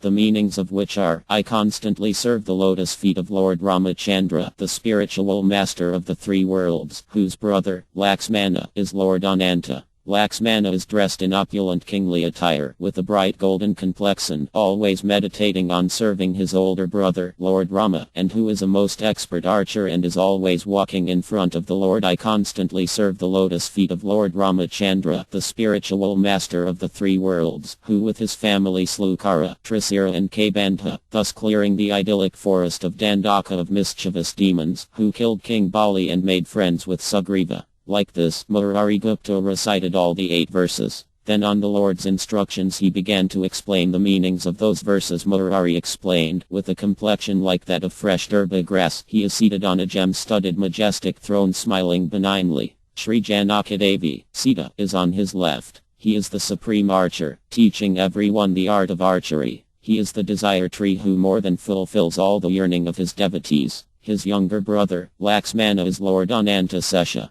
He is constantly absorbed in serving his elder brother, walking everywhere ahead of his elder brother. Laxmana is an extraordinary archer, lustrous with a golden complexion. He dons a stately golden robe. Lord Ramachandra, the pride of the Raghu dynasty, is the supreme teacher of everyone. I worship his lotus feet birth after birth. Bharata and Satrufna fan him with whisks, and Hanuman and his army of monkeys kneel with folded hands singing of their Lord's glorious activities. I pray that birth after birth I may sing of his transcendental activities, for it is he who befriended and graced Guha, who belonged to the lower caste of dog-eaters. The Lord willingly renounced the kingdom and crown on the instructions of his guru to live in the forest and perform divine deeds. He killed King Vali, and mercifully offering his friendship to Sugriva, he made him king. Everyone should take shelter of his lotus feet, for he is the Lord of all the three worlds and he kindly liberated Ahya. Worship the lotus feet of the Supreme Lord who built a bridge across the ocean with the help of the monkey army and Laxmana, and later killed the demon King Ravana, who was powerful enough to defeat even Indra, the king of the heavens. Worship the lotus feet of the best of the Raghu kings. By his mercy, the devout Bibhisana became the king of Lanka, although he was not in the least interested in the position. Such are the Lord's wondrous activities that even the Yavanas or Muslims are eager to hear his pastimes. He is always carrying his bow only to suppress the miscreants. He cares for his subjects in the kingdom just like his own children. By his mercy alone all the residents of Ayodhya were transported to the spiritual sky in their self-same form and became permanent residents of Vaikuntha. Just worship the lotus feet of the Supreme Lord Raghavendra, who is eulogized in the Vedas as the Supreme Brahman, the Lord of the universe. Mahesvara, Lord Siva, looses his clothes intoxicated by the nectar of chanting his holy name, and Laxmadevi is eternally engaged in massaging his lotus feet. Thus Murarigupta recited and explained all the 8 nectarean verses in praise of Lord Ramachandra composed by himself. Lord Chaitanya was very satisfied with Murarigupta, and he placed his lotus feet on Murari's head in blessing.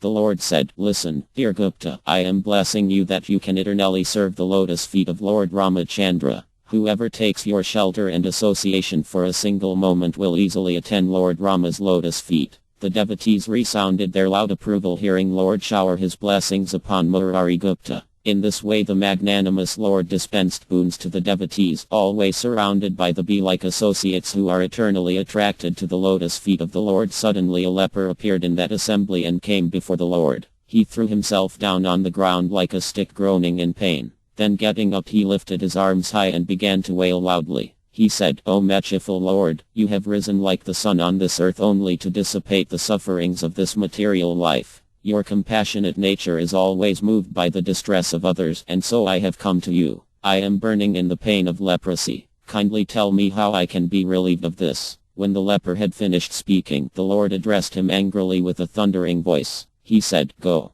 away from here. Just seeing you incur sin. Even if a very pious man sees your face, the day will bring him only woe. You are a wretched sinner and a Vaishnava offender. Much more suffering is in store for you. You cannot even tolerate this pain, you contemptuous reprobate. How are you going to live through the sufferings in Kumbhapaka hell? A Vaishnava is so pure that just uttering his name can cleanse the entire universe. Lord Brahma takes pleasure in singing panegyrics to the Vaishnava. One easily attains the inconceivable association of the Supreme Lord Krishna simply by serving a Vaishnava. In fact, nothing is superior to the worship of a Vaishnava. The Srimad Bhagavat unequivocally explains that a Vaishnava is more dear to Lord Krishna than even elevated personalities like Lord Anantasesha, Laxmadevi, Lord Brahma or Lord Siva. In Srimad Bhagavat it says, O Uddhava, you, my devotees are more dear to me than anyone else. Although Brahma is my son, Siva my partial expansion, Sankarsana my brother, and Laxmi my wife, they are not so dear as you are. What to speak of others, even I in my deity form am not so dear, so anyone who offends a Vaishnava and criticizes him has to suffer terrible consequences life after life. A person's piety, education and austerity are rendered useless by criticizing a Vaishnava.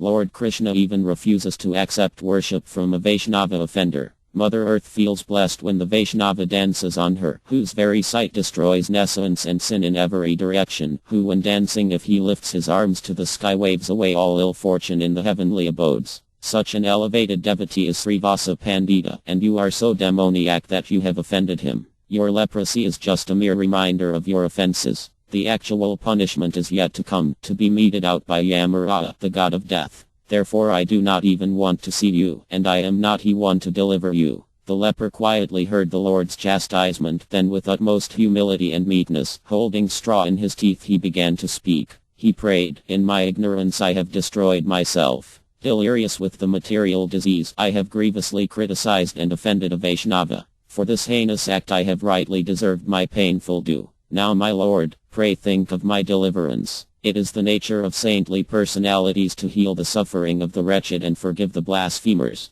Therefore I have taken shelter of you, but if you turn me away, who will save me? You know the penances for the different sinful activities, so as a kind father to all, please tell me what penances will condone my offenses. As I have sown by Vaishnava Aparada, so I have painfully harvested my grief. The Lord replied, leprosy for an offender is just his first punishment. It is only the beginning. The worst is yet to come. Yamaraja has 8,40,000 types of excruciating punishments waiting for the offenders. You should go right away to Srivasa Pandita and throw yourself at his feet. It was Srivasa Pandita you offended, and so you can be excused by his mercy alone. If a thorn is stuck in the throat, then it has to be pulled out by another thorn, not that when a thorn gets stuck in the feet the shoulders have to be treated. This is the only means for your reprieve. Srivasa Pandita is very elevated and intelligent. If you beg him, then he will surely forgive you. The devotees expressed their loud approval of the Lord's perfect and honest instructions.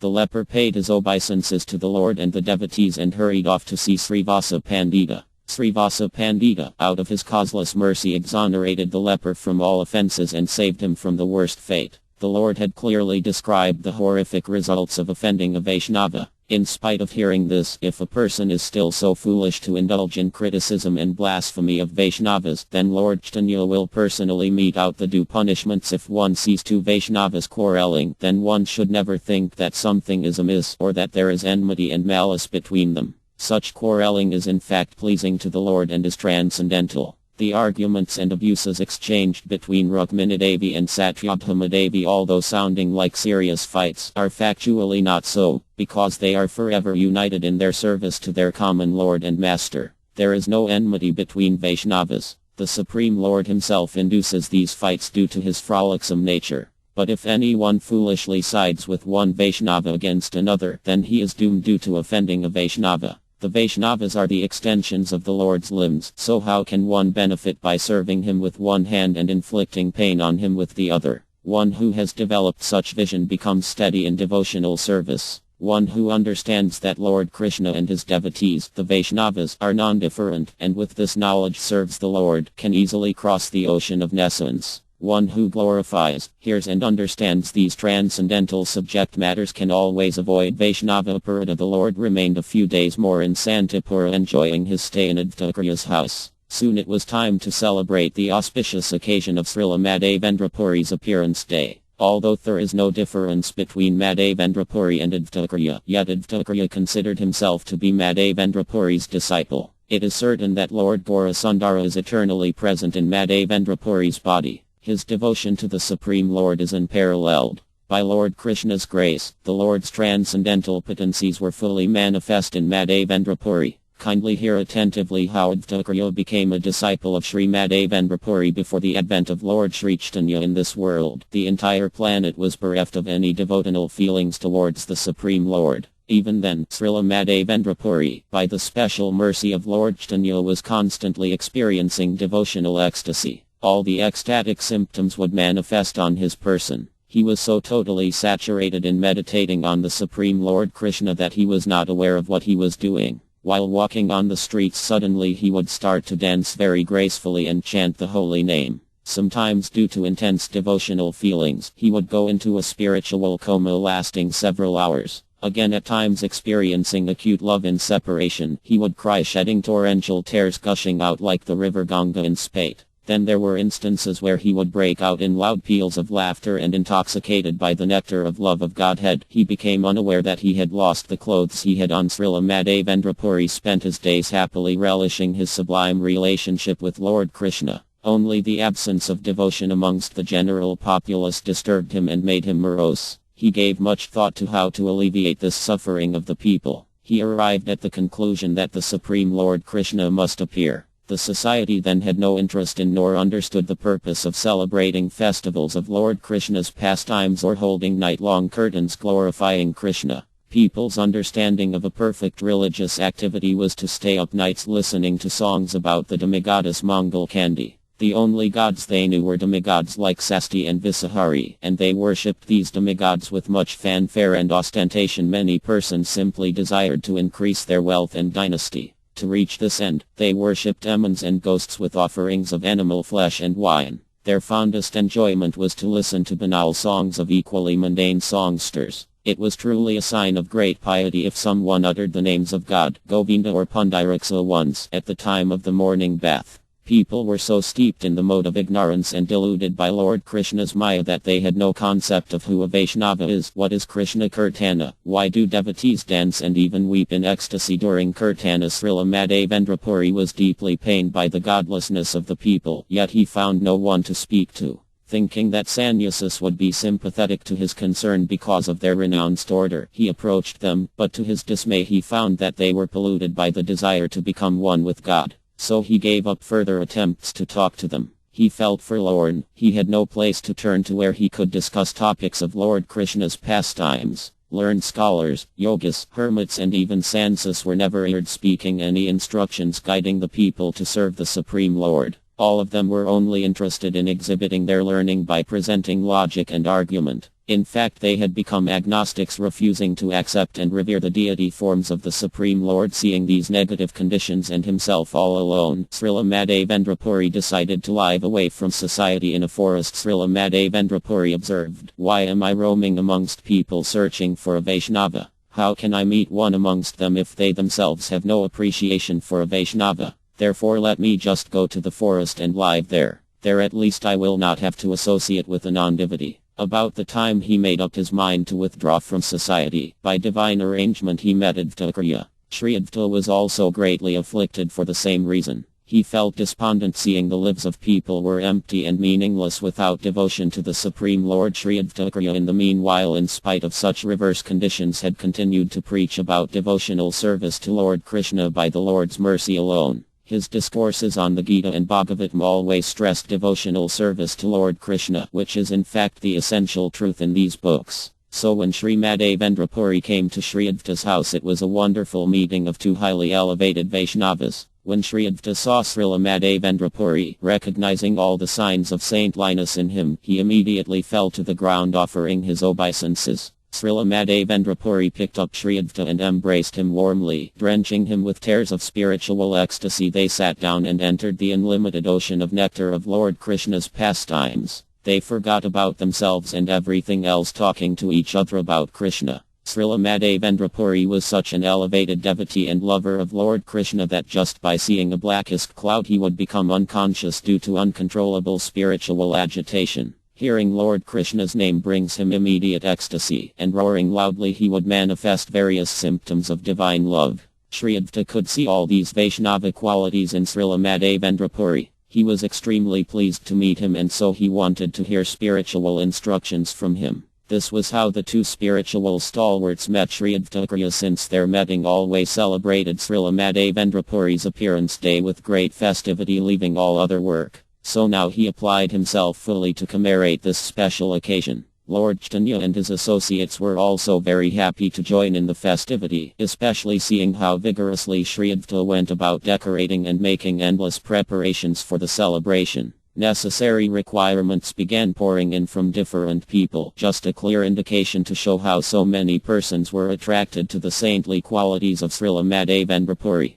The devotees distributed different duties amongst themselves according to their capabilities to help in the preparations. Mother Sasi accepted the responsibility for all the cooking. The housewives gathered around her and began to get things ready. Lord Nityananda, who was always self-satisfied, wanted to serve and worship the Vaishnava. One devotee expressed his desire, "I want to make all the sandalwood paste." Another said, "I will make the flower garlands, and I will fetch water." Said another, "Then give me the duty to wash and clean the floors." Said yet another. Another devotee said, "All right, then let me wash the feet of all the Vaishnavas." Everywhere devotees were very busy. Some were spreading the multicolored cloth awning overhead and tying the corners to the nails. Others hurried to bring vegetables, oils and so on to the kitchen. Many devotees began kirtan and dancing, and some joined in playing the gong and blowing conch shells. Devotees were jubilant, loudly chanting Hari, Hari, while they enthusiastically performed their various services. The festive mood had everyone in a grip. Happy tumult echoed everywhere. The loud chanting of the holy name, the blowing of conches, and the sounds of cymbal, gong and drums transformed Sri Advaita's house into Vaikuntha. The Lord was very satisfied with all the elaborate arrangements. He went around the house looking at everything. Couple of rooms were packed with bags of rice. The firewood was stacked like high mountains. Several rooms were being used for cooking with innumerable pots strewn everywhere. A few rooms were filled with lentil dal. About 7 rooms were packed with clothes. Room after room had just flat rice, puffed rice and leaf plated. It was impossible to count the number of bananas, coconuts, and big lumps of gur, molasses lying around. Then came the many rooms filled with an array of all sorts of vegetables like pottle, aubergine, banana tree stem, potatoes, spinaches and so on. Another spectacle that met his eyes was the rows and rows of large containers filled with milk, yogurt and cream. Piled high were the sugar canes, and next to them were large vessels of oil and salt. This miraculous display, which appeared as if from nowhere, is indescribable in its variety and volume. The Lord was filled with wonder, for he knew that all this was not humanly possible to accomplish at such short notice for one person. The Lord said, "Such manifestation of opulence cannot be the work of an ordinary mortal. Sri Advaita must be Mahesa, Siva. This is what I strongly feel. This miracle is possible only for Mahadeva, Lord Siva. Advaita must be the incarnation of Lord Siva." The Lord smiled and kept repeating these words. And in this manner, through insinuations, the Lord revealed the actual spiritual identity of Advaita. One who is pious will accept these statements of Lord Caitanya with great spiritual joy. And those non-believers who have no faith in the Lord's words will be confronted by Advaita himself as a horrendous consuming conflagration. Although Sri Advaita is inherently very compassionate, his shelter is as cooling as the embalming rays of millions of moons. He transforms himself into the terrible form of all-devouring death to those who have no faith in Lord Caitanya. Srimad Bhagavatam clearly declares that if anyone utters Lord Siva's name even without the proper understanding of the esoteric truth about him, still he is absolved of all sins immediately. And if there is such a wretched person who denounces Lord Siva's name, and who feels depressed upon hearing his name, he is certainly thrown into an ocean of dark despondency. SB. If anyone utters the name, Siva, consisting of 2 syllables, just once even without any faith, then all his sins are purified. Lord Siva's orders cannot be disobeyed. He is famous as being completely pure-hearted, and you are trying to be inimical to such an exalted personality. Fie on you. You embody misfortune. Lord Krishna himself says that how can any person worship him and not worship Siva? How can one develop love for Lord Krishna if he disregards Lord Siva, who is so dear to Lord Krishna? In the Srimad Bhagavatam it says, "How can anyone render devotional service to me, Lord Krishna, without worshipping my dear devotee Siva in the proper devotional mood?" A person who does not respect Siva is envious of the Vaishnavas and is a sinful reprobate. Again, in the Skanda Purana it says, first one should worship Lord Krishna, the cause of all causes, and then worship the best of the demigods, Lord Siva. Then all the other demigods should be worshipped with great faith and devotion. Sri Advaita is accepted by the saintly personalities as Siva himself. This is so because Lord Caitanya gave sufficient indications to establish this truth. Naturally, less intelligent persons raise clamorous objections against such truths. This is because they cannot gauge Sri Advaita's transcendental potencies. Thus the Lord went around taking note of all the profuse arrangements, although it is impossible for me as the author to note it down in detail. Such was the elaborate array. The Lord was very pleased and he began to glorify Sri Advaita to everyone. The Lord again came back to the place of Caitanya. His presence immediately accelerated the enthusiasm of the Caitanya and drowned the devotees in a deluge of divine nectar. Devotees danced in every direction, singing and clapping, their uncontained joy increasing with every passing moment. Far above all sound was the clearly discernible singing of the holy names of God. The devotees were now shining with greater effulgence, their bodies decorated with sandalwood paste and flower garlands. The Lord's associates were all very near and dear to him, and their joyous singing of the holy name spread everywhere, purifying the entire universe. Lord Nityananda, with his tall impressive stature like that of a wrestler, danced and pranced about like a little boy, chuckling with pure innocent glee. Sri Advaita was totally absorbed in dancing, unaware of the passage of time. Haridasa Thakura and all the other devotees danced and sang jubilantly. And at last Lord Caitanya joined the dancing after inspiring everyone else to dance first. He danced together with all the devotees. The devotees circled him and danced, keeping him in the center. The whole day passed in the ecstasy of dancing and kirtan, and finally the Lord sat down with all the devotees. Sri Advaita begged permission from the Lord to prepare for eating, and busied himself making the necessary arrangements for all the Vaisnavas Pradasa. The Lord sat down to eat with his entire group of devotees. As usual, the devotees sat around him, everyone wanting him to be in the center. Like the many shining luminaries in the dark purple sky were the devotees, and the Lord arose on the horizon looking more iridescent than a million moons. Mother Sasi had prepared a delicious feast in honor of Sri Madhavendra Puri with an incredible variety of rice preparations, vegetables and sweets. The Lord relished the transcendental delicacies and spoke about the glories of Srila Madhavendra Puri between mouthfuls. It was difficult to say which mouthful he relished more.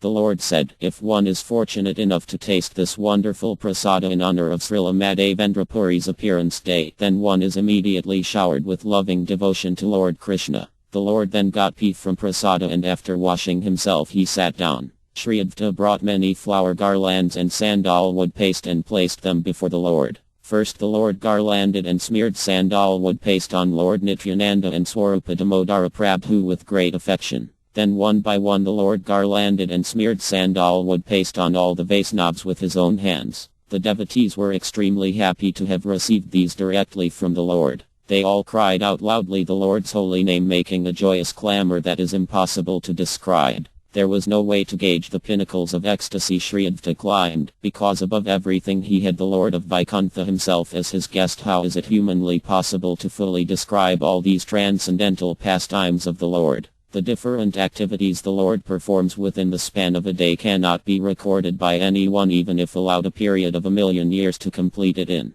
Like a bird flying in the vast vault of the sky is unable to find its limits, similarly the pastimes of the Lord are unlimited, and one is able to know as much as he empowers one to see and understand. The wooden doll is completely controlled by the puppeteer, so also I can say as much as the Lord prompts me to say. I do not know the chronological order of these pastimes. Somehow I am writing the glories of the Lord. I beg humbly at the feet of all the Vaishnavas to forgive me for my offenses in this effort of writing. One who listens to these transcendental topics will certainly attain loving devotion to Lord Krishna. Lord Sri Caitanya Mahaprabhu and Lord Nityananda are my life and soul. I, Vrindavanadasa, humbly offer this song at their lotus feet. Sri Caitanya Bhagavat Antya Leela Chapter 5. All glory to Lord Gaurasundara, the spiritual preceptor of the entire universe. You are the desire tree of all the surrendered devotees. All glory to you, who are the most brilliant gem of the Sannyasa order, the Lord of Vaikuntha.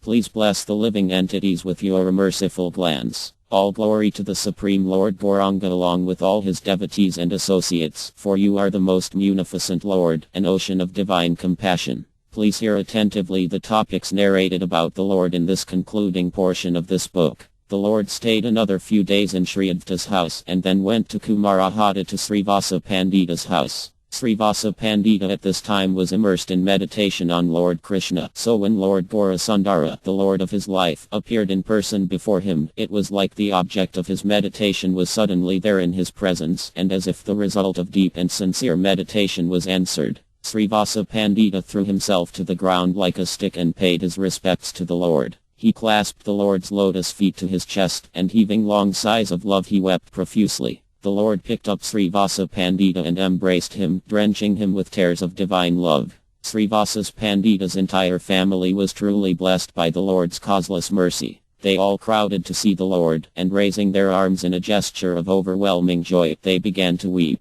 Srivasa Pandita was beside himself with happiness. He could not fathom the exhilaration he experienced in the presence of the Lord of Vaikuntha in person as his guest in his house. He picked up the best seat on his head and brought it to the Lord. The lotus-eyed Gauranga sat down. The devotees sat surrounding him and began Caitanya. The ladies of the house all made auspicious sounds of welcome to the Lord. Srivasa Pandita's house resounded with joy. The news spread quickly of the Lord's arrival in Srivasa Pandita's house. Agriya Purandara came immediately to meet the Lord. The Lord embraced him with warm affection and reverence, considering him to be his father. Agriya Purandara was overwhelmed with spiritual emotion and could not hold back his tears of extreme joy as he embraced the Lord. Sri Vasudeva Datta was very dear to the Lord. He knew all the esoteric conclusions by the Lord's grace. Sri Vasudeva was always meditating on how to properly benefit the living entities. Compassionate to everyone, he was perpetually absorbed in thoughts of Lord Caitanya.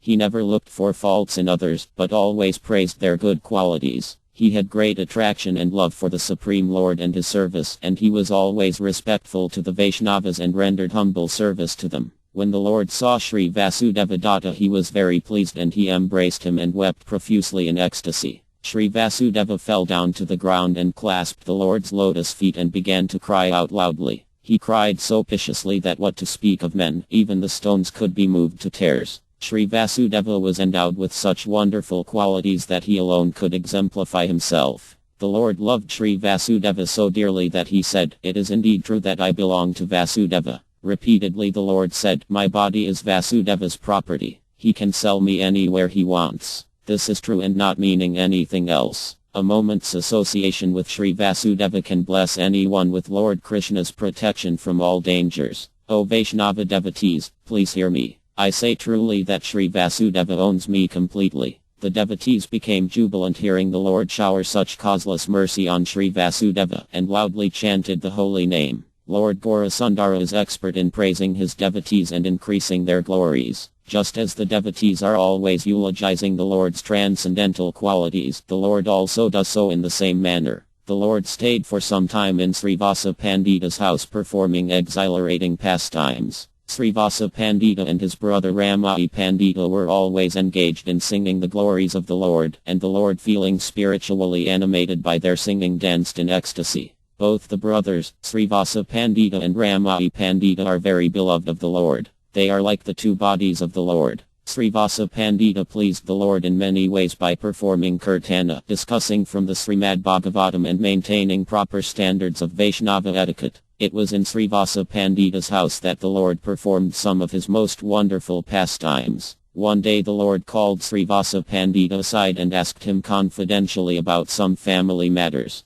The Lord said, "I see you never go anywhere. How will you manage to make ends meet in the family, and how are you doing it presently?" Srivasa Pandita replied, "My Lord, I have not the heart to go anywhere." The Lord gently prodded the subject further. "You have a large family to maintain, how then will you look after them?" Srivasa Pandita said, "Whatever comes because of my fate will certainly come as a provision." The Lord then said, "Then Srivasa, take sannyasa." Srivasa replied, "That is not possible for me." The Lord said, "On one hand you refuse to accept sannyasa, and on the other hand you do not go to beg alms. How do you plan to maintain your family? I am unable to understand you. Nowadays if one does not make the effort of going hither and thither, then nothing comes of its own. Under the circumstances, please tell me, what do you propose to do?" Srivasa Pandita said, clapping his hands thrice, "Here is my explanation. 1, 2, 3. The Lord insisted, "Please explain properly why you clapped thrice and what does 1, 2, 3 imply?"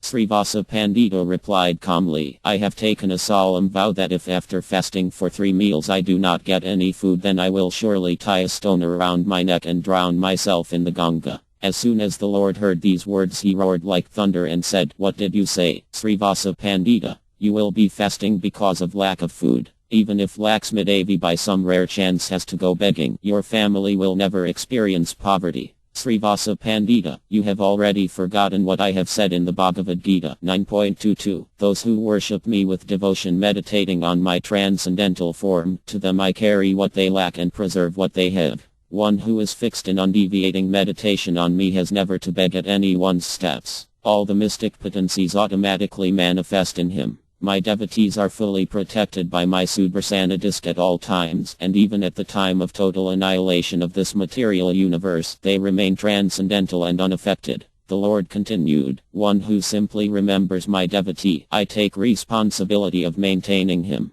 The servitor of my servitor is dear to me, and he certainly attains my shelter. My servitors need not have any concern about their maintenance since I am taking their responsibility on my shoulders. So Srivasa Pandita, you just remain happily in your house and every requirement will automatically come to you. I am blessing you and Sri Advaita with the boon that none of you will ever be affected by old age, debility, or senility. The Lord then called for Ramai Pandita and told him, listen, Ramai Pandita, I instruct you to always serve your elder brother as if he were the Supreme Lord. Know also that you are as dear to me as my very life, so I want that you never deviate from this service to Srivasa Pandita. Both Srivasa Pandita and Ramai Pandita were overwhelmed with divine bliss. The blessed Lord had filled their hearts with indescribable joy. By Lord Chaitanya's causeless mercy, even now, in some past time, all requirements are coming on their own to Srivasa Pandita's doorsteps. The Lord remained a few days more in Srivasa Pandita's house enjoying his stay in the company of his associates and the affectionate family members of Srivasa Pandita.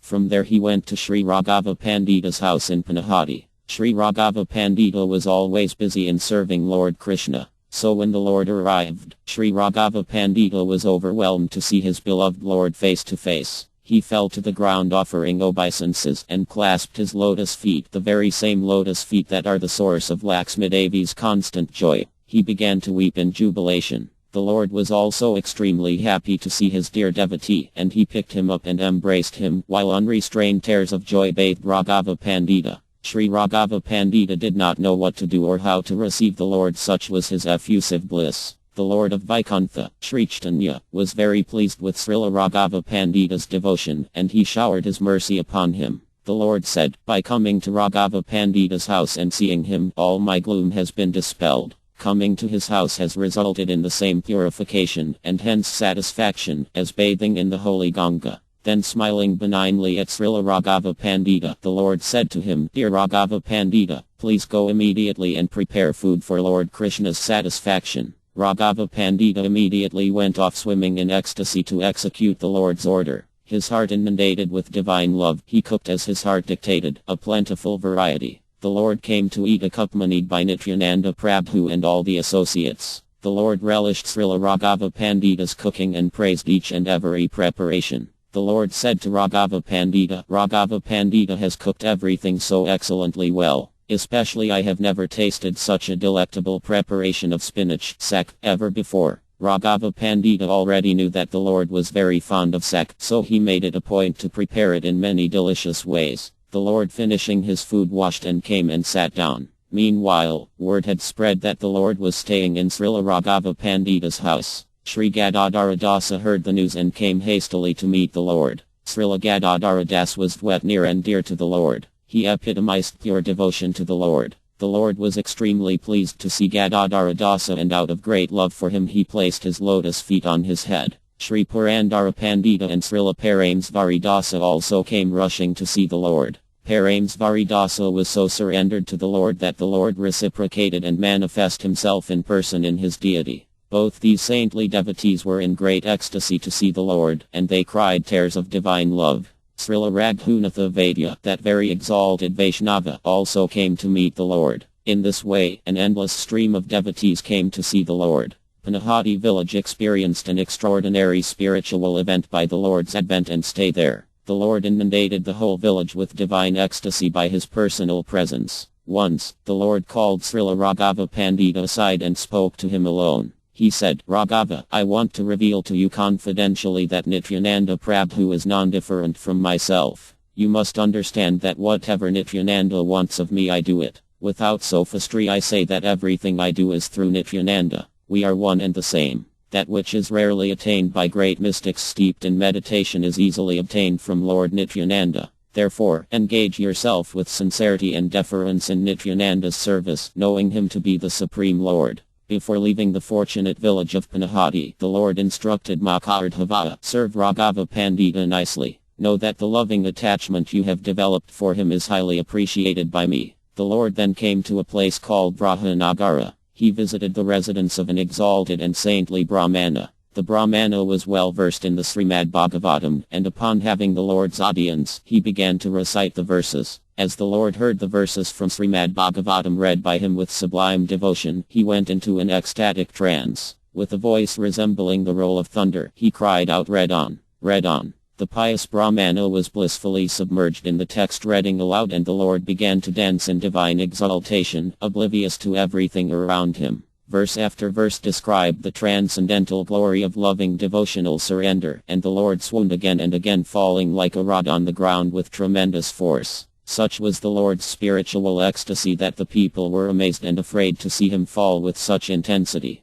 This pastime lasted late into the night. The Brahmana read and the Lord danced. Gradually the Lord came out of his ecstatic trance and he calmly sat down. He was extremely happy with the Brahmana, and so he embraced him. The Lord said to him, "I have never heard anyone reciting the Srimad Bhagavatam so sweetly, therefore I name you Bhagavatakarya, or the spiritual preceptor of the Bhagavatam. You need not engage in any other activity. Just go on reciting the Bhagavatam." Everyone was jubilant with the Brahmana's new and deserving title. They appreciated it with loud chanting of the Lord's name. Blessing the residents of that place, the Lord traveled along the banks of the Ganga, visiting many houses of devotees. He satisfied all the devotees, fulfilling their heart's yearning to southeast him. Finally he returned to Nilakala, Puri. One who hears these descriptions of the Lord's return to Bengal becomes immediately free from all distresses. Great crowds of people greeted the Lord as he entered Jagannatha Puri with jubilant sound, saying, "The moving Lord Jagannatha has come back to Nilakala."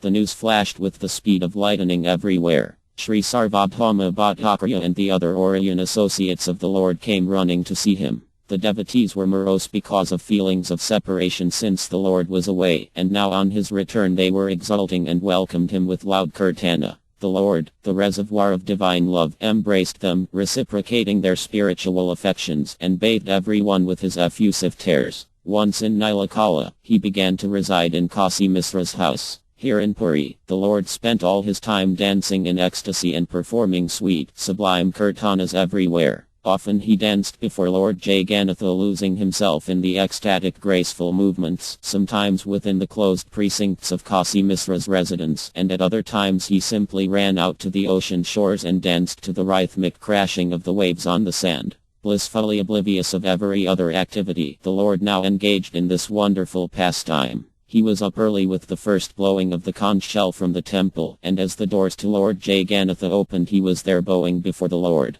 So wonderful was his love for Lord Jagannatha that tears cascaded from his eyes and flowed like the river Ganga. All the people stared, transfixed in amazement, their worries and sorrows long forgotten. Crowds followed him wherever he went. They were moved and inspired. Loudly they chanted Hari, Hari, as they went behind the Lord's dancing form. The king of Orissa, Maharaja Prataparudra, also heard the news of the Lord's return to Nilakala. He immediately left the capital, Kataka, and hurried to Nilakala Puri. The king was very keen to see the Lord and meet him, and had been trying since long without success. He had requested many of the Lord's associates, including Sri Sarvabhauma Bhattacharya, to approach the Lord on his behalf, but all of them were afraid to approach him on this matter. So thinking, he said exasperated to Sri Sarvabhauma, "If you are so afraid to speak to him about me, then at least point him out to me without him seeing me." Appreciating the king's intense desire to see the Lord, the devotees decided to help him. They conferred and said, "The Lord becomes totally absorbed while dancing, and the external world fades into oblivion from his consciousness. At that time the king, who is so deeply religious, can see the Lord from his place of hiding." The devotees explained their plan to the king, and the king eagerly responded saying, "I just want to see him once by any means." So one day the king was informed that the Lord was dancing, and he hurried to the spot. He quickly found a vantage point that was well hidden. From there he saw the most wonderful sight of his life. Thr Lord's eyes were like two river sources spouting unlimited tears like waterfalls, and all the ecstatic symptoms manifested on his person at different times. He sometimes fell to the ground with such terrible force that people gasped in horrified alarm. When the Lord began his roaring like thunderclaps, the king had to hold his hands over his ears. Then suddenly the Lord would be overcome with the mood of intense separation from Krishna and break down in heartbreaking tears. So many subtle spiritual moods played on the Lord's person that it is impossible for anyone to describe. Dancing constantly with his long arms up in the air and chanting Hari, Hari, the Lord was fully saturated in ecstasy. Finally, when he became aware of his immediate surroundings, he came and sat down amongst the devotees. The king, after seeing the Lord's dancing till the end, stealthily slipped away, his heart full with effervescent joy, his inner eye still viewing the graceful movements of the Lord. Though the king was fully satisfied, his mind was stuck with a gnawing doubt which later turned out to be a blessing in disguise. When the Lord was submerged in dancing, tears cascaded down from his eyes and saliva drooled out of his mouth and nose in the acme of divine ecstasy. His body was smeared all over with drool and dust, and the king could not comprehend that these were symptoms of spiritual love for the Supreme Lord Krishna. Doubt crept into his mind, but without revealing this to anyone he went away feeling happy and content. On returning home, he went to rest for the night. The king had failed to understand even after the day's experience that his worshipable Lord Jagannatha had appeared dancing before him incarnated as Lord Caitanya, the topmost sannyasi, so the Lord himself set about to communicate this truth to the king. That night the pious King Prataparudra saw Lord Jagannatha appear in his dreams. He saw that Lord Jagannatha's body was covered with dust. His eyes like torrential springs gushed out incessant tears. Drool was dropping out of his mouth and nose, wetting his body and making it gleam. In the dream, Dhr King thought to himself, what kind of pastime is this? All these activities of Lord Jagannatha are incomprehensible to me. The king approached his beloved Lord to touch his lotus feet, and Lord Jagannatha said, No, this is not proper. When I am smeared with camphor, musk, sandalwood paste, vermilion and other perfumed oils, then I am the most desirable and clean. But see now, my body is covered with dust and drool and I am not fit to be touched by you. Today you came to see me dancing, and when I was covered in dust and drool you found me repulsive. Now that I am in that same dirty condition, how can you think that now I am clean enough to be touched by one who is a great monarch with an illustrious ancestry? Speaking in this manner, Lord Jagannatha, the most merciful Lord, smiled at his servitor. The next moment, the king saw, still in the dream, that Lord Jagannatha was no longer seated on the throne. The new occupant of the throne was Lord Caitanya. His body was covered with dust, and smilingly he spoke to the king, How can this be possible? Today you went away having found me repugnant, then why do you want to touch me now? After the Lord finished speaking, he continued to smile benignly upon the king, thus showering unlimited mercy on him. On awakening after a while, the king began to weep bitterly and condemned himself for his act. He repented, I am the most sinful wretch alive. I could not recognize that Lord Caitanya was the Supreme Lord. Of course, how much intelligence does a human possess to understand the infinite truth on his own? Even Lord Brahma is deluded by his illusory Maya. Therefore, my Lord, be gracious on me, forgive me for my offensive behavior, accept me, a lowly person, as your servant and bless me. Then the king realized that his worshipable deity, Lord Jagannatha, was in fact Lord Caitanya. With this realization his yearning to meet the Lord increased manifold. Yet none of the Lord's associates could arrange a rendezvous with the Lord. Soon after this incident, one day the Lord was sitting in a garden surrounded by all his devotees. Mustering up courage, alone he approached the group and fell flat at the Lord's lotus feet. Immediately the king was heaved high on waves of ecstasy. Shivering, weeping, and horripilation all manifested on his person. The Lord, seeing that the king was indeed imbued with the spiritual sentiments of a Vaishnava, placed his hands on him and said, Rise, O king. The touch of the Supreme Master's hand on him brought him out of his ecstatic trance, and he clasped his hands around the Lord's feet and began to cry. The king began to pray to the Lord, Save me, O Lord, save me. You are an ocean of mercy and the Lord of all living entities. Please look upon me favorably and forgive a fallen sinner like me. You are the fully independent Supreme Lord, most munificent. O Lord Caitanya, you are the friend of the poor and meek. Please protect me, for you are eulogized with chosen verses by all the most powerful demigods. You are the husband of the goddess of fortune, Lakshmi Devi. You are the only shelter and lord of all the surrendered souls. Your form is absolutely transcendental to all material inebriety. You are the initiator of congregational chanting, fearlessly propagating it, for you are the conqueror of the terrible demon, Mura. Your transcendental qualities and names are all unfathomable, and you are the repository of all supramundane excellences. Your lotus feet are constantly worshipped and glorified by Lord Siva, Lord Brahma, Lord Sesha, Sridevi and others. You are also the priceless gem amongst all the sannyasis. O Lord Gaurasundara, I bow humbly before you with this prayer that you may never reject me and deprive me of your sublime shelter. Lord Chaitanya was very satisfied with King Prataparudra's prayers. He blessed him, saying, "May you develop an unalloyed taste for serving Lord Krishna. Do not engage in any other activity except to render devotional service to Lord Krishna. Go and perform continuous chanting of the holy name, and you will always be protected by the Lord's Sudarsana disc. My reason for coming to Nilakala was to meet the three of you, Sarvabhauma Bhattacharya and Ramananda Raya. There is just one request of mine I want you to keep, that is not to broadcast about me. If you do so, then I will leave right away." Saying this, he lifted the flower garland adorning his neck and placed it around the king. The Lord bade him farewell, feeling very satisfied with him. Offering repeated dandavats to the Lord, the king left, taking seriously to heart the Lord's instructions to him. The king's mission was complete. He had seen and met the Lord. From then on he was always engrossed in meditation on the Lord's lotus feet. One who hears this narration of how King Prataparudra met Lord Gaurasundara is guaranteed to receive divine love of Godhead. The Lord's pastimes in Nilakala are numerous, and he enjoyed his own activities. The Lord's eternal associates who appeared in Nilakala all spontaneously recognized Lord Chaitanya as the Lord of their heart. Sri Prasyumna Misra is an ocean of love for Krishna.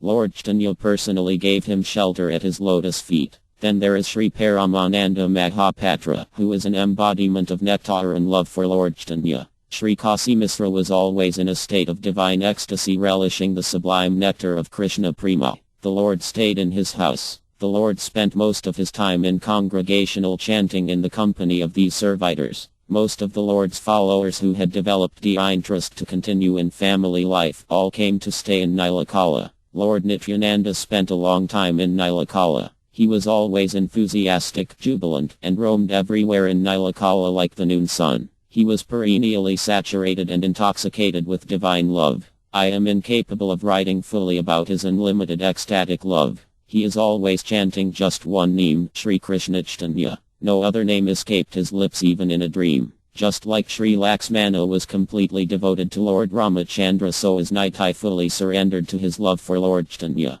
The reason for the whole world glorifying Lord Chaitanya even today is solely due to Lord Nityananda's mercy. In this way, the two brothers, Lord Chaitanya and Nityananda Prabhu, passed their days in Nilakala. One day Lord Gaurasundara, the Supreme Personality of Godhead now appeared in human form, was sitting in a secluded place conversing with Lord Nityananda. The Lord said to Nityananda Prabhu, "O exalted one, dear Nityananda, please listen. You must return to Nabadwip immediately. In my own words I have promised, I will drown every ignorant, wretched and fallen soul in the deluge of Krishna Prema. But now if you also take to the life of a hermit discarding your indomitable enthusiasm, then who will deliver these fallen souls? You are the storehouse of devotional mellows, distributing divine love to everyone. Now if you withdraw within yourself from these activities, then what was the necessity of your appearance on this planet? If you want my opinion, then I think you should go immediately to Bengal and relieve the sufferings of the conditioned souls by showering them with a mood of devotional service." On receiving these instructions from the Lord, Nityananda Prabhu started for Bengal with all his devout associates. These elevated souls were Ramadasa, Gadadharadasa, Raghunatha Vaidya, Krishnadasa Pandita, Paramesvaridasa, Amd Purandara Pandita. On the A, Lord Nityananda was the first to be overcome with spiritual ecstasy. This spiritual mood infected all the other associates. They were filled with wonderment seeing Lord Nityananda. Soon they were also experiencing unlimited divine bliss. Ramadasa, a stalwart amongst the Vaishnavas, was imbued with the spiritual mood of the Supreme Lord Krishna himself. Right in the middle of the road he stood like Gopala, bent in three places for almost an hour, oblivious of his surroundings. Gadadharadasa was overcome with the mood of Srimati Radharani. Laughing in sweet peals he said, "Who wants to buy yogurt?" Raghunatha Vaidya was draped in the sublime personality of Mother Revati. Paramisvaradasa and Krishnadasa were both experiencing the mood of Gopala and the cowherd boys. They began to make sounds with their mouths when heading the cows. Purandara Pandita had climbed up a tree. Shouting, he said, "I am Angada," and jumped down in a leap from the branch. Lord Nityananda had infused in everyone's heart the ecstatic experiences of exhilarating spiritual moods. They traveled like this for a few miles, sometimes going to the left and sometimes to the right without any direction. After a while they asked the local people, "Please tell us how we can reach the Ganga." They replied, "Oh goodness, you have already come too far. You must go back a distance of 2 hours." They changed direction according to the direction of the locals and traveled for a while in the right direction, but again after some distance they got aimlessly lost in their mood of ecstasy. They had to stop someone and ask again for proper direction. Again one of them pointed out, "You have to travel another 20 miles to the left." Realizing their confusion, they laughed, looking at each other, and embarked once more on their journey. They had forgotten the existence of their own bodies, what to speak about remembering the right direction. Unconcerned about the needs of the body like thirst, hunger, fear and suffering, they were always experiencing great joy. Who can describe the transcendental activities of Lord Nityananda as he traveled, because they are inexhaustible. Finally they arrived at Panahati village on the banks of the river Ganga. Lord Nityananda went first to Sri Raghava Pandita's house and put up there with all his devotees. Both Raghava Pandita and Sri Makardhavakan and their families were very happy to receive their most exalted guests. The guests remained there for a few days. In that wonderful atmosphere Lord Nityananda and his devotees felt always spiritually exhilarated. Every once in a while Lord Nityananda would roar out his appreciation. Once he felt strongly within himself the spiritual urge to dance. Suddenly all the singers began appearing there. Sri Madhavagasa, the famous Kirtana singer, came. His Kirtana singing was the best in the whole world. He was known as the singer from Vrindavana because he was especially expert in singing about the Lord's pastimes in Vrindavana, which were Lord Nityananda's favorite Kirtanas. Lord Nityananda danced with such ecstatic abandon that the earth reeled under his weight. Roaring sounds like thunder incessantly issued from his mouth, and when he fell crashing to the ground people stood back in amazement. When his merciful glance fell on any person, he was instantaneously infused with divine love of Godhead, and by the power of that love the recipient also fell to the ground swooning. Lord Nityananda is the embodiment of the highest spiritual love, and he has advented simply to alleviate the suffering due to ignorance in this world. While dancing, he manifested all the different ecstatic symptoms of divine love. Finally he sat down on Lord Vishnu's throne and acquiesced to a request to be bathed by the devotees. Sri Raghava Pandita and his other eternal associates immediately made preparations for the Abhiseka or bathing ceremony. They carried in hundreds of pots filled with Ganga water and perfumed it with delicate aromas. The devotees one by one poured water over his head with a gladdened heart, and all the while chanted the Lord's holy name. The devotees chanted appropriate mantras for the Abhiseka and felt divine exhilaration surge through their person. After the Abhiseka they clothed him in fresh new clothes, decorated him with sandalwood paste, and covered his full broad chest with garlands of fragrant wild flowers and tulasi leaves. Then they made him sit on the ornate Vishnu throne of shining gold draped with flower garlands and leaves. When Lord Nityananda sat down, Sri Raghava Pandita went behind the throne and held an open umbrella over his head. The whole house now began to reverberate with jubilant sounds of human voices chanting the holy name mingled with the melody of musical instruments. Lifting their arms and begging the Lord to protect them, the devotees forgot all their cares and worries and even their own bodies. Lord Nityananda, now totally steeped in the ecstasy of his own divine self, glanced all around, emanating love of Godhead from his eyes, and also showered them with merciful drops of tears. He called Raghava Pandita and ordered, "Dear Raghava Pandita, go and bring me right this moment a garland of Kadamba flowers. I am very fond of Kadamba flowers. In fact I am always attracted to stay in the Kadamba forest." With folded hands Sri Raghava Pandita replied, "But my lord, this is not the season for Kadambas." The Lord gently pressed, "Go and look carefully in the garden. Maybe a few can be seen blooming somewhere." Sri Raghava Pandita went inside the house at the garden and was very astonished to see what met his eyes. Fresh and lovely Kadamba flowers were blooming gleefully in his lemon tree. The flowers were a beautiful hue and gave up sweet fragrance. In fact, these extraordinary flowers could destroy all the material attachments of anyone looking at them. Sri Raghava Pandita was beside himself with joy as he beheld this supramundane phenomenon. He quickly gathered the kadamba flowers and began to deftly string them into a garland, and then brought it before Lord Nityananda. Lord Nityananda was greatly pleased to see the kadamba garland, and he placed it around his neck. The Vaishnavas were intoxicated with the heady aroma of the flowers and were fascinated by the miracle. But soon another miracle took place. Suddenly the whole room was fragrant with a new scent. The delectable fragrance of dona flower filled the air, captivating everyone's mind. Laughing aloud, Lord Nityananda teased, saying, "Tell me which flower smells like that." The devotees replied with folded hands, "The air carries the delightful scent of dona." Letting everyone speak first, Lord Nityananda finally revealed to them a great secret. He said with overflowing compassion, "Pay good attention to this very mystery what's happening. Lord Caitanya has come from Nilakala and is present here and now to hear your kirtana. He is laden with dona flower garlands he is wearing around his neck, and he has entered the form of a tree. The scent from these divine garlands has now permeated everywhere. He has come personally from Puri to hear your kirtana and witness your dancing. Therefore, all of you leave everything else aside and just constantly chant the holy names of Krishna. Let the nectar of the wonderful activities of Lord Sri Krishna Chaitanya infuse love of Godhead in you." Revealing thus this transcendental happening, Lord Nityananda began to roar loudly, chanting, "Hari, Hari." He glanced at everyone, his vision emanating sublime love of Godhead. The devotees, touched by the Lord's infinitely tender glance, were instantaneously transported to a region transcending the mundane plane of physical awareness. Dear readers, please try to comprehend the extraordinary potency of Lord Nityananda, how he inundated the entire planet with the knowledge and taste of devotional service to the Supreme Lord.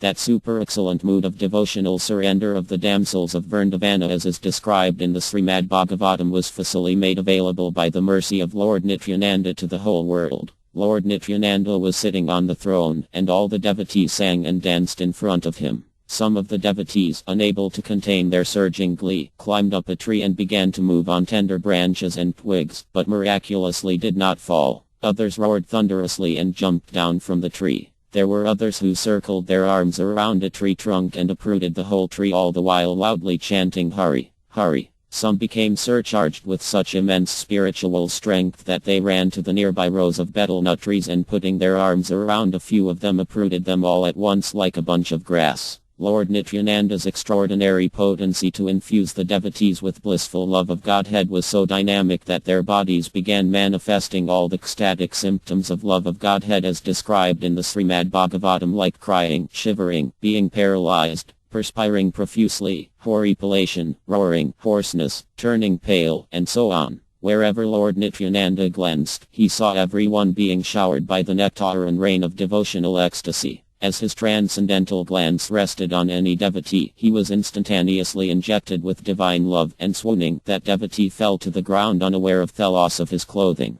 Magnetically drawn to the Lord's divine person, the devotees stretched out in an attempt to reach him. The Lord, a perfect picture of complacency, remained seated on his throne smiling benignly. All his many associates became imbued with extraordinary spiritual potency and mystic opulences. They became omniscient. Their every word became true. Their features flowered into Cupid's beautiful attractiveness. Whoever they touched became electrified with spiritual current, thus making them lose any affiliations towards the mundane, even their own bodies. Lord Nityananda spent 3 months in Panahati performing transcendental pastimes with his associates. The 3 months passed quickly, carrying the devotees in the waves of divine ecstasy. Unconcerned about their physical needs, they sang and danced. Only the Vedas will try to fully describe in detail the activities that went on in Panahati. What Lord Nityananda did in the span of an hour is practically impossible for anyone to narrate exhaustively. Sometimes he danced in a stately manner surrounded by the devotees, and then suddenly he decided to sit on the throne and ordered the devotees to dance before him one by one.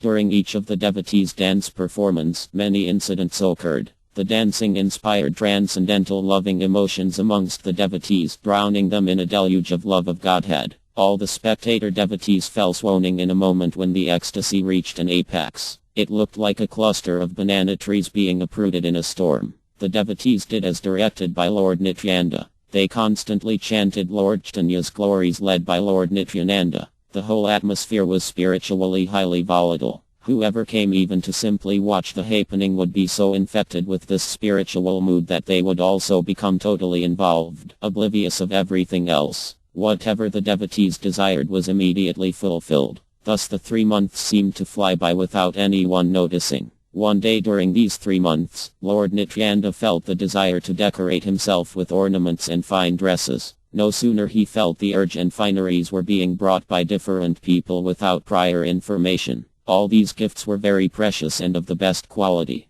The finest silks, exquisite gold jewelry studded with brilliant gems. The people came with their gifts and offered them to the Lord with great reverence. The Lord tried on all the different ornaments. There was such a wide variety of all shapes and designs of jewelry that one had never seen before. Gold ornaments studded with pearls, emeralds, rubies, the gold intricately worked upon to give exquisite designs. He wore beautiful rings on all his 10 fingers. Many brilliant necklaces of priceless gems decorated his neck and chest. Then, showing special favor to Lord Shiva, he slipped 2 Rudraksha necklaces around his neck. As HM moved, the light set afire the gems set into his golden earrings. The silver anklets around his lotus feet tinkled pleasingly. White, cream, blue and yellow silks draped him in flowing grace. An enchanting sight it was indeed. Devotees had lovingly made beautiful garlands of fragrant flowers like Malati, Malika, Yuthi, and Kampaka and now put them over his head to sit delicately on his chest with the rest of the shimmering gems. But with each motion they swayed. The fragrance of these garlands mingled with the aroma of fresh sandalwood paste that were applied on his body filled the air with a heavy sweet scent. Soft shining silks of different hues were tied around his head to make a multicolored turban. Bright flower garlands were also neatly placed on the turban to make a unique headgear. His happy face exuded irresistible glowing charm enough to overshadow the brilliance of a million moons. Smiling, he constantly chanted the Lord's name. His lotus-eyed glance roved the room and released in every heart the floodgate of love of Godhead. 2 iron rods that shone like silver stood on either side of his throne. He held one in his hand as Lord Balarama holds his plow. His associates, who were actually the expansions of the cowherd boys of Vraja, took up different ornaments and instruments that decorate them as they go grazing the cows. They dresses themselves with armlets, belts, anklets, necklaces, tied horns, flutes and reeds to their belts, and looped the rope for tying cows around their shoulders.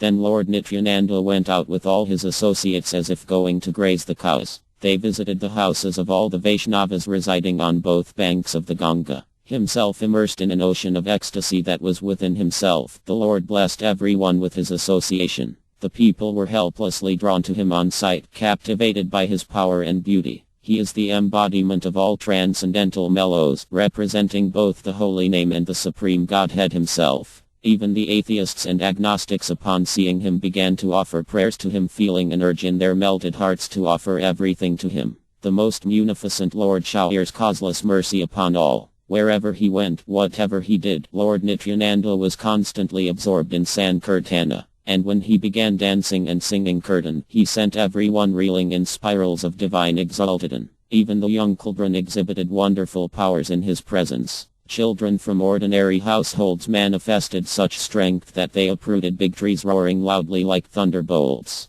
They said, "I am a cowherd boy," and ran about. Hundreds tried to hold these children but failed to do so. This was such an extraordinary feat for a mere child. The children chanted jubilantly, "Shri Krishna Chaitanya, Jaya Nityananda." A more wonderful phenomenon then came to light. The children had gone without food for an entire month. Everyone was amazed, so before they lost their minds, they prayed to Lord Nityananda and took shelter of him. The Lord looked after the children like a father. He fed them, actually putting food in their mouths. Sometimes he bound them, making them sit next to him. He would even beat them as a disciplinarian, and enjoying himself, he would laugh out loudly. One day Lord Nityananda came to the house of Gadadharadasa feeling great affection for him. Sri Gadadharadasa was always submerged in the ecstatic mood of the gopis of Vraja. Lifting a water pot filled with Ganga water on his head, he would go around vending, "Who wants to buy cow's milk?" Such was his absorption in the mood of Vraja. In his house he worshipped a beautiful deity of Lord Balagopala, Krishna. When Lord Nityananda came inside the house and saw the charming Balagopala deity, he immediately picked him up and held him to his chest. All the devotees began to chant Krishna's name loudly, and Lord Nityananda, roaring like a lion, began to dance. Sri Madhavagasa started singing. He was specially gifted with a very sweet voice, and so when his song described Krishna's pastimes of levying taxes on the gopis, Lord Nityananda was overwhelmed with a surge of divine emotions. Thus the Lord was engaged in ecstatic pastimes with the most fortunate Gadadhara Dasa, who never forgot for a moment that he was a gopi. The Lord continued to dance so gracefully that it is impossible to describe his lissom movements. He manifested all the ecstatic symptoms and the transformations of ecstatic emotion of love of Godhead. His movements were like flashes of lightning, yet charming and delicate. The expressions with his eyes and eyebrows were subtle, and he always kept a mild smile playing on his lips. The movements of his head were expertly done like a seasoned classical dancer, knowing the correct nuances to express the various transcendental moods. Then bringing his exquisite feet together, he began to jump with ease and flowing movements. He was the all-merciful Lord, so wherever he looked all the men and women felt drawn into an ocean of indescribable bliss. Such was the impact of his benign glance that everyone lost all sense of time, body and matter, and experienced only an overwhelming joy. The divine devotional bliss that Lord Nityananda showered on everyone without discrimination by his causeless mercy was the object of great value for very elevated yogis and sages. By his mercy, other miracles also came to be manifest. When a grown-up man as strong as an elephant has to fast for 3 days, he becomes weak. The children were fasting for a month, but now when they danced they seemed to have more energy and stamina than a lion. And although Lord Nityananda manifested such miraculous powers, no one could understand how everything was happening due to the illusory potency of the Lord, Sri Krishna Caitanya. Lord Nityananda spent a few days in Gadadhara Dasa's house, drowning everyone in an ocean of transcendental bliss. Gadadhara Dasa felt divine exhilaration. Forgetting the mundane surrounding, he constantly chanted and made everyone also chant, encouraging them tirelessly. In that same village lived a very tyrannical Muslim priest, or Qazi. He was strongly opposed to the congregational chanting of the holy names. Intoxicated with spiritual ecstasy, Gadadhara Dasa one night made his way to the Qazi's house. Everyone was mortally fearful of the Qazi, but Gadadhara Dasa this night strode fearlessly to his residence. Never once did he stop chanting as he entered the house. The Qazi's friends and family members stared speechless in disbelief at Gadadhara Dasa. Gadadhara Dasa said, "Where is that rascal Qazi? He had better chant Krishna's name or I will sever his head." The Qazi came charging in, fuming with rage, but seeing Gadadhara Dasa he calmed himself. The Qazi inquired, "Why have you come here, Gadadhara Dasa?" Gadadhara Dasa replied, "I have some things to discuss with you. Lord Caitanya and Lord Nityananda have incarnated in this age and have inspired the entire world to chant Krishna's holy name.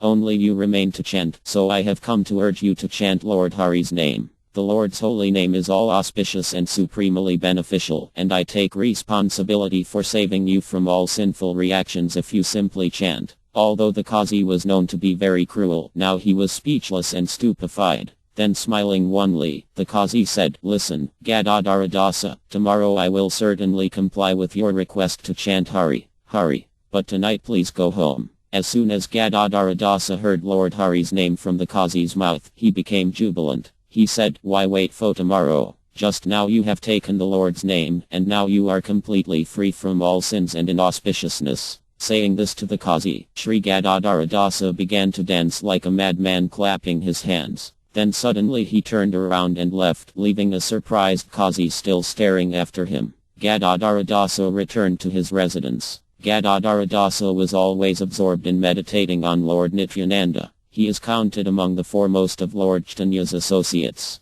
This Qazi was considered so evil that no saintly persons would come near him. In fact, they said his close proximity would contaminate anyone. Yet Gadadhara Dasa showed his mercy even to such a demoniac person as he was. Gadadhara Dasa was able to make him temporarily forget his malicious ways and inspire him to take Krishna's holy name once. The truth is that one who is imbued with love of Krishna can never be attacked by snakes, tigers or any wild beasts or be burned by fire. The devotional surrender to Krishna Lord Brahma strives for, and the intimate loving exchanges of the gopis of Vrindavana with Krishna were all manifest in the persons of Lord Nityananda's associates solely by the causeless mercy of Lord Nityananda. Therefore, all of you, my brothers, please serve the lotus feet of Lord Nityananda. By his infinite grace one can attain the eternal shelter of Lord Caitanya. A few days passed, and one day Lord Nityananda had the urge to see Mother Sasi. So he left the next day journeying towards Nabadwip with his associates. On the way he came to a village called Kardaya. He went to the house of Purandara Pandita.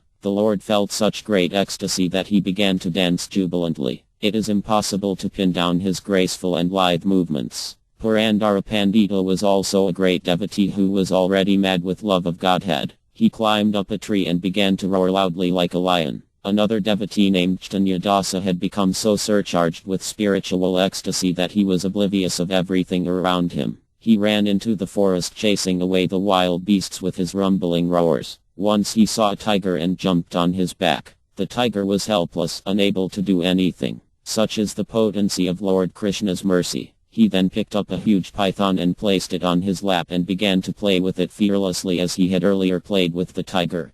These miracles were taking place by Lord Nityananda's mercy. Lord Nityananda is especially inclined and affectionate to his devotees. He makes them very subtly taste the highest devotional mellows that even Lord Brahma is hankering after. Sri Caitanya Dasa was deep in ecstasy, totally forgetting himself. He continuously spoke his intimate thoughts. He remained in the water for several days without a trace of discomfiture. All his movements in this moment were practically inaudible, almost like an inert being. His devotional ecstasies were too numerous and subtle to be described. Sri Caitanya Dasa was truly a very surrendered devotee, just like the great Murari Pandita. Even if the breeze that has touched his body touches someone, he can immediately feel growing attachment for Lord Krishna. There are some who call themselves Caitanya Das or servant of Lord Caitanya, but even in their dreams they never glorify the Lord. Lord Caitanya is the heart and soul of Advaita, and by the Lord's mercy and Advaita's loving devotion to the Lord, that Advaita is always situated in transcendence. All glory to Advaita whose devotion to the Lord is exemplary and he is supremely powerful due to the Lord's grace. The real devotees consider that this relationship between Lord Caitanya and Advaita as his servitor has made Advaita great, whereas the pretender devotees think that such description of Advaita wanes his glory. How can such reprobates keep names like servant of Lord Caitanya and take shelter of Advaita? As for those who refer to these sinful reprobates as Advaita's followers, they also do not actually know the Advaita's heart. Their keeping names like Caitanya Dasa is the same as when the demons keep names like Punyajana or pious person. Lord Nityananda stayed on in Kardaya for a few days and then left with his followers to the village of Saptagrama. In this village, the famous 7 sages, Saptarsis, performed severe austerities sitting on the bank of the Ganga and finally attained the lotus feet of Krishna, Govinda. This place is known throughout the universe as Triveni Ghat. The 3 most holy rivers, Ganga, Yamuna and Sarasvati confluence as this spot. The mere act of seeing this place purifies one of all sins. Lord Nityananda and his associates bathed their feeling sublime joy. From there they went to Uttaranadatta's house, also situated on the banks of the Ganga, and sojourned for a few days. Sri Uttaranadatta received the Lord with great love and reverence and worshipped him with all his heart, body and words. In this way, Sri Uttaranadatta inherited the transcendental fortune to serve Lord Nityananda, who is the Supreme Lord eternally, for his servitor Sri Uttaranadatta. And because of Sri Uttaranadatta, the entire community of traders became purified. Of this there is no doubt. It was as if Lord Nityananda had advented specifically to deliver this community and elevate them to receive loving devotional service of the Supreme Lord. Lord Nityananda spent all his time going from one trader's house to another performing congregational chanting of the holy name. The trader's family surrendered fully at the Lord's feet, taking his shelter. It was a rare and amazing sight to see how this in Hintley pound, shilling and pence community responded so spontaneously to the process of pure devotional service to Lord Krishna. This clearly indicates the unlimited potency of Lord Nityananda, that he could imbue in this materialistic and ignorant community the urge for self-realization. The Lord tirelessly kept up an enthusiastic Sankirtana with his associates as long as he stayed in Saptagrama. His Sankirtana pastimes here will take more than 1,000 years to fully describe. The blissful feelings that one experienced in Sankirtana here in Saptagram reminded everyone of their ecstasy in Nabadwip Sankirtana. People and devotees were so surcharged with the holy names that they ignored eating and sleeping. The whole village resounded with the holy name. Lord Nityananda led the Sankirtana to every home through all the streets and localities of Saptagrama.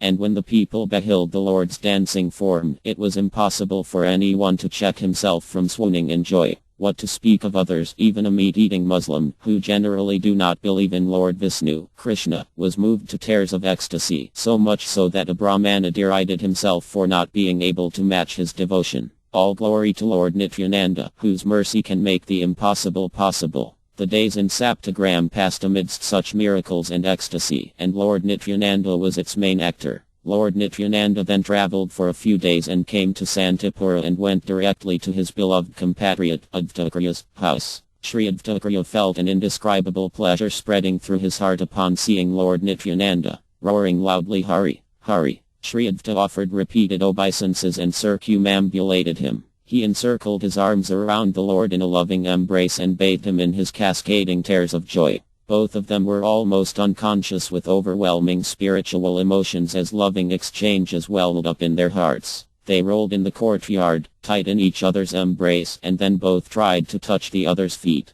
Each of them roared continuously like 1,000 lions, unable to contain their madness. Finally, after a long time, they sat down quieting themselves. Advtakriya then folded his hands and began to pray to the Lord in sublime pleasure. He said, "Your transcendental form is saturated with eternal joy, hence you are named Nityananda. You are the embodiment of Lord Chaitanya's transcendental qualities. You are the embodiment of Lord Chaitanya's transcendental qualities. You are the cause of liberation of the conditioned souls. You are also the firm pillar of religion unswayed by the destructive forces of total dissolution, the only shelter. You teach the science of love of Godhead, devotional service to Lord Chaitanya. You are truly the solid main trunk of the tree of Lord Chaitanya's family, possessing full spiritual potency. You are the supreme teacher of all devotees of the Lord like Lord Brahma, Lord Siva, Narada Muni and so on. Although everyone can attain the platform of devotional service to the Supreme Lord only through your grace, yet you are not affected by pride in spite of this most elevated position. You are the deliverer of the most fallen souls, never scrutinizing anyone's faults. Thus only those who are endowed with volumes of piety are able to know you. You are personified supramental knowledge. Anyone can extirpate essence simply by remembering you. No one can know you as you are unless you personally reveal yourself. Transcendental qualities like freedom from anger and ever blissfulness decorate your personality. You are the Supreme Personality of Godhead, the support and mainstay of Ananta Sesha and the other demigods. You are Sri Laxmana, the slayer of demons, and in Vrindavana you are Lord Haladara or Baladeva, the son of a gopi. You have appeared in this material world simply to deliver the wretched conditioned souls. The pure devotion that is so intensely desired by great mystic yogis and philosophers is readily given by you to anyone. Speaking eloquently in the Lord's praise, Sri Advta felt an upsurge of great spiritual emotions and he went into an ecstatic trance. Sri Advta is one of the few who are fully aware of Lord Nityananda's real personality, for this knowledge is accessible to the meager few who possess sufficient spiritual insight. The arguments and verbal fights that are sometimes seen between Lord Nityananda and Sri Advtakriya are actually just mock, done in a spirit of deep camaraderie affection for each other and not fathomable by all. Very few can comprehend the essence of Sri Advta's words. He is non-different from the Supreme Lord. But now they spent intimate moments together discussing topics of Lord Krishna's pastimes. This increased their attachment and respect for each other. Lord Nityananda finally begged permission from Sri Advta to leave and proceeded to Nabadwip. On reaching Nabadwip, Lord Nityananda first went to meet Mother Sasi. He offered obeisances at her feet. Mother Sasi was excessively happy to see Lord Nityananda. She said, "My dear, you are truly the super soul who knows everything. I was yearning to see you, and immediately you appear from nowhere. Who can know your true self? Now please stay in Nabadwip for some time so I can see you once in every 10 days or so. I am miserable and I wanted to see you. You have come miraculously to wipe away my tears." Lord Nityananda smiled gently as he listened to Mother Sasi's words. Lord Nityananda was not confused about Sasamata's spiritual potency and position. He said, "Listen, Ai, you are the universal mother. The purpose of my coming to Nabadwip is to see you. I also have a strong desire for your transcendental association, and so now I will remain in Nabadwip in accordance with your instructions." Thus presenting himself to Mother Sasi and addressing her in a befitting manner, the Lord went about Nabadwip doing his business. Lord Nityananda gathered his associates and went to every house in Nabadwip performing congregational chanting. He was in constant ecstasy as he did incessant Sankirtana. The Lord dressed in a special and very attractive way that was a pleasurable sight. He wrapped many colored silk clothes around his head like a Maharaja, and on top of this turban were strand after strand of flower garlands. His chest was covered with innumerable glittering necklaces of gold, pearls and many studded gems. From his ears gently dangled golden earrings set with shiny white pearls. Bejeweled armlets and bracelets graced his hands and arms. His whole body was covered with countless jewelry of priceless value. Different parts of his body were exquisitely decorated with designs of sandalwood paste. Often he acted like Balagopala, Krishna, as a small fat toddler of Vrindavana. Sometimes he picked up an iron rod overcome with ecstatic emotions and held it with both hands, all his fingers decorated with golden rings. Multicolored silks draped all over him. Cane, flute and horn were stuck in his belt with leisurely carelessness. His very sight captured the minds of the people. His gait was that of the royal elephant. With every step the silver ankle bells jangled musically. The Lord's transcendental glances immediately invoked spiritual love of Godhead wherever they rested. Lord Nityananda moved about in the town of Lord Chaitanya's birth with great pleasure, dressed in this wonderful fashion to give joy in the hearts of everyone. Nabadwip was like the capital city of Mathura, teeming with people. Many pious people lived there. They were so religious that wretched sinners could become free from their sins just by seeing them. So also there were such abominable reprobates that if their shadow touched anyone he would become bereft of all his piety. All these people, whoever they were inspired on the path of pure Krishna consciousness by the mercy of Lord Nityananda. Lord Chaitanya had earlier liberated so many of these people, and now Lord Nityananda was purifying many others. He saved the thieves, rogues, derelicts and wretches. Listen to the wonderful story of how Lord Nityananda saved the most fallen. In Nabadwip lived a young Brahmana who was the biggest rogue and dacoit. Although born in a Brahmana family, he was an arsenal of all depraved habits and was the leader of the dacoits. He was brutally malicious and killed without feeling. He was always in the company of rogues. Once this dacoit leader saw Lord Nityananda bedecked with all the fineries and priceless jewels and gloated after this treasure, wanting to steal it all. So pretending to be a member of the Lord's Sankirtana party, the dacoit went along with the chanting party wherever they went. He was biding time for the right opportunity to steal everything. Lord Nityananda immediately knew his wicked intentions. The Lord, learning of this, left his party and went quietly to live in Hiranya Pandita's house. Hiranya Pandita was a very pious Brahmana and lived frugally, becoming of a true Brahmana. In the meanwhile, the dacoit leader called his men and chalked out a plan. He said, "My brothers, why should we worry any longer? Our protector, Goddess Kandi, has arranged for all the wealth to be in one place. This Avadhuta has on his person gold, gems and jewelry worth lakhs of rupees. He is right now hiding in Hiranya Pandita's house, which is in a secluded and lonely part of town. Collect your swords and shields and we shall meet tonight and raid that house and loot everything." They dispersed quickly and quietly, eagerly waiting for night to descend when they could carry out their nefarious crime. That night the dacoits with their weapons collected near the house where the Lord was residing. They sent a spy to get proper information. The Lord was then enjoying a sumptuous meal with all his associates sitting around him and chanting loudly. The devotees were all submerged in the bliss of chanting Lord Krishna's holy name. Some roared jubilantly like thunderclaps, others wailed loudly in insatiable joy, and still others clapped their hands and laughed in peals. All around, the devotees were crying out loudly to express their childlike unrestrained glee. They were all wide awake. The spy returned to his gang informing them, "The Avadhuta is eating, and everyone else is wide awake and jubilant."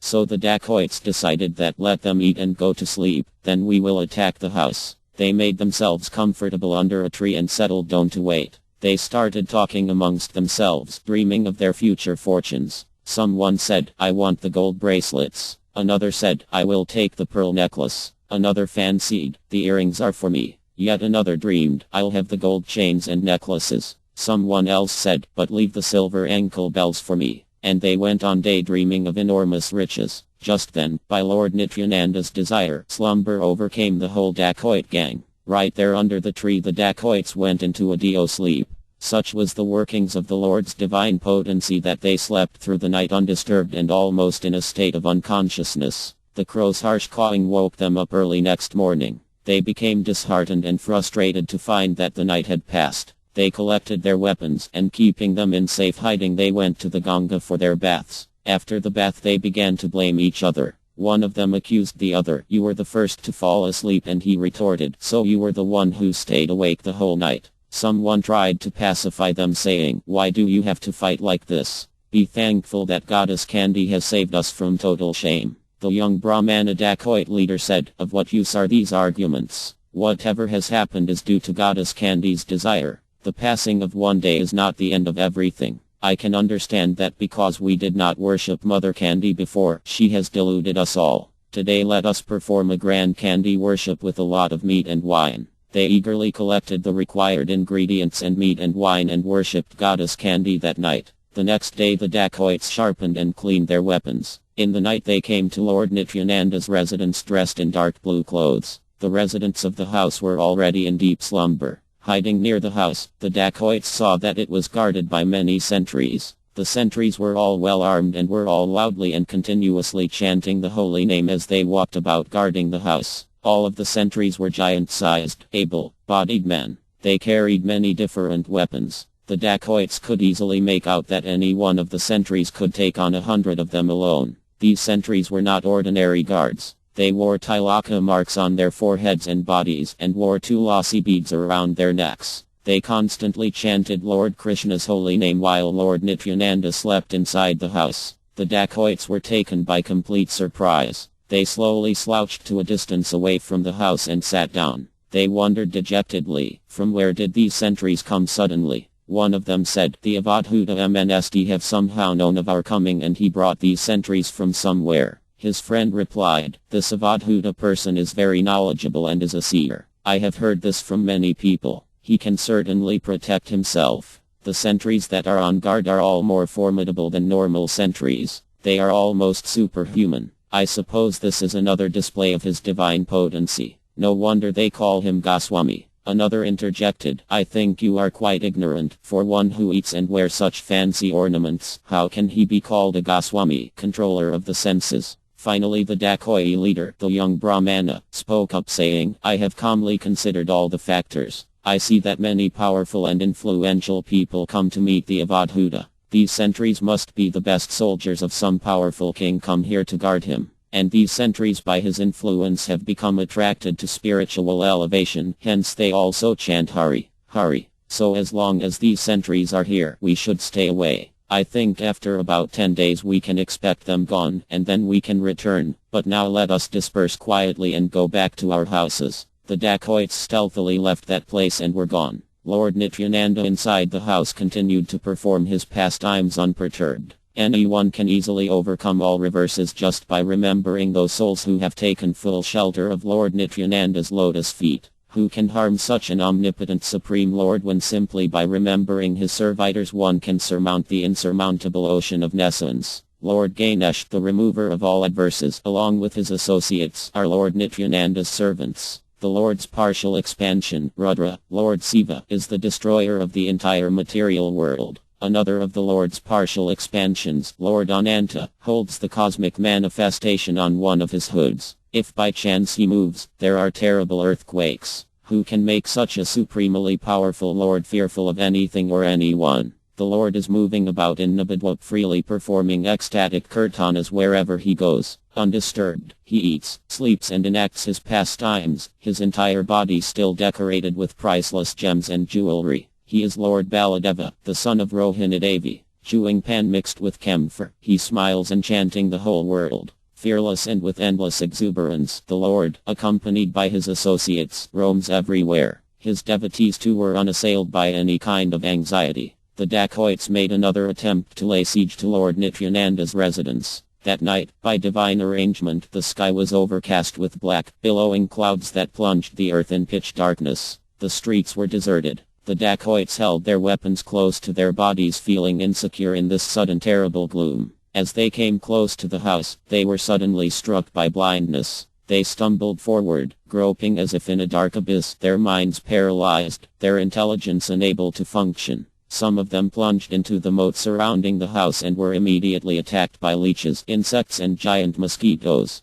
Some of them lost their way into the refuse garbage pit and fell in. The insects and scorpions were unsparing and vicious. Some others walked straight into a bush of thorns and became completely entangled and bruised by the big cruel thorns. Afraid to move in the dark and be further punctured, they remained like prisoners, unmoving. Others had veered far from the house and in the darkness falling inside the canal near the house and lay moaning and groaning in pain with fractured legs and hands. Many dacoits began to feel suddenly very feverish. They began to slowly consider their plight. Just at this moment, Lord Indra with great pleasure sent down sheets of rain accompanied by raging storms and ominous lightning. Already the dacoits were being ravaged by leeches, scorpions and insects, and now they were being further inflicted by the merciless downpour. Then came the large pieces of hail pounding them endlessly. Although the dacoits did not die, they were tossed about in an ocean of excruciating pain and misery. Blinded and drenched, they began to shiver with the clammy coldness, standing helpless against the fury of nature. Lord Indra, knowing that the dacoits had come to harm Lord Nityananda, became angry and punished them specially hard. After taking the punishment for a while, the dacoit leader, the young Brahmana, was suddenly struck by a thought. He reasoned in his mind, this Nityananda is not immortal. He is certainly the Supreme Lord. The first time, he put us in deep slumber, and I did not understand by his illusory potency. The next time, it was these very strange and almost superhuman centuries, but even then I could not realize the truth. Hence I deserve this misery because I am such a sinful reprobate that I wanted to steal from the Lord his wealth. Yet now faced with this insurmountable danger, who can save me except Lord Nityananda himself? Thinking in this manner, he began to meditate on Lord Nityananda's lotus feet, taking full shelter in him. The result of taking shelter and remembering the Lord's lotus feet is that such a person, even though the lowest of sinners, is immediately saved. The young Brahmana prayed, "You are the Supreme Lord, Bala Gopala, please save me, please protect me. You are the maintainer of all living entities. O Lord, a person who falls to the earth, his only shelter is Mother Earth herself. Similarly, one who commits offenses at your lotus feet can seek the only shelter, your lotus feet, by which all miseries are mitigated.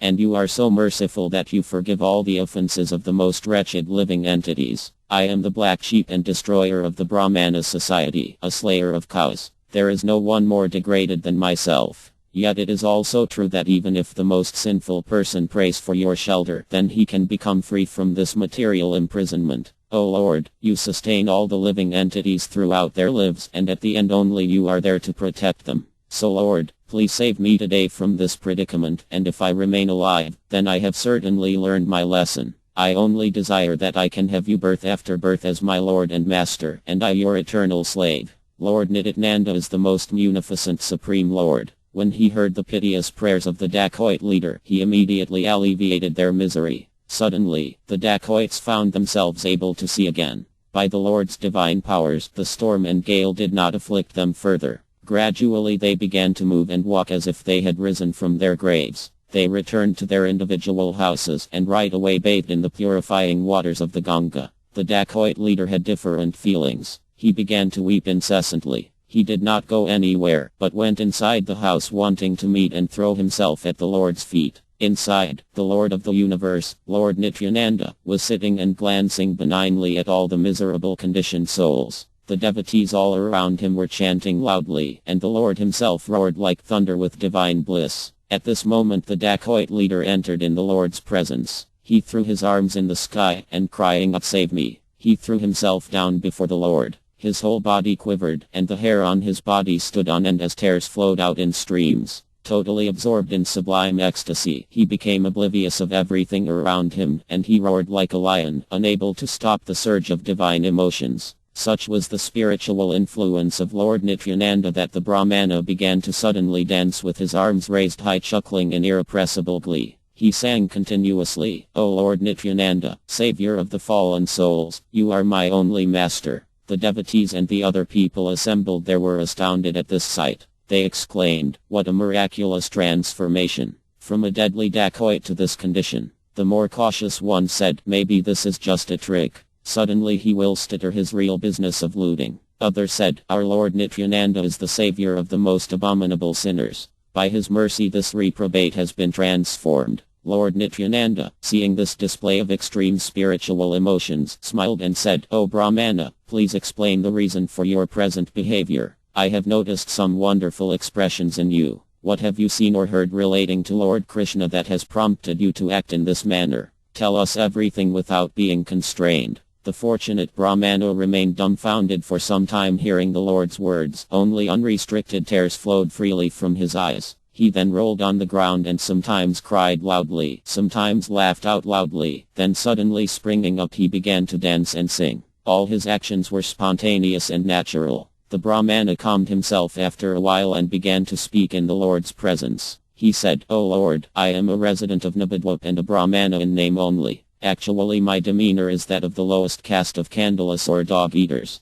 My nature is as vicious as a hunter's. From my early days I have always been in the company of thieves and dacoits, hence I know only violence, hate and murder. The residents of Nabadwip shake in fear at my sight and there is not a sin left that I have not committed. When I saw your beautiful ornaments I wanted to steal them. So one night I gathered my dacoit gang and came to loot those jewelries from your transcendental body. But that night you put every one of us into deep slumber, yet by your illusory potency I could not understand your hand behind this extraordinary phenomenon. A few days later we made another attempt. This time we had properly worshipped Goddess Candy and then came with well-oiled and sharpened weapons. Yet another miraculous spectacle awaited us. We saw your house surrounded by tall and stout guards marching about, chanting the holy name loudly. All of them were wearing long garlands reaching down to the knees. You were safe and unperturbed sleeping inside the house. We are so wretched that even then we could not recognize your divine status. Disgruntled we muttered, "Who knows where these sentries have come from?" and then shuffled away to our houses. Before our third attempt we waited for quite a few days, then yesterday we came, and instantly upon arrival we lost our vision. We stumbled into the compound of this house unable to properly see and fell into ditches and thorny bushes. The storm, hail and rains mercilessly tortured us but we were helpless against them. After we had gone through hellish punishment and pain, everyone gradually became enlightened about the boundless mercy of the Lord. By your grace we began to remember your lotus feet. Our sight returned, and we were able to see in the true sense. Such is your causeless mercy, hence you are the savior of the most fallen souls. Why you are so magnanimous that simply by thinking of you I was let free from the hellish distress. Anyone can facilely enter the spiritual world extirpating the nescience within just meditating on you. Speaking in this manner, the Brahmana began to cry and dance with raised flaying hands. Such are the super excellent pastimes of the Supreme Lord Nityananda.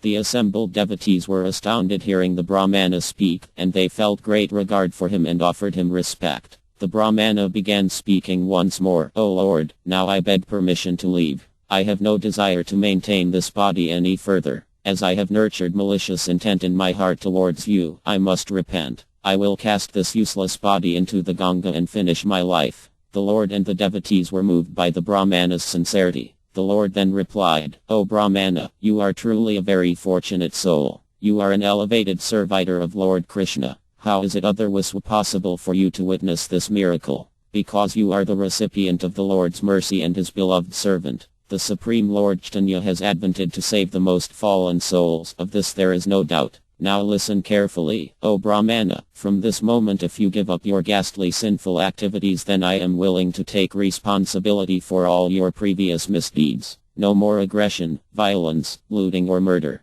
Forever get rid of them. Practice religious life and chant the holy names of the Supreme Lord. Then later you can also save others. Go and meet other dacoits and murderers and bring them to the path of pure religious living." The Lord then took the garland from his neck and placed it over the Brahmana's head, being very pleased with him. The air was resounding with the devotees' jubilant cheers of the holy name. The shackles of material nescience broke away from the Brahmana. The Brahmana threw himself at the Lord's feet and grasping tightly he began calling out his name again and again. Tears streaked down his cheeks. He cried out, "O Lord Nityananda, you are the savior of lost souls. Please allow this wretch a little place at your lotus feet. I was so abominable that I was malicious to you, and so there is no place for me to go." Lord Nityananda is an ocean of compassion. He placed his lotus feet on the Brahmana's head. The Brahmana became instantly purified of all offenses. Later this converted dacoit brought many others to take shelter of Lord Caitanya by chanting and leading a pure life. All of them discarded their old bad ways of looting and murder and began to behave gently.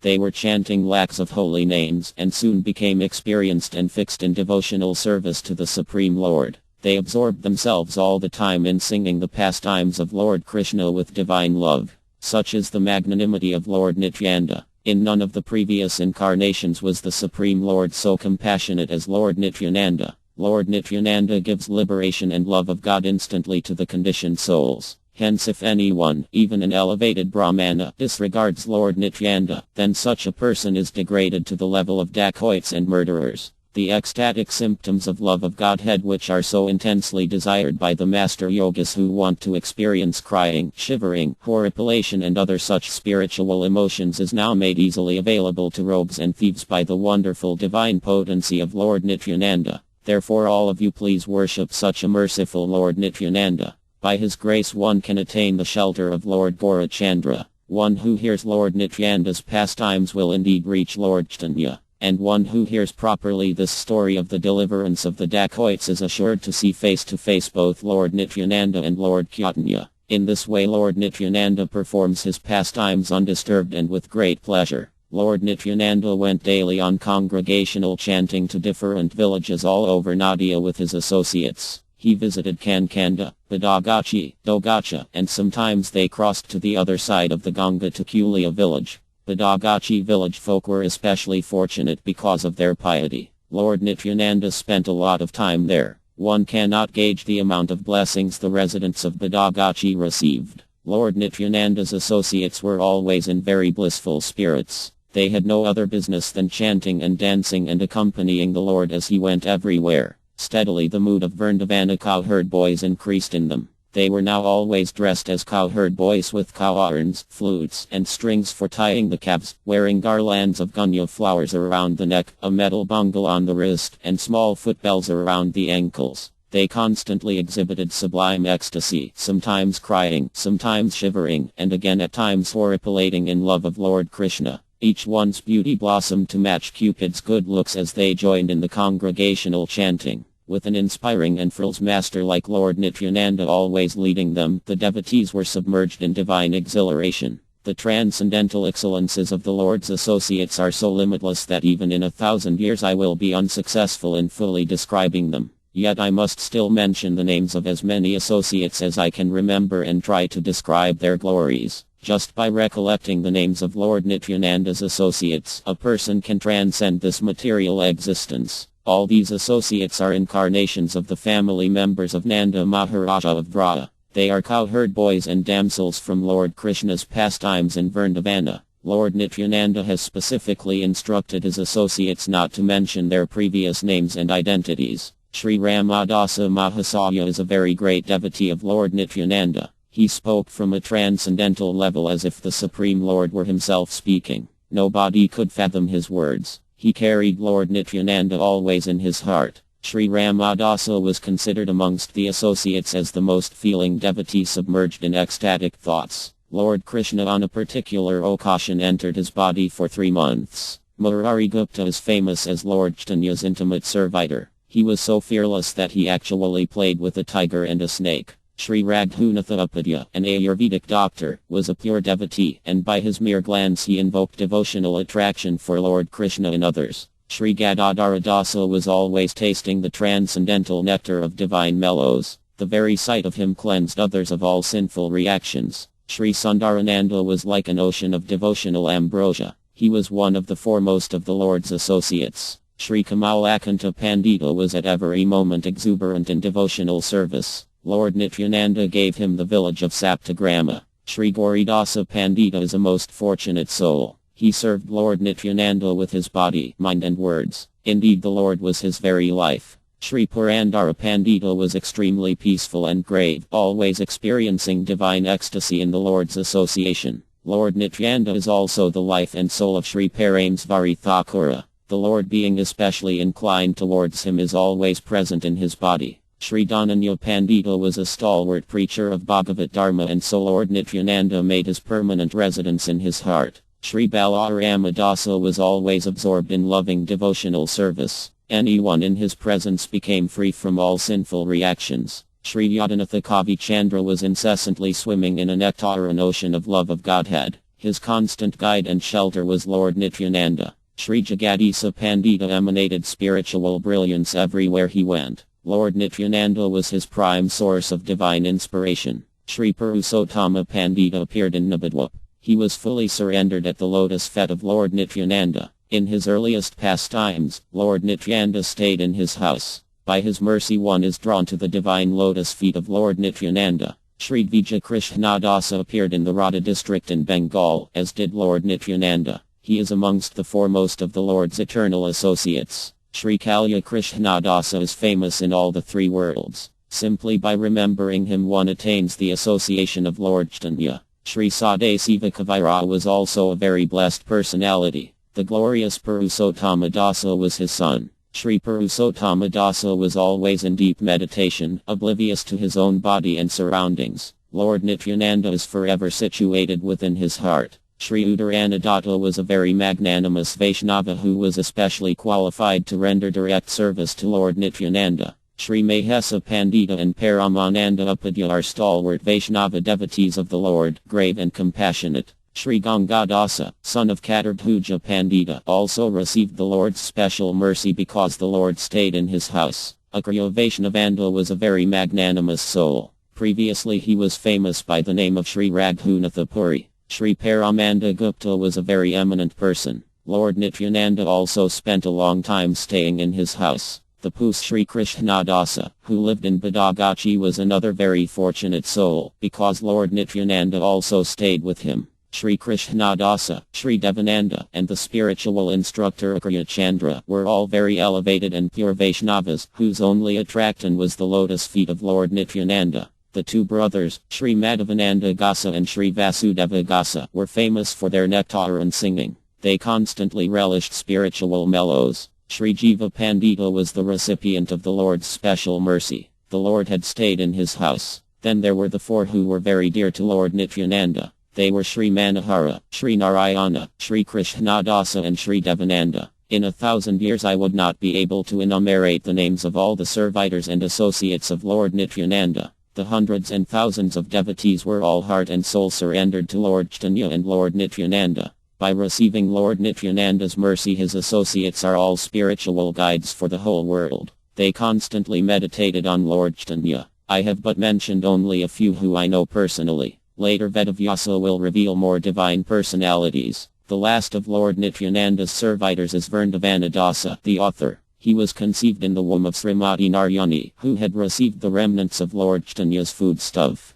Even today the Vaishnavas glorify her as the one who ate Lord Chaitanya's remnants, which was recognized as a rare blessing. Lord Sri Krishna Chaitanya and Lord Nityananda are my life and soul. I, Vrindavanadasa, humbly offer this song at their divine lotus feet. Sri Caitanya Bhagavat Antya Leela Chapter 6. All glory to Lord Gaurachandra and Lord Nityananda. All glory to all the Lord's associates. Lord Nityananda continued his congregational chanting pastimes and experienced great joy in the association of all his eternal associates and servitors. Lord Nityananda performed his pastimes here in Nabadwip just like he had done in his previous incarnation in Vrindavana. He attracted every living entity with amazing simplicity to surrender at the lotus feet of Lord Chaitanya. Lord Nityananda was like the brilliant sun surrounded by his inspired and enthusiastic devotees as they roamed all over Nabadwip performing kirtana. His divine body was covered with ornaments and flower garlands. His lips were ruby red from chewing betel and camphor.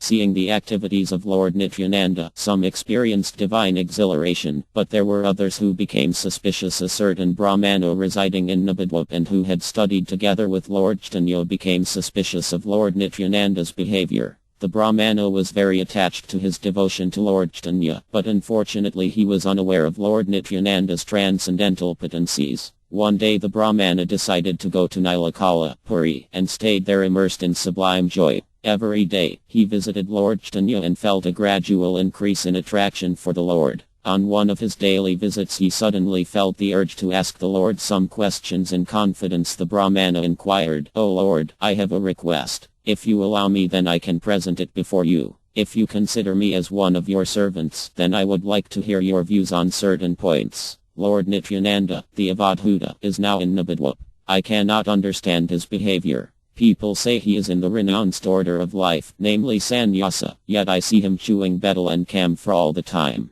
A sannyasi is not supposed to even touch certain things like gold, silver, precious gems and so on, but I see him decorating his body all over with ornaments made from these substances. Instead of a saffron loincloth he is putting on flowing silk robes and using sandalwood and flower garlands. Another of the Lord's quaintness is that he does not carry the sannyasa staff but an iron rod. He is always seen in the company of Sudras, persons coming from lower castes. I could not see Lord Nityananda always acting strictly according to the instructions of the scriptures, hence I am assailed with doubts about him. Many persons hail him as a great personality, yet why does he not act in a way befitting his position as a sannyasi? O Lord, please remember that I am just your menial servant. Please tell me what all this actually means. The pious Brahmana thus inquired submissively at an opportune moment from Lord Caitanya, and the Lord revealed to him the esoteric meanings of everything without reservations. The Lord smiled gently at the Brahmana's words and spoke the following.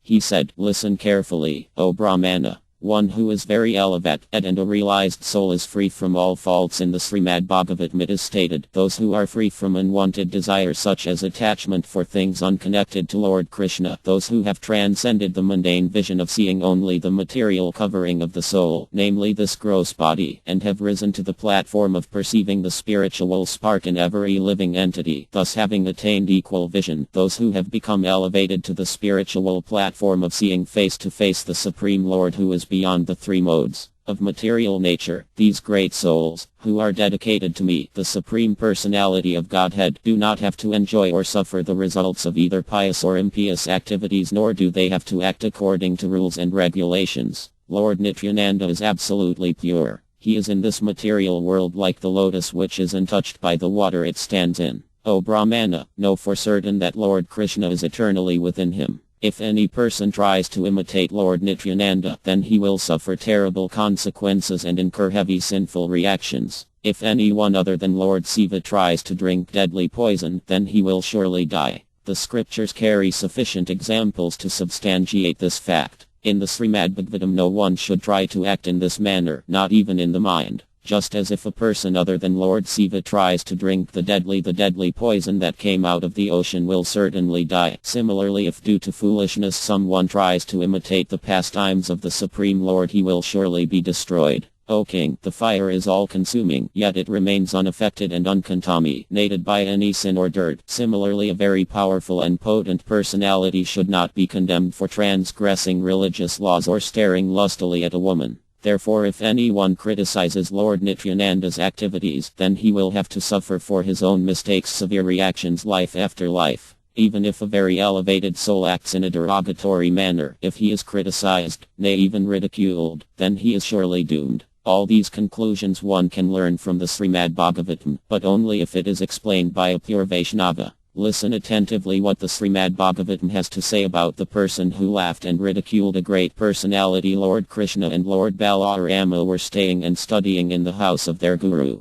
After completing their education they wanted to return home, so they inquired from the guru what they could offer him as a dakshina or donation. The guru consulted his wife and said to them that he and his wife would like to have their dead son brought back to life. Lord Krishna and Lord Balarama immediately went to see Yamarada, the Lord of Death. On request from them all the formalities were concluded and the son was brought back alive to their guru. When Mother Devaki heard about this wonderful happening, she also wanted her dead sons back. So one day she approached Lord Krishna and Lord Balarama and begged them, saying, "Oh, please listen to me, Krishna, Balarama. You are the lords of the mystics. You are both the original lords, eternal and absolutely pure. You are the father of this universe. I know you are the cause of all causes. Creation, maintenance and annihilation of this universe are carried out by the partial expansion of your expansions. Yet in spite of these potencies, you both have appeared in this world as my sons only to alleviate the suffering of this world, just as you have brought back your guru's son from the abode of Yamara as a parting donation to your guru and his wife. Similarly, I also yearn to see all my 6 sons the mean Kamsa mercilessly murdered. The guru's son had long been dead, and yet you brought him back to life by your mystical potencies. Then kindly satiate my thirst to see my sons and bring them back to life." As soon as they heard their mother's wish, they immediately proceeded to Bali Maharaja's palace. When Bali Maharaja saw that the visitors were his most worshipable lordships, Lord Krishna and Lord Balarama, he felt a surge of spiritual bliss in his heart. He surrendered all he possessed, his wealth, wife and children, and himself at their lordship's lotus feet. The ecstasy of love of Godhead was building up inside him. Horripilation appeared all over his body and he began to shed tears of divine bliss. He fell at their feet, and clutching them to his heart, he offered prayers to them. Bali Maharaja prayed, "All glories to Lord Ananta, who has appeared as Lord Sankarsana, and all glory to Lord Krishna, the crest jewel of Gokula. O Lord Balarama, Haladara, you are the best friend and leader of all the young cowherd boys, and Lord Krishna is the most precious treasure of his surrendered devotees. O Lord, both of you are rarely to be seen even by great purified sages who are on the transcendental platform. Yet, my lord, you are so magnanimous that you have appeared before me, a demon steeped in dark ignorance. Therefore, as is described in the Vedic literature, you have no friends or enemies, and this I am witnessing at this very moment. The one who came to murder you by making you suck her poisoned breast got liberation to the Vaikuntha planets after being killed by you. Hence it is difficult to understand your heart. Even the Vedas and the great mystic yogis have failed to do so. Your illusory potency is so unfathomable that masters of mysticism fail to grapple with it. Then how can a sinful demon ever understand it? O Lord of the universe, my only prayer is that you do not cast me down to the dark well of material existence. I fall at your lotus feet. Please just let me live under a tree and pass my days in peace. Kindly count me amongst your servitors and give me their association, that I may never desire for anything else." Bali Maharaja prayed in this manner at Lord Krishna's and Lord Balarama's lotus feet. Ganga Devi or Bhagirathi springing from Lord Narayana's lotus feet purifies the abodes of Lord Siva, Lord Brahma and so on as she flows through them. Now Bali Maharaja and his family, having washed their lordship's lotus feet, were drinking and sprinkling over their heads that same sacred water of Ganga. Bali Maharaja then worshipped their lordships, offering them incense, perfumed oils, flowers, camphor and ghee lamps, clothing and beautiful ornaments. He then prayed to the lords, "O Lord, kindly instruct me if you consider me your servant. Whoever follows your instructions easily transcends all rules and regulations." Bali Maharaja's words pleased their lordships, and now they attended to the business at hand. The Lord said, "Dear Sir Bali, please hear our reason for coming here. My mother's 6 sons were murdered by the wicked Kamsa. Later he was killed as a reaction to this grievous sin. Mother Devaki is greatly afflicted by this calamity, and whenever she remembers this she cries piteously. You have these 6 boys with you, so I have come to take them to please my mother. All 6 of them were Brahma's grandsons and they were perfected beings. I will relate to you how they landed themselves in this distressful situation. Previously they were Lord Brahma's son, Marichi's 6 sons. Once very surprisingly Brahma was struck by Cupid's arrow. Blinded with lust he chased his own daughter. The 6 young boys began to smirk and laugh seeing this scene, and this caused them to fall down instantly from their godly positions. Because they had ridiculed a great personality, they had to take birth in the family of the vicious demon, Hiranyakasipu, who had vowed to live by the sword and put everyone into subjugation. During the fight between the demigods and the demons, Indra vanquished these 6 with his powerful thunderbolt weapon. They died after much torment. Yogamaya then arranged for them one by one to be born as Mother Devaki's sons. In this life they also suffered greatly from birth. Even while mere infants they were murdered by their own maternal uncle, Kamsa. Mother Devaki, of course, is unaware of these hidden facts. She considers them to be her sons. I want to return them to my mother Devaki, hence my presence here. When they drink Mother Devaki's breast milk, they will be instantaneously acquitted of all their previous sins. Take heed, O Bali Maharaja, the consequences of ridiculing a devotee of the Lord are very severe. Even perfected yogis suffer heavily if they disrespect a Vaishnava. What to mention about lesser humans? A Vaishnava offender has to pay a heavy price life after life.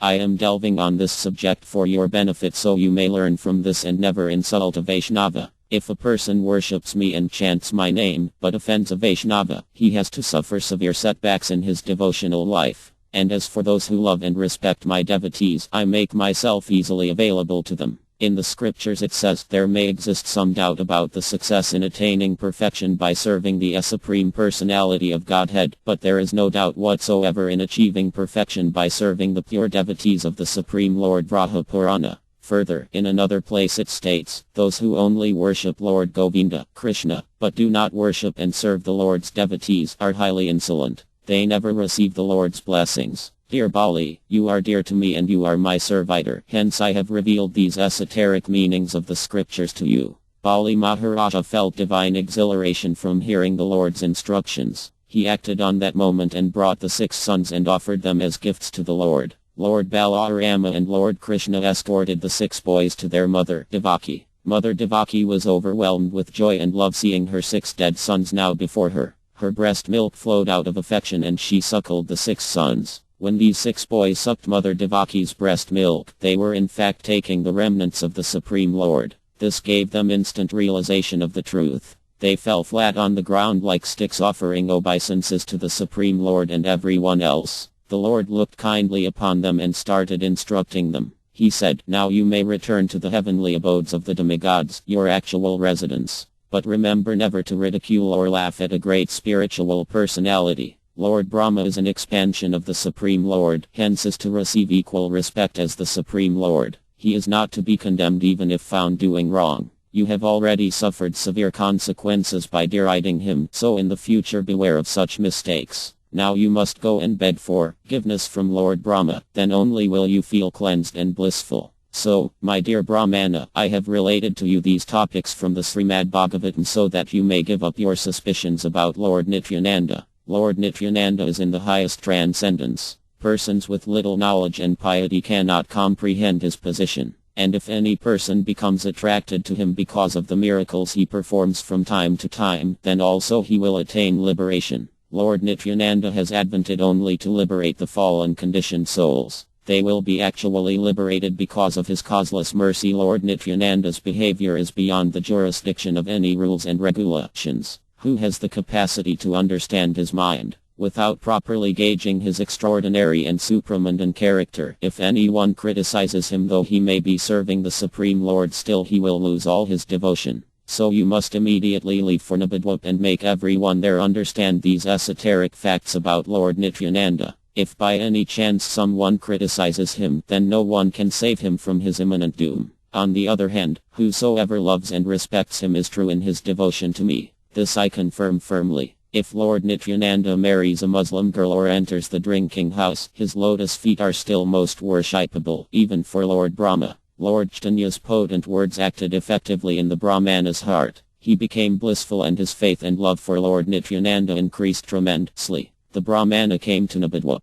The first thing on arrival he went to meet Lord Nityananda. The Brahmana honestly admitted his offenses to the Lord. The Lord in turn heard him patiently and then graced him with his causeless mercy. Lord Nityananda's activities and character are the most confidential topics in the Vedas. They are inscrutable by human norms. He is the supreme mystic who is also known as the original Supreme Lord, Ananta, holding up the entire material creation on one of his 1,000 hoods. His body is absolute and transcendental. Without Lord Chaitanya's mercy it is impossible to fully understand him. Different people know Lord Nityananda in different ways. Some say he is exactly like Lord Balarama. Another says he is the foremost and dearest of Lord Chaitanya's devotees. Again someone says he is supremely potent, an expansion of the omnipotent Lord. Many persons honestly admit that they cannot fathom his character. In this manner people freely air their opinions about the Lord. Whatever the people might say about Lord Chaitanya or Lord Nityananda, may their lotus feet be permanently imprinted in my heart. I pray at everyone's feet to invoke their blessings that birth after birth I can remain the Lord's servant and he my eternal master.